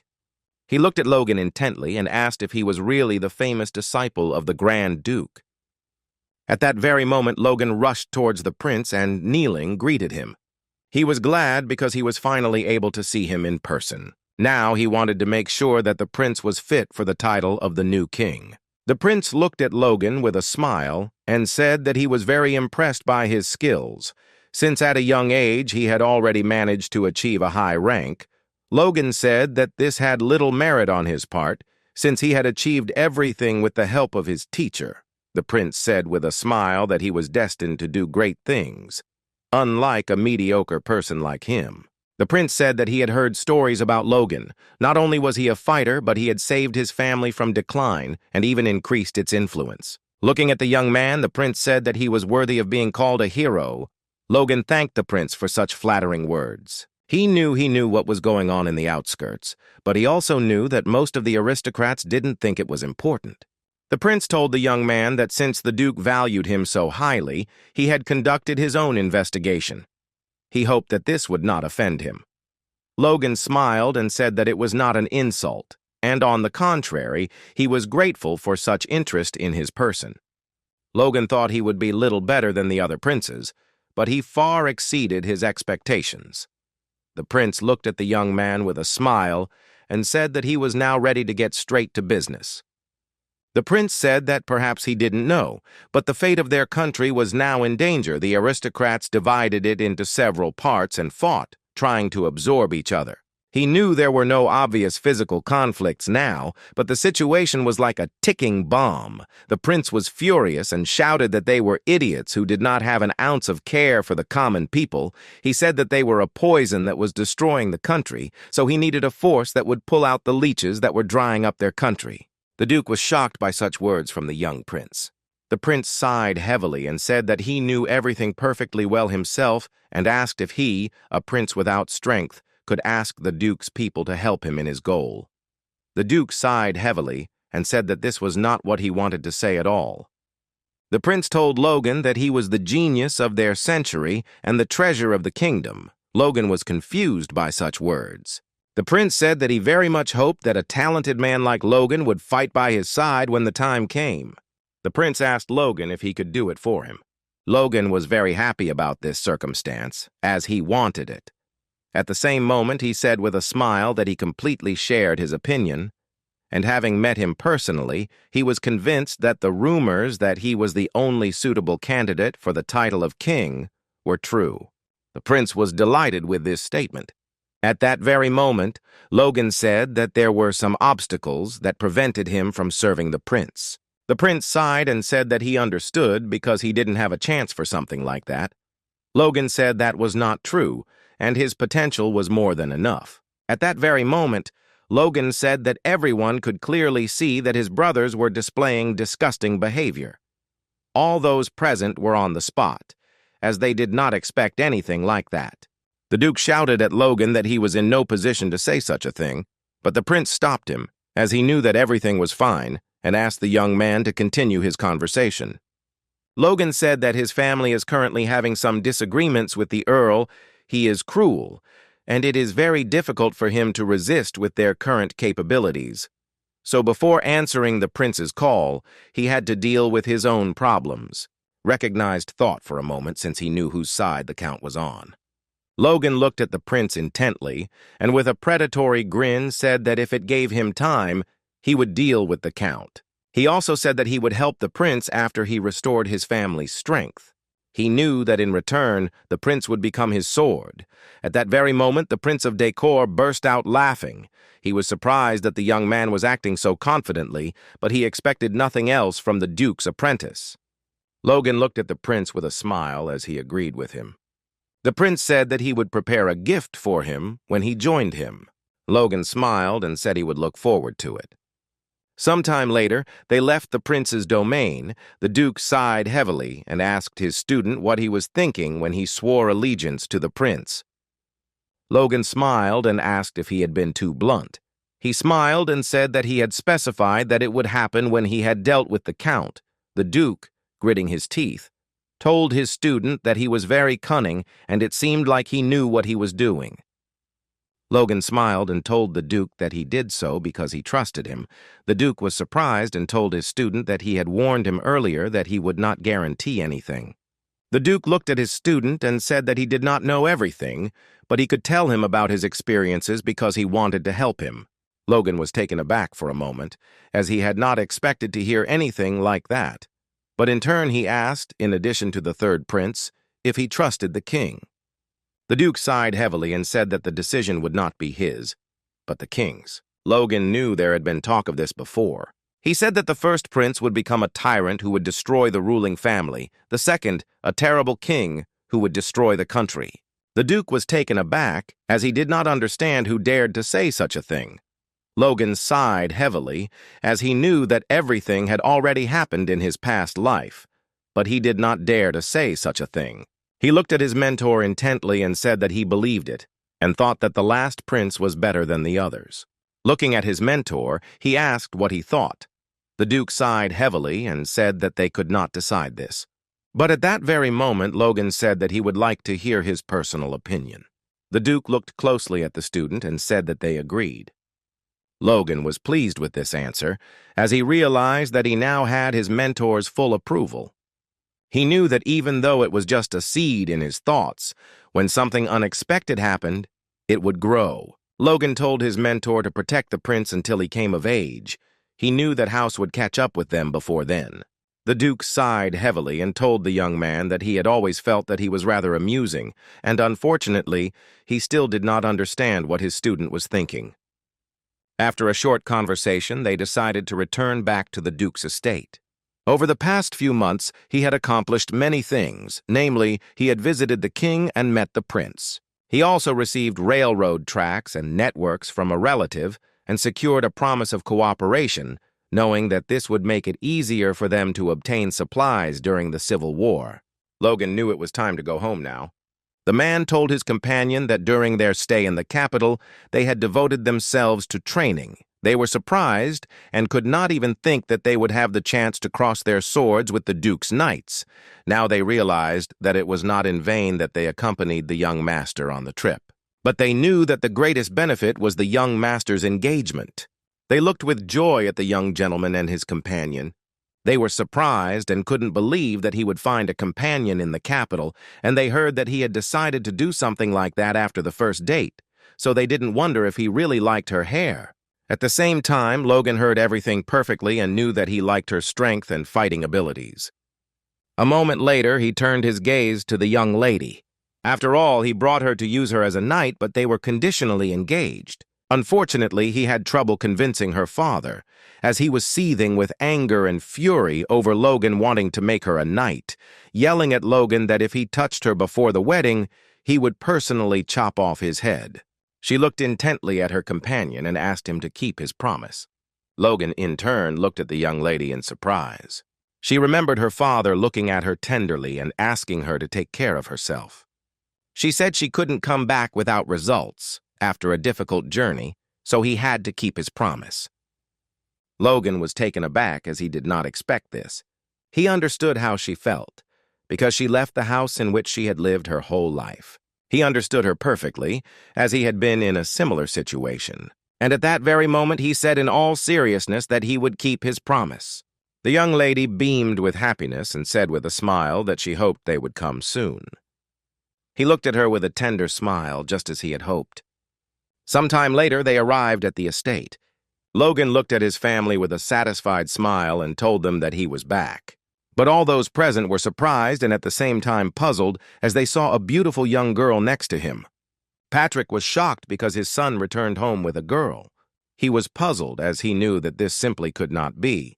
But at that very moment he collected his thoughts and greeted his son, and also asked who was next to him. Logan introduced the young lady with a smile and also informed everyone present that she was his fiancée. Everyone was shocked by this statement as they did not expect anything like this from the young master. Patrick was shocked, but at the same time he was glad. He expected that they might be at the courtship stage, but it turned out that they were already engaged. He was glad because he realized that it was not in vain that he turned to the Duke. Patrick greeted them with a smile at that very moment, but Logan did not let them speak from here and said that the young lady would become part of the knightly order. Eileen looked at everyone present and said that she would serve them as a daughter-in-law and as a knight, while calling Patrick her father. Patrick was shocked by the young lady's words. The news of the young lady's desire to become a knight spread very quickly, to which everyone reacted differently. Patrick was furious, as his son wished for the fate of a knight for his bride. Heinkel was surprised, as this had never happened before, but he knew that no one could stop the gentleman. Ranyan greeted his sister with a joyful smile, but at that very moment his mother pulled him away from the young people. Eileen was taken aback and looked at the man in surprise, as he seriously told her to run. Hamar looked at the girl intently and said that he didn't know what was going on at all, but he knew that she had been fooled. Logan was puzzled and asked his subordinate what he was even saying. After a short time, everyone in the estate began to discuss that the master had brought a girl who would be both a knight and his bride. The man sighed heavily and said that he thought they would have to level another mountain, but the news she gave him did not surprise him at all. Sometime later, her young lady was surrounded by knights. Patrick sighed heavily, as his son was not joking about such things. Logan said that such things are not to be joked about. Patrick was furious and shouted at his son that his bride, the girl and he in the history of their kingdom had never been with a woman knight. Logan said that she can use force, and in their situation, they need to hire as many useful people as possible. Patrick said that their training was more intense than others, and even though she was talented, she was still a woman, and a noble lady couldn't stand that. At that very moment, they were taken aback, as the young lady cried out very loudly that she could endure everything. She looked at them intently and shouted that she would erase all their doubts about her abilities as a woman. Eileen, in turn, looked at them with a smile as she was sure that she could prove them wrong. But sometime later, she regretted her words. She was furious because she knew they were just crazy. She wondered if all knights trained like this. She knew it wasn't just training, it was pure hell. She knew some powers had less aura than hers. Eileen was burning with anger and fury because she was weak. Logan looked at the girl intently and asked if she regretted it. Logan knew they had a few months to complete their preparations for war. He was going to let her join them, but he couldn't wait any longer. She sighed heavily and said she was sorry. She screamed that she regretted not being prepared for such training. Logan was taken aback, as he did not expect such a thing. But at that very moment, she said that he promised her glory on the battlefield. But she knew he couldn't keep his promise unless she tried. They looked at each other for a moment. She said that she needed to realize that knightly glory would have to be earned herself. Logan looked at his bride with a satisfied smile, as he was glad that she understood everything correctly. But a moment later he said with a smile that, as he had promised, he would give her a fight in which she could earn glory for herself. Looking at the girl, he understood that the rest of the rows would stop at nothing. Because of some trifle, he smiled and said that she should eat the apple and go to the end. She smiled and agreed with him. A week later, they were training, only in a different direction. The man rushed towards his opponent, who was on a high mountain. At that very moment, his opponent dealt him a crushing blow. The man flew down the mountain with a roar, but Patrick managed to catch him cleverly. But at that very moment, he informed the young man that he was expelled. The knights whispered among themselves, for they knew that their training had always been brutal, but they understood that this was simply madness. They were puzzled and did not understand who had come up with this idea, but at that very moment the young man with a smile told his comrade to think carefully about it, since they had no options, and they knew that it was the young gentleman. Logan looked at everyone present and said to get ready for the next one. Patrick smiled and praised his son, as he had come up with a good drill for the siege, and it was also suitable for practicing defense. He knew that although it was a little dangerous, it was also excellent. At that very moment, the young lady prepared to attack. Concentrating, she easily pushed off the ground and flew towards her opponent. And the knights looked at the young lady in surprise because they saw that she was very fast, but they were skeptical about her victory. They saw that her exercises favored the defender. They knew she wouldn't succeed, but she had no intention of giving up just like that. For a minute, she spat loudly in the face of her opponent. The man was taken aback, as he had not expected anything like that at all. Eileen, in turn, managed to land on the mountain, and at that very moment she rushed towards the enemy. A few seconds later, she defeated her opponent. Logan shouted happily as his companion had won. Patrick was a little confused by everything that was happening. At the same time, the young lady was screaming with joy because she had done it. Patrick was taken aback and looked at his son in surprise. But at that very moment, he asked if she was an aristocrat. Logan smiled and said that she probably was. Patrick smiled and said that she was okay. He smiled at Logan and asked his father if he had really recognized her. Patrick said with a smile that the young lady was trying her best to cope with the training and her ball skills were excellent, so he just couldn't help but recognize her. At that moment, the knights were screaming and wondering if they could play so dirty. After all, they knew that they could win in that case. Logan and Patrick looked at their subordinates with satisfied smiles. Logan knew that he should discuss this incident with his bride, since she was setting a bad example for the others. Logan could see that the knights were getting used to training and that Philip was handling the logistics, but he knew there were still a few things left to be decided. He looked at his father and called him. But in all seriousness, Logan looked at his father and said that they needed to discuss something. Philip looked at the man closely and said that he had checked the storage and they had a lot of empty space. Thanks to this, they could reduce costs and increase the shelf life of their products. The young man thanked Philip for such comments.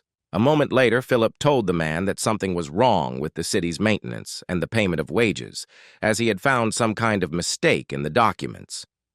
Philip looked at the man closely and told him about all the unresolved issues. At the same time, he was being closely watched, as he was very active, and it could not be said that he had just arrived at the estate yesterday. Dwayne smiled and told his companion that he knew that the young master had ordered Philip to help with the management of the castle, but his methods were different. Dwayne said that he had heard earlier that it was Philip who was in charge of purchasing all the weapons and the wood that had recently arrived to them. They were puzzled because they did not know what the young master was planning to do with everything. At the same time, Patrick was shouting at his son with rage and asking if they were preparing for war. Patrick sighed heavily, as his son had said earlier that he wanted to talk in person. He asked his son if this was really what was being discussed. Logan looked at his father intently, but said nothing. Patrick asked his son how soon the Count would come to visit them. Logan said that it was not like that at all. Logan told his father that they were the ones who would provoke the war. Patrick was shocked. At that very moment, holding back his rage, Patrick told his son to first state the reason. Logan saw that his father was holding back, and he was already expecting a blow from him. Logan told his father that, as far as he knew, the Earl had not attacked them yet because of the Duke. He asked his father how long he would wait. Patrick said that until then, they would be able to continue to build up their strength. Compared to him, they were still lacking a lot. Logan looked at his father and said that if he were his father, he would make sure that it continued like that. Logan told his father that they needed to attack now. Patrick was shocked by his son's statement. He asked his son if he knew something he didn't know. He begged his son to tell the pure truth about everything. Logan sighed heavily and said that he knew that the king would die, and it would happen very soon. He asked his father if he would believe his words. Patrick was taken aback, as he did not expect anything like that. At that very moment, Patrick asked his son if he was planning to commit treason. Logan was taken aback, as he did not expect such a conclusion, and at that very moment he shouted that it was not so. Logan shouted to his father, something he had to imagine was true. He asked his father how he thought things would turn out next.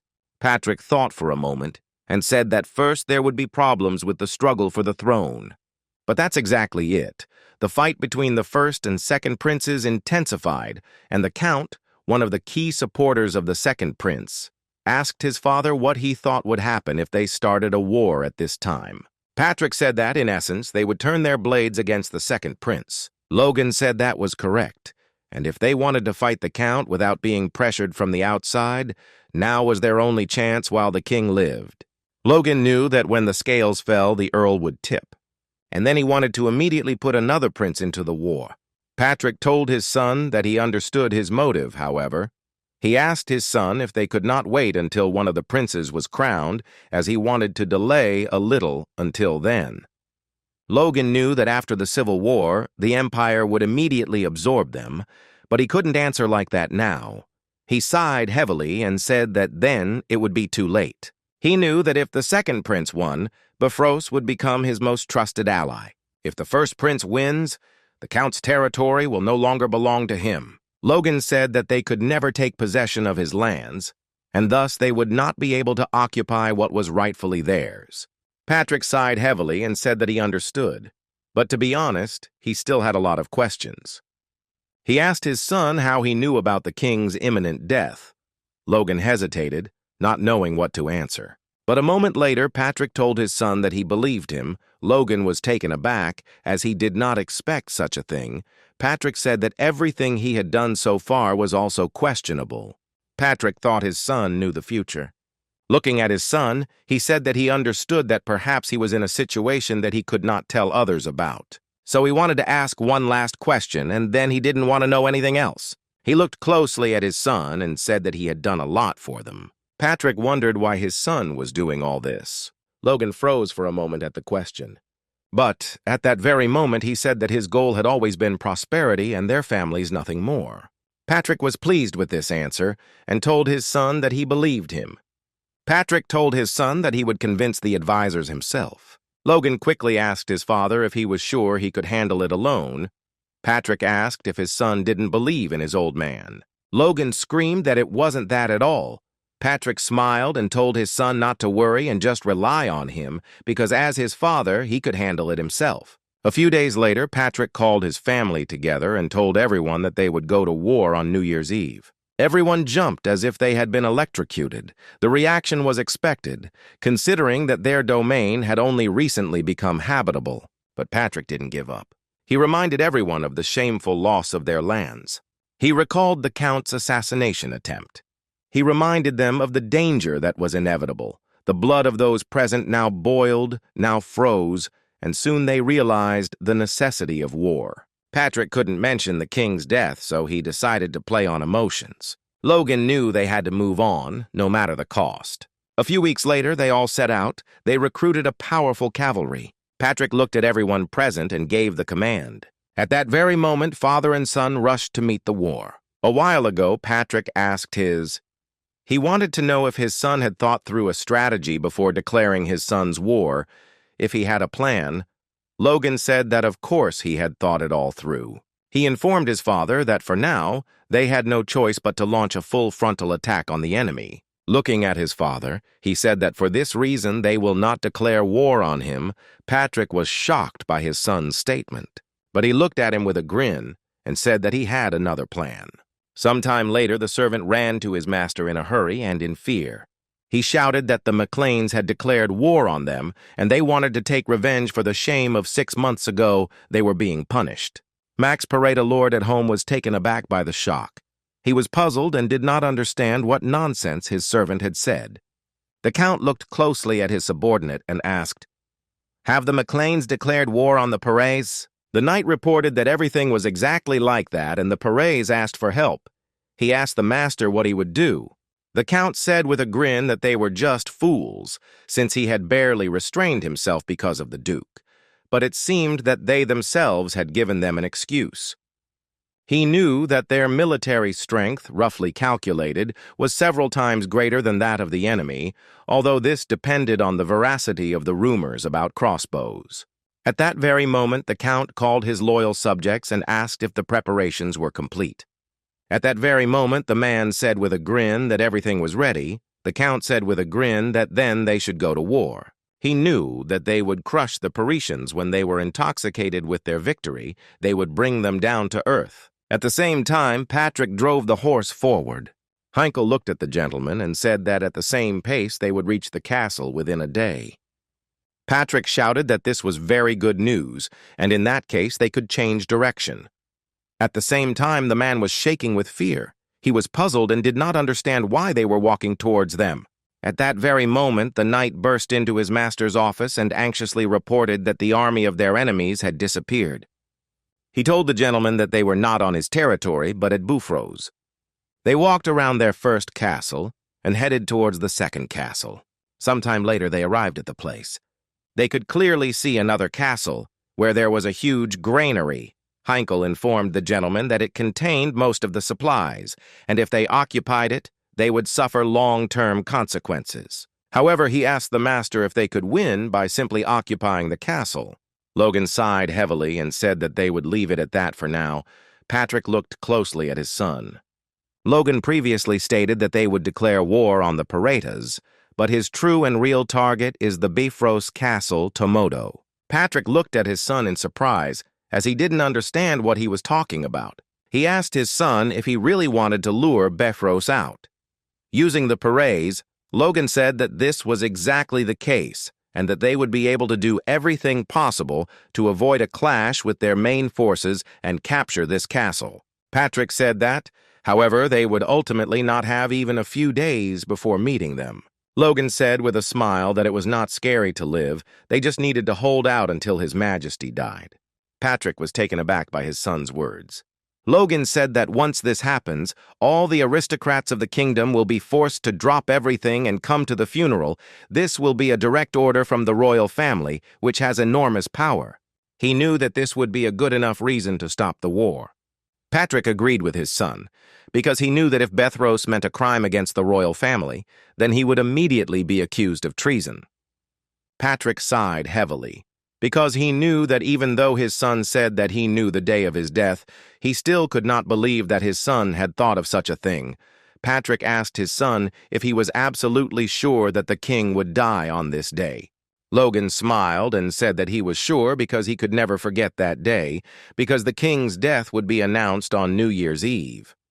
He knew that they had a few days left, and until then they had to occupy the castle. Jerome was burning with rage and anger, because he did not understand where the whole army came from. Jericho looked at his brother and asked him to calm down, because they had already borrowed the main castle and they just needed to hold out for one day. Jerome was puzzled by the whole situation, as he saw how many of them there actually were. He didn't understand how they would be able to hold out against such pressure. Jerome shouted furiously that if it was the main castle, they would have won long ago. Jericho sighed heavily and said that they just needed to guard the fortress and hold out until the last, and if they acted in a coordinated manner, it would hold out. They looked at the high-ranking knights as they had to justify their maintenance. But a moment later, the young people were taken aback as they heard Patrick shout to them. Everyone present in the fortress was in shock as they saw the enemy rushing towards them headlong. At that very moment, the man shouted to his subordinates to immediately aim at the enemy. Logan ordered his knights to aim their crossbows. For a few seconds, all the arrows were aimed at the fortress. Jerome was taken aback as he did not expect this. He saw that they were very fast. But the arrows broke because they were aimed at the wall. Jerome looked at his enemy with bewilderment since they couldn't even get past the fortress. At that very moment, he shouted to his subordinates to respond to the arrows immediately. A few seconds later, they released a hail of arrows. A moment later, the young men saw the limit of the bow's range. Logan realized that their crossbows had a limit too, because no matter how much effort they put into it, the arrows barely reached the walls of the fortress. Logan knew better than to keep them under control, and besides, when it came to the number of arrows, Hamar-made arrows had more than enough, so his subordinate asked his master for a leave of absence for the dwarf. Logan looked at everyone present with a satisfied smile, and after a few seconds he turned to his faithful magician. He sighed heavily and said that he could not even imagine that they would have to participate in the war. A few seconds later he called his disciples. Jerome was burning with rage and anger because he did not understand what his enemy was doing. He knew that they were not succeeding, and he saw that they were simply wasting arrows in vain. He was excited because he didn't understand what they were planning. But after a few seconds, he heard a crash. He was alarmed and did not understand what kind of sound he had just heard.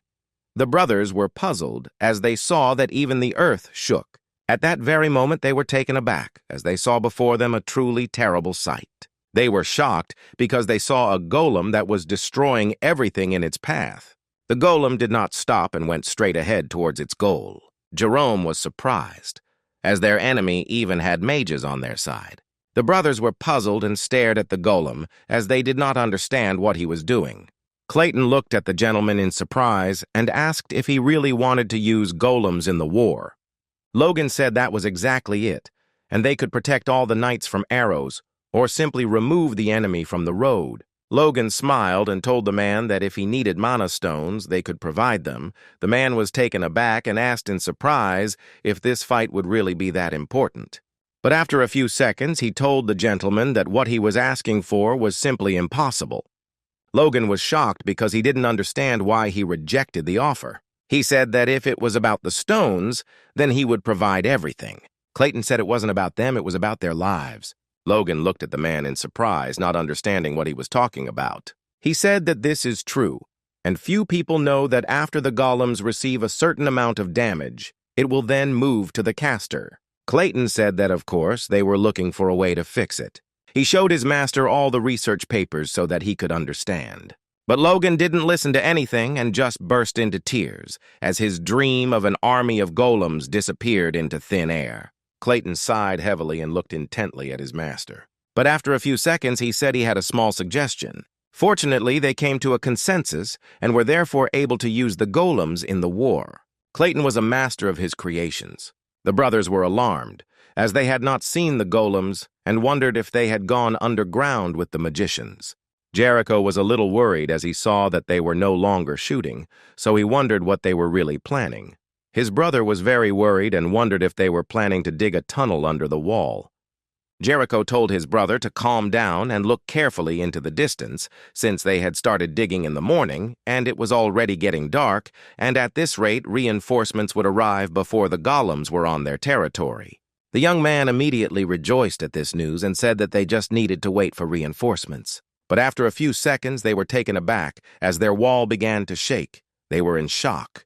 They did not understand what was happening at all. Jericho was puzzled because he saw that the walls were collapsing. At that very moment he shouted to his brother and asked what the chances were that the walls might collapse. The man said that it was simply impossible. Jericho anxiously asked his brother what he was saying because he himself felt how everything was shaking. The young man sighed heavily and said that they still shouldn't leave the wall. Jericho was furious because he was worried that the wall might collapse, but his brother said that their enemies were up to something. Jericho sighed heavily and said that they needed to attack the enemy, so he intended to go down personally. His brother sighed heavily as he did not want this to happen. He looked closely at his brother and said that now he was the commander and he couldn't go anywhere, so he would sort out this issue himself. The young man looked at his brother intently, as he was unable to object to him in any way, and he in turn agreed with him. He sighed heavily as his brother finally calmed down. The knight looked closely at his commander and reported that the sun was already setting. The man knew that there was nothing they could do. He sighed heavily and said that they were surrounded by forest from the south and west, so it would be safer to go around them on the south side of the forest and attack. Sometime later they reached their enemies and noticed that there were only a few ordinary knights at this point. But a moment later, the young man was taken aback as he sensed a level of power coming from the knight that was completely different. Jerome realized that this was a high-ranking knight in front of him. He was shocked because he knew that their enemy couldn't have that many high-ranking knights. He knew that if he killed his opponent now, the situation would turn in their favor. The knight worriedly told his commander that this was another trap, and he should not attack the enemy. Jerome said that they had no choice, and they would not turn back. He knew that they had to deal with the enemies first, and then return to the western walls. The knight looked closely at his commander, as they were all worried about him, as he had been worried since the invasion began. Jerome was burning with anger and fury because he knew that he and his brother were special. They came from families of ordinary people, but at the same time, they were knights of high rank. Such a combination was a great rarity even within the entire country. Thanks to this, they were awarded honorary titles and guards of the second castle.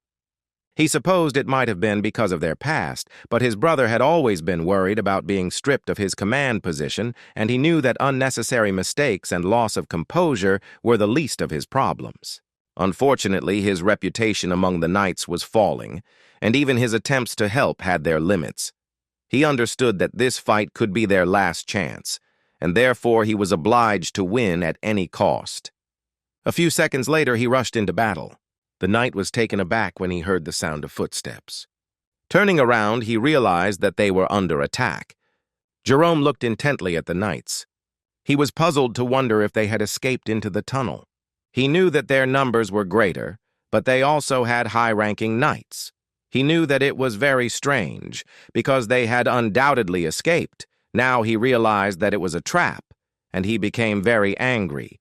But in turn, he had no intention of giving up and shouted to his knights, and at that very moment he rushed forward after the enemy.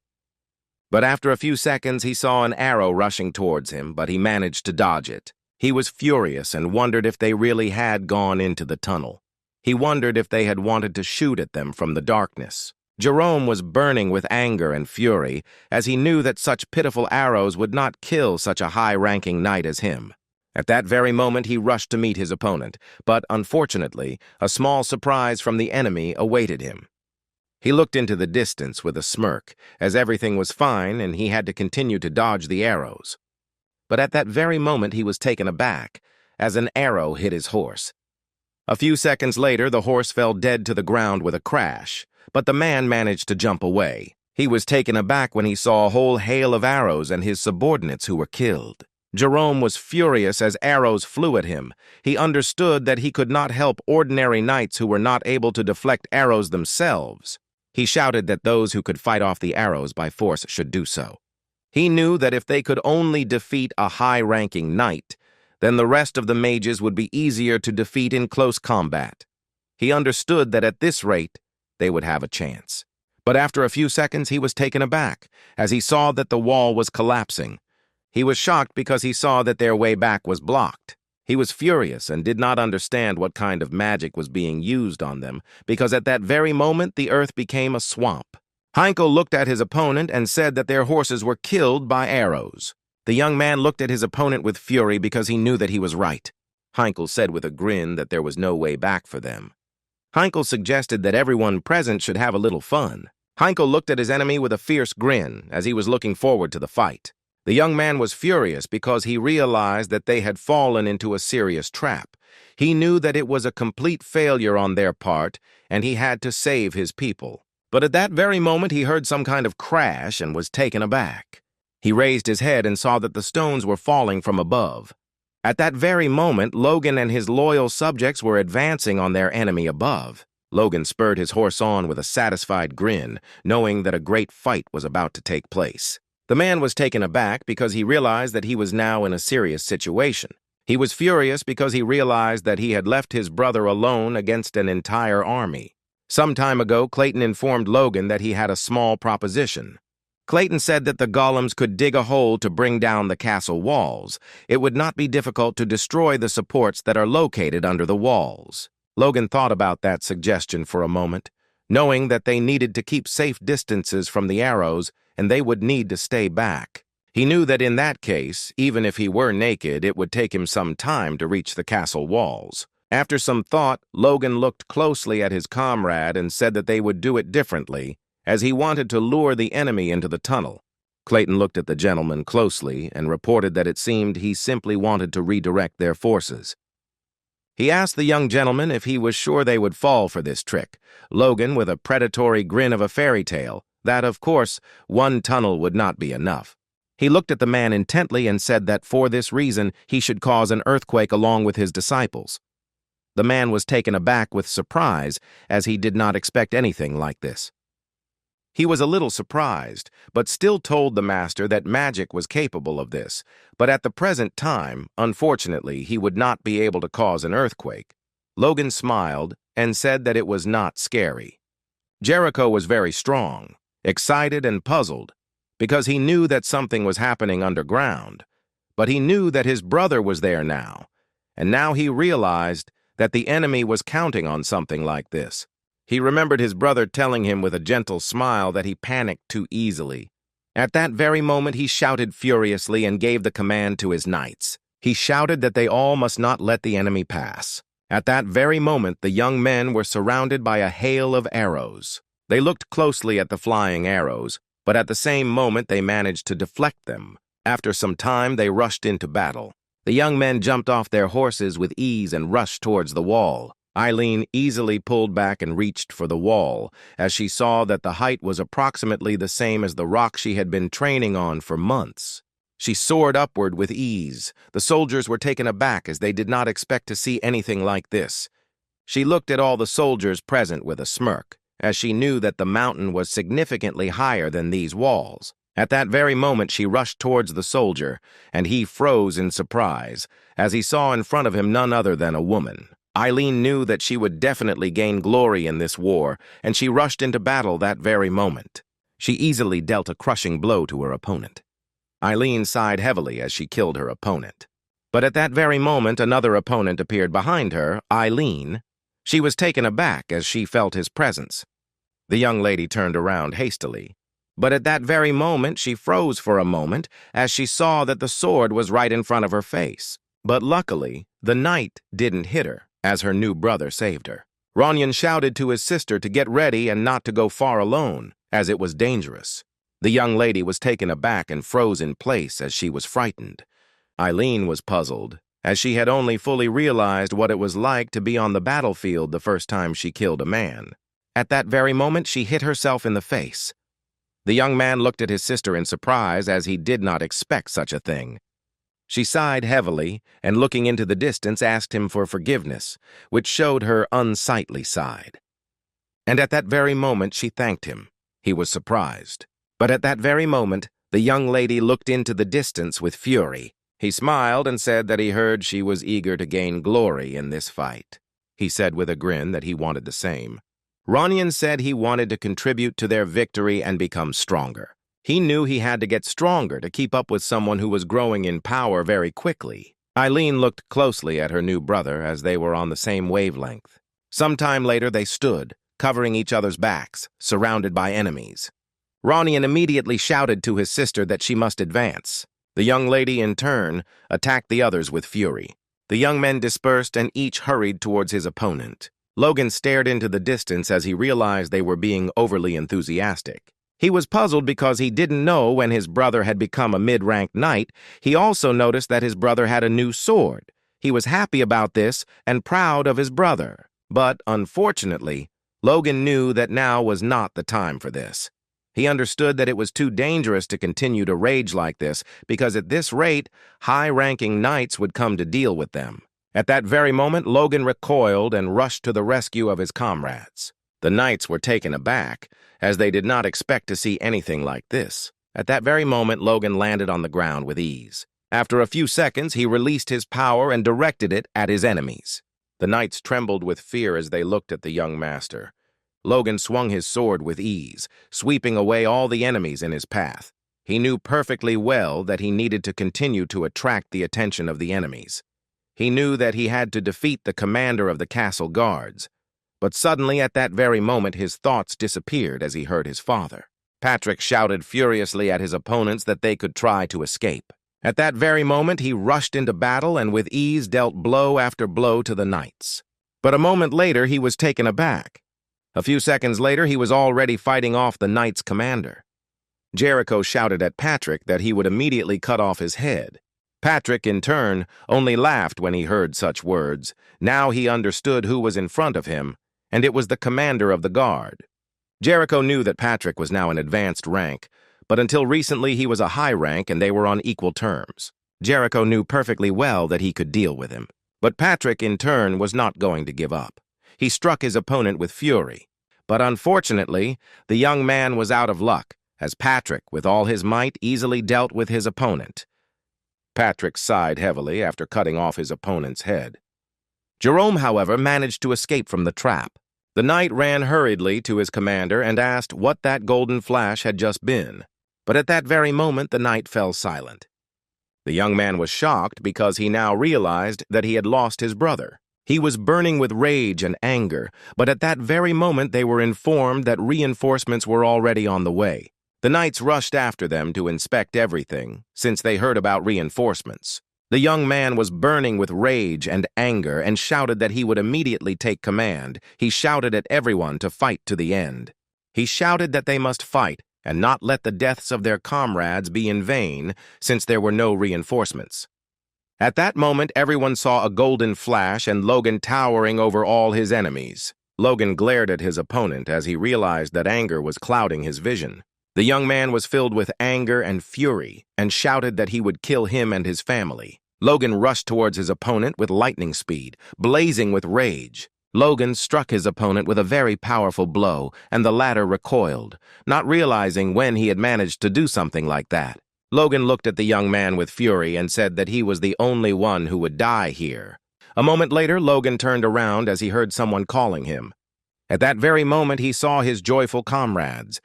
He looked at them with a smile and said that he was very glad to see them unharmed. Clayton said with a smile that it was all thanks to Heinkel. Heinkel said that 2 enemy knights had still struck through the wall. Logan smiled and told his comrade not to worry about it. The man looked at Vise in bewilderment. Logan reported that they had dealt with the enemy knights and the castle had been successfully captured. The men were surprised by such a statement, as everything had happened very quickly. Logan looked at the men and smiled and said that they won without much effort thanks to them. Heinkel smiled and said that they didn't do anything special. Clayton looked at the gentleman in surprise, and he in turn said that on that note he would like to ask him for one more favor. The man was taken aback, as he could see that Logan was excited. At that very moment, Logan asked him to create a large reservoir around the castle. He said with a predatory grin that Clayton should do it before the enemies arrived. Sometime later, all the magicians fell to the ground, exhausted, as they had done everything the master had asked. Logan looked at everyone present with a smile and said that they not only surrounded the castle with a moat, but also patched it up with truth. He said with a satisfied smile that earth magic really couldn't be compared to other types of magic.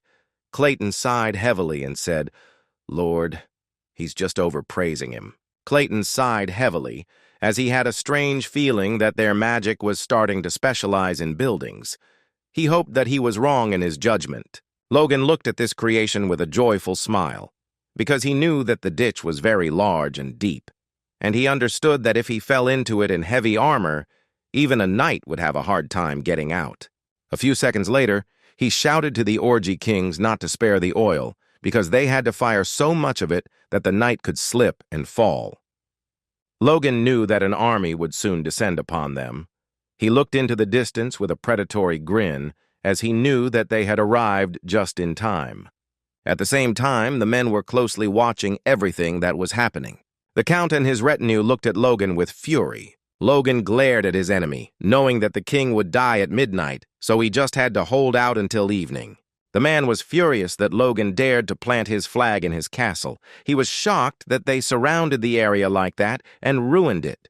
The Count glanced sideways at his faithful companion and asked what had become of the brothers. Sir Franz informed his master of the unfortunate news that they had been killed. The Count sighed heavily, as he now understood how they had managed to dig the moat. He was furious, as the brothers had not even been able to hold the castle. A moment later, the Count called Aslan. He looked closely at the knight and asked what the enemy's strength was. Aslan told him how many men their enemy had. The Count asked the young man what else he knew. Aslan said that their lord was a knight of advanced rank, and they had about 10 people who were earth mages. The Count looked into the distance with a grin as he realized that they had prepared a secret weapon. He looked at the knight closely and asked what the expected outcome was. Aslan thought for a moment, but after a few seconds said that they would have a crushing victory.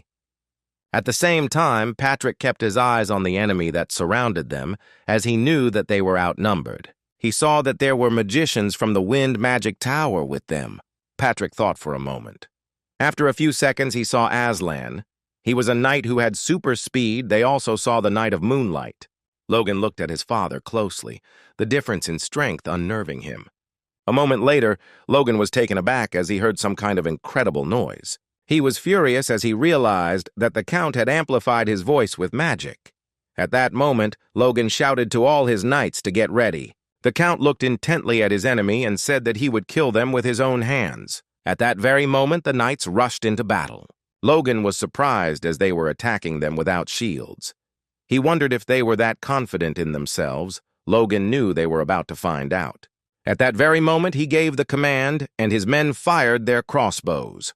They were all taken aback when they saw that the arrows bounced off the knights with ease, as they were under some kind of protective dome. At that very moment, Logan saw that the magicians had used their power and protected all the knights. The Count looked at his enemy with a fierce grin, as he knew that no matter how good his specific weapon was, it would not cope with magic. Logan was furious as he realized that his crossbows were weakened by magic, so they could do nothing to the knight. At that very moment, he shouted to his subordinates to aim at the soldiers. Logan screamed that they had to smash their heads in before they got to them. At that very moment, the Knight of Moonlight looked at Logan with intense and furious eyes.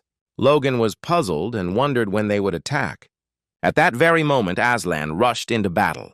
The young lady looked at the knight with disdain and asked if he was going to become a knight since he was only a dwarf. They all said he looked like a monkey.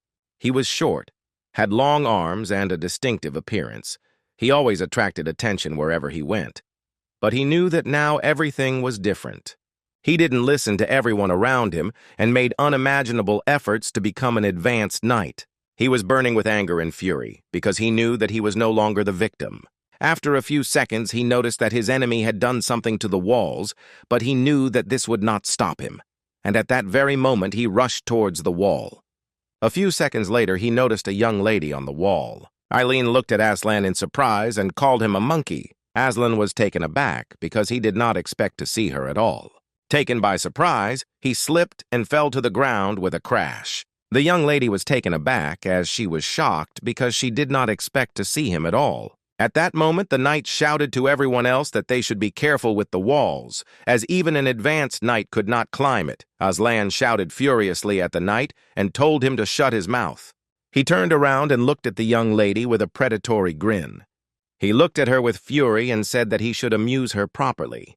Patrick looked at the man closely and said that he had heard about him. Patrick looked at his opponent with fury, for he had heard that his son had displeased him. Sometime later, the young lady fought with her opponent, but unfortunately, she was slightly injured. Aslan looked at the girl mockingly and said that she had fought well after all. He looked at her with fury and mockery and asked if all the McLeans were so impudent. Eileen was furious because she saw that the knight was only aiming at her, but she knew that it would have been more correct to say that he was only having fun with her. Aslan looked at her closely and asked with a grin if something was wrong. He asked if she was really mad that she had to deal with a monkey. She sighed heavily as she correctly understood his intention. Eileen stood up straight as she knew she had to keep the advanced knight in place. He looked at her with a smirk and said that he would take his time and so they could have some fun. The knight was taken aback as he felt pain after the blow. Logan glared at his opponents. The knights were puzzled, as they did not understand what had happened at all, since they had heard that Logan was a high-ranking knight. He was puzzled, and did not understand why several people of similar rank could not push him back even a step.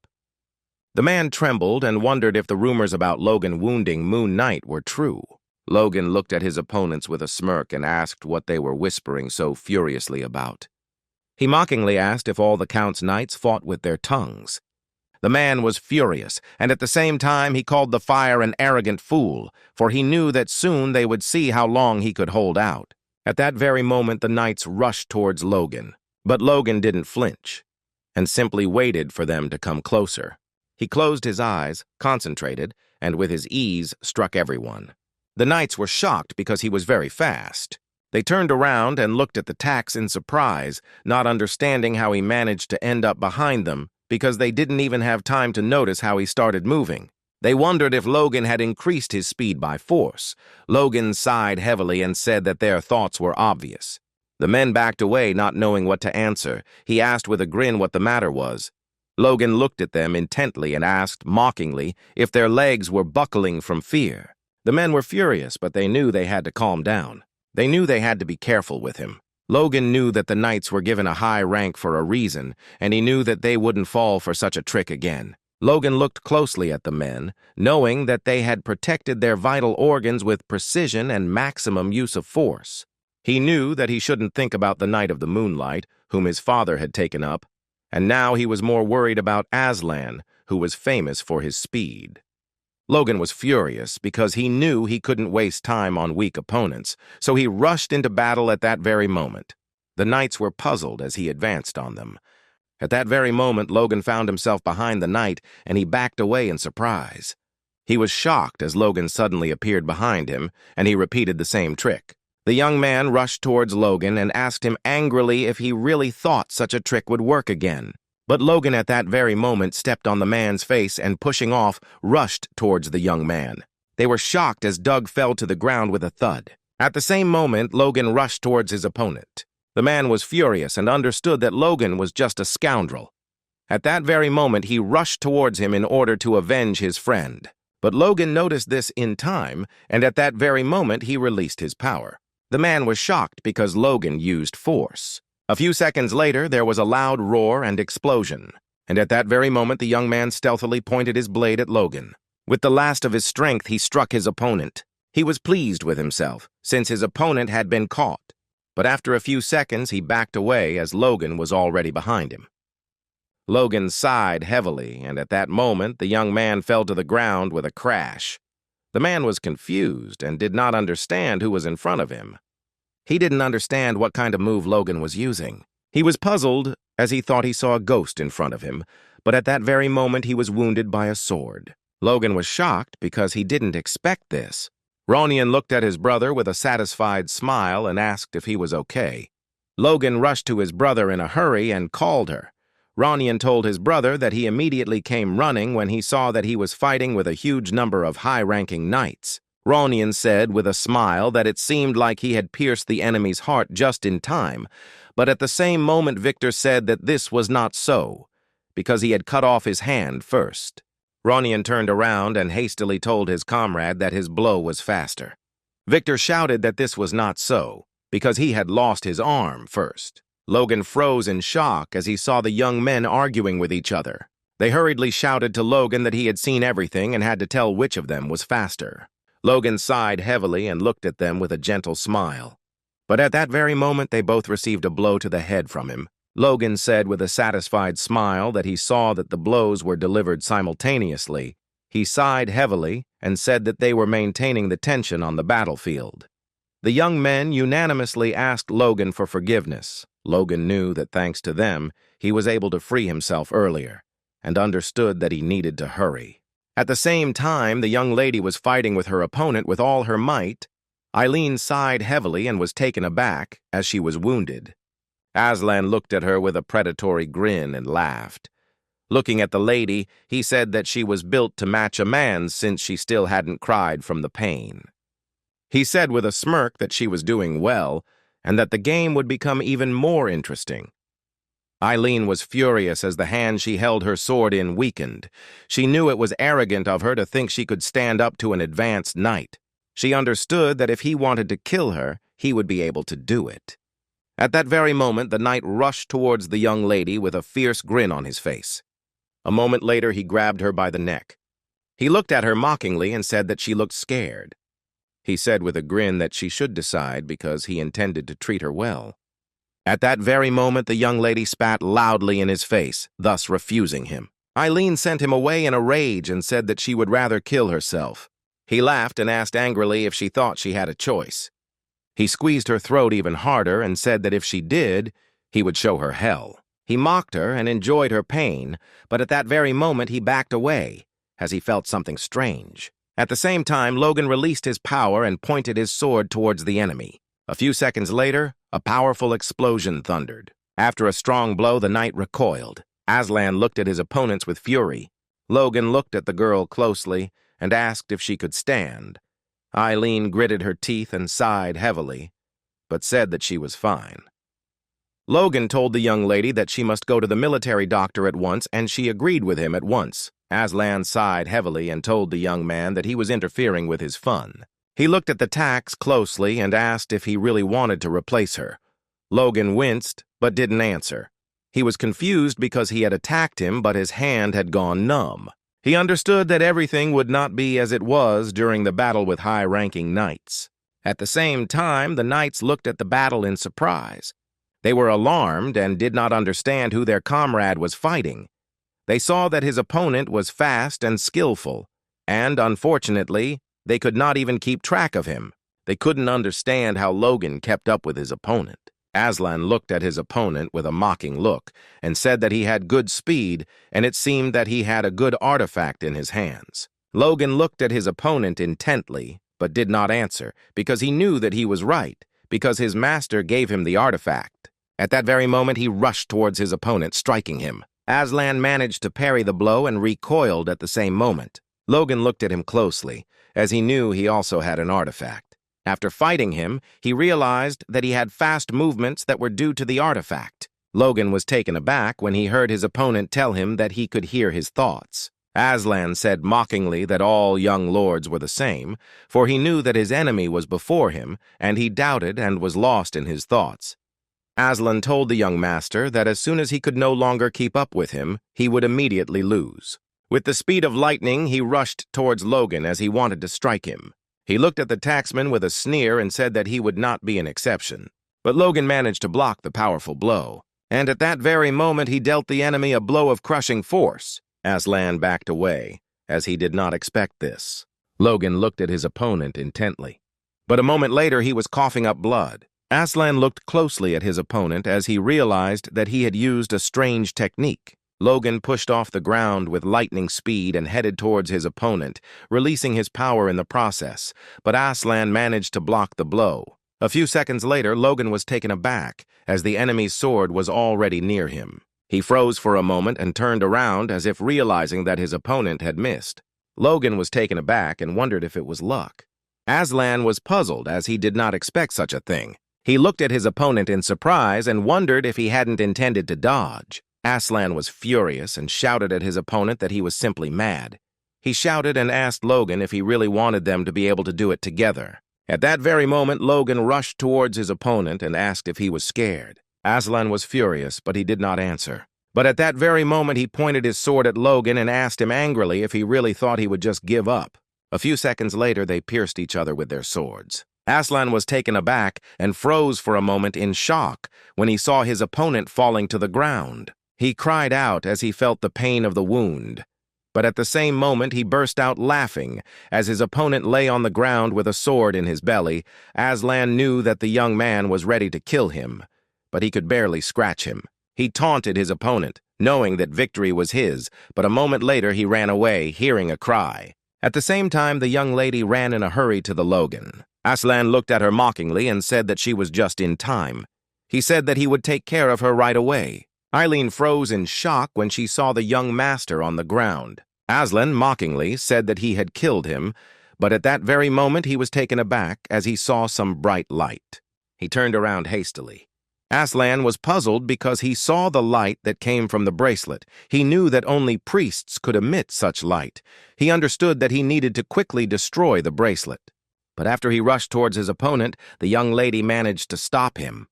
She struck him with a blow, but he managed to parry it. She looked at her opponent with fury and shouted that, without knowing what was going on, he should not interfere with her master. Aslan understood that her blow would have been insignificant if not for his wound. At that very moment, he shouted and pushed her away. She sighed heavily and was taken aback as her wound reopened. Aslan froze in shock when he heard his nickname. At that very moment, he saw a bright light and heard a roar. He was taken aback and looked at his opponent in surprise. Logan looked at his opponent with a smile and said that they could start the next round, but with different weapons. Aslan was furious because he realized that he had lost his sword. At that very moment, he saw his opponent's sword, which was on the ground. He quickly rushed towards him.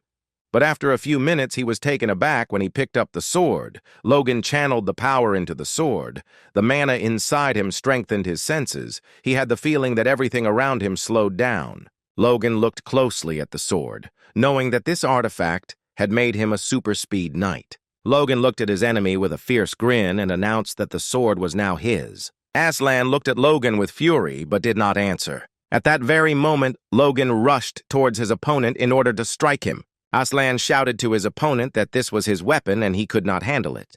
But Logan had no intention of listening to him.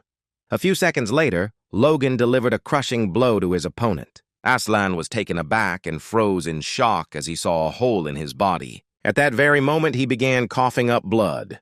Logan stopped, a little confused since he was aiming for the heart. He turned around and looked at his opponent with a grin, knowing he was out of luck. At the same time, Aslan was burning with rage. He did not understand how Logan managed to heal the hole in his stomach. He did not understand how Logan was able to master such an artifact. Logan knew that the restoration bracelet the king had given him had magic that could turn any fatal wound into a mere scratch. Logan knew that if no one killed him instantly, he would be able to recover. He took a big risk when he bet on it because he could die. He looked at his opponent intently, as he knew he needed to deal with him quickly. Logan knew he would deal with him soon. At that very moment, he pointed his sword at the enemy. The man was taken aback as he did not expect this. But a moment later, Logan heard knights advancing behind him. He turned around and glared at them. And at that very moment, he managed to fight them back and stop them. Logan was furious because they arrived at the wrong time. Aslan had no intention of stopping and taking advantage of the fact that Logan was attacked. He wanted to quickly strike him. He knew that he had to kill his enemy right now, but he was taken aback and turned around when he heard a noise behind him. He was shocked as a young lady was heading towards him. At that very moment, Eileen, with the last of her strength, dealt a furious blow to her opponent. She looked at him with cold fury and shouted at him not to even dare attack her from behind. Aslan was taken aback, as his wound opened up and caused him a lot of pain. Logan was taken aback when he heard his fiance's voice. A few seconds later, he saw that their enemy was running. At that very moment, Aslan jumped off the wall. Logan was burning with rage as he wanted to deal with him. Eileen looked at her fiancé and asked if she should go after him.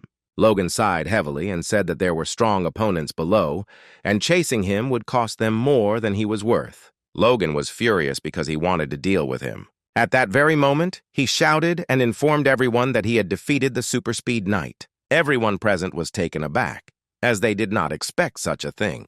The Count was surprised and knew that this was simply a pitiful sight. The man came closer to his master and asked if they should interfere. The Count said that it was not worth doing, because even if they attacked now, he would be able to fight back. Besides, he knew that their enemy had trampled the fighting spirit of their squad. He turned around and asked the knight what had happened to Aslan. The knight said that they had been told that his life was not in danger. The knight also said that unfortunately they didn't bring the universal enhanced potion with them, so he couldn't continue fighting. At the same moment, the Count said with fury that it seemed that their enemy was well prepared. He was burning with anger and fury because he knew that the longer this went on, the more difficult it would be for them. At that very moment, he shouted to all his subordinates that they were retreating. The knights were surprised as their enemy ran away. Patrick, breathing heavily, approached his opponent. Sir Franz was surprised and at the same time puzzled, for he heard that his detachment was retreating. As he left, he told Patrick that he was lucky today. He looked at Patrick intently and reported that this fight was over quickly. He looked at Patrick with a grin and said that he had already found out that even an advanced knight was nothing special. At that very moment, Logan rushed to his father and called him. Patrick asked his son about the Zeolites. Logan said that he was fine. Patrick sighed heavily and asked his son for forgiveness, because he was the only one who could hold the man back.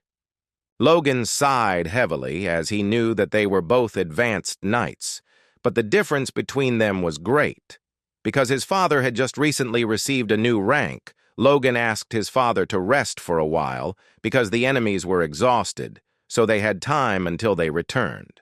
Patrick agreed and told his son that he should also rest. Sometime later, the young people bandaged each other's wounds and also rested.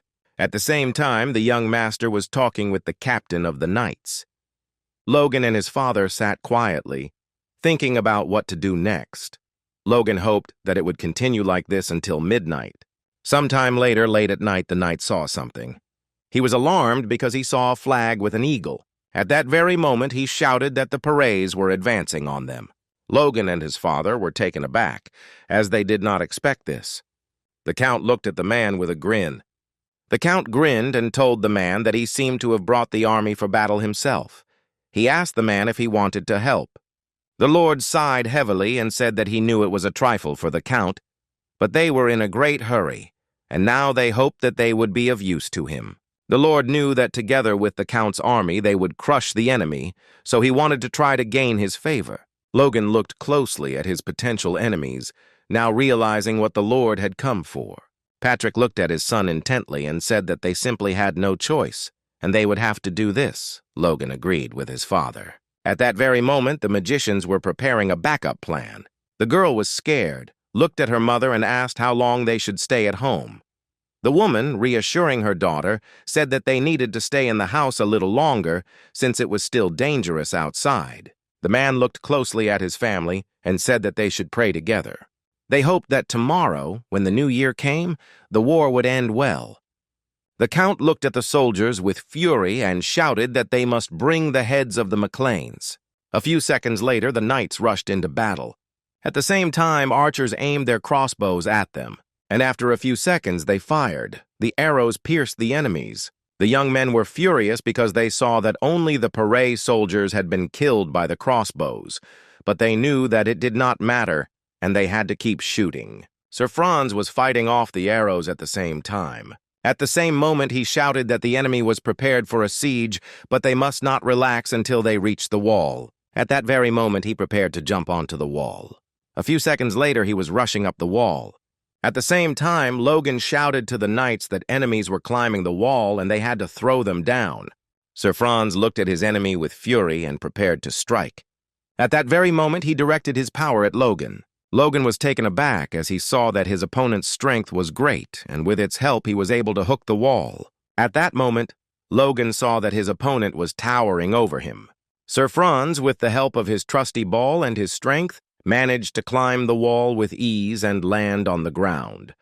Sir Franz looked at the tax with fury and said that this time he would definitely kill him. At the same moment, Patrick's power was directed at him. The man was taken aback, and at that very moment, a deafening explosion thundered. He still managed to block the blow. He looked closely at Patrick and said that he was still very fast and with a great sword. Patrick said with a grin that the sword had the name Speed engraved on it. Patrick remembered his son saying that the sword didn't suit him very well, and so he should use it. He wondered how he could have ever doubted his son's kindness before. Patrick looked at his son and said he could go. Patrick knew that even though he was weaker than the Moon Knight, he still had a big advantage now. Logan looked at his father intently but didn't answer. Sir Franz, looking at his opponent, said that it looked like he had Aslan's sword. At that very moment, he rushed into battle and shouted that he would immediately return the sword to him. Using his power, Logan rushed further into the battlefield. He believed in his father, so there was no need for him to stay there. He turned around as he heard the crash. A few seconds later, he saw Victor, who was furiously dealing with his enemies. But at that very moment, Logan saw that the knights were running towards Victor. He jumped on one of the knights and thus interfered with him. Victor looked at Logan in surprise, as he did not expect to see him. Logan parried his opponent's blow, but asked Victor if he could still fight. Without thinking, Victor shouted that he could fight. He also said that he could handle them alone. Logan smiled and said that it was very good, and also asked Victor to knock as many people off the walls as he could. Victor was taken aback for a moment and looked intently at his master. Logan sighed heavily and said that if he couldn't do that, they could launch the enemy onto the wall. At the same time, more knights were heading towards them. The Count looked intently into the distance, as everything seemed very strange to him. He saw that their people were able to climb the walls much easier than before. He saw that no one really opposed them. He was a little alarmed, as he understood that they were up to something. Logan looked around carefully after the protracted fight. Looking down, he realized that there were no enemies left there. At that very moment, he enveloped himself in his power, and after a few minutes, he shouted to everyone to retreat. Everyone present was taken aback as they saw a flash of light. The Count was in shock as they retreated. At that very moment, everyone was taken aback as they felt an earthquake. The Count was shocked as he realized that they had fallen into a trap. At the same time, the Earth Mages used their magic. Clayton was furious because he knew Logan's requests were just ridiculous. At that very moment, the knights were screaming and running away in all directions. The men were puzzled and did not understand why the enemies were jumping down. A few seconds later, Clayton Moore used his power. He saw that with the help of his power, a loud explosion erupted. At the same time, the knights fell from the wall. Everyone was in shock as they saw the walls collapsing. The Count, in turn, was burning with rage. The Lord, trembling with fear, asked the Count what was the matter. A moment later, everyone clearly saw that the wall had been destroyed. Clayton sighed heavily after everything that had happened. At that very moment, Logan ran up to the man and called him. Clayton sighed heavily and used his last strength to tell Logan that, as he had ordered, he and the students had used the rest of their energy to destroy all the walls. Logan looked at them closely and said that they had done well, and a significant portion of their enemies were buried under the ruins. Clayton looked at the gentleman and said that considering the knights' physical abilities, they were most likely fine. Logan smiled and said that it was okay because it would all be over soon. The Count sighed heavily. He did not understand what had happened at all. After all, Logan had destroyed his last line of defense with his own hands. He screamed that by doing so, he had brought his death closer. At the same time, he released his power with fury. Logan told his subordinate to take his men and leave immediately. A moment later, Patrick walked up to his son and said he wanted to ask him one last question. He asked Logan if he was sure he was right. Logan sighed heavily and told his father not to worry. At the same time, the Count directed his force with fury at the enemy. But after a few seconds, he was taken aback and stopped. He was puzzled because he didn't understand what was going on at all. Everyone froze in place in shock, but Logan was transported into his memories, as he clearly remembered this day from his past life. Now he was happy with a grin, because everything went the way he wanted. Knew she would refuse that country's tower, a red light appeared, which notified people of the news. Everyone froze in shock. The Count, in turn, froze in rage, realizing that things were bad. All those present looked at the tower as if spellbound. Patrick was taken aback because he knew that something had happened to the ruling family. He glanced sideways at his son because he was right. A moment later, Logan looked at everyone present and asked if they knew what the light meant, because something had happened in the palace. He shouted to everyone that they must immediately stop military and fighting actions and immediately contact the king. The Count was furious and did not understand why this happened now, because he had a chance to wipe them all into dust. The man looked at his master and asked what he was going to do here. Sir Franz was taken aback, for he saw that his master was prepared for battle. At that very moment, the Count shouted to everyone as he wanted them to immediately return to combat operations. Sir Franz stood frozen in shock. But at that very moment, everyone prepared for battle. Patrick was surprised and asked the Count if he had really gone mad, since he wanted to continue the fight after the light signal. Patrick shouted at the Count that this was against the order of the ruling family. The Count asked, with a grin, what they were talking about, since he had no idea what order they were talking about, since he saw only them in front of him. Logan was furious as he knew his opponent was furious. He didn't expect his opponent to attack. At the risk of becoming a traitor, he knew they only had one choice now, and that was to fight.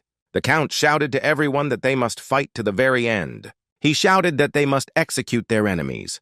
At that very moment, the man asked with a grin if he had really just heard the Count's voice. The Count was taken aback and froze in place from shock. Clayton, in turn, ran towards the young gentleman, along with the communication ball. Clayton, breathing heavily, told the Minister of Defense that they were in the castle and the Count refused to end the fight. The man asked the Count with a grin if he really wanted to commit treason. The Count was furious as he had not expected such a thing. At that very moment, the Minister of Defense announced to everyone that the king was dead, and therefore all aristocrats were obliged to attend the funeral, and this took precedence over all other obligations. Looking at the Count, he said that they should postpone the war. Sir Franz looked hard at his master. At that very moment, the Count shouted furiously that they accepted the will of the ruling family. The Minister of Defense was pleased with the announcement. Clayton stared at the ball. A moment later, they all turned their gaze to the Count, for he was burning with rage. As he left, the Count looked at them and shouted that they should not even for a moment suppose that this would be the end of it. He looked at all his subordinates with fury and shouted that they should return immediately. Everyone was surprised, but at the same time happy, as they emerged victorious from this fight. The knights breathed a sigh of relief as they managed to survive. Patrick looked at his son and said with a smile that they had won. Logan was puzzled, as he knew that it was very risky at the end, and if his comrade had not brought the communication sphere, the Count would have tried to destroy them with magic. He knew that he had to rely not only on knowledge and from the past. He looked at the man in surprise and asked how he knew they would need the sphere. Clayton said he was in hiding but brought it because they were contacted through it from the palace. Looking at the gentleman, he said that he didn't know that the situation was so urgent. Logan thanked the man with a smile and also said that his tower's contribution to this war was the greatest. Clayton looked at the gentleman with a happy smile and asked if he could ask for additional funding. Logan smiled and said that of course he could do that. He sighed heavily, knowing he had to check on the others. At the same time, the young lady stood silently surrounded by the rest of the knights. She sighed heavily as she saw that it was all over. At that moment, Logan called her name and she turned around. Eileen looked at the tax with joy and called him. Logan was taken aback, as he did not expect such a reaction. He asked in surprise if she was really happy to see him, because he thought that she would be angry. Eileen looked at him in surprise, still not understanding why she was suddenly angry with him. Logan asked her in a hurry if she was scared, since she almost died in her first fight against an advanced knight. Eileen looked away from Logan and said that every knight has to go through such rain. But Logan saw that she was shaking. She sighed heavily as she realized that he noticed her shaking. Logan looked at the young lady with a gentle smile and immediately said that she was amazing. He said that in his first fight he could only restrain himself and not run away.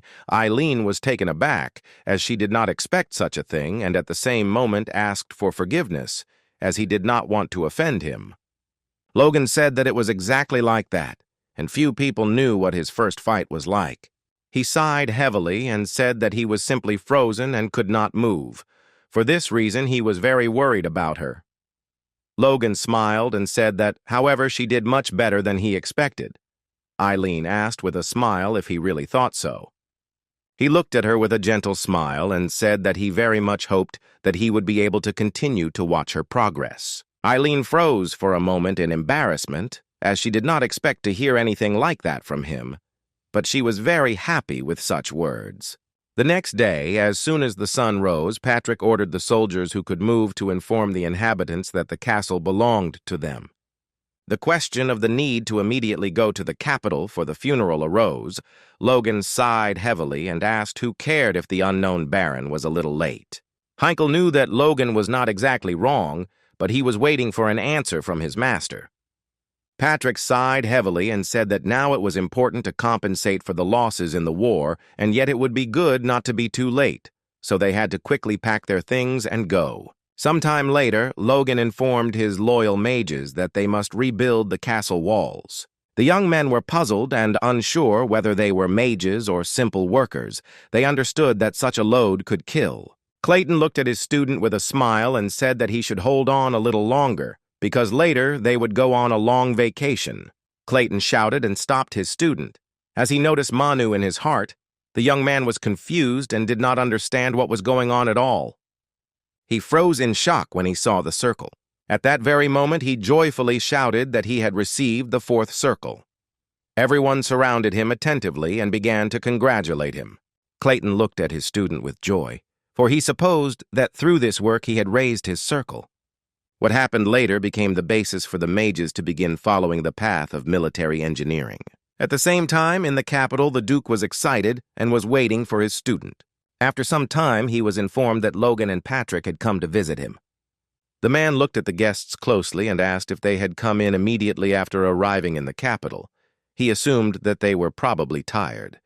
Patrick asked what knight who was engaged in training would be tired of something like that. Sometime later, they followed their companion. Logan looked at the man and asked how the gentleman had been doing all this time.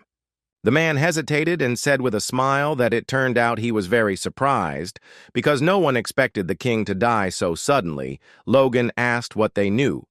The man said that the king lost consciousness when he was engaged in state affairs, and they went to church and said that he had suffered a cerebral hemorrhage from overwork. Logan froze in shock as he didn't expect to hear anything like that. He knew that in his past life he had a heart attack due to old age.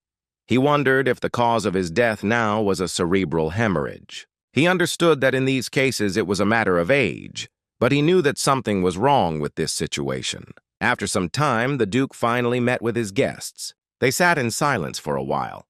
Logan looked at his teacher intently, as they hadn't seen each other for only a few months. He was puzzled because he saw that his teacher had aged greatly. The Duke asked the student if he really looked bad, and he crossed to Logan and immediately shouted that it was not so.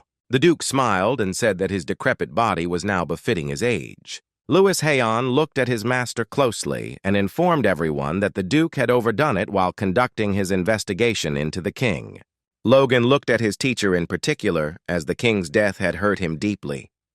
At that moment, the Duke was taken aback, as he was thinking about something completely different. Looking at Patrick, he apologized for keeping them waiting. He said that Logan had talked a lot about him. Patrick said that he heard his incompetent son owed the Duke, and he also said that it was a great honor for him to meet him, since he was his idol. The Duke sighed heavily and asked for forgiveness for not being able to meet them in a good mood, since circumstances did not allow him to do so because last week he felt weaker than ever. Logan asked excitedly if the situation in the capital was really that bad. The Duke sighed heavily and said that she could not be called good. He was full of rage and anger and shouted that Juan and Jordan were just scoundrels. Patrick and Logan were taken aback, as they didn't expect to hear something like that. Logan knew that Juan Douglas was an influential figure in the First Prince's faction, and Jordan Valtermim was in the Second Prince's faction. The Duke sighed heavily as he knew that at this rate the country would be divided, since both dukes forgot that it was necessary to maintain a balance between the factions and went into open confrontation. He was in the tier and shouted that they dared to press, but they in their help the life of the third prince. Patrick was furious. He knew it was just shameless, but Logan remained calm. He looked at the teacher intently and said that it was all because he was the patron of a prince who had not reached adulthood. The Duke said that this was so, and in order to save him, he must join one of the factions. Logan said that if he continued to refuse their demands, the prince's life would be in danger. The Duke was burning with rage as he did not know what to do in this situation. Logan knew that in reality, neither faction would risk drawing attention to themselves with the sudden death of the prince at a time like this, but he knew it would happen. He knew that, alas, in his past life there had been many attempts on the poor prince's life. Now he understood that there was no point in allowing those incidents to happen again. The Duke sighed heavily and said that he could not do that.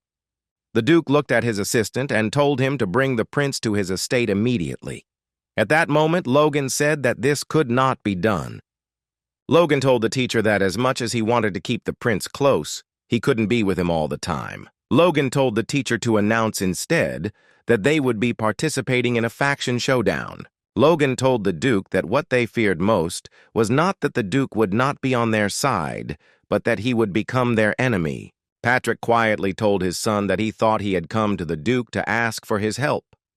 After what happened to the Earl, Logan told his father that they could solve their problems themselves.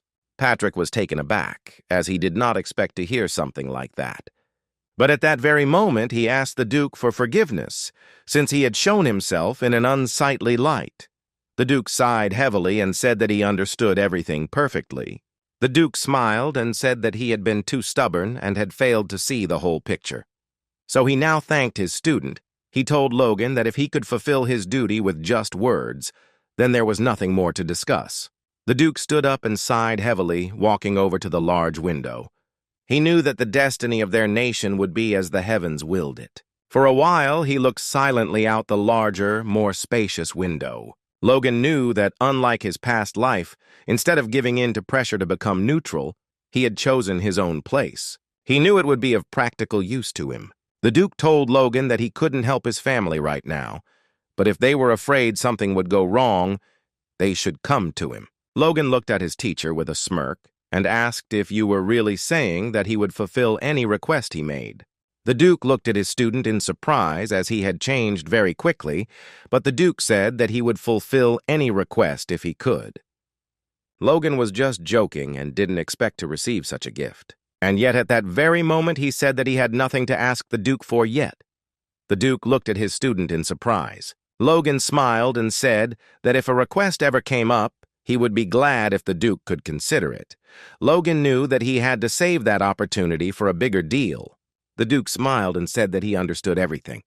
At that very moment, they were disturbed by a servant. He informed everyone present that 2 superhumans had come to the estate. Viscount Kali looked at the man intently and said irritably that he did not expect to meet him here, while he called his opponent a muscle man, while he himself was a representative of the First Prince's faction.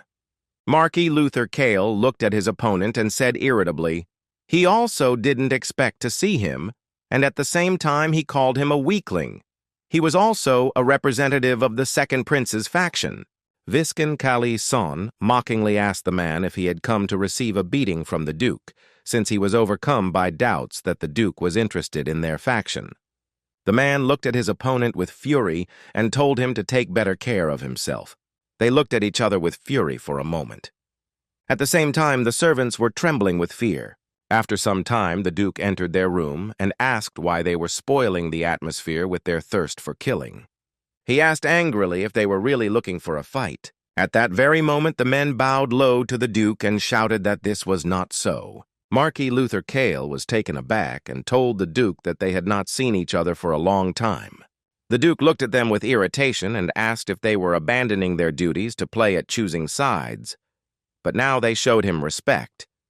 Marquis Luther Cale smiled and told the Duke that the lessons he had taught him he would never forget. He told the Duke that this time he had come not to him but to his guests. The Duke looked at him in surprise, as he had not expected such a thing. Viscount Kalii immediately shouted that he had also come to his guests, and he did not want to displease the Duke. The Duke thought for a moment, as he had not expected this. The Duke wondered if they could speak to him directly. At that very moment, Logan entered the office and said with a smile that it would be a great honor for him, and he also introduced himself.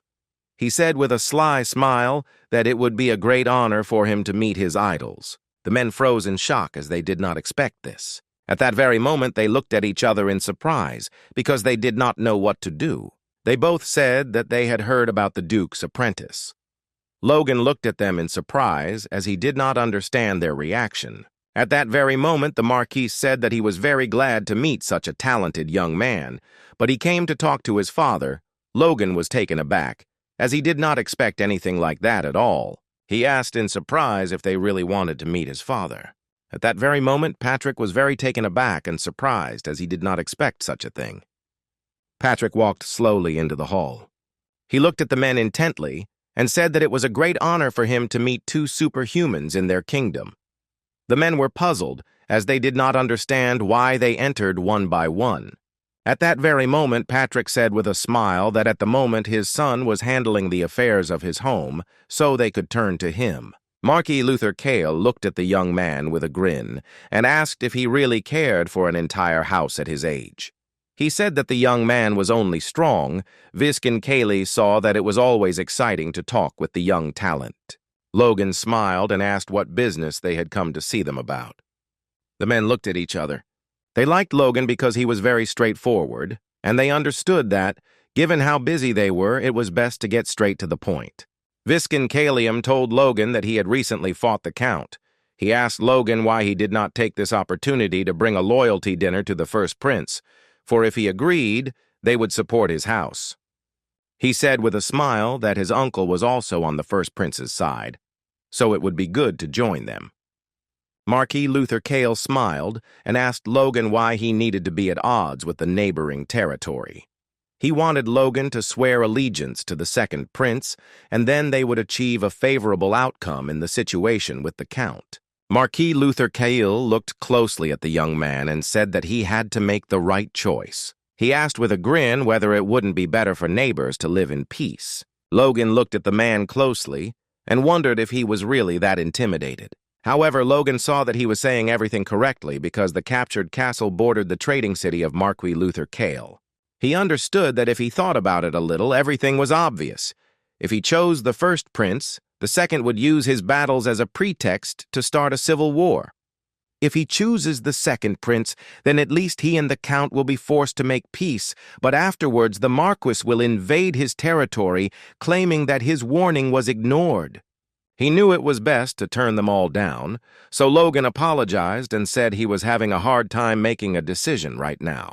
At that very moment, the Duke looked furiously at everyone present and asked what they were allowing themselves to do.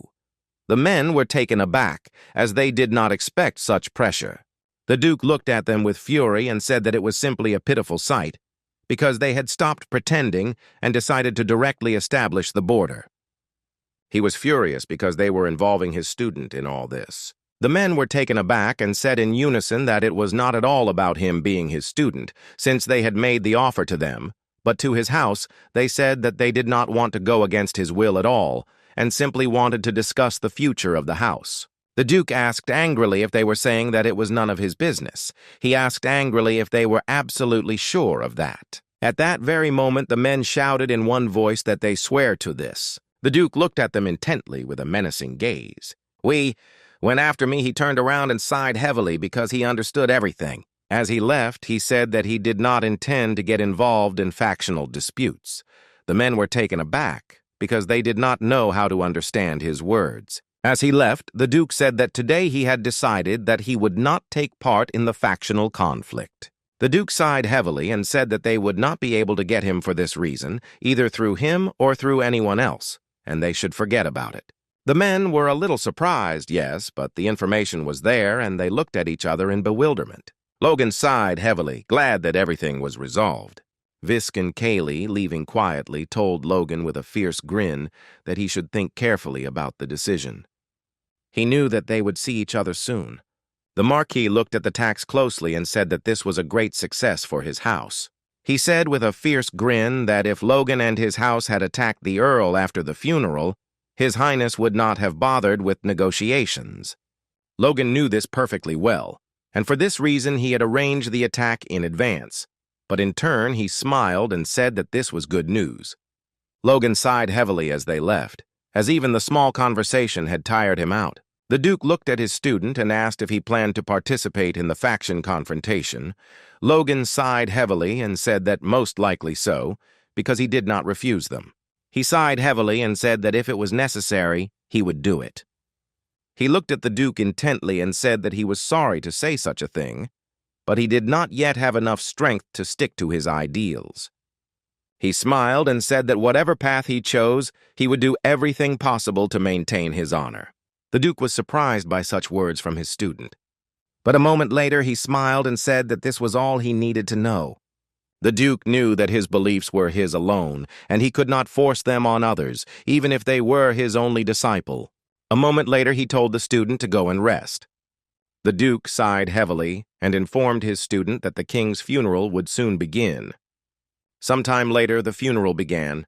The knights carried the king into the great hall. The high priest looked intently at everyone present. He slowly opened the book to begin the ceremony.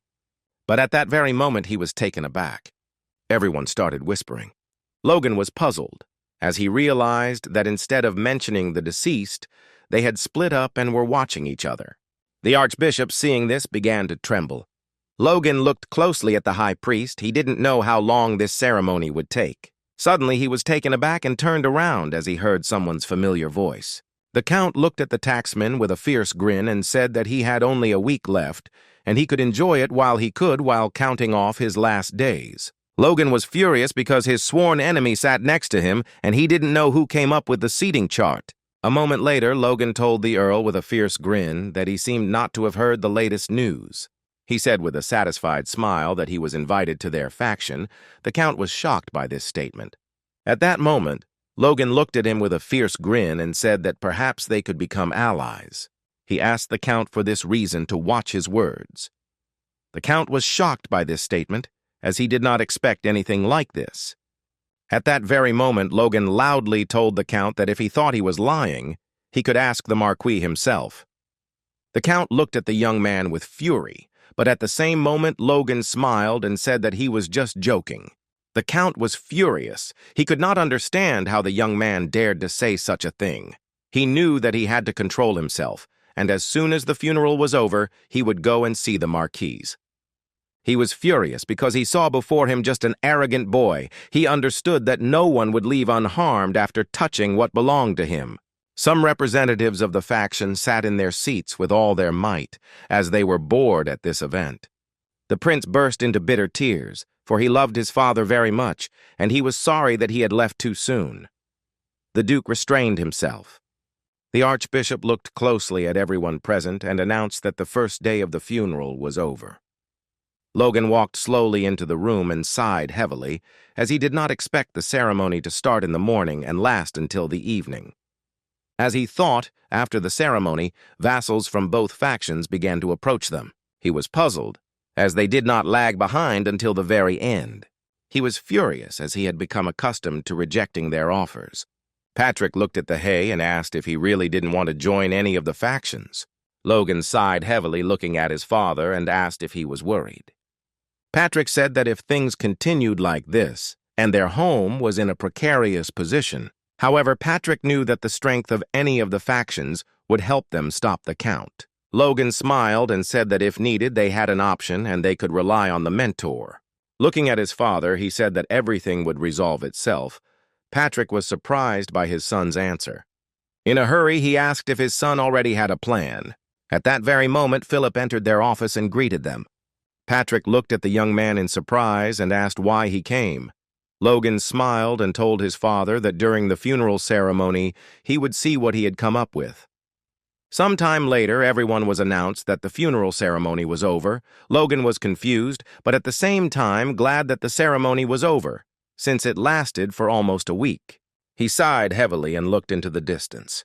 But a moment later he was taken aback as he heard a painfully familiar voice. The man looked askance at the taxman and said that he was a political rat and the game was right about him. Logan sighed heavily as he kept wondering why the faction ambassadors hadn't approached him today, and it seemed like he hadn't been ranting about him for nothing. Logan knew he had no intention of joining anyone anyway. A moment later, he turned around as he heard his father-in-law's voice. He looked at the man with a smile and greeted him. The man looked at the young man in surprise, asking why he came alone, as he wanted to see his father. Logan smiled and said that his father had already returned to his place. He looked at Logan intently and asked if he had decided on a wedding date, Logan writes, as he did not expect such a question. Looking at his father-in-law, he said with a smile that he knew there was constant unrest in their territory.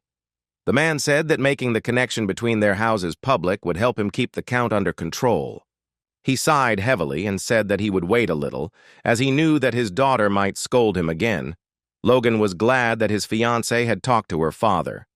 The man asked Logan if this was his first time. He said that he would not be so calm if this was not his first marriage. Logan smiled and said that of course it was. The man sighed heavily and said that he was talking about the aristocratic meeting now. At the same time, the men whispered to each other because they did not know how much time had passed since the last meeting. Because they said that even those who were dead were allowed in. They said it was to show how much the ruling family was surprised by the king's death. At that very moment, Logan collided with the man and he fell to the ground with a crash. Logan was taken aback and asked for forgiveness. The man angrily asked Logan what he was doing and shouted that he should watch where he was going. Logan apologized to the man because he really felt sorry and wanted to help him up, but the man refused and pushed the young man away. As he left, he shouted angrily that Logan was a fool. Patrick looked at his son and said that the man seemed irritated and that his son should not take his words to heart. Logan agreed and looked closely after the man. This time the meeting was held several weeks earlier than it had been in his previous life. With his mentor declaring his neutral stance, the factions no longer had anything to hide. The aristocrats' meeting in his past life ended in chaos. The instigator was a viscount from the first prince's faction. During the meeting, he succumbed to the growing tension, and he began to curse Jordan Valterman.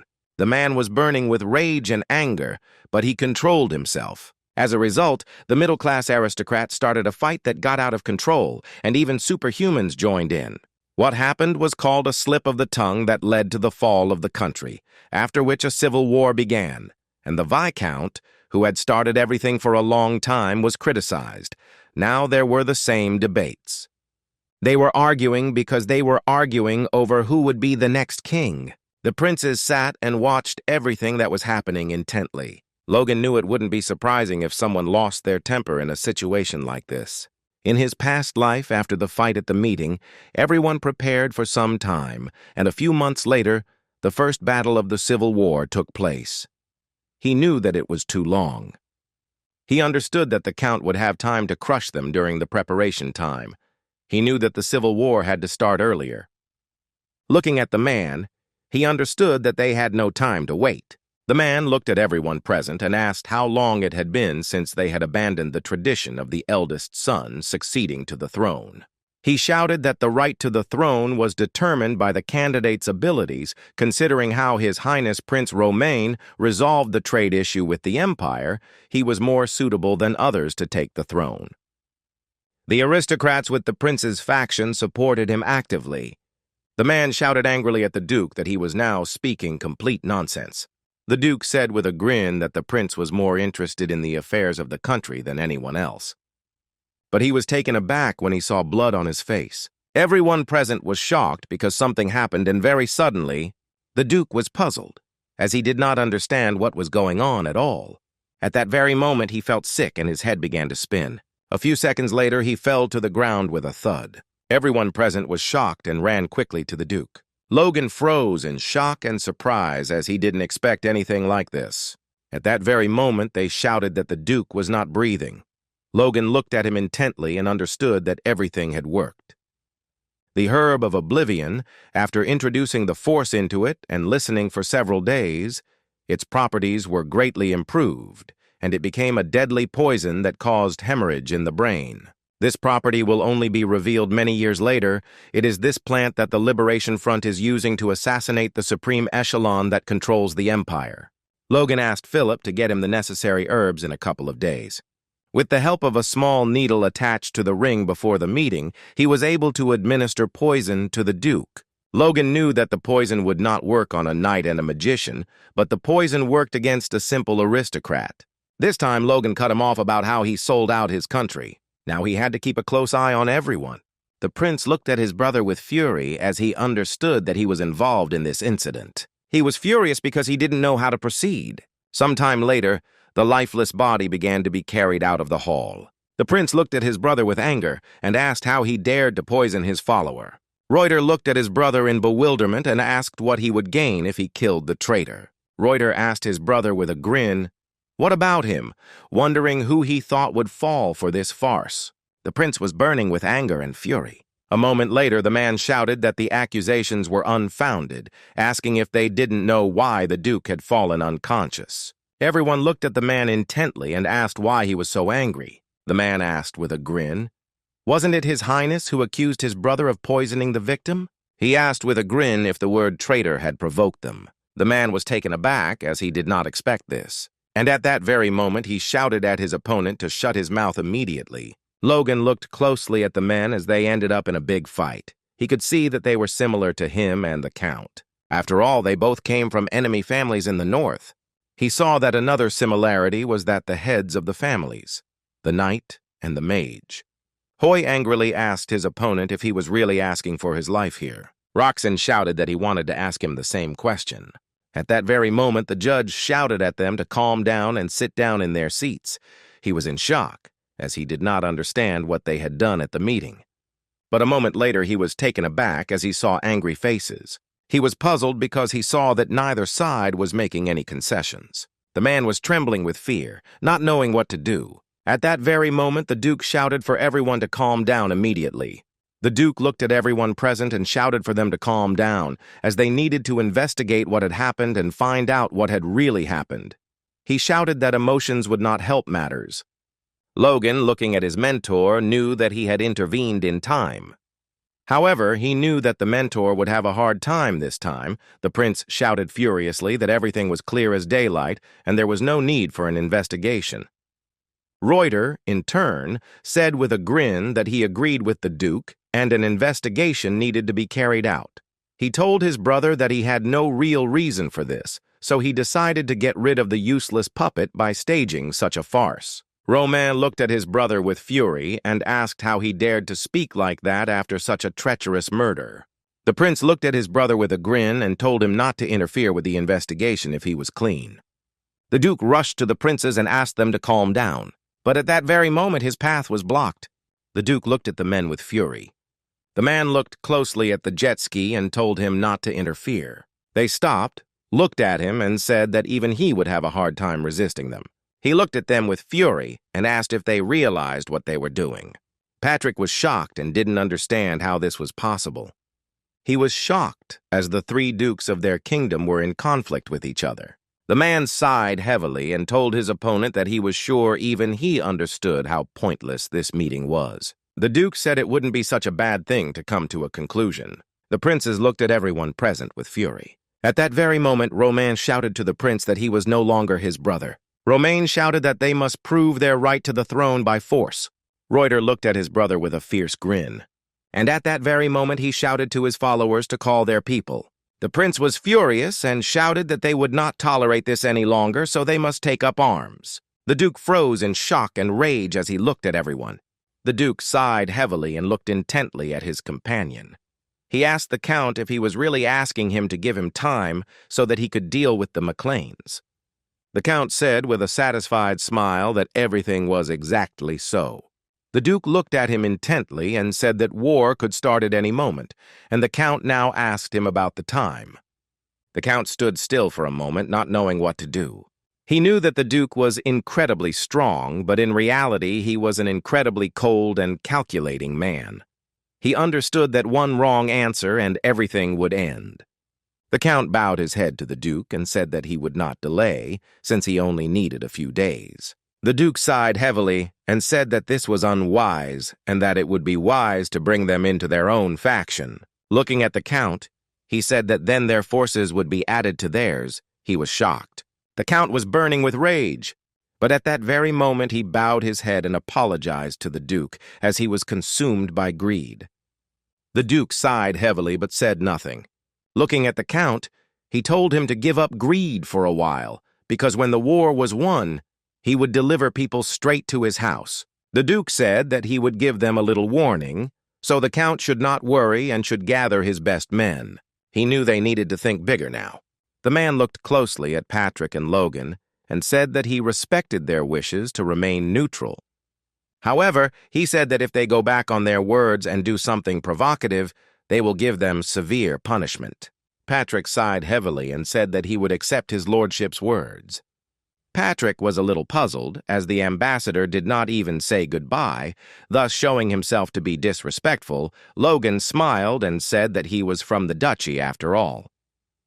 Looking at his father, he said that they should not worry too much. Patrick thought about it and said that if everything was as they were told, then instead of attacking them, the Count was gathering forces to send to the capital. The Baron said that with the current state of affairs, it looked like they would be able to take a break for a while. Logan smiled and said that was true, and they should concentrate on what they could do. Logan knew that the Civil War had started after the death of a noble and had led to physical conflict. Just a week later, at first both sides had planned to kill the enemy prince, but something important had happened. While the summoned forces of both factions were traveling to the capital, they happened to meet by chance. Eventually, a long line was formed from the original established point in the north to the territory under Crown control, and both armies began spontaneous battles throughout the kingdom. This meant that the war would drag on for a long time. As events unfolded, the heads of both factions began to use the last forces they could muster, and eventually the Count was forced to move to the central front. He left only a few people in his main castle. The Count knew that if they were not crazy, they would not disobey the Duke's order. He knew that they were not crazy at all. At that very moment, Logan informed everyone that they should take advantage of the situation to seize the Count's territory. Everyone present was shocked and wondered if he had finally gone mad. For a moment there was dead silence in the office. Dwayne shouted in a hurry, "Master, the Duke warned them!" He asked the gentleman in surprise if he was really going to ignore the words of the Superman. Logan firmly replied that that was exactly what he was going to do. Dwayne was taken aback by such words and simply fainted. The captain said that the Count could not fight them off while the Civil War was going on. He asked the gentlemen if their actions would be regarded as a challenge to the prince. They knew that in the end, those who remained neutral would take control. But at that very moment, Logan shouted that the captain was wrong. Logan said that they were at war before the Civil War, so to consider their fight between the families as the challenge to the prince would be going too far. The captain consoled the gentleman and asked him if he had really foreseen everything, and that was why he had captured the castle. He screamed that this simply couldn't be happening unless he could see the future. Logan smiled but didn't answer. Patrick Zal, that the Duke is such a man that sooner or later he can make them bear responsibility for the action. He asked his son, "Have you thought about the consequences?" Logan answered truthfully that he hadn't thought about it. He smiled and said that it was all because he couldn't hold them accountable. Logan looked at everyone and said if they captured the Count's castle and became strong enough to be the trump card of both factions, nothing would happen to them. Patrick looked at his subordinates and asked them to leave. The men left in a hurry and wondered if the son and father would fight. Patrick looked at his son and called him. He asked Logan if he realized that there was a fatal error in his judgment. Logan switched because he did not expect this. Patrick said that the Civil War might not last long until they captured the castle and became strong enough to carry out their planned life. Patrick told his son that he seemed quite confident that the war would drag on. He knew that if you look at history, civil wars very rarely lasted longer than a year. He knew that the fact that the Civil War in the city would last for several years made it special. Patrick told his son that he had already said before the attack on the castle that he had no intention of getting into his son's head. He said he believed his son was doing everything for the good of their family. However, he wanted his son to take such weaknesses into account. Logan sighed heavily and agreed with his father. Now they wanted to take back the lands of their ancestors. There was confusion in the main castle because the knights saw something in the distance. They were taken aback when they saw the enemy attack on the castle. The knight looked at his subordinates and shouted that they had sent a message, so reinforcements would be coming soon, and they just needed to hold out. Logan sighed heavily as he saw that they were not going to surrender peacefully. Patrick said that there was no point in dragging things out like that now, and so they had to capture them now. A moment later, Logan looked up as he heard something. The man looked at the tax closely and said that she had heard of him, so he wanted to give him what he deserved for recklessly taking the castle. He shouted that he was a high-ranking knight, so he challenged him to a duel right now. He shouted that if Logan was a knight, he would answer him, otherwise he would be disgraced. Logan was taken aback as he saw that he was the only one who was disgraced here. After some time they dueled, but the man received strong blows from Logan. Logan showed no mercy to his opponent and used his strength to the fullest extent. He sighed heavily as he ended up fighting fists. Looking at his captain, he asked how his enemy was. The man sighed heavily and said that it seemed like his enemy had passed out. Logan was surprised that a high-ranking knight had fainted from a small blow. Heinkel sighed heavily and said that it seemed that things were bad in the Count's domain. He did not understand how he could leave such a chatterbox in charge of the defense. Logan told his father that they had sorted everything out. A moment later, he looked at his father in surprise as he saw his surprise. Logan walked slowly towards his father and paused for a moment. At that very moment, he saw the lands of their cellars from which they had been driven out several hundred years ago. Patrick said with a smile that he couldn't have imagined that the land would return to them so easily. Logan smiled tenderly at his father. But as he left, he sighed heavily and said that it was not so simple. A moment later, they looked closely at their knights, who were just as happy as they were. Patrick sighed heavily and looked at everyone with a smile. Moments later, he said they had all done a good job. He smiled and said that they got their lands back thanks to their efforts. He smiled and said that he was blessed to have them as his vassals. Patrick said that this place was a recognition of their efforts, but it was also a monument to the fallen. He said that he would never forget the knights whose lives brought them here. A moment later, he began to list everyone by name. The young people froze in grief, and tears of loss welled up in their eyes. Logan looked intently at his father as he continued to list all the names of the dead. He wanted to engrave all the names on his heart so that he could remember them forever. At that very moment, Patrick said with a smile that it would be better to ask Logan about the upcoming events that awaited them. Logan was a little confused as he didn't expect this. Logan sighed heavily and said that he knew and he himself assumed that the era of chaos had already arrived. He looked at them closely and said that this chaos had taken over their house so that they could climb even higher. He looked at everyone intently and asked them to become his wings for takeoff. At that very moment, everyone greeted the McLeans. At the same time, the Count was burning with rage. He did not believe that his castle had been captured. He was furious because he had been fooled. He shouted that he needed to return immediately because he wanted to deal with the invaders. At that very moment, the Duke firmly refused him. The Count was in shock. He screamed that his house had been attacked by savages. He did not understand why he was forbidden to return. The Duke said that the forces were concentrated and almost equal on the central front. He asked the Count what he thought would happen if his people were not with them. He looked at the Count with fury and asked if he really meant to say that his lands were more important than their mission. The Count was taken aback. I didn't know what to answer, but at that very moment, he said that he didn't mean that at all. He shouted that his enemies had ignored his warning. The Duke, leaving, said that he would personally deal with them when they had completed their task. The Duke said that he would first offer them to join their faction. The Count was shocked. The Duke, with a fierce grin, said that he would lead them to the front lines and use them as cannon fodder, because they would have no right to refuse. Sometime later, the Duke contacted Logan, and Logan, in his playful manner, with a smile told the Duke that if he was threatening him, then he had no choice but to join the first prince. The Count and the Duke were burning with anger and fury. The Count was furious, because he understood that the young man had simply gone out of his mind.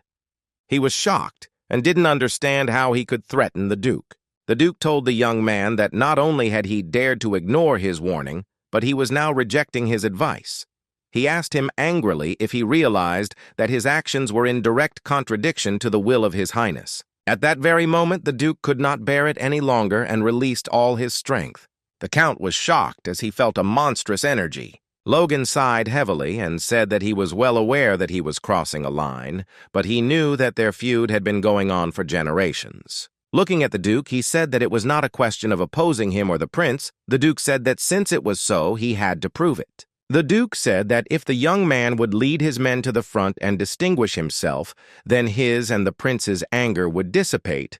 Logan smiled and said that unfortunately he could not do that. The Duke was burning with rage. He could not contain himself and began to destroy everything in his path. Logan smiled and said he would follow his mentor's wishes and remain neutral. He said that therefore his loyalty to the ruling family would not change, and he hoped that they would not doubt his intentions. The Duke was burning with rage as the young man was arrogant. At that very moment, the knight informed his master that the prince's men were approaching. The Duke was taken aback, as he did not expect such a thing. He looked at his subordinate with fury, and he was taken aback by fear. Logan smiled and told the Duke that he had a lot of things to do, and he had to deal with them first. The Duke looked at the young man with fury and said that no matter what it cost him, he would put an end to him, and that this would be the best way to raise the spirit of the knights. Logan grinned and said that he was very interested to see something like that, since he had heard that things were pretty tense on the front lines. He said with a grin that he was sure the Duke was not one to get angry easily. The Duke shouted furiously at Logan and said that he would soon realize what he had done. At that very moment, he threw the ball at his subordinate. The Count looked intently at the Duke. As he left, the Duke said that he would assign him a few men. He wanted the Count to deal with their fool as soon as possible. The Count was very happy about this news because he knew that his enemy had dug his own grave. Juan Douglas laughed a wild smile after hearing that Logan had captured the Earl's castle. He said that he had not heard such a heroic story for a long time. Logan was surprised and couldn't believe that the man contacted him right after he ended the call from the Duke. He said with a smile that it was a great honor for him to receive a personal call from him. Juan Douglas smiled and told Logan that since he had attacked the Count's castle, it meant that he would like to join their faction. Logan smiled and said that the Count was an old enemy of his family. The man was taken aback and his face changed. At that moment, Logan asked for forgiveness with a smile, but said that he was not ready to join anyone. He was puzzled as his cheek muscles were twisted. Juan Douglas said with a grin that knowing what an evil man the Duke was, he would try to devour his entire family. He asked Logan what he planned to do next. Logan froze for a moment and looked at the ball with a smirk. He smiled and said that he had just called him, and he had asked for forgiveness, and the Duke had given it to him. The man was taken aback, as he had not expected such a thing. Logan smiled and said that his family was weak, and they could only remain neutral, and all he could do was give them all moral support. He smiled and said that at least ask him to defeat the remaining forces of the Count. The man smiled and told Logan that he really says whatever he wants. Juan Douglas told Logan that he wanted to make one thing clear just in case. He told Logan that if he was going to deceive him, he wouldn't let it go. Logan wondered if the man was trying to scare him. Max Pareda was shocked when he heard that the Count's castle had been captured. He was puzzled since they didn't even have time to send reinforcements, and now he didn't know what to do in this situation. The young man asked the gentleman to calm down, because he knew that the Duke would not let the Baron get away with something like this.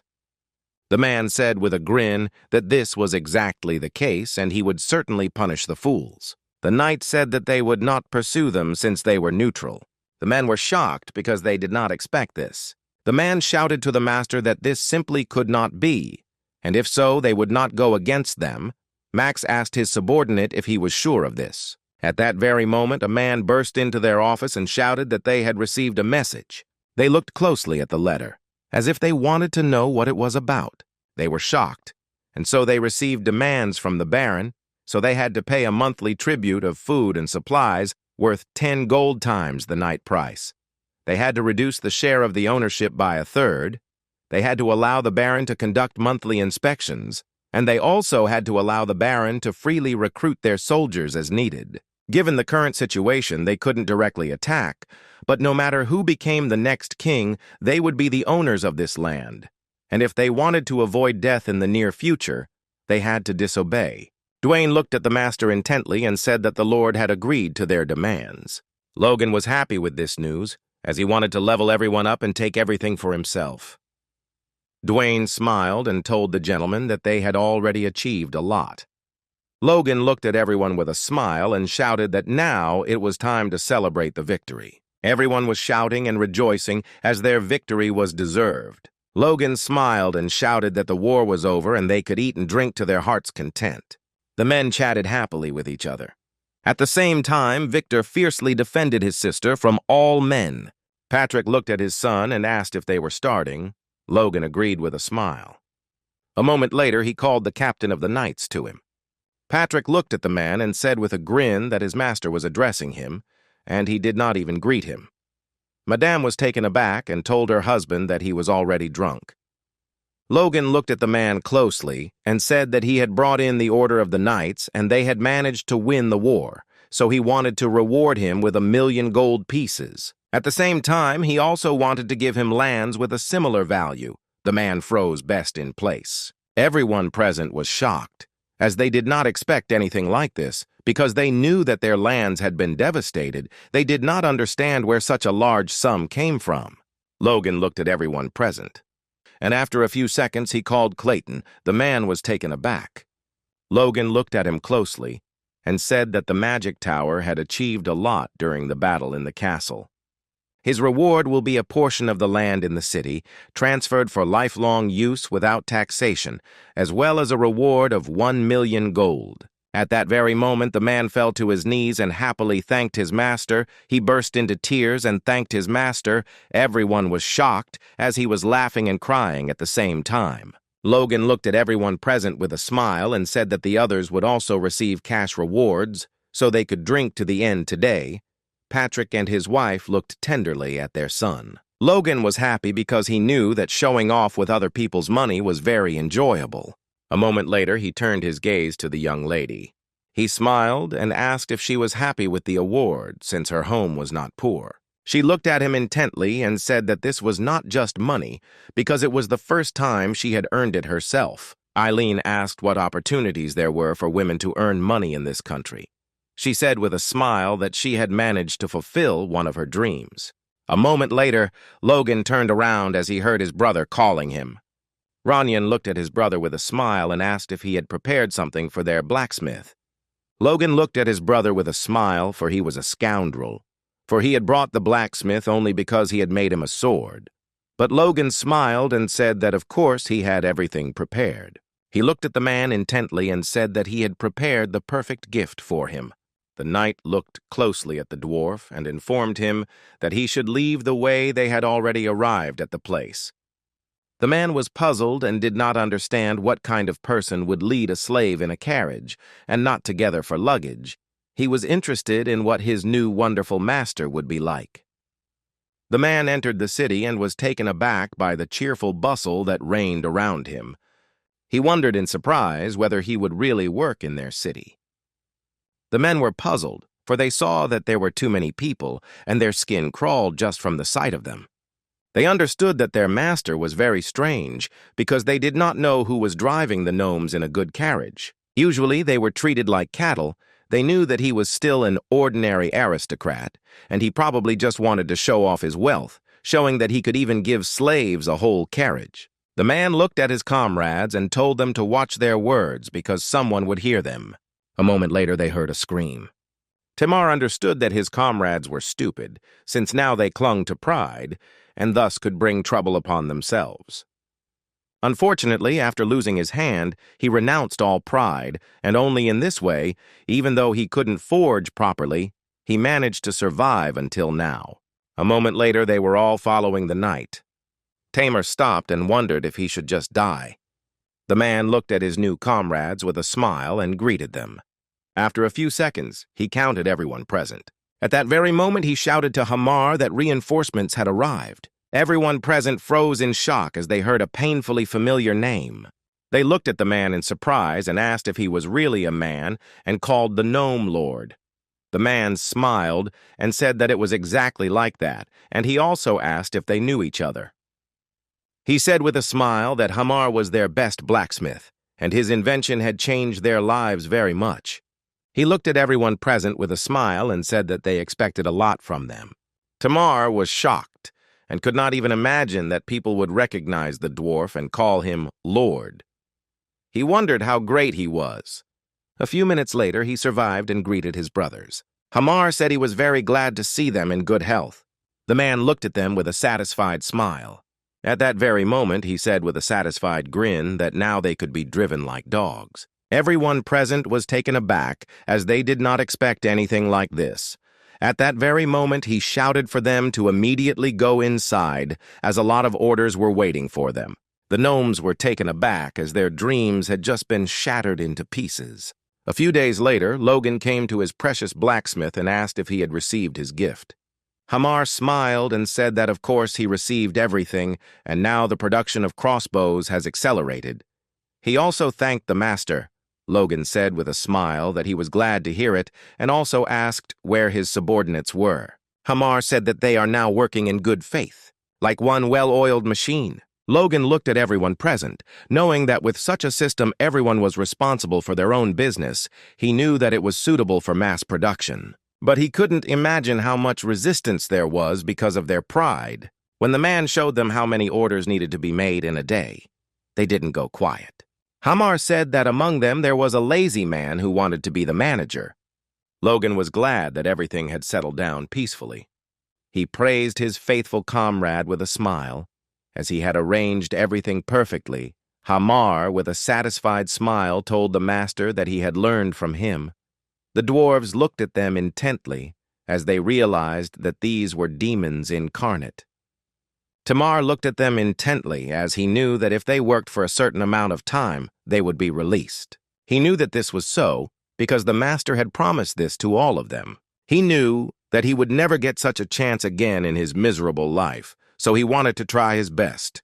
Hamar kept a close eye on his subordinates as they worked for the greater good. Hamar looking at the master, he asked why he needed so many crossbows again. Hamar asked the gentleman if he really wanted to stock up for several decades ahead. Logan smiled and said that it was not so, and he was going to make an army of several thousand soldiers, and he had already started recruiting. Hamar was shocked by what he heard and wondered if the master was planning to start a war again. Logan told him that he already saw what he wanted to say. Logan knew the Civil War had just begun, but no one knew it would last for years, and no one knew the Empire would invade at the very end of the war. He learned that this war was fought by elite soldiers, but, unfortunately, you will have to resort to the help of mercenaries later, and eventually the situation will become so tense that civilians will be forced to arm themselves with pitchforks and go to war. He knew that it was a very terrible sight that would become poison on the earth, so he wanted to prepare for that time. Hamar sighed heavily and said that there was little that could be done, but he didn't understand if it was normal for Logan to want to arm so many people. Logan said he just needed to provide them with a livelihood, and then even if he gives them bombs, there will be no uprising. Logan looked at his comrade with a smile and said that he would like to ask him and Clayton to do something very secret for him. The man sighed heavily and said that he had a bad feeling right now. Clayton looked at the gentleman in surprise and asked if he really wanted to get a bomb that explodes after a while. Logan smiled and said that was exactly it, but that wasn't all, because he wanted the condition for the explosion to be a blow with a force that exceeded a certain level, like a punch. Logan spent some time telling his loyal subject what conditions there should be in this bomb structure. Logan said with a smile that the cost to produce one piece should not exceed 5 gold. Clayton was taken aback, as he didn't know if such a thing even existed.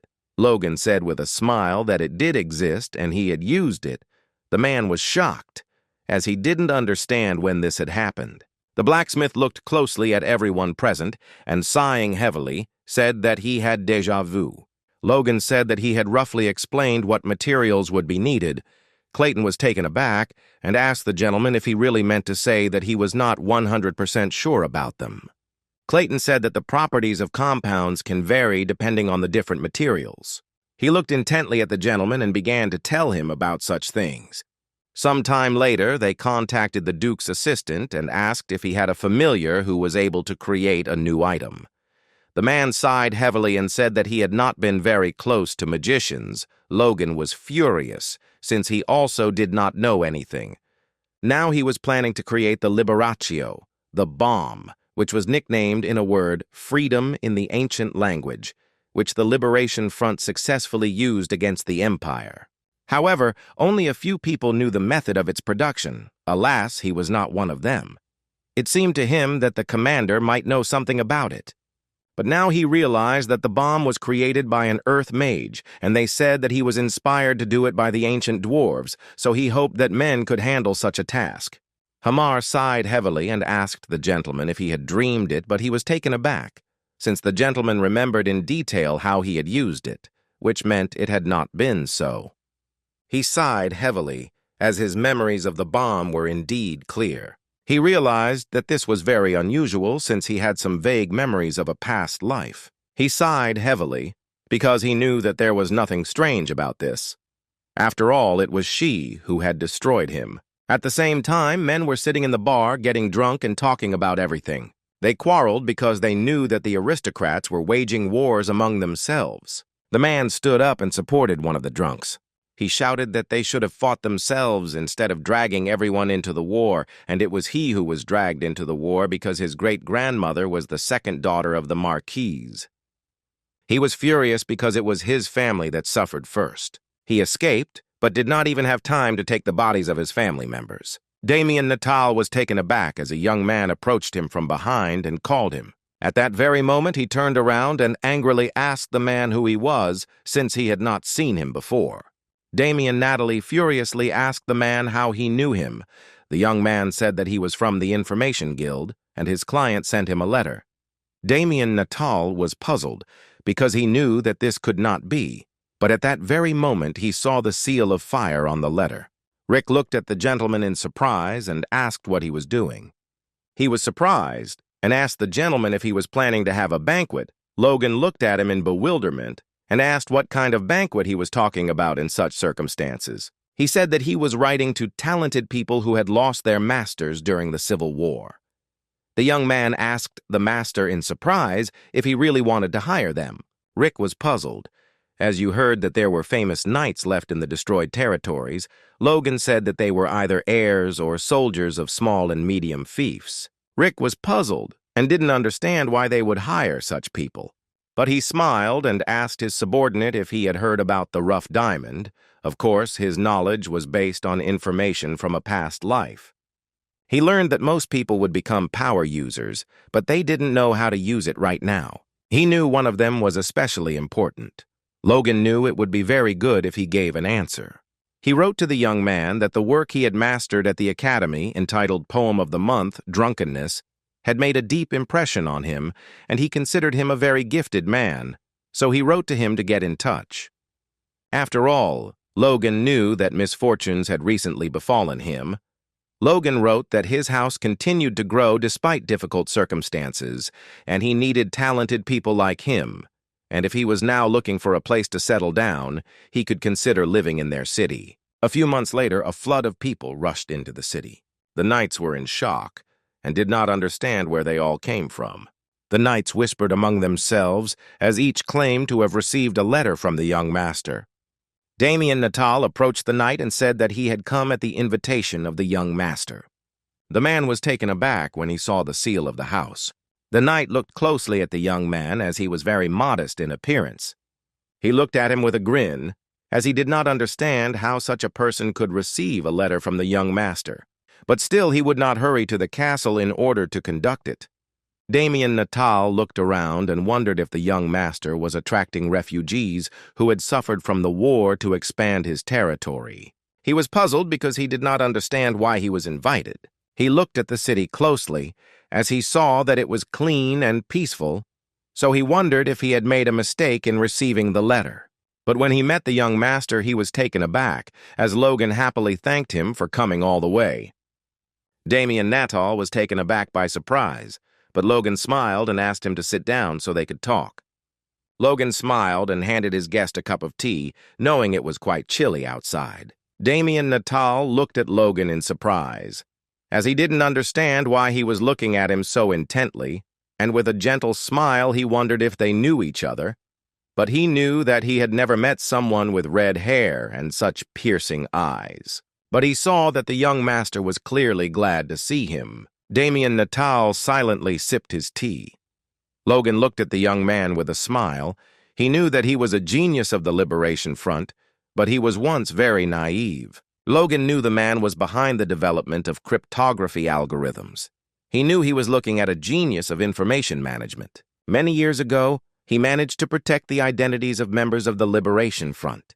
Logan knew there was much to be said for his talents, but what interested him most was the young man's sense of righteousness.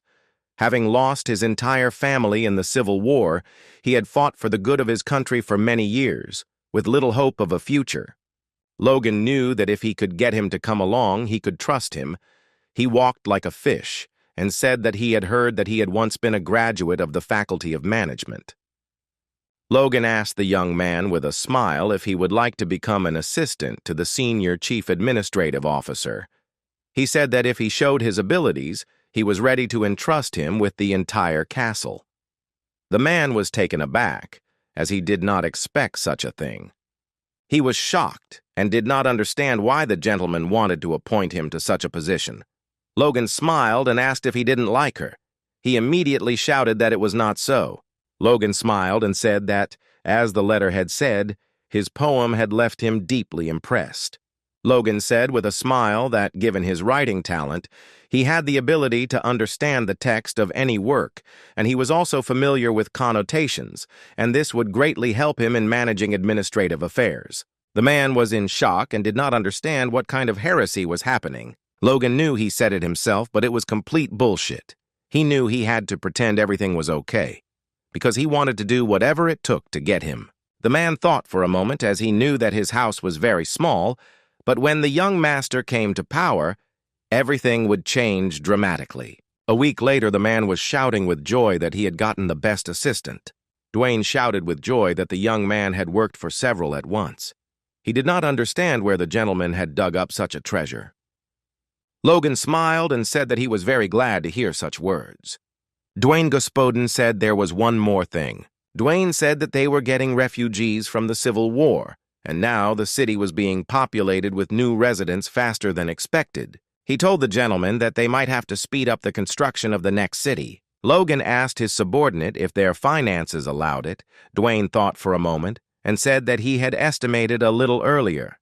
But because of the war, the timber was now a canopy of gold. He sighed heavily and said that until they completed the city and harvested this year's crops, their finances would be limited. Philip immediately asked why they thought so, since their lands were full of export opportunities. They looked at him in surprise because they did not understand what he was talking about. He said with a smile that he was talking about food now. Dwayne was puzzled and didn't understand why they would suddenly sell food to him. Logan asked in surprise if they really had that much surplus. Philip said that in preparation for war with the Duke, he began selling off his surplus. Philip said the battle ended quickly and the Civil War sent food prices through the roof. He said that even if they sell half as much, they won't have to worry about money. Looking at the gentleman, he said that they could invest the remaining money in logging. Logan thought for a moment it was a worthy idea. Philip smiled and said that he knew the gentleman would say so. Logan delegated the matter to Philip and Dwayne, saying that he should be busy preparing for the construction of the next city. Dwayne sighed heavily and handed the gentleman the documents that had mistakenly arrived at their office. Logan was a little surprised, but thanked the man. He saw a letter from the Information Guild. He smiled and told the men to get back to work. Logan was informed that he had previously asked to find some people, so they managed to find one of them. Logan thought for a moment, because he had actually made a similar request before. It was on that day that he first mastered the Blade of Power. Then he asked to find independent superhumans who participated in the Imperial War. He knew that it took a lot of time, but still, someone was able to find them. From the letter, he learned one name of the Superman. He knew that he was not simple because he succeeded in supplying a large number of low-quality artifacts and was one of the leading merchants of the Empire. His entire body was hung with artifacts of his own production. Unlike the magicians, he was actively acting on the front lines. He knew that the sorcerer had destroyed the forces of the capital. Everyone called him the Sorcerer of Bloodshed. Logan knew that because of the low-level artifacts he supplied the Empire with, the kingdom's capital had fallen several times faster than they could have imagined. Logan knew that he was an extremely dangerous enemy. He knew he had to recruit him, but if that failed, he had to kill him. Sometime later, the young man went to the Empire to a border post. The knight looked intently at the unexpected guest and asked him to stay for a minute. He asked the young man, "Dear, would he be pleased?" He said that it was so, and that he himself was from Grandia. The knight sighed heavily and said that this territory had been talked about a lot lately. He sighed heavily and, looking away from his young companion, said that he must have been through a lot. At that very moment, the young man said that everything was exactly like that and put a small gold coin in the hands of the guard. The guard smiled and told his young companion that now he didn't have to worry too much because he was in the Empire. The young man looked intently into the distance at the vast territory. He sighed heavily, as he had not been in the Empire for a long time. According to the Information Guild, that person did not live in a large city, but in a border area. He did not know what the future Superman forgot in such a place, but he knew that the fewer people around, the better. To avoid attracting attention, he deliberately disguised himself and used magic to change his eye color, as red hair and red eyes would make him stand out. After a while, he sighed heavily, as he did not understand where he was and wondered if he had lost his way. But after some time, he heard someone calling him. The man and his comrades looked at the tax with anger and asked what he was doing there. He yelled at Logan that he had red hair. At that very moment, he shouted to Logan to immediately throw his backpack on the ground. He said with a predatory grin that otherwise he would make it so that his entire body would match the color of his hair. Sometime later, the young men informed Logan that they had already arrived, but they were confused and beaten. The young man sighed heavily and asked Logan if they could now be free. Logan said that he was not free and also thanked them for seeing him off. He sighed heavily and looked after them intently. Sometime later, he entered the city. He saw people spending their leisure time peacefully. Logan slowly watched all the residents. But in turn, he understood that he could not relax, since he had a set goal. He saw the border area, but it was very clean, and the infrastructure was so developed that it could be compared with many cities in the kingdom. Logan was told that the man's house was located far from the fort. He looked intently at the small house, and he wondered if he had come to the right place, since the house was not in very good condition. He sighed heavily but knew he had to go. He knocked on the door and wondered if the man was superhuman. After all, everyone around knew about his hot temper, so there was a chance that they would come to blows if he refused to cooperate. He knew that he had a slow magic activation speed, which meant that he had the opportunity to kill him. Logan hid himself as if he wanted to throw away all thoughts of murder. He understood that he had to try and recruit him to himself, while he cast aside all the grievances and from his past life. He knocked, but no one answered him. After some time, the man came down and opened the door. He looked at the young man with anger and said that he had told the Lord earlier that no one should disturb him. He looked at her with anger and said that he had never seen him before. The man sighed heavily and asked Logan why he came to him. Logan looked at him closely and noticed that he had 5 laps so far. Logan smiled and said that he had come a long way to meet him, so he asked if the man would spare him some of his time, but he was in no mood for conversation and yelled at Logan to get lost immediately. At that very moment, the man closed his front door in front of Logan. Logan was furious and wondered if he should just kill the man. In turn, he was not going to give up and knocked because he wanted to talk to him, but after a few minutes of continuous knocking, Logan was taken aback because he felt the magic of lightning. He was in shock, as he knew that such a quantity of lightning would be enough to kill any ordinary person. He was burning with rage and anger. Logan knew that if he didn't want to talk to him, he would make him do it. At that moment, he angrily kicked down the door and shouted at the man that he wanted to talk to him. Churn Crow looked closely at the uninvited guest and said that he seemed to be a difficult person. Logan was taken aback as he saw the killing spheres. They constantly protected the man, and also automatically repelled enemies, which was the perfect balance between attack and defense. Logan knew that although he was weaker than any other superhuman, but his killing spheres, especially when they would have the power of fire, were considered an incomparable weapon for killing civilians. Logan knew that the man had not yet reached the required level. Logan asked the man if he had been too harsh with his guest who had come from afar. Churncrow asked angrily if the guest would have knocked down the door to talk to him. Logan sighed heavily and asked what he should do since he refused to communicate with him. A moment later, he pulled out a small bag and threw it at the man. The man looked at the small bag at his feet in bewilderment. Logan said with a smile that the bag he gave would be enough for the repairs. Now he thought they could have a quick talk. Churncrow looked intently at the young man and asked why he had come to him. Logan smiled and said that he had heard rumors about the man and had come to him to hire him. Churncrow looked closely at the young man and asked what rumors he had heard about him. Logan glared at the man, seeing that he had no conscience at all. Logan smiled and told the man that he had heard. He was a master of artifacts, and now he was convinced of it, looking at the artifacts behind him. Churncrow looked at the young man with a joyful smile and asked where he heard this. Logan said with a smile that he heard this from the Information Guild as they were looking for capable mages for him. The man's expression changed, and he asked Logan what Information Guild he was talking about. Logan, in turn, said that unfortunately he could not tell him about it. He said that he came because he heard about his greatness, but it seemed that he carried a burden of sin. The man angrily asked the young man what he had just said because he had lived a perfectly normal, law-abiding life. Logan knew that no matter what abilities he had, if there was any trouble with him, he had to kill him, because he could not predict when a person might betray. If you looked closely, the killing spheres seemed weaker than they had been in his past life. He knew that he definitely wouldn't have any difficulties with them. Logan looked at the man closely, not knowing how to confirm this. Logan asked with a smile if the name Crownet was familiar to him. The man was taken aback when he heard this name. He looked at the tax intently, answering his question. Logan paused, wanting to see what he would do next. But at that very moment, the man directed all his anger at the young man as she wanted to deal with him quickly. At that very moment, a deafening explosion thundered in the house. The man looked at the large hole in the wall with anger. After the blow, he sighed heavily as he had spent a lot of energy. But a moment later, he was taken aback. As a bright light poured down on him, it stunned him. The man was shocked as his opponent dodged.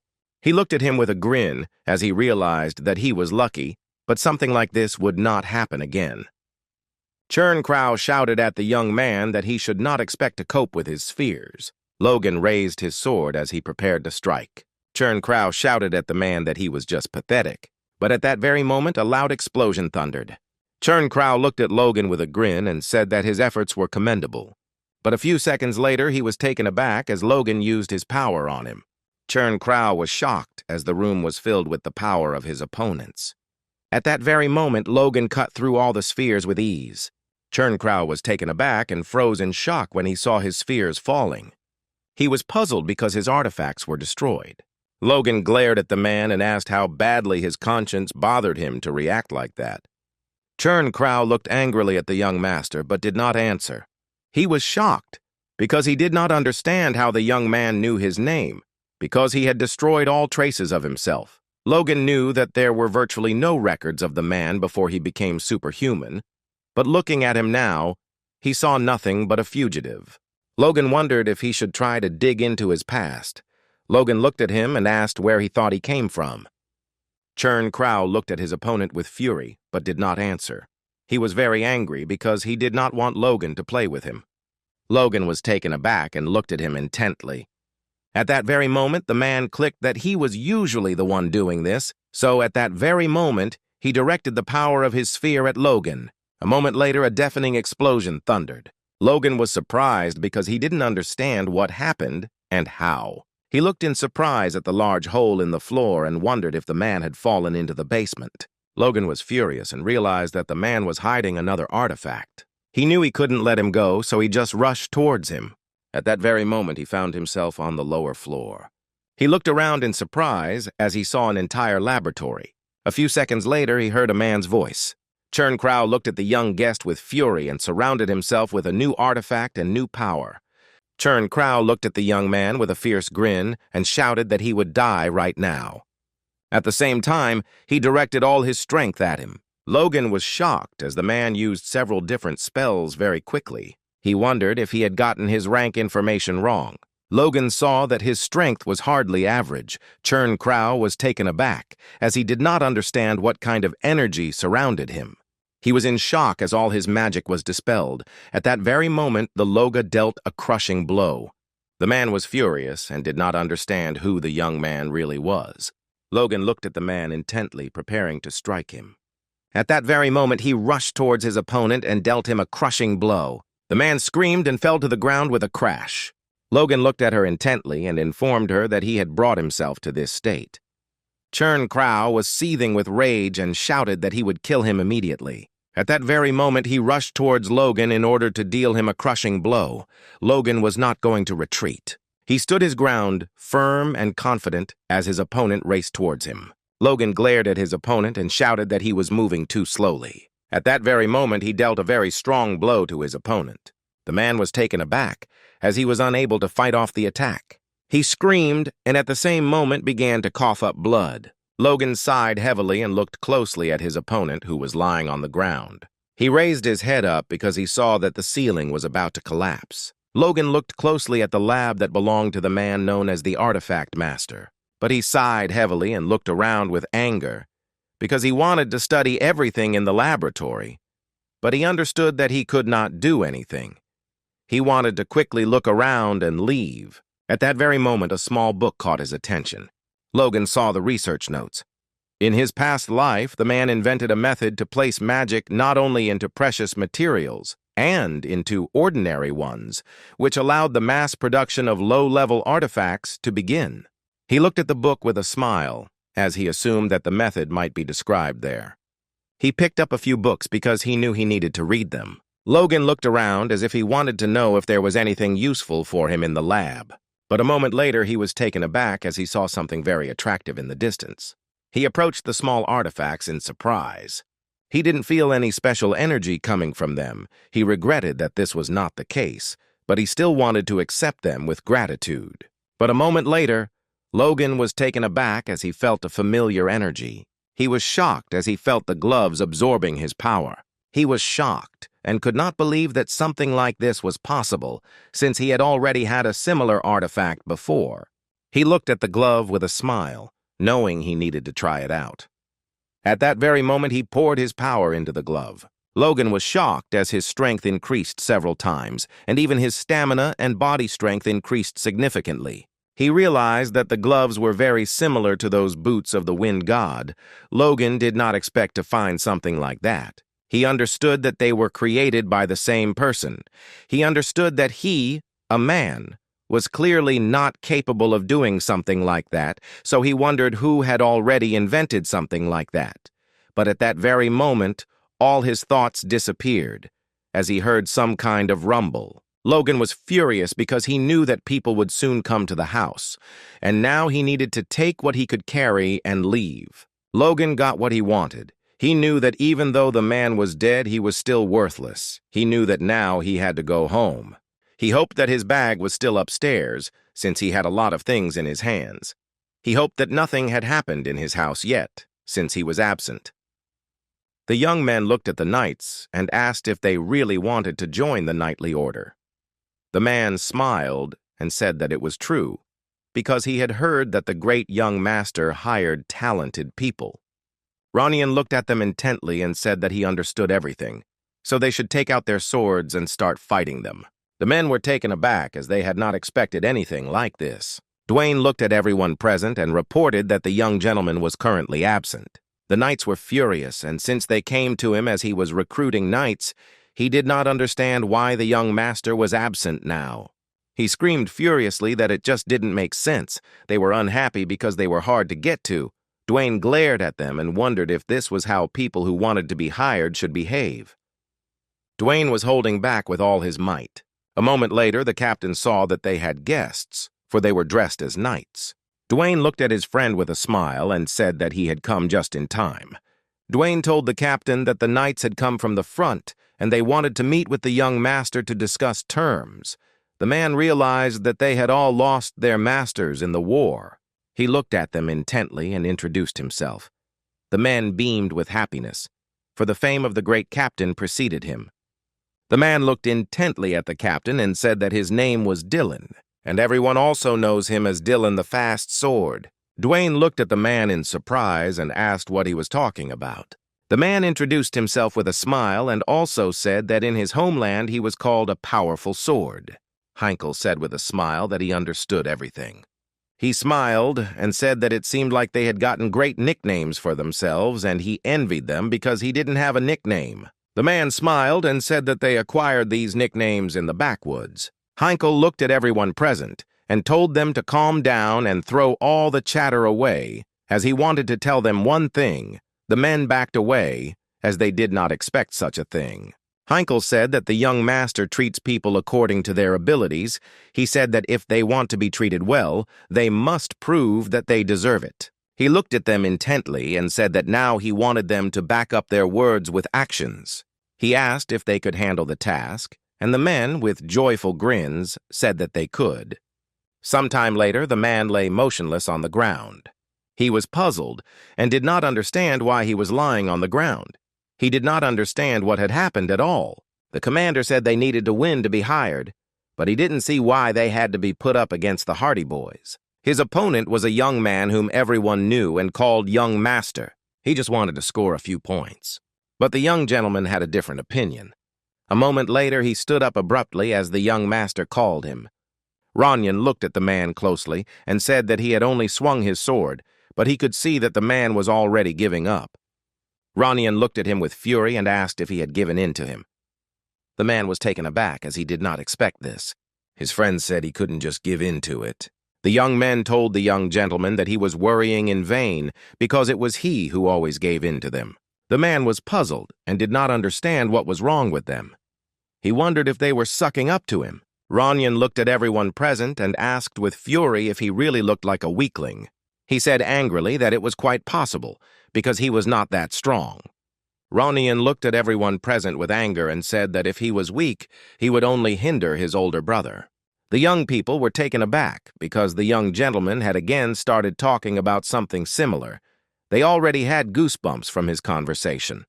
The man shouted at the newcomer and asked what he was doing. He demanded that he immediately grab his sword and go train. The young man was angry with the newcomer because it was because of him that the gentleman mentioned his older brother. At that very moment, Ronyan took out his sword and pointed it at the newcomer. The young man was taken aback and trembled with fear. Ronyan looked at him intently and told him to get up and fight immediately. At that very moment, a bloody scream was heard, and everyone present saw the roar. They were in shock, as they understood that the young master would soon reach them. Heinkel watched everything that was happening closely. He sighed heavily and looked at them with a smile because he was happy. Eileen said with a smile that the newcomer moved quite well. Victor confirmed her words, as he saw that he was fast. Heinkel looked at the young men with a smile and asked what they thought of the others.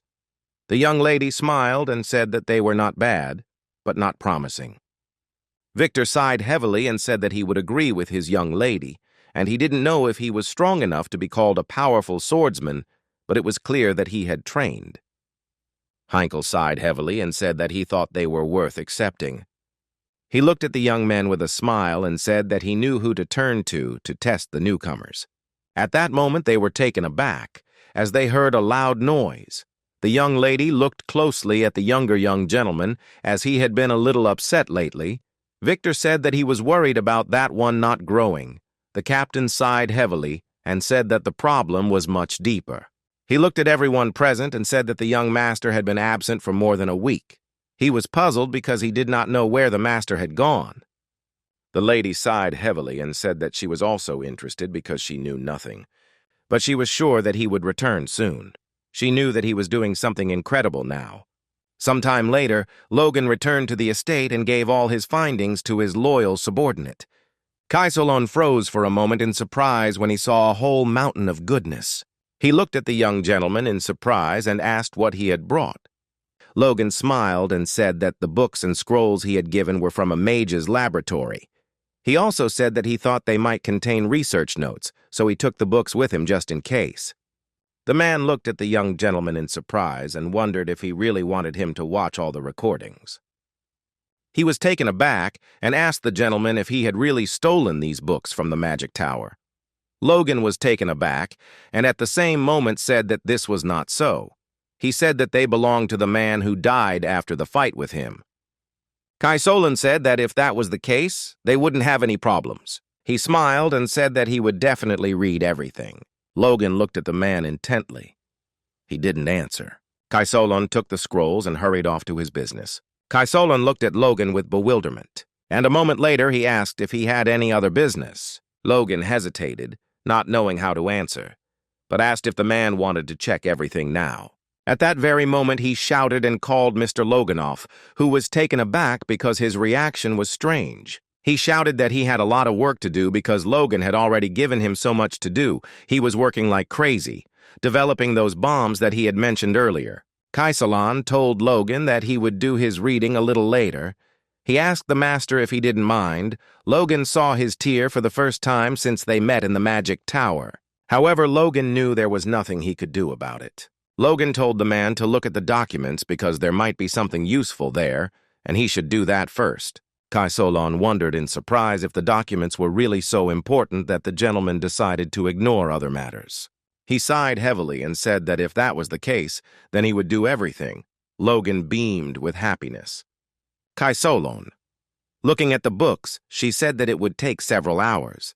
He told the gentleman that he could take a bath and rest a little, but a moment later he was taken aback. Logan looked at him in surprise and asked what was the matter. Logan looked at the man in surprise as he didn't answer. Kaisolan told Logan to answer him honestly. He asked if it was true that the master did not take the books from the magic tower. Logan said that it was so. He looked at his comrade in bewilderment, as he did not understand what was going on at all. Kaisolan shouted with joy that there were many useful things there. He said that this study was described there on the topic of how to place magic on ordinary objects. Logan looked at the man with joy because he knew that he had succeeded. Kaisolan said that there were many flaws in these records, but the basis was written, and if it was completed, the whole world would be turned upside down. Kaisolan looked at the gentleman intently and said that in that case they could create the bombs he was talking about. Logan asked his comrade with a satisfied smile if this was true. Some time later, the city was in turmoil. The young man looked intently at everyone present. He sighed heavily, but a moment later looked in surprise at who sat down next to him. The man looked at him in surprise and asked if he was really drinking in broad daylight. He sighed heavily and said that he had no sense of discipline. The young man smiled and said that he didn't get very drunk. He said that if he didn't get drunk, he wouldn't cause any problems. The man asked him in surprise if he was sure about that. For some time they told each other about the number of nights. The man asked his companion when this would happen. The young man smiled and said that tonight, in a residence in the north of the city, everything would happen. The man was surprised that everything would happen so quickly. The young man smiled and asked if there was any reason to delay. He said that only a high-ranking lord himself could stop them. The man shouted that they should gather more information first. After all, judging by what he heard, the local young gentleman had defeated several of the Count's swordsmen. The young man smiled and asked his comrade if he really believed such rumors, since the young master was too young. The man said that he knew about it, but despite the fact that he was young, he had a high rank. Everyone said that with each fight he became stronger. The young man said with a grin that the rumors sounded like he was a character from some heroic epic, and yet he was puzzled. Because the rumors might not be lying, he knew that if it was all true, then he would like to fight him. That same evening, Logan sat in his office, sorting through paperwork. He sat and worked without looking up from his documents. But at that very moment, his loyal subject said with a smile that the city had grown greatly in recent times. He smiled and said that even the market had opened. Rick said with a smile that many noble things had been delivered to them, and now they could look at them. Rick smiled and said he planned to check out what the market was selling his next weekend. Logan sighed heavily and said he thought he preferred to sleep around the clock. Rick looked at his master with a smile. And a moment later, with a satisfied grin, he said that even if he wanted to sleep, his girlfriend would be sad after such a choice. Logan sighed heavily and told his victim that he understood everything and that he could have fun. Rick sighed heavily and asked the gentleman if he could have said these words with even a drop of warmth in his voice. He said that he did not expect anything else from the gentleman. Logan said it was a joke and immediately threw the bag at his subordinate. Logan smiled and told his loyal servant to buy clothes for his girlfriend with the money, and he also said that Rick could go somewhere and eat something tasty. The young man was very happy. At that very moment, he rushed at the young master and shouted that he loved him. Lot was shocked and shouted at his subject to leave him, as his actions were vile. Rick smiled and asked the gentleman to rest at least a little, because he would soon have a date with his son and mistress. Logan said that in that case he should return the money, as he had to go on a date, but at that very moment the young man disappeared from sight and with a smile, leaving, thanked the gentleman, and also complained about such dreams. Logan sighed heavily and asked what a date meant. He knew that this was such an important time that he had no time to think about dates and holidays. He knew he had a lot to take care of without that, and he just didn't have time to go on dates. He thought for a moment and then thought about their time together. But after a few seconds, he hit himself and threw all his thoughts away, as he knew that now was not the time for this. He knew that after the war with the Count, Eileen had taken up her own realization, and she spent every day training. Logan knew that the Civil War was reaching its critical point. According to the Information Guild, the balance of power maintained by several forces was broken faster than she expected. Rather, ending the Civil War is important to avoid wasting the country's resources. But he is not yet ready for something like this, of course, because of the armed groups and reactions hired from outside. His current youthful power already exceeds what it was during the attack on Tomoto. He knew that while this was not enough to face any Margrave, it should be enough for any other purpose. But he was not satisfied with this way of life. He understood that he needed more time, because he needed to complete the work he had started. At that moment, Logan was taken aback as he felt someone's presence. He quickly grabbed the sword and stood in a stance. He felt the thirst for murder. Logan knew the source was somewhere nearby. He wondered if it was the robber. He looked out the window warily as he felt an enemy approaching. He stared for a moment, expecting an attack. A few seconds later, he heard a terrible roar and saw the blow that was bearing down on him. Logan was shocked as he felt the blade of power. A moment later, he saw his potential enemy, but he managed to repel his enemy's attack. His opponent bounced away from him. He looked closely at the tacks, but he didn't expect it to reflect his blade of power. At the same moment, Logan dealt him a corresponding blow. The man was puzzled, as he did not expect such a thing, but still managed to block the adversary's attack. Logan looked at his enemy intently, as he knew that the attacker was careless, and this was very ridiculous. He knew he had to gather his energy and defeat him immediately, and at that moment, Logan saw his enemy towering over him. Logan was shocked as he saw another enemy. After a loud roar, the young men stopped and looked closely at the tacks. The young man told his comrade to take the enemy seriously. Logan looked at them closely as he felt like they were both advanced rank pissers. They were both wearing masks and trying to pin him down. He looked at them with anger and asked if they had no honor. The man looked at Logan with anger and said that he shouldn't have crossed that man. At that very moment, he shouted at Logan to surrender and die with honor, and a few seconds later, he rushed towards him. Logan looked at them in bewilderment, as he didn't understand who he had managed to cross. But in turn, he had no intention of giving up, and at that very moment, rushed into battle. The young people were taken aback, as they had not expected such a thing, because he was very fast.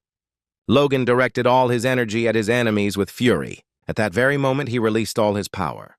The man was taken aback, but still repelled the attack. He looked at his opponent with fury and said that his attacks were too dull. He looked at Logan intently, not taking his eyes off him. Logan looked at him with fierce rage. Logan sighed heavily and said that their techniques were at such a level that they almost imitated the blade of power, so he guessed that they were close to a high rank. The man looked at the tacks with a grin and said that unless a miracle happened, they would complete the task as planned. Logan was furious that no one had been able to set at least a few advanced ranked cheeses on him. He knew that this man hated him enough to try to kill him. He understood that there was only one option, and it was none other than the Duke. Logan was sure that there were more than a few attackers. He understood that if the rest came from different parts of the residence, and among them there was at least one with an advanced rank, then the situation would be very dire. At the same time, Madame was trembling with fear and bursting into tears. She was very scared because she was worried about her husband, who was injured after the night attack. Patrick looked at his opponent with fury. The man looked at Logan with fury and at the same moment rushed towards him, as he wanted to deal a crushing blow. Logan was furious as he saw his opponent advancing. He froze for a moment as he saw the wave of power coming towards him, but he quickly managed to dodge this attack. And at that very moment he recoiled from a strong explosion. He was furious as his skill was normal, but the problem was how freely. He set the distance with his power blade. Logan was furious because he knew he had multiple opponents, making his fight difficult. A moment later, he turned around as he felt something behind him. But unfortunately, at that very moment, he was wounded. Logan recoiled and managed to dodge the next blow. The man looked at his opponent with a smirk. Logan was furious as he appeared and attacked, and from the shadows like a ghost before retreating and disappearing, he reminded him of the ghost of the Empire that was only rumored. That man was known as the greatest power user among the assassins in his past life. At that very moment, he was taken aback and froze in shock for a moment. Logan was shocked because at that very moment, someone injured him. Logan was furious because he knew that now was not the time to lose consciousness, because he was in danger. A few seconds later, the enemy rushed at him and struck. If you think about it, Logan only had a high rank. He would never be able to face off against several advanced users at once. But he froze with a look of confusion on his face, because he didn't understand why he didn't feel like he could lose. The young men sighed heavily and looked intently at their opponent. The young man was furious because his opponent was very stubborn. But at that very moment, they rushed towards him as they wanted to crush him once and for all. Logan knew he had to hold on for dear life. He easily darted closer to them and managed to get around them. Logan knew that whether it was artifacts or techniques, he used all the possibilities and concentrated on defense. He was sure that his chance would come his way. Logan turned around and realized he was right. He knew it would happen now. He saw that his opponent was overheated. They squeezed out power beyond their capabilities and did not care about the consequences. Logan knew that something was putting pressure on them too. At the same moment, he furiously repelled the blows of his enemy. Logan knew that if he took a direct hit, he would die on the spot. He understood that each blow was very heavy, and his body would not withstand all the blows. He saw that his opponent noticed this. Logan was puzzled when his opponent furiously aimed at him. The man looked at him intently and said that this was the end for him. But at that very moment, he froze and began to tremble. Logan wasn't going to give up. He blocked his opponent's blows with the last of his strength. The man sighed heavily and looked closely at Logan, as he looked at him with an evil grin. He understood that Logan was very tenacious. He sighed heavily, but he was not going to give up so easily. At that very moment, he struck Logan with fury. Logan recoiled, and the wound in his side opened up. At that very moment, the young man shouted that they should stop playing at this point. The man looked at Logan with a fierce grin and wondered if it was really him who had defeated the Count's knights. But now he knew that was a complete lie. He had seen many newcomers who had perished under the weight of rumors that had extolled them too much. He understood that since Logan had managed to resist him, he would immediately join their ranks. But Logan, in turn, was not going to give up so easily. The young man managed to do so, as he did not expect to see anything like this go. He thought that he would soon deal with his young master. He froze for a moment as he felt that his sword was moving on its own. He now realized that he had overcome his conscious part, and unconsciously he began to move not by desire, but instinctively. At that moment, Logan furiously released all his strength and dealt a crushing blow to his opponent. The young man was puzzled because he now realized that the rumors were not lying, and the more he fought, the stronger he became. He saw that his rival had no intention of giving up and dying. Logan looked at the man intently, and in the same minute said that it was now his turn to strike. The next day, they all gathered as they wanted to find out what happened. Logan now knew the exact number of people who had invaded them, but he knew that they were all dead. He looked closely at the captain and asked if there were any casualties among them. The captain said that several soldiers were dead and several were wounded. Logan sighed heavily. He knew that his father had been seriously wounded in battle while he was protecting his mother. Now the lady was next to her husband. The captain looked at the young master intently and said that considering the strength of the invaders, they got off easy. Logan said that was true because there were advanced knights among them. However, Logan knew that no one could be identified. He was puzzled and asked everyone present who could have done this, but unfortunately, no one knew the answer to the question. Logan sighed heavily and said that he believed the Duke was behind all of this. Everyone present was puzzled because they knew that this was not possible. They shouted to the master that he was a duke, and given the current situation, the young master would have to fight against the entire faction and the prince. Logan sighed heavily and asked them what they thought he was going to attack the duke. The man was taken aback, as he was sure of it. Logan said that he had not yet lost his mind. Looking at everyone present, he said that they would die if they attacked the duchy. He looked at them aimlessly and said that no matter what tragedies they were about to endure, they had to restrain themselves. He shouted that they were weak, and that said it all because they had no strength. He angrily asked everyone present if this was not a disgrace. Logan looked at the captain closely and called him over, asking how the knight's training was going. The captain sighed heavily and said that they were now in excellent condition. Logan smiled and said that it was very good, because thanks to the captain, they still had hope. He said that one day they would have enough strength to take revenge for the insults they had suffered. Everyone froze in shock for a moment. They shouted and called for the master. They were shocked because the gentleman bowed his head before them. Logan sighed heavily and bowed his head, asking everyone present to work a little longer. He said that then all the glory of his family would be with them. All those present were taken aback, but still agreed with the master. After the night attack orchestrated by the Duke, Logan and his allies reinforced their speech to him about the need to develop their own fief. As a result, everyone worked themselves to the point of exhaustion. They trained without sparing themselves, and this even affected the civilians living on the estate's territory. They saw that the knights' training looked very complicated. They did not understand what the big deal was. The men either went among themselves, as they had heard that they had been attacked the previous night and that the lord had almost died, and they knew that a war could break out in Tempami. His comrade shouted that this was just madness. He did not know where they would accept refugees and their kind. The men looked in surprise at the knights who were training to the point of exhaustion. As a result of the attack, the number of people wishing to join the squad increased, and several months have passed since then. Fortunately, the Duke no longer tried to stop them. Logan knew that half a year had already passed since the beginning of the Civil War, and it was said that the elites of the faction were now directly involved in battles against each other. He knew they couldn't afford to send someone to kill them. Patrick said it was logical, considering the Second Prince's faction was being pushed back. Logan sighed heavily and said that since she was constantly being pushed towards the central front, it meant that she would be forced to return to the westernmost edge of the territory. Logan knew that one of the twin castles, standing on the border and with the royal lands, had also been taken away. Moreover, one of the main forces of the prince's faction has lost its territory and supply. Due to this, in order to maintain its strength, the prince's faction is forced to provide for the count. Logan knew that this was making the side that was going to lose move even faster towards its end. He was glad because everything was going exactly according to plan.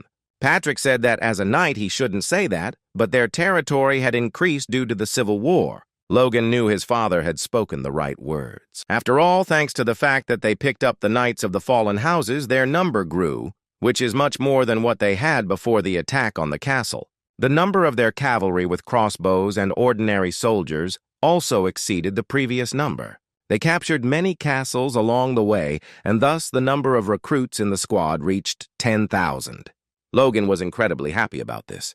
Logan was glad that he had finally managed to master the Blade of Power. He gained a great ability of the strongest, because with it, strength became both a weapon and armor.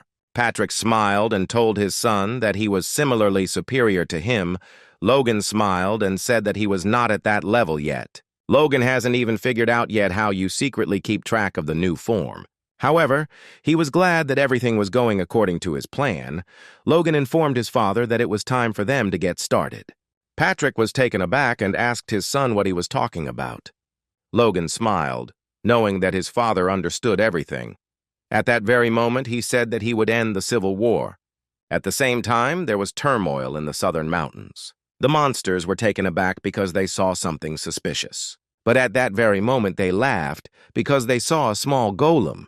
At that very moment, the golem threw a small bomb at them.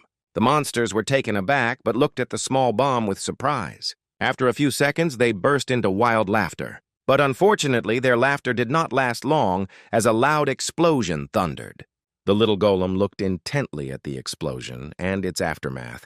And Logan came closer to the naked man and said that he had done a great job. He was very happy because he had seen great power. He looked at his comrade and said that it seemed they had managed to reduce the activation time. Hamar came closer to them and called the master. He said that they had used up all the new products. He asked the master if he wanted to go back. Logan was shocked because he asked them to prepare more. The man promised and said that he thought the box would be enough. Logan looked into the distance with joy and said that they had defeated an entire village of goblins and it only took them an hour. He knew it was very promising. But suddenly he was taken aback because he heard some strange hum. They were shocked because they heard some kind of terrible scream coming from the forest. At that very moment, they dropped everything and rushed out of the forest. After some time, after a long rush, they stopped and sighed heavily. The men were confused. Not knowing what had happened or what they had heard, Logan said he didn't know what it was, but it seemed the noise from the explosions had awakened some kind of predator. He looked at the men closely, as he knew that the depths of the southern forest were known throughout the continent as the home of the demon. Logan sighed heavily and said that they had worked very hard today. He looked at the men closely and said, "They lacked information, but they had done a great job." Clayton reported that the bomb's power was on par with that of a second-round mage, but the production cost was comparable to several first-class scrolls. He knew that this was a revolutionary level of efficiency. He said with a smile that it was all thanks to the documents that the young gentleman brought. Logan smiled and said that the weapon given to him could not be created without the blueprint. Therefore, he expected that the method of consciousness would be kept in the strictest confidence. He looked at them intently and said that only they would know about it. The man returned and said that if you don't know the material ratio and mana settings, you won't be able to make copies even if you see the creation method. Logan smiled and said that was very good. He looked at the men intently and said that, as thanks, he would increase the tower's financial support. Looking at the dwarf, he said that he would deduct a few years from the duration of the contract. The blacksmith was shocked, but at the same time happy.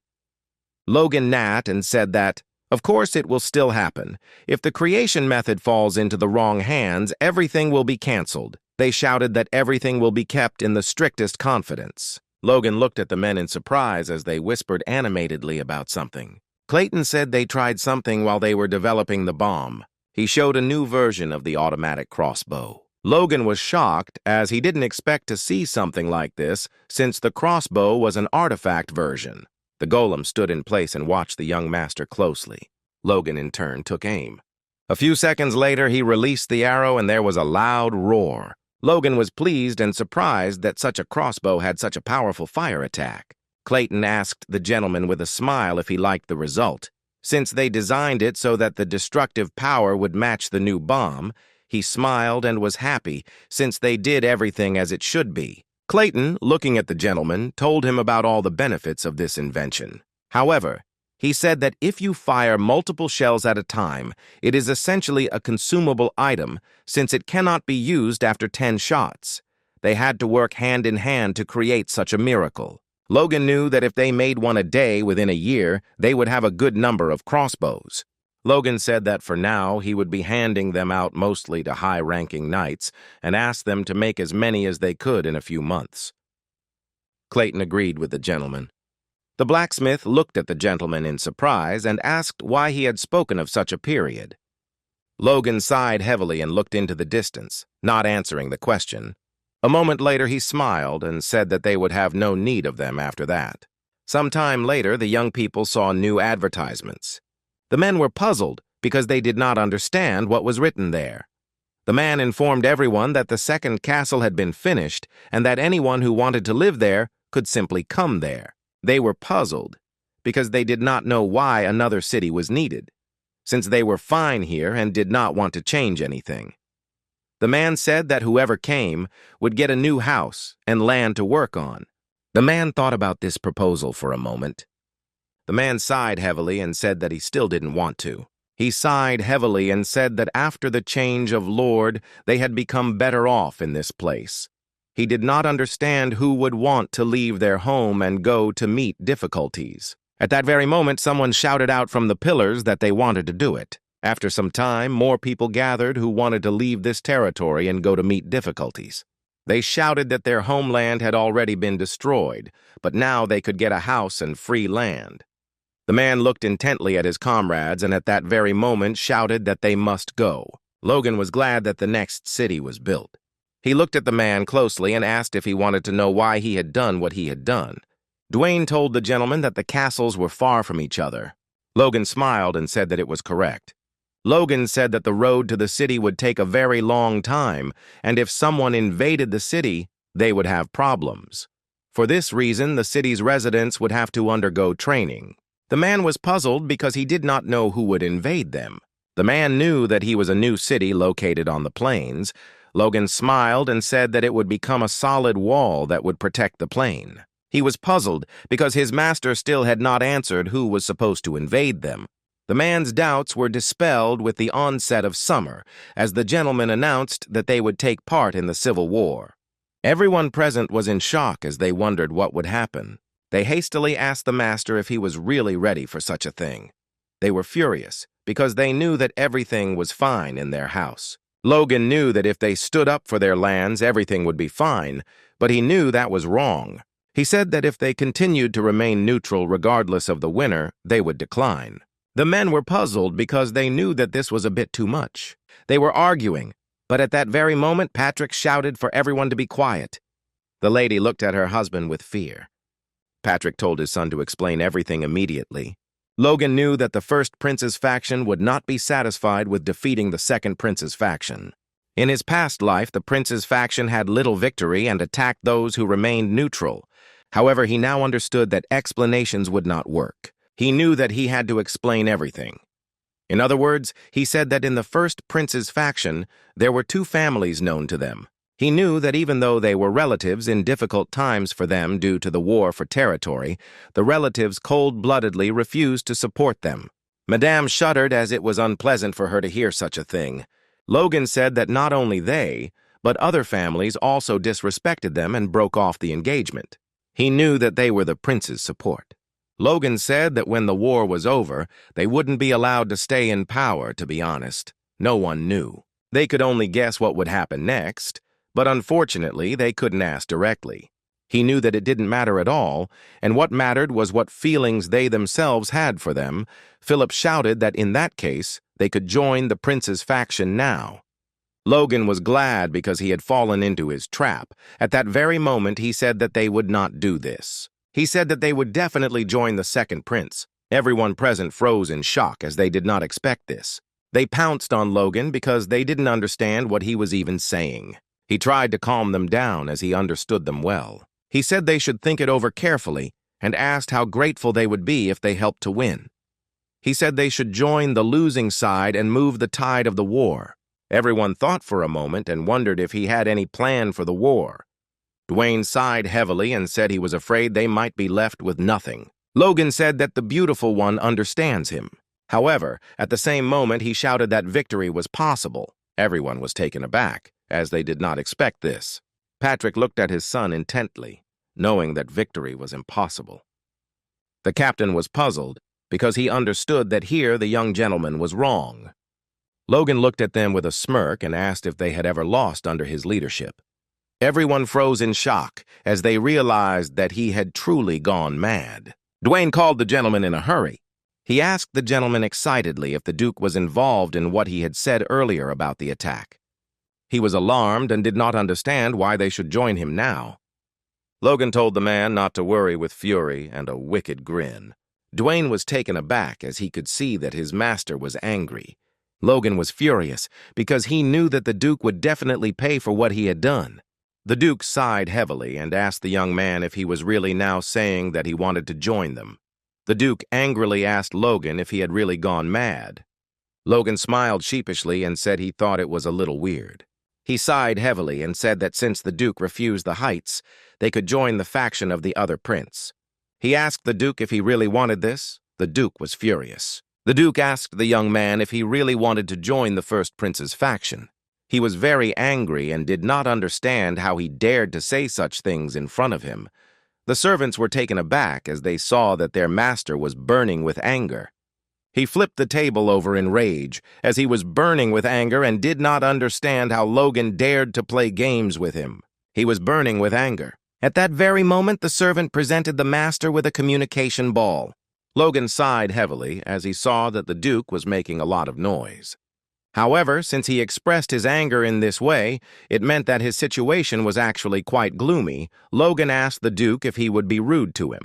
Logan smiled and said that he had recently received a very frightening gift from him. The Duke was taken aback as he did not expect such a thing. Looking at the young man, he said that he did not understand at all what he was talking about. The Duke said he was sure Logan wouldn't just join him. He asked Logan angrily what he wanted. Logan smiled and said his request was simple.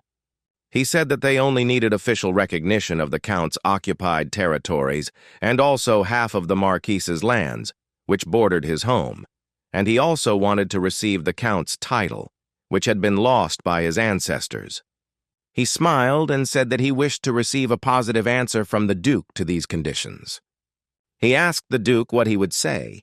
The Duke was taken aback and asked the young man in surprise if he was really talking seriously now. Logan smiled and said that compared to the dangers that awaited them, he thought these conditions were insignificant. The Duke furiously told the young man that he was not worthy of negotiation. Logan was taken aback for a moment, not expecting this. The Duke said that if he could repeat all this again to his face, he would recognize him. Logan froze for a moment, looking at the Duke. But a moment later he smiled and said that he agreed and would visit him soon. After some time, everyone was ready. Logan was taken aback as someone called him. Patrick asked his son if he thought his conditions were excessive, since for them they were just empty cannon fodder. Logan smiled and said that he was exactly what they needed. He smiled and said that he gave his consent when he saw the power of their new weapon. Patrick knew that it was an incredible weapon. Logan said with a smile that their vassals also admitted that they could turn the tide of the war. Patrick said he was worried because he didn't know if they would be able to handle it all. He asked his son if he really wanted to make the prince king. He recalled the incident that led to civil war among the aristocrats. Then he witnessed the death of a man. But then he saw that Logan was smiling with a predatory smile, looking at everything that had happened. He didn't know why everything was like this, but he understood that his son was somehow connected to this incident. Logan said that now is total anarchy, and today's enemy could be tomorrow's ally, and tomorrow's ally could be tomorrow's enemy. He looked at his father with a smile and said that these were the times, and they could only take home as much loot as they could. Patrick sighed heavily but said nothing. He knew he must be getting old, and he was worrying for no reason. He wanted to pray that there would be glory waiting for them at the end of their journey. After some time, he shouted to his subordinates to open the gate. They walked out slowly. He knew that even if the darkness would hinder their path, he hoped that everything would be fine. He wanted the highest to illuminate his son's future with the light of glory. At the same time, everything was calm in the twins' castle. But after a few seconds, the knight was taken aback as he saw the coat of arms. At that very moment, he informed everyone about the approach of the knights. The Duke was shocked because Logan had arrived after all. He was surprised because he saw a huge army with him. He saw the cavalry with spare crossbows. And he also saw many magicians. The Count said that they were still nothing more than a temptation. He told the Duke that they had not had time to rebuild even half their army, destroyed by his men, and probably they replenished their ranks. The Duke looked closely at his subordinate and asked what he was thinking. The Count backed away. Roger said with a grin that their movements showed good training and they seemed armed. He asked if their judgments were too biased. The Count was furious. He asked the man if he was overestimating the group's capabilities. The Duke asked his subordinate what he thought about this. Roger said that if the young man told the truth, they would be of great help to them. He looked at the Count with a grin and asked if these were the same people who had defeated him. The Count was furious because he saw before him only a lazy parasite. Once again, he strengthened his position by slandering others. He understood that if the man had not been the Duke's nephew, he would have already run to maintain neutrality. The Duke sighed heavily and said that he would pass on all the information to the prince. Looking at the Count, he told him to accept them immediately. The Count was shocked as he did not expect such a thing. But the Duke gave his subordinate only an angry look. He looked at the Count and told him to look at the bigger picture, because they were using them to deal with the prince's faction, because it was all part of their plan. He told the Count to think only about this. The man looked at the Count with a fierce grin. A moment later, the Duke ordered the gates to be opened. At that very moment, the gates opened in front of Logan and his retinue. Logan was taken aback for a moment when he saw an entire army in front of him. He looked at them with a grin as he realized that they were greeting them quite solemnly. The Duke looked at the tax closely and said that he had finally arrived. At that very moment, the prince shouted to the young man that he had rejected his friendly offer of cooperation. He was furious because Logan had now shown up with his disorderly army. He asked Logan angrily if he had expected a warm welcome. Patrick and Logan were frozen in shock as they didn't expect this. They were puzzled and wondered what was wrong with the prince. Unfortunately, Logan knew little about the prince, but he had no doubt that although the first prince had ascended to the throne and led the nation to ruin as a future tyrant, the second prince was no better. Now that they had met, he was sure of it. Logan was puzzled, as he could see that the prince was such a neophyte to the million that he did not know what position he was in now. But there was still something that made him happy. He saw that his assistants were not so far removed as not to feel ashamed of his behavior. The Duke told the prince that he was sure that the defender understood him.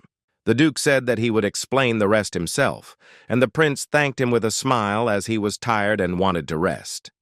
The Duke looked at Patrick, and a moment later he came closer to him. He immediately thanked Patrick for all of them joining them. Patrick said that it was a great honor for him.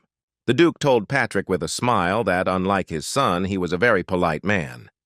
Patrick smiled and said that he himself was quite polite. The Duke asked if this was true. He sighed heavily and said that it didn't seem that way to him. At the same time, Logan greeted the Count with a smile and also asked how he was doing. The Count looked at the young man with fury and at the same moment pushed him away. Logan smiled and asked the Count if things hadn't gotten better for him. Logan said that they had always dreamed of uniting the Southwest region, and finally it happened. The Count was burning with rage and anger. He didn't understand how Logan dared to say such a thing, but at the same time, Logan was watching him with a satisfied smile.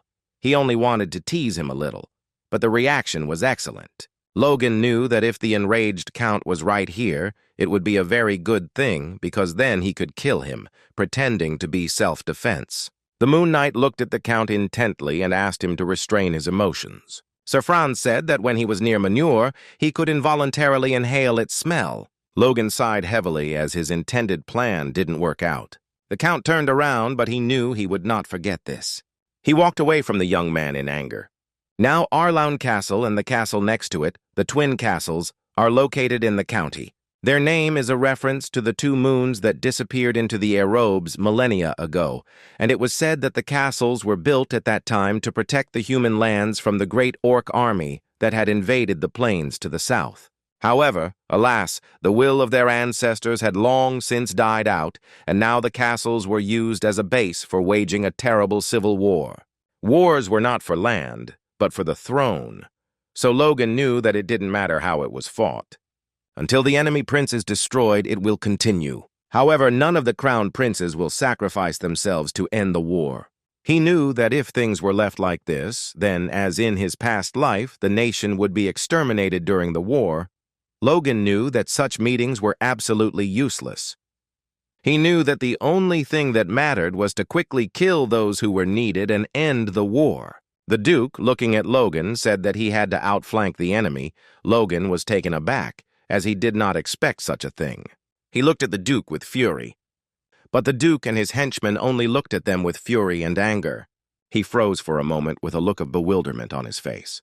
He saw that everyone was looking at him strangely, including the Duke's nephew. He saw that he looked at him with hostility and curiosity. Logan wondered what happened to the man in his past life. The Duke told Logan angrily that he had not answered and asked him again whether he intended to obey the order. The Duke asked if they should call his father, who had given him all powers. Logan smiled and said that there was no need to do that. Logan asked the Duke if they really wanted him to flank them, and the Duke said that was exactly it. He reported that both sides had information about each other's core strengths. Looking at Logan, he reported that he was the only variable. The Duke asked if he would open a similar opportunity for them. Logan looked closely at the crest, which, when he realized that he really was trying to finish him off quickly, he saw that the Count's smile was about to reach his ears. Logan knew it was a crazy proposition, but he said he understood and agreed. The Duke was shocked because he didn't expect that. The Marquis stood frozen in shock, just like everyone else. Logan smiled and asked if he could figure out what to do himself. The Duke froze for a moment, not understanding what the young man was planning, but he agreed with him after some thought. The Duke told the Count that if the young man refused, he planned to split his army into several parts in order to gain access to the crossbows and recreate them, and if he was against this, he would send him to fight on the front lines. The Duke was puzzled and knew that the young man had a plan. He looked at the Count and asked him what he thought Logan was up to. The Count was taken aback for a moment, as he knew that Logan had come to his aid many times and taken away his lands. He could not simply give an answer. The man told the Duke that he should not think about it, because those who follow orders without resistance when they are told to commit suicide are either fools or arrogant. He looked at the Duke with a grin and offered him a glass of wine. He said that even his knights would have a hard time, but Logan agreed. He said with a grin that the thing is that the Duke is not so easy to stop and defeat. He told his uncle that Logan wouldn't do that. At the same moment, he said with a grin that everything was very simple because it seemed to him that Logan was either stupid or he would cope. But it didn't matter, since he would simply die and disappear. He shouted with a fierce grin that they had nothing to lose in either case. Juan Douglas asked furiously if Logan had gone mad for joining the Second Prince's faction. The man looked at the Duke intently and said that it didn't matter because it only meant that they needed to kill more people. The Duke laughed and asked Kieran if he was being too cold. After all, when their children were married, the man clenched his teeth in anger because he knew that everything was in the past. For some time now, both sides have been focusing on something other than killing, and it seemed like they would soon come to a ceasefire agreement. But the Second Prince's faction, which was in a losing position, resumed the war. Patrick froze for a moment as he saw that the army had become truly enormous. Logan sighed heavily and said that their opponent was in the same situation. After all, under the command of an ice mage, the power of the mages was 1,000 times more powerful. Patrick looked at his son intently. He sighed heavily and said that they would have to face such an enemy, but the soldiers that the prince's faction provided them kept their distance. Patrick knew that there was a situation where they would make even one mistake, and they could be completely destroyed. Logan sighed heavily and said that the situation had changed and they were ready to send them first because they didn't trust them. Logan knew they needed to kill the enemy as quickly as possible and end the war. He knew what was wrong with his first step towards his goal. But at the same time, he knew that everyone was very relaxed. After some time, the man shouted and gave his men the command to attack. Patrick was taken aback for a moment, and at that very moment he shouted that they should also move out. The men knew they had been humiliated at the meeting and given impossible tasks, but they acted without hesitation. The Duke knew they had to keep an eye on their new companions. They understood that they would soon see whether they had been honest with them or not. At that very moment, the enemy knights mocked them because they knew that they would lose. They knew that the Count had asked to be trusted with intercepting them. The Duke said with a grin that he was sure he would achieve good results, considering what they had been promised. The man looked into the distance as he prepared for the attack. The Duke told his subordinate that if their bonds were preserved, they would have to side with them. The man sighed heavily but did not answer. He saw before him the shining golden hair and bright blue eyes were proof of the presence of royal blood in him. But in this magic cycle and the blood of his mother, which is thicker than his father's blood, He broke through the limit that he should not have surpassed and tried to take the place that he could never claim. He knew that if Logan had brushed him off once, he was already a target for destruction.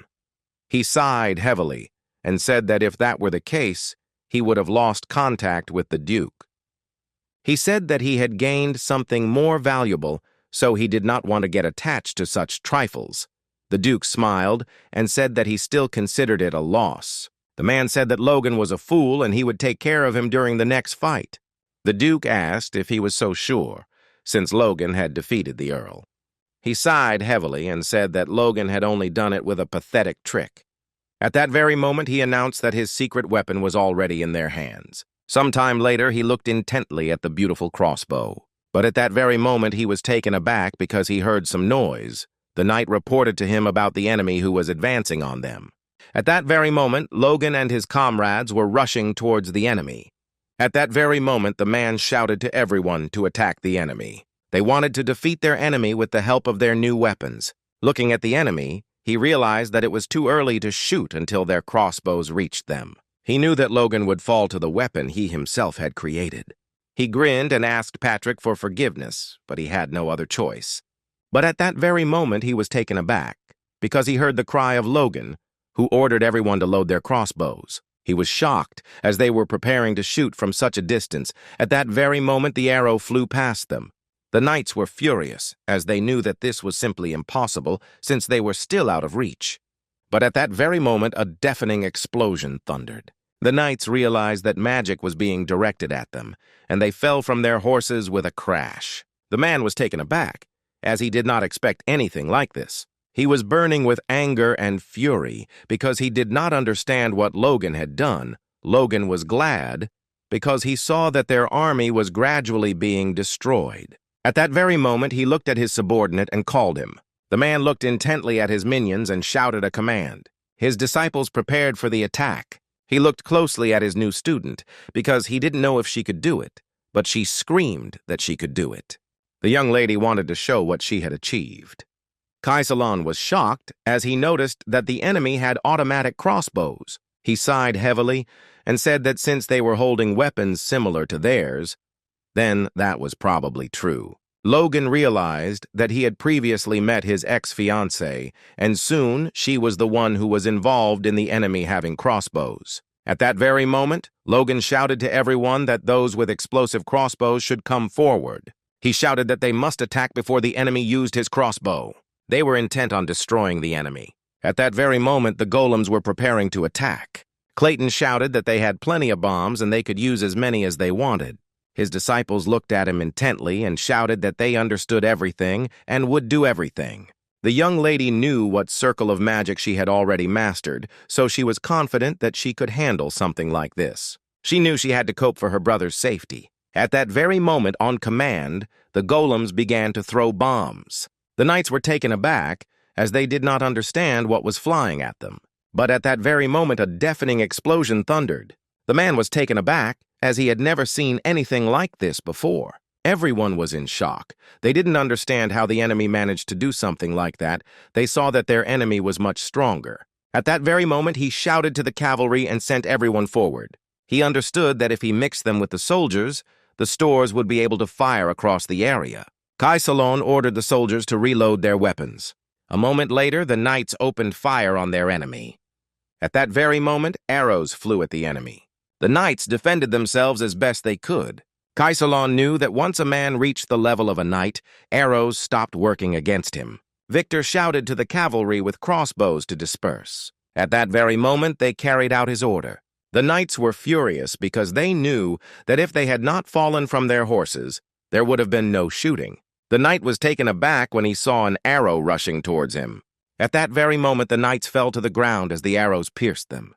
Victor looked at his enemy with fury as he was now leading the common soldiers. Some time ago, Logan told his subordinate that he was sure he was wondering why this was necessary, since he had just become a knight, but Victor immediately said without hesitation that he would do it. They looked at him in surprise as they did not expect this. At that very moment, he asked to protect his sister, no matter what happened. He looked at everyone present with fury and said that he simply did not know what he would do if something happened to her. At that very moment, Logan hit him on the head and told him to calm down. He said that his sister would be taken care of, so he shouldn't worry about her. Logan said that Victor should take care of himself. Since this was also necessary for the good of his sister, Victor sighed heavily and said that he understood everything. He was taken aback for a moment because he felt the warmth. In his master's voice, he heard plans for the future. He knew that all this was possible thanks to the master. At the same time, he was marking his meeting with his enemy and knew that his sister was in no danger. But he knew he had to do everything he could to get her back home. He was very worried about the gentleman, but he knew he had to do everything he could. At that very moment, he threw out all his worries and shouted to the knights to raise the enemy to the ground. Logan looked into the distance and noticed that Victor and a detachment of crossbowmen and cavalry were heading towards the rear. At that very moment, Patrick shouted to the knights to follow him. The knights were a little agitated. They didn't understand what they were doing on the battlefield at all. Kaisolon looked at everyone present and stopped firing. Nick Marcel was fighting the enemy at the same time. Nick Marcel looked into the distance as his ravine stopped the shelling. He was puzzled and did not understand why they suddenly stopped. But at that very moment, he saw Logan heading towards him. Nick Marcel was taken aback and wondered if they had really attacked head-on. Nick Marcel was well aware of the fact that the war was controlled by knights and magicians, so he charged into battle with fury. Nick Marcel understood that it didn't matter what kind of weapons the soldiers carried.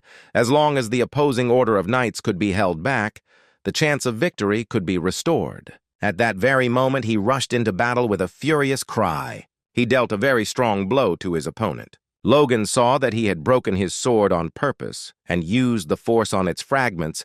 Now he understood why he had been so careful with it.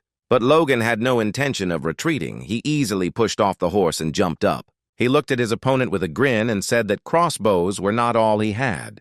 At that very moment, he released all his power and directed it at the enemy. The man was taken aback, as he did not expect such a thing. But he managed to deflect the blow. He was glad that he was able to block his opponent's attack. But he was taken aback and froze in shock when he saw such a sight. His sword shattered into pieces at that very moment, and Logan's power was directed towards him. Unfortunately for him, he suffered a crushing defeat at the hands of Logan's power. At that very moment, Logan rushed towards his opponent to finish him off once and for all. A moment later, he struck his opponent with a furious force strike. His opponent fell to the ground with a thud after receiving powerful blows. At that very moment, everyone reported that Logan had defeated the commander of the enemy knights. The man froze in shock as he realized that Logan had defeated a high-ranked knight. He was shocked and did not understand what was happening and how something like this could happen. He saw a killing machine in front of him. He understood that in a short period of time, they had more losses than in 6 months of civil war. At that very moment, he shouted to his knights that they must retreat back immediately. Logan saw the knights retreating in haste. He was furious and knew that he did not need to weaken his own strength just to hold back the enemy. But then he took out a crossbow, but unfortunately dropped it. Logan looked around and shouted that there was no need for pursuit. He sighed heavily and looked into the distance with a grin, as he did not expect them to retreat immediately as their commander walked. Looking back, he realized that his father had defeated several high-ranking knights. Heinkel told Logan how many losses they had. He looked at the gentleman with joy and said that it was a complete victory. He saw something. It was an incredible victory with a great result. Logan knew that he needed to calm down because it was too early to rejoice. But a moment later, they were taken aback as they heard some noise. Logan looked into the distance at the Duke and his retinue because he knew that they could see everything well from there. He looked into the distance with fury because he wanted to show him a lot. He wanted the Duke to understand that he needed to treat him well in the future. The Duke and everyone else stood frozen in shock as they saw the entire fight. He saw that on this battlefield, which had turned out to be very cruel, only weak and insignificant nobles had perished. They, who had nothing to lose, could only watch from a safe distance those who had pretended to be loyal and had betrayed them. It is for this reason that this particular battle began in principle. At that very moment, he said that if you just look at the result, and not everyone was at the level of the Marquis, the men were taken aback, as they did not expect such a thing. He asked with a grin what was the matter, as he knew that the data on the force would soon become theirs. The men backed away and said that everything was correct. They told the Duke that if they really betrayed them, it would be very unpleasant. The Duke knew that it was not just unpleasant, but deadly. Now he was thinking about Logan's conditions. Now he realized that Logan had made such high demands for a reason. He wanted to think about it and not attach importance to Logan's hurtful actions, but he knew that soon this one would pay for his arrogant trick. The Duke told them to signal every unit that Logan would soon attack the enemy rear. He understood that this was a full-scale war. The prince was furious and shouted at the Duke as their army retreated. The Duke sighed heavily and asked the prince for forgiveness, as their enemy was hiding a lot of power. But the prince was not convinced by these words. He asked with fury whether they would really just look at something like this. The Duke said that he now needed to go on the defensive, because their enemy attacked from the rear and the main army attacked from the front. The prince was furious and did not understand how to understand all this. The Duke was angry because he saw that his opponent was like a rat. But at the same time, Logan and his retinue were heading straight towards them. The Duke prepared to attack. Logan stared into the distance, knowing he had no other choice. At that very moment, the Duke was taken aback. The man was angry, as he did not understand what his comrades were doing. He was furious as they moved further away from the rear. Patrick asked his son if he was sure of his actions. Logan said that everyone was planning on just killing them, but instead of just dying, they would do something more. Patrick looked in surprise at the small piece of paper his son handed him. Logan smiled and said they would destroy the empty houses. A week later, the prince listened to his subordinate's report. He knew that there had been no news from their enemies for a long time. But at that very moment, a knight burst in and shouted that they had bad news. The Duke was furious because the knight showed no respect to the prince. The knight asked for forgiveness, as the news was very urgent. The prince looked at them in surprise and asked what was the matter. The Duke began to list all the castles. Sweating, he said that their enemies had left their supply bases without food, thus setting them on fire.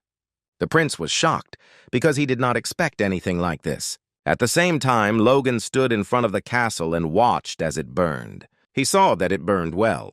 He was glad that he had trusted the note after all. He learned about the trade route from his uncle during the ceremony. He looked into the distance with a grin as he realized that they had lost several castles in a week. He understood that the prince's faction had relaxed and now suffered losses. He was happy because he had made a good living thanks to his uncle. Sometime later, everyone was relaxing at the reception.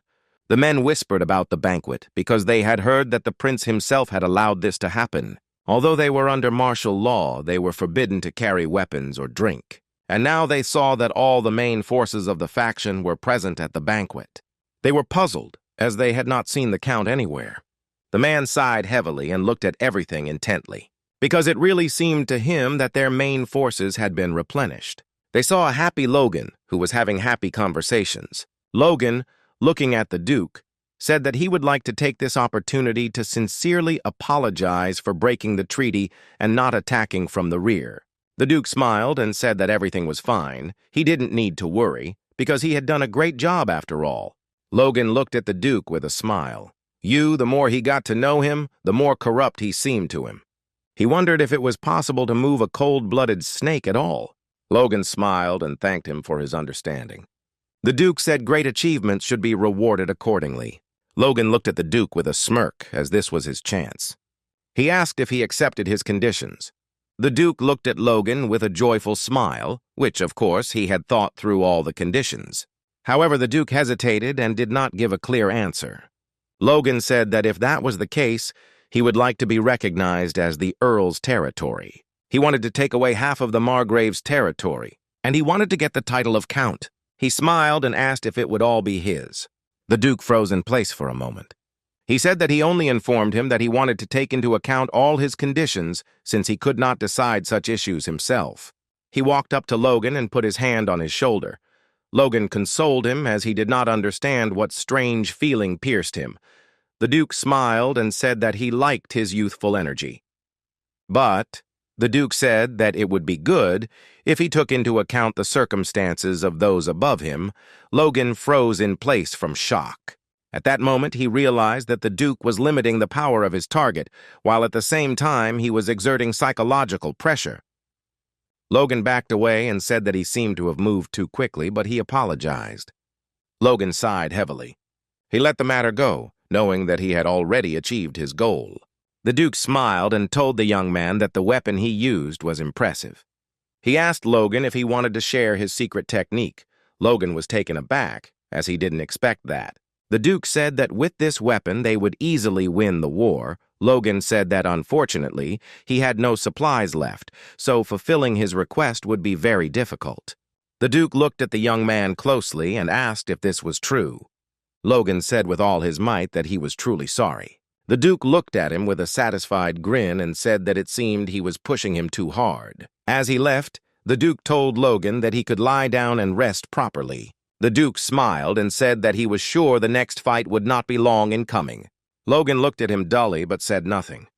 He was glad that the core of power protected his psyche. Otherwise, he would have been completely at its mercy. He sighed heavily because he didn't understand why superhumans would engage in such nonsense. But suddenly he turned around as he heard a familiar voice. The man said with a grin that if they suddenly didn't have supplies, they could at least share samples or drawings. Logan sighed heavily and wondered if the key members of the faction would take turns nagging him. He told the Count that he would provide the drawings without any problem, but even if he himself were to take up production now, it would take a lot of time. He smiled and said that if they applied all their talents to this matter, they would cope in a short period of time. Logan smiled and said that since he was so confident, he wouldn't interfere. Of course, he wanted to completely fabricate the drawings, and he was not going to give them anything. But he smiled and said that he would give him everything, since they were now in the same boat. Sometime later, they came across a detachment. Logan was taken aback when he saw such a sight, as he did not expect such a thing. They looked at this detachment with bewilderment. The Knights were not going to give up the development of the territory so easily, so they rushed into battle. They knew that this order was composed entirely of mercenaries, so they knew it would be easy to defeat them. At the same moment, the Knights turned their noses up at their opponents. The man was taken aback, as their order had to stand at the forefront to prove their innocence. He looked at the Lord in surprise and asked if they really needed to be at the front. The man hesitated and trembled with fear, and he reported that the Comros had revealed the supply routes to the McLeans, and we froze in shock when we heard this information. His master shouted that their only chance to avoid suspicion was to take such a step. He shouted that he was fully responsible for their house. He shouted that they must therefore risk their lives without regret. The man was puzzled, as he understood that he would soon die from the decision he had made. The young man flew at his enemy with a fierce grin, as he wanted to deal with him as quickly as possible. At that very moment, he dealt him a crushing blow, but unfortunately his opponent had a trump card up his sleeve. Logan froze in shock as he looked at this sight, as he had not expected anything like this. The Knights gradually began to be covered in ice. Unfortunately, their opponent used freezing scroll. The Duke froze in shock, as did everyone else.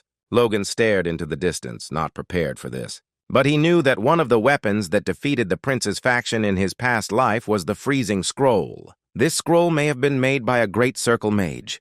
Who is capable of such a thing?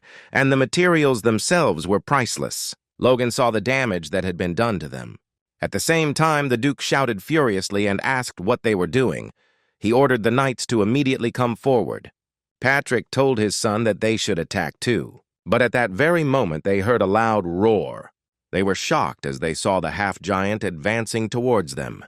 They were scared and wanted to get away from the path as soon as possible. Stormblade stepped forward to face his opponent. But Luther had no intention of stopping.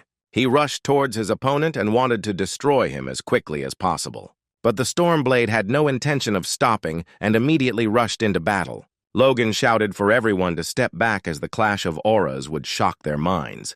He was furious because he knew that even with his senses, he could barely track their movements. He saw them fighting each other fiercely.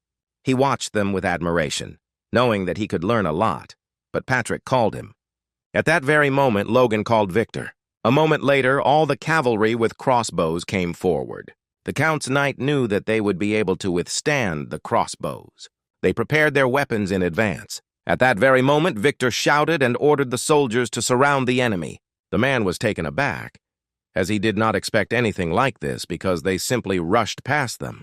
He shouted to his knights to destroy the archers immediately, but he was taken aback and froze when he saw the hail of arrows. He couldn't believe what was happening, as the arrows were flying towards him at incredible speed. The captain managed to put up a block and thus avoided being hit by arrows, but unfortunately he saw that they were destroying his shield. Kaisolan ordered his subordinates to shoot. The captain was taken aback as he saw his subordinates falling from a hail of arrows. He shouted that they must block the enemy. Kaisolan shouted to the knights to remember the battle in the castle.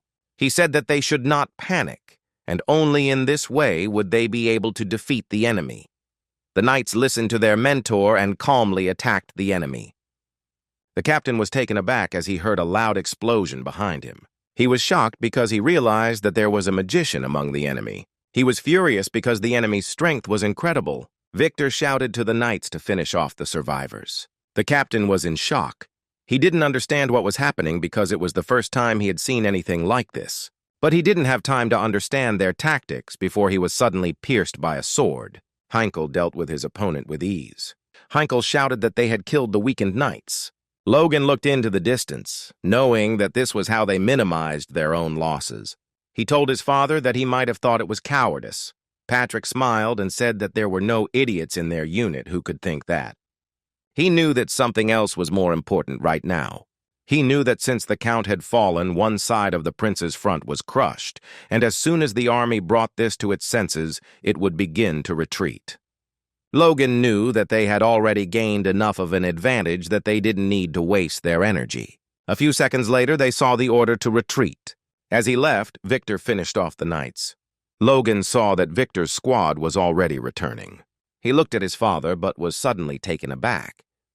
He was furious because he saw another explosion at the front. He didn't realize how many scrolls they had. Looking at the captain, he asked if the advanced detachments were intact. The man shouted that fortunately, everyone was safe and sound, and Victor was not hurt, and they were lucky that the troops were called back. Logan was pleased with this statement. The Duke was furious that they had escaped with such dirty tactics. The knights ran and shouted in a hurry. Logan watched everything that was happening with a smirk. He saw that they were strong, but disorganized. But suddenly he was taken aback, as he felt a very terrible energy. Unfortunately, he was not the only one who felt it. Victor was in shock as something big flew over him. Everyone else was shocked because they didn't expect this. But Logan wasn't about to watch that. He jumped up and rose into the air. He understood that if he left things like this, trouble would be inevitable. He knew he had to stop what was coming. At that very moment, he released all his power. He screamed in rage and struck. At that very moment, he heard a loud roar. Loganov recoiled as he managed to cut through a large bomb. But he was taken aback when he saw that everything did not go as he had expected. A moment later, a terrible explosion thundered in the sky. Everyone was shocked as they heard a loud explosion and felt a strong cold. At that very moment, the captain rushed to the Lord. Logan was puzzled because he was very cold. Logan was confused, as he knew he had a grudge against them. None other than an ice mage, and he couldn't even melt the ice with his power. Not only did he use a rare scroll, but he also mastered dangerous magic himself. All because he was a superhuman. Logan was taken aback as he saw the ice he had used his power on begin to crumble. He was shocked because he didn't expect this. Meanwhile, the knights were whispering among themselves as they could not believe that their enemies had simply fled. They were glad that everything had been going well since Logan and his squad had followed them. At the same time, the Count listened to everyone. He was furious at what he heard. At the same time, the dwarves were working on new products. The man shouted at his friend to move, but he sighed heavily and said he was tired. Hamar shouted that they could arrive at any moment, so they must hurry. Ranyan slowly walked closer to them. He smiled and asked for forgiveness. The gnomes were taken aback at that very moment. He said with a smile that he came to greet them. He said he understood that they might be uncomfortable, but he hoped for understanding. Ranyan said that their victory depended on their hard work. The men were taken aback and said that they were comfortable with him and that he did not need to worry. And he also said that they would try their best to earn their freedom and make as many guns as possible. The young gentleman smiled and said that he was very glad to hear that. They stood looking at each other for a while. Ranyan smiled and said that the war had slowed down and they could afford to rest, so he suggested that they go to the market. They looked at the young gentleman with admiration, as they realized that he was an angel. He looked at them closely and remembered his brother, as he had asked him to stay. Logan said that the Civil War is not theirs, so there is no need for all family members to take part in this war. Ranyan sighed heavily and said that if anything bad happened, someone would have to run the house. Logan said he was confident it wouldn't come to that, but there was a risk. Ranyan looked at his brother and said that he was no longer a child. Ranyan looked at his brother with a smile and told him to return to them safe and sound, while he would protect their lands in the meantime. Logan looked at his brother with a smile as he was glad to hear such words. Logan also asked his brother to pay attention to their blacksmith, as they would draw attention to their side in the war, so the blacksmith could become a target.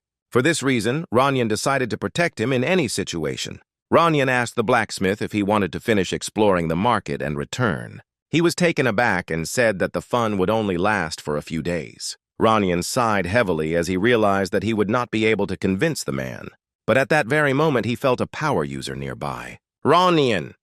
He shouted to the blacksmith, but saw that he was not there. He was shocked because he realized that the blacksmith was far away from him. At that very moment, the young gentleman saw that an attack was being prepared and stopped it. He easily dealt with one of the mercenaries. He smiled and told the man that he seemed to have confused who he was supposed to attack. He turned around and gave orders to his knights. Ranyan looking at the blacksmith, he realized that his brother was right. At that very moment, the man looked at the gnome with a smile and said that his shashlik was ready. The man happily reached for the tasty treat. The young gentleman was taken aback when a wall rose up in front of him. He was shocked because his opponent was very large in size. He was furious because he couldn't see anything. At the same time, the man looked at the gnome with a smile. Hamar, not noticing anything, reached for the money, but at that very moment a skewer was pointed at him. The young master was furious because he realized that they were acting in concert. He used his power and directed it at his opponent. He killed several birds with one stone with just his strength. He looked at the attacked blacksmith with a glare and fury when he realized that he was safe and sound. He was glad that no one died. Hamar looked at the gentleman, not understanding what was happening, but at the same time another attack was being prepared for him. The young master managed to prevent the attack and struck the mercenary with fury. Ranyan shouted to the knights to immediately seize and tie up the mercenaries. But at that very moment he was taken aback as he heard an explosion and a scream. He was in shock because someone had blown up their property. He was furious because he knew that the workshop was in that direction. Logan informed his brother that crossbows were a weapon that would soon be available to others, but he said that this would never happen with a bomb. The city's residents were shocked because they did not expect anything like this. They were shocked because they didn't expect anything like this. Ranyan immediately shouted to the blacksmith that they urgently needed to open the workshop.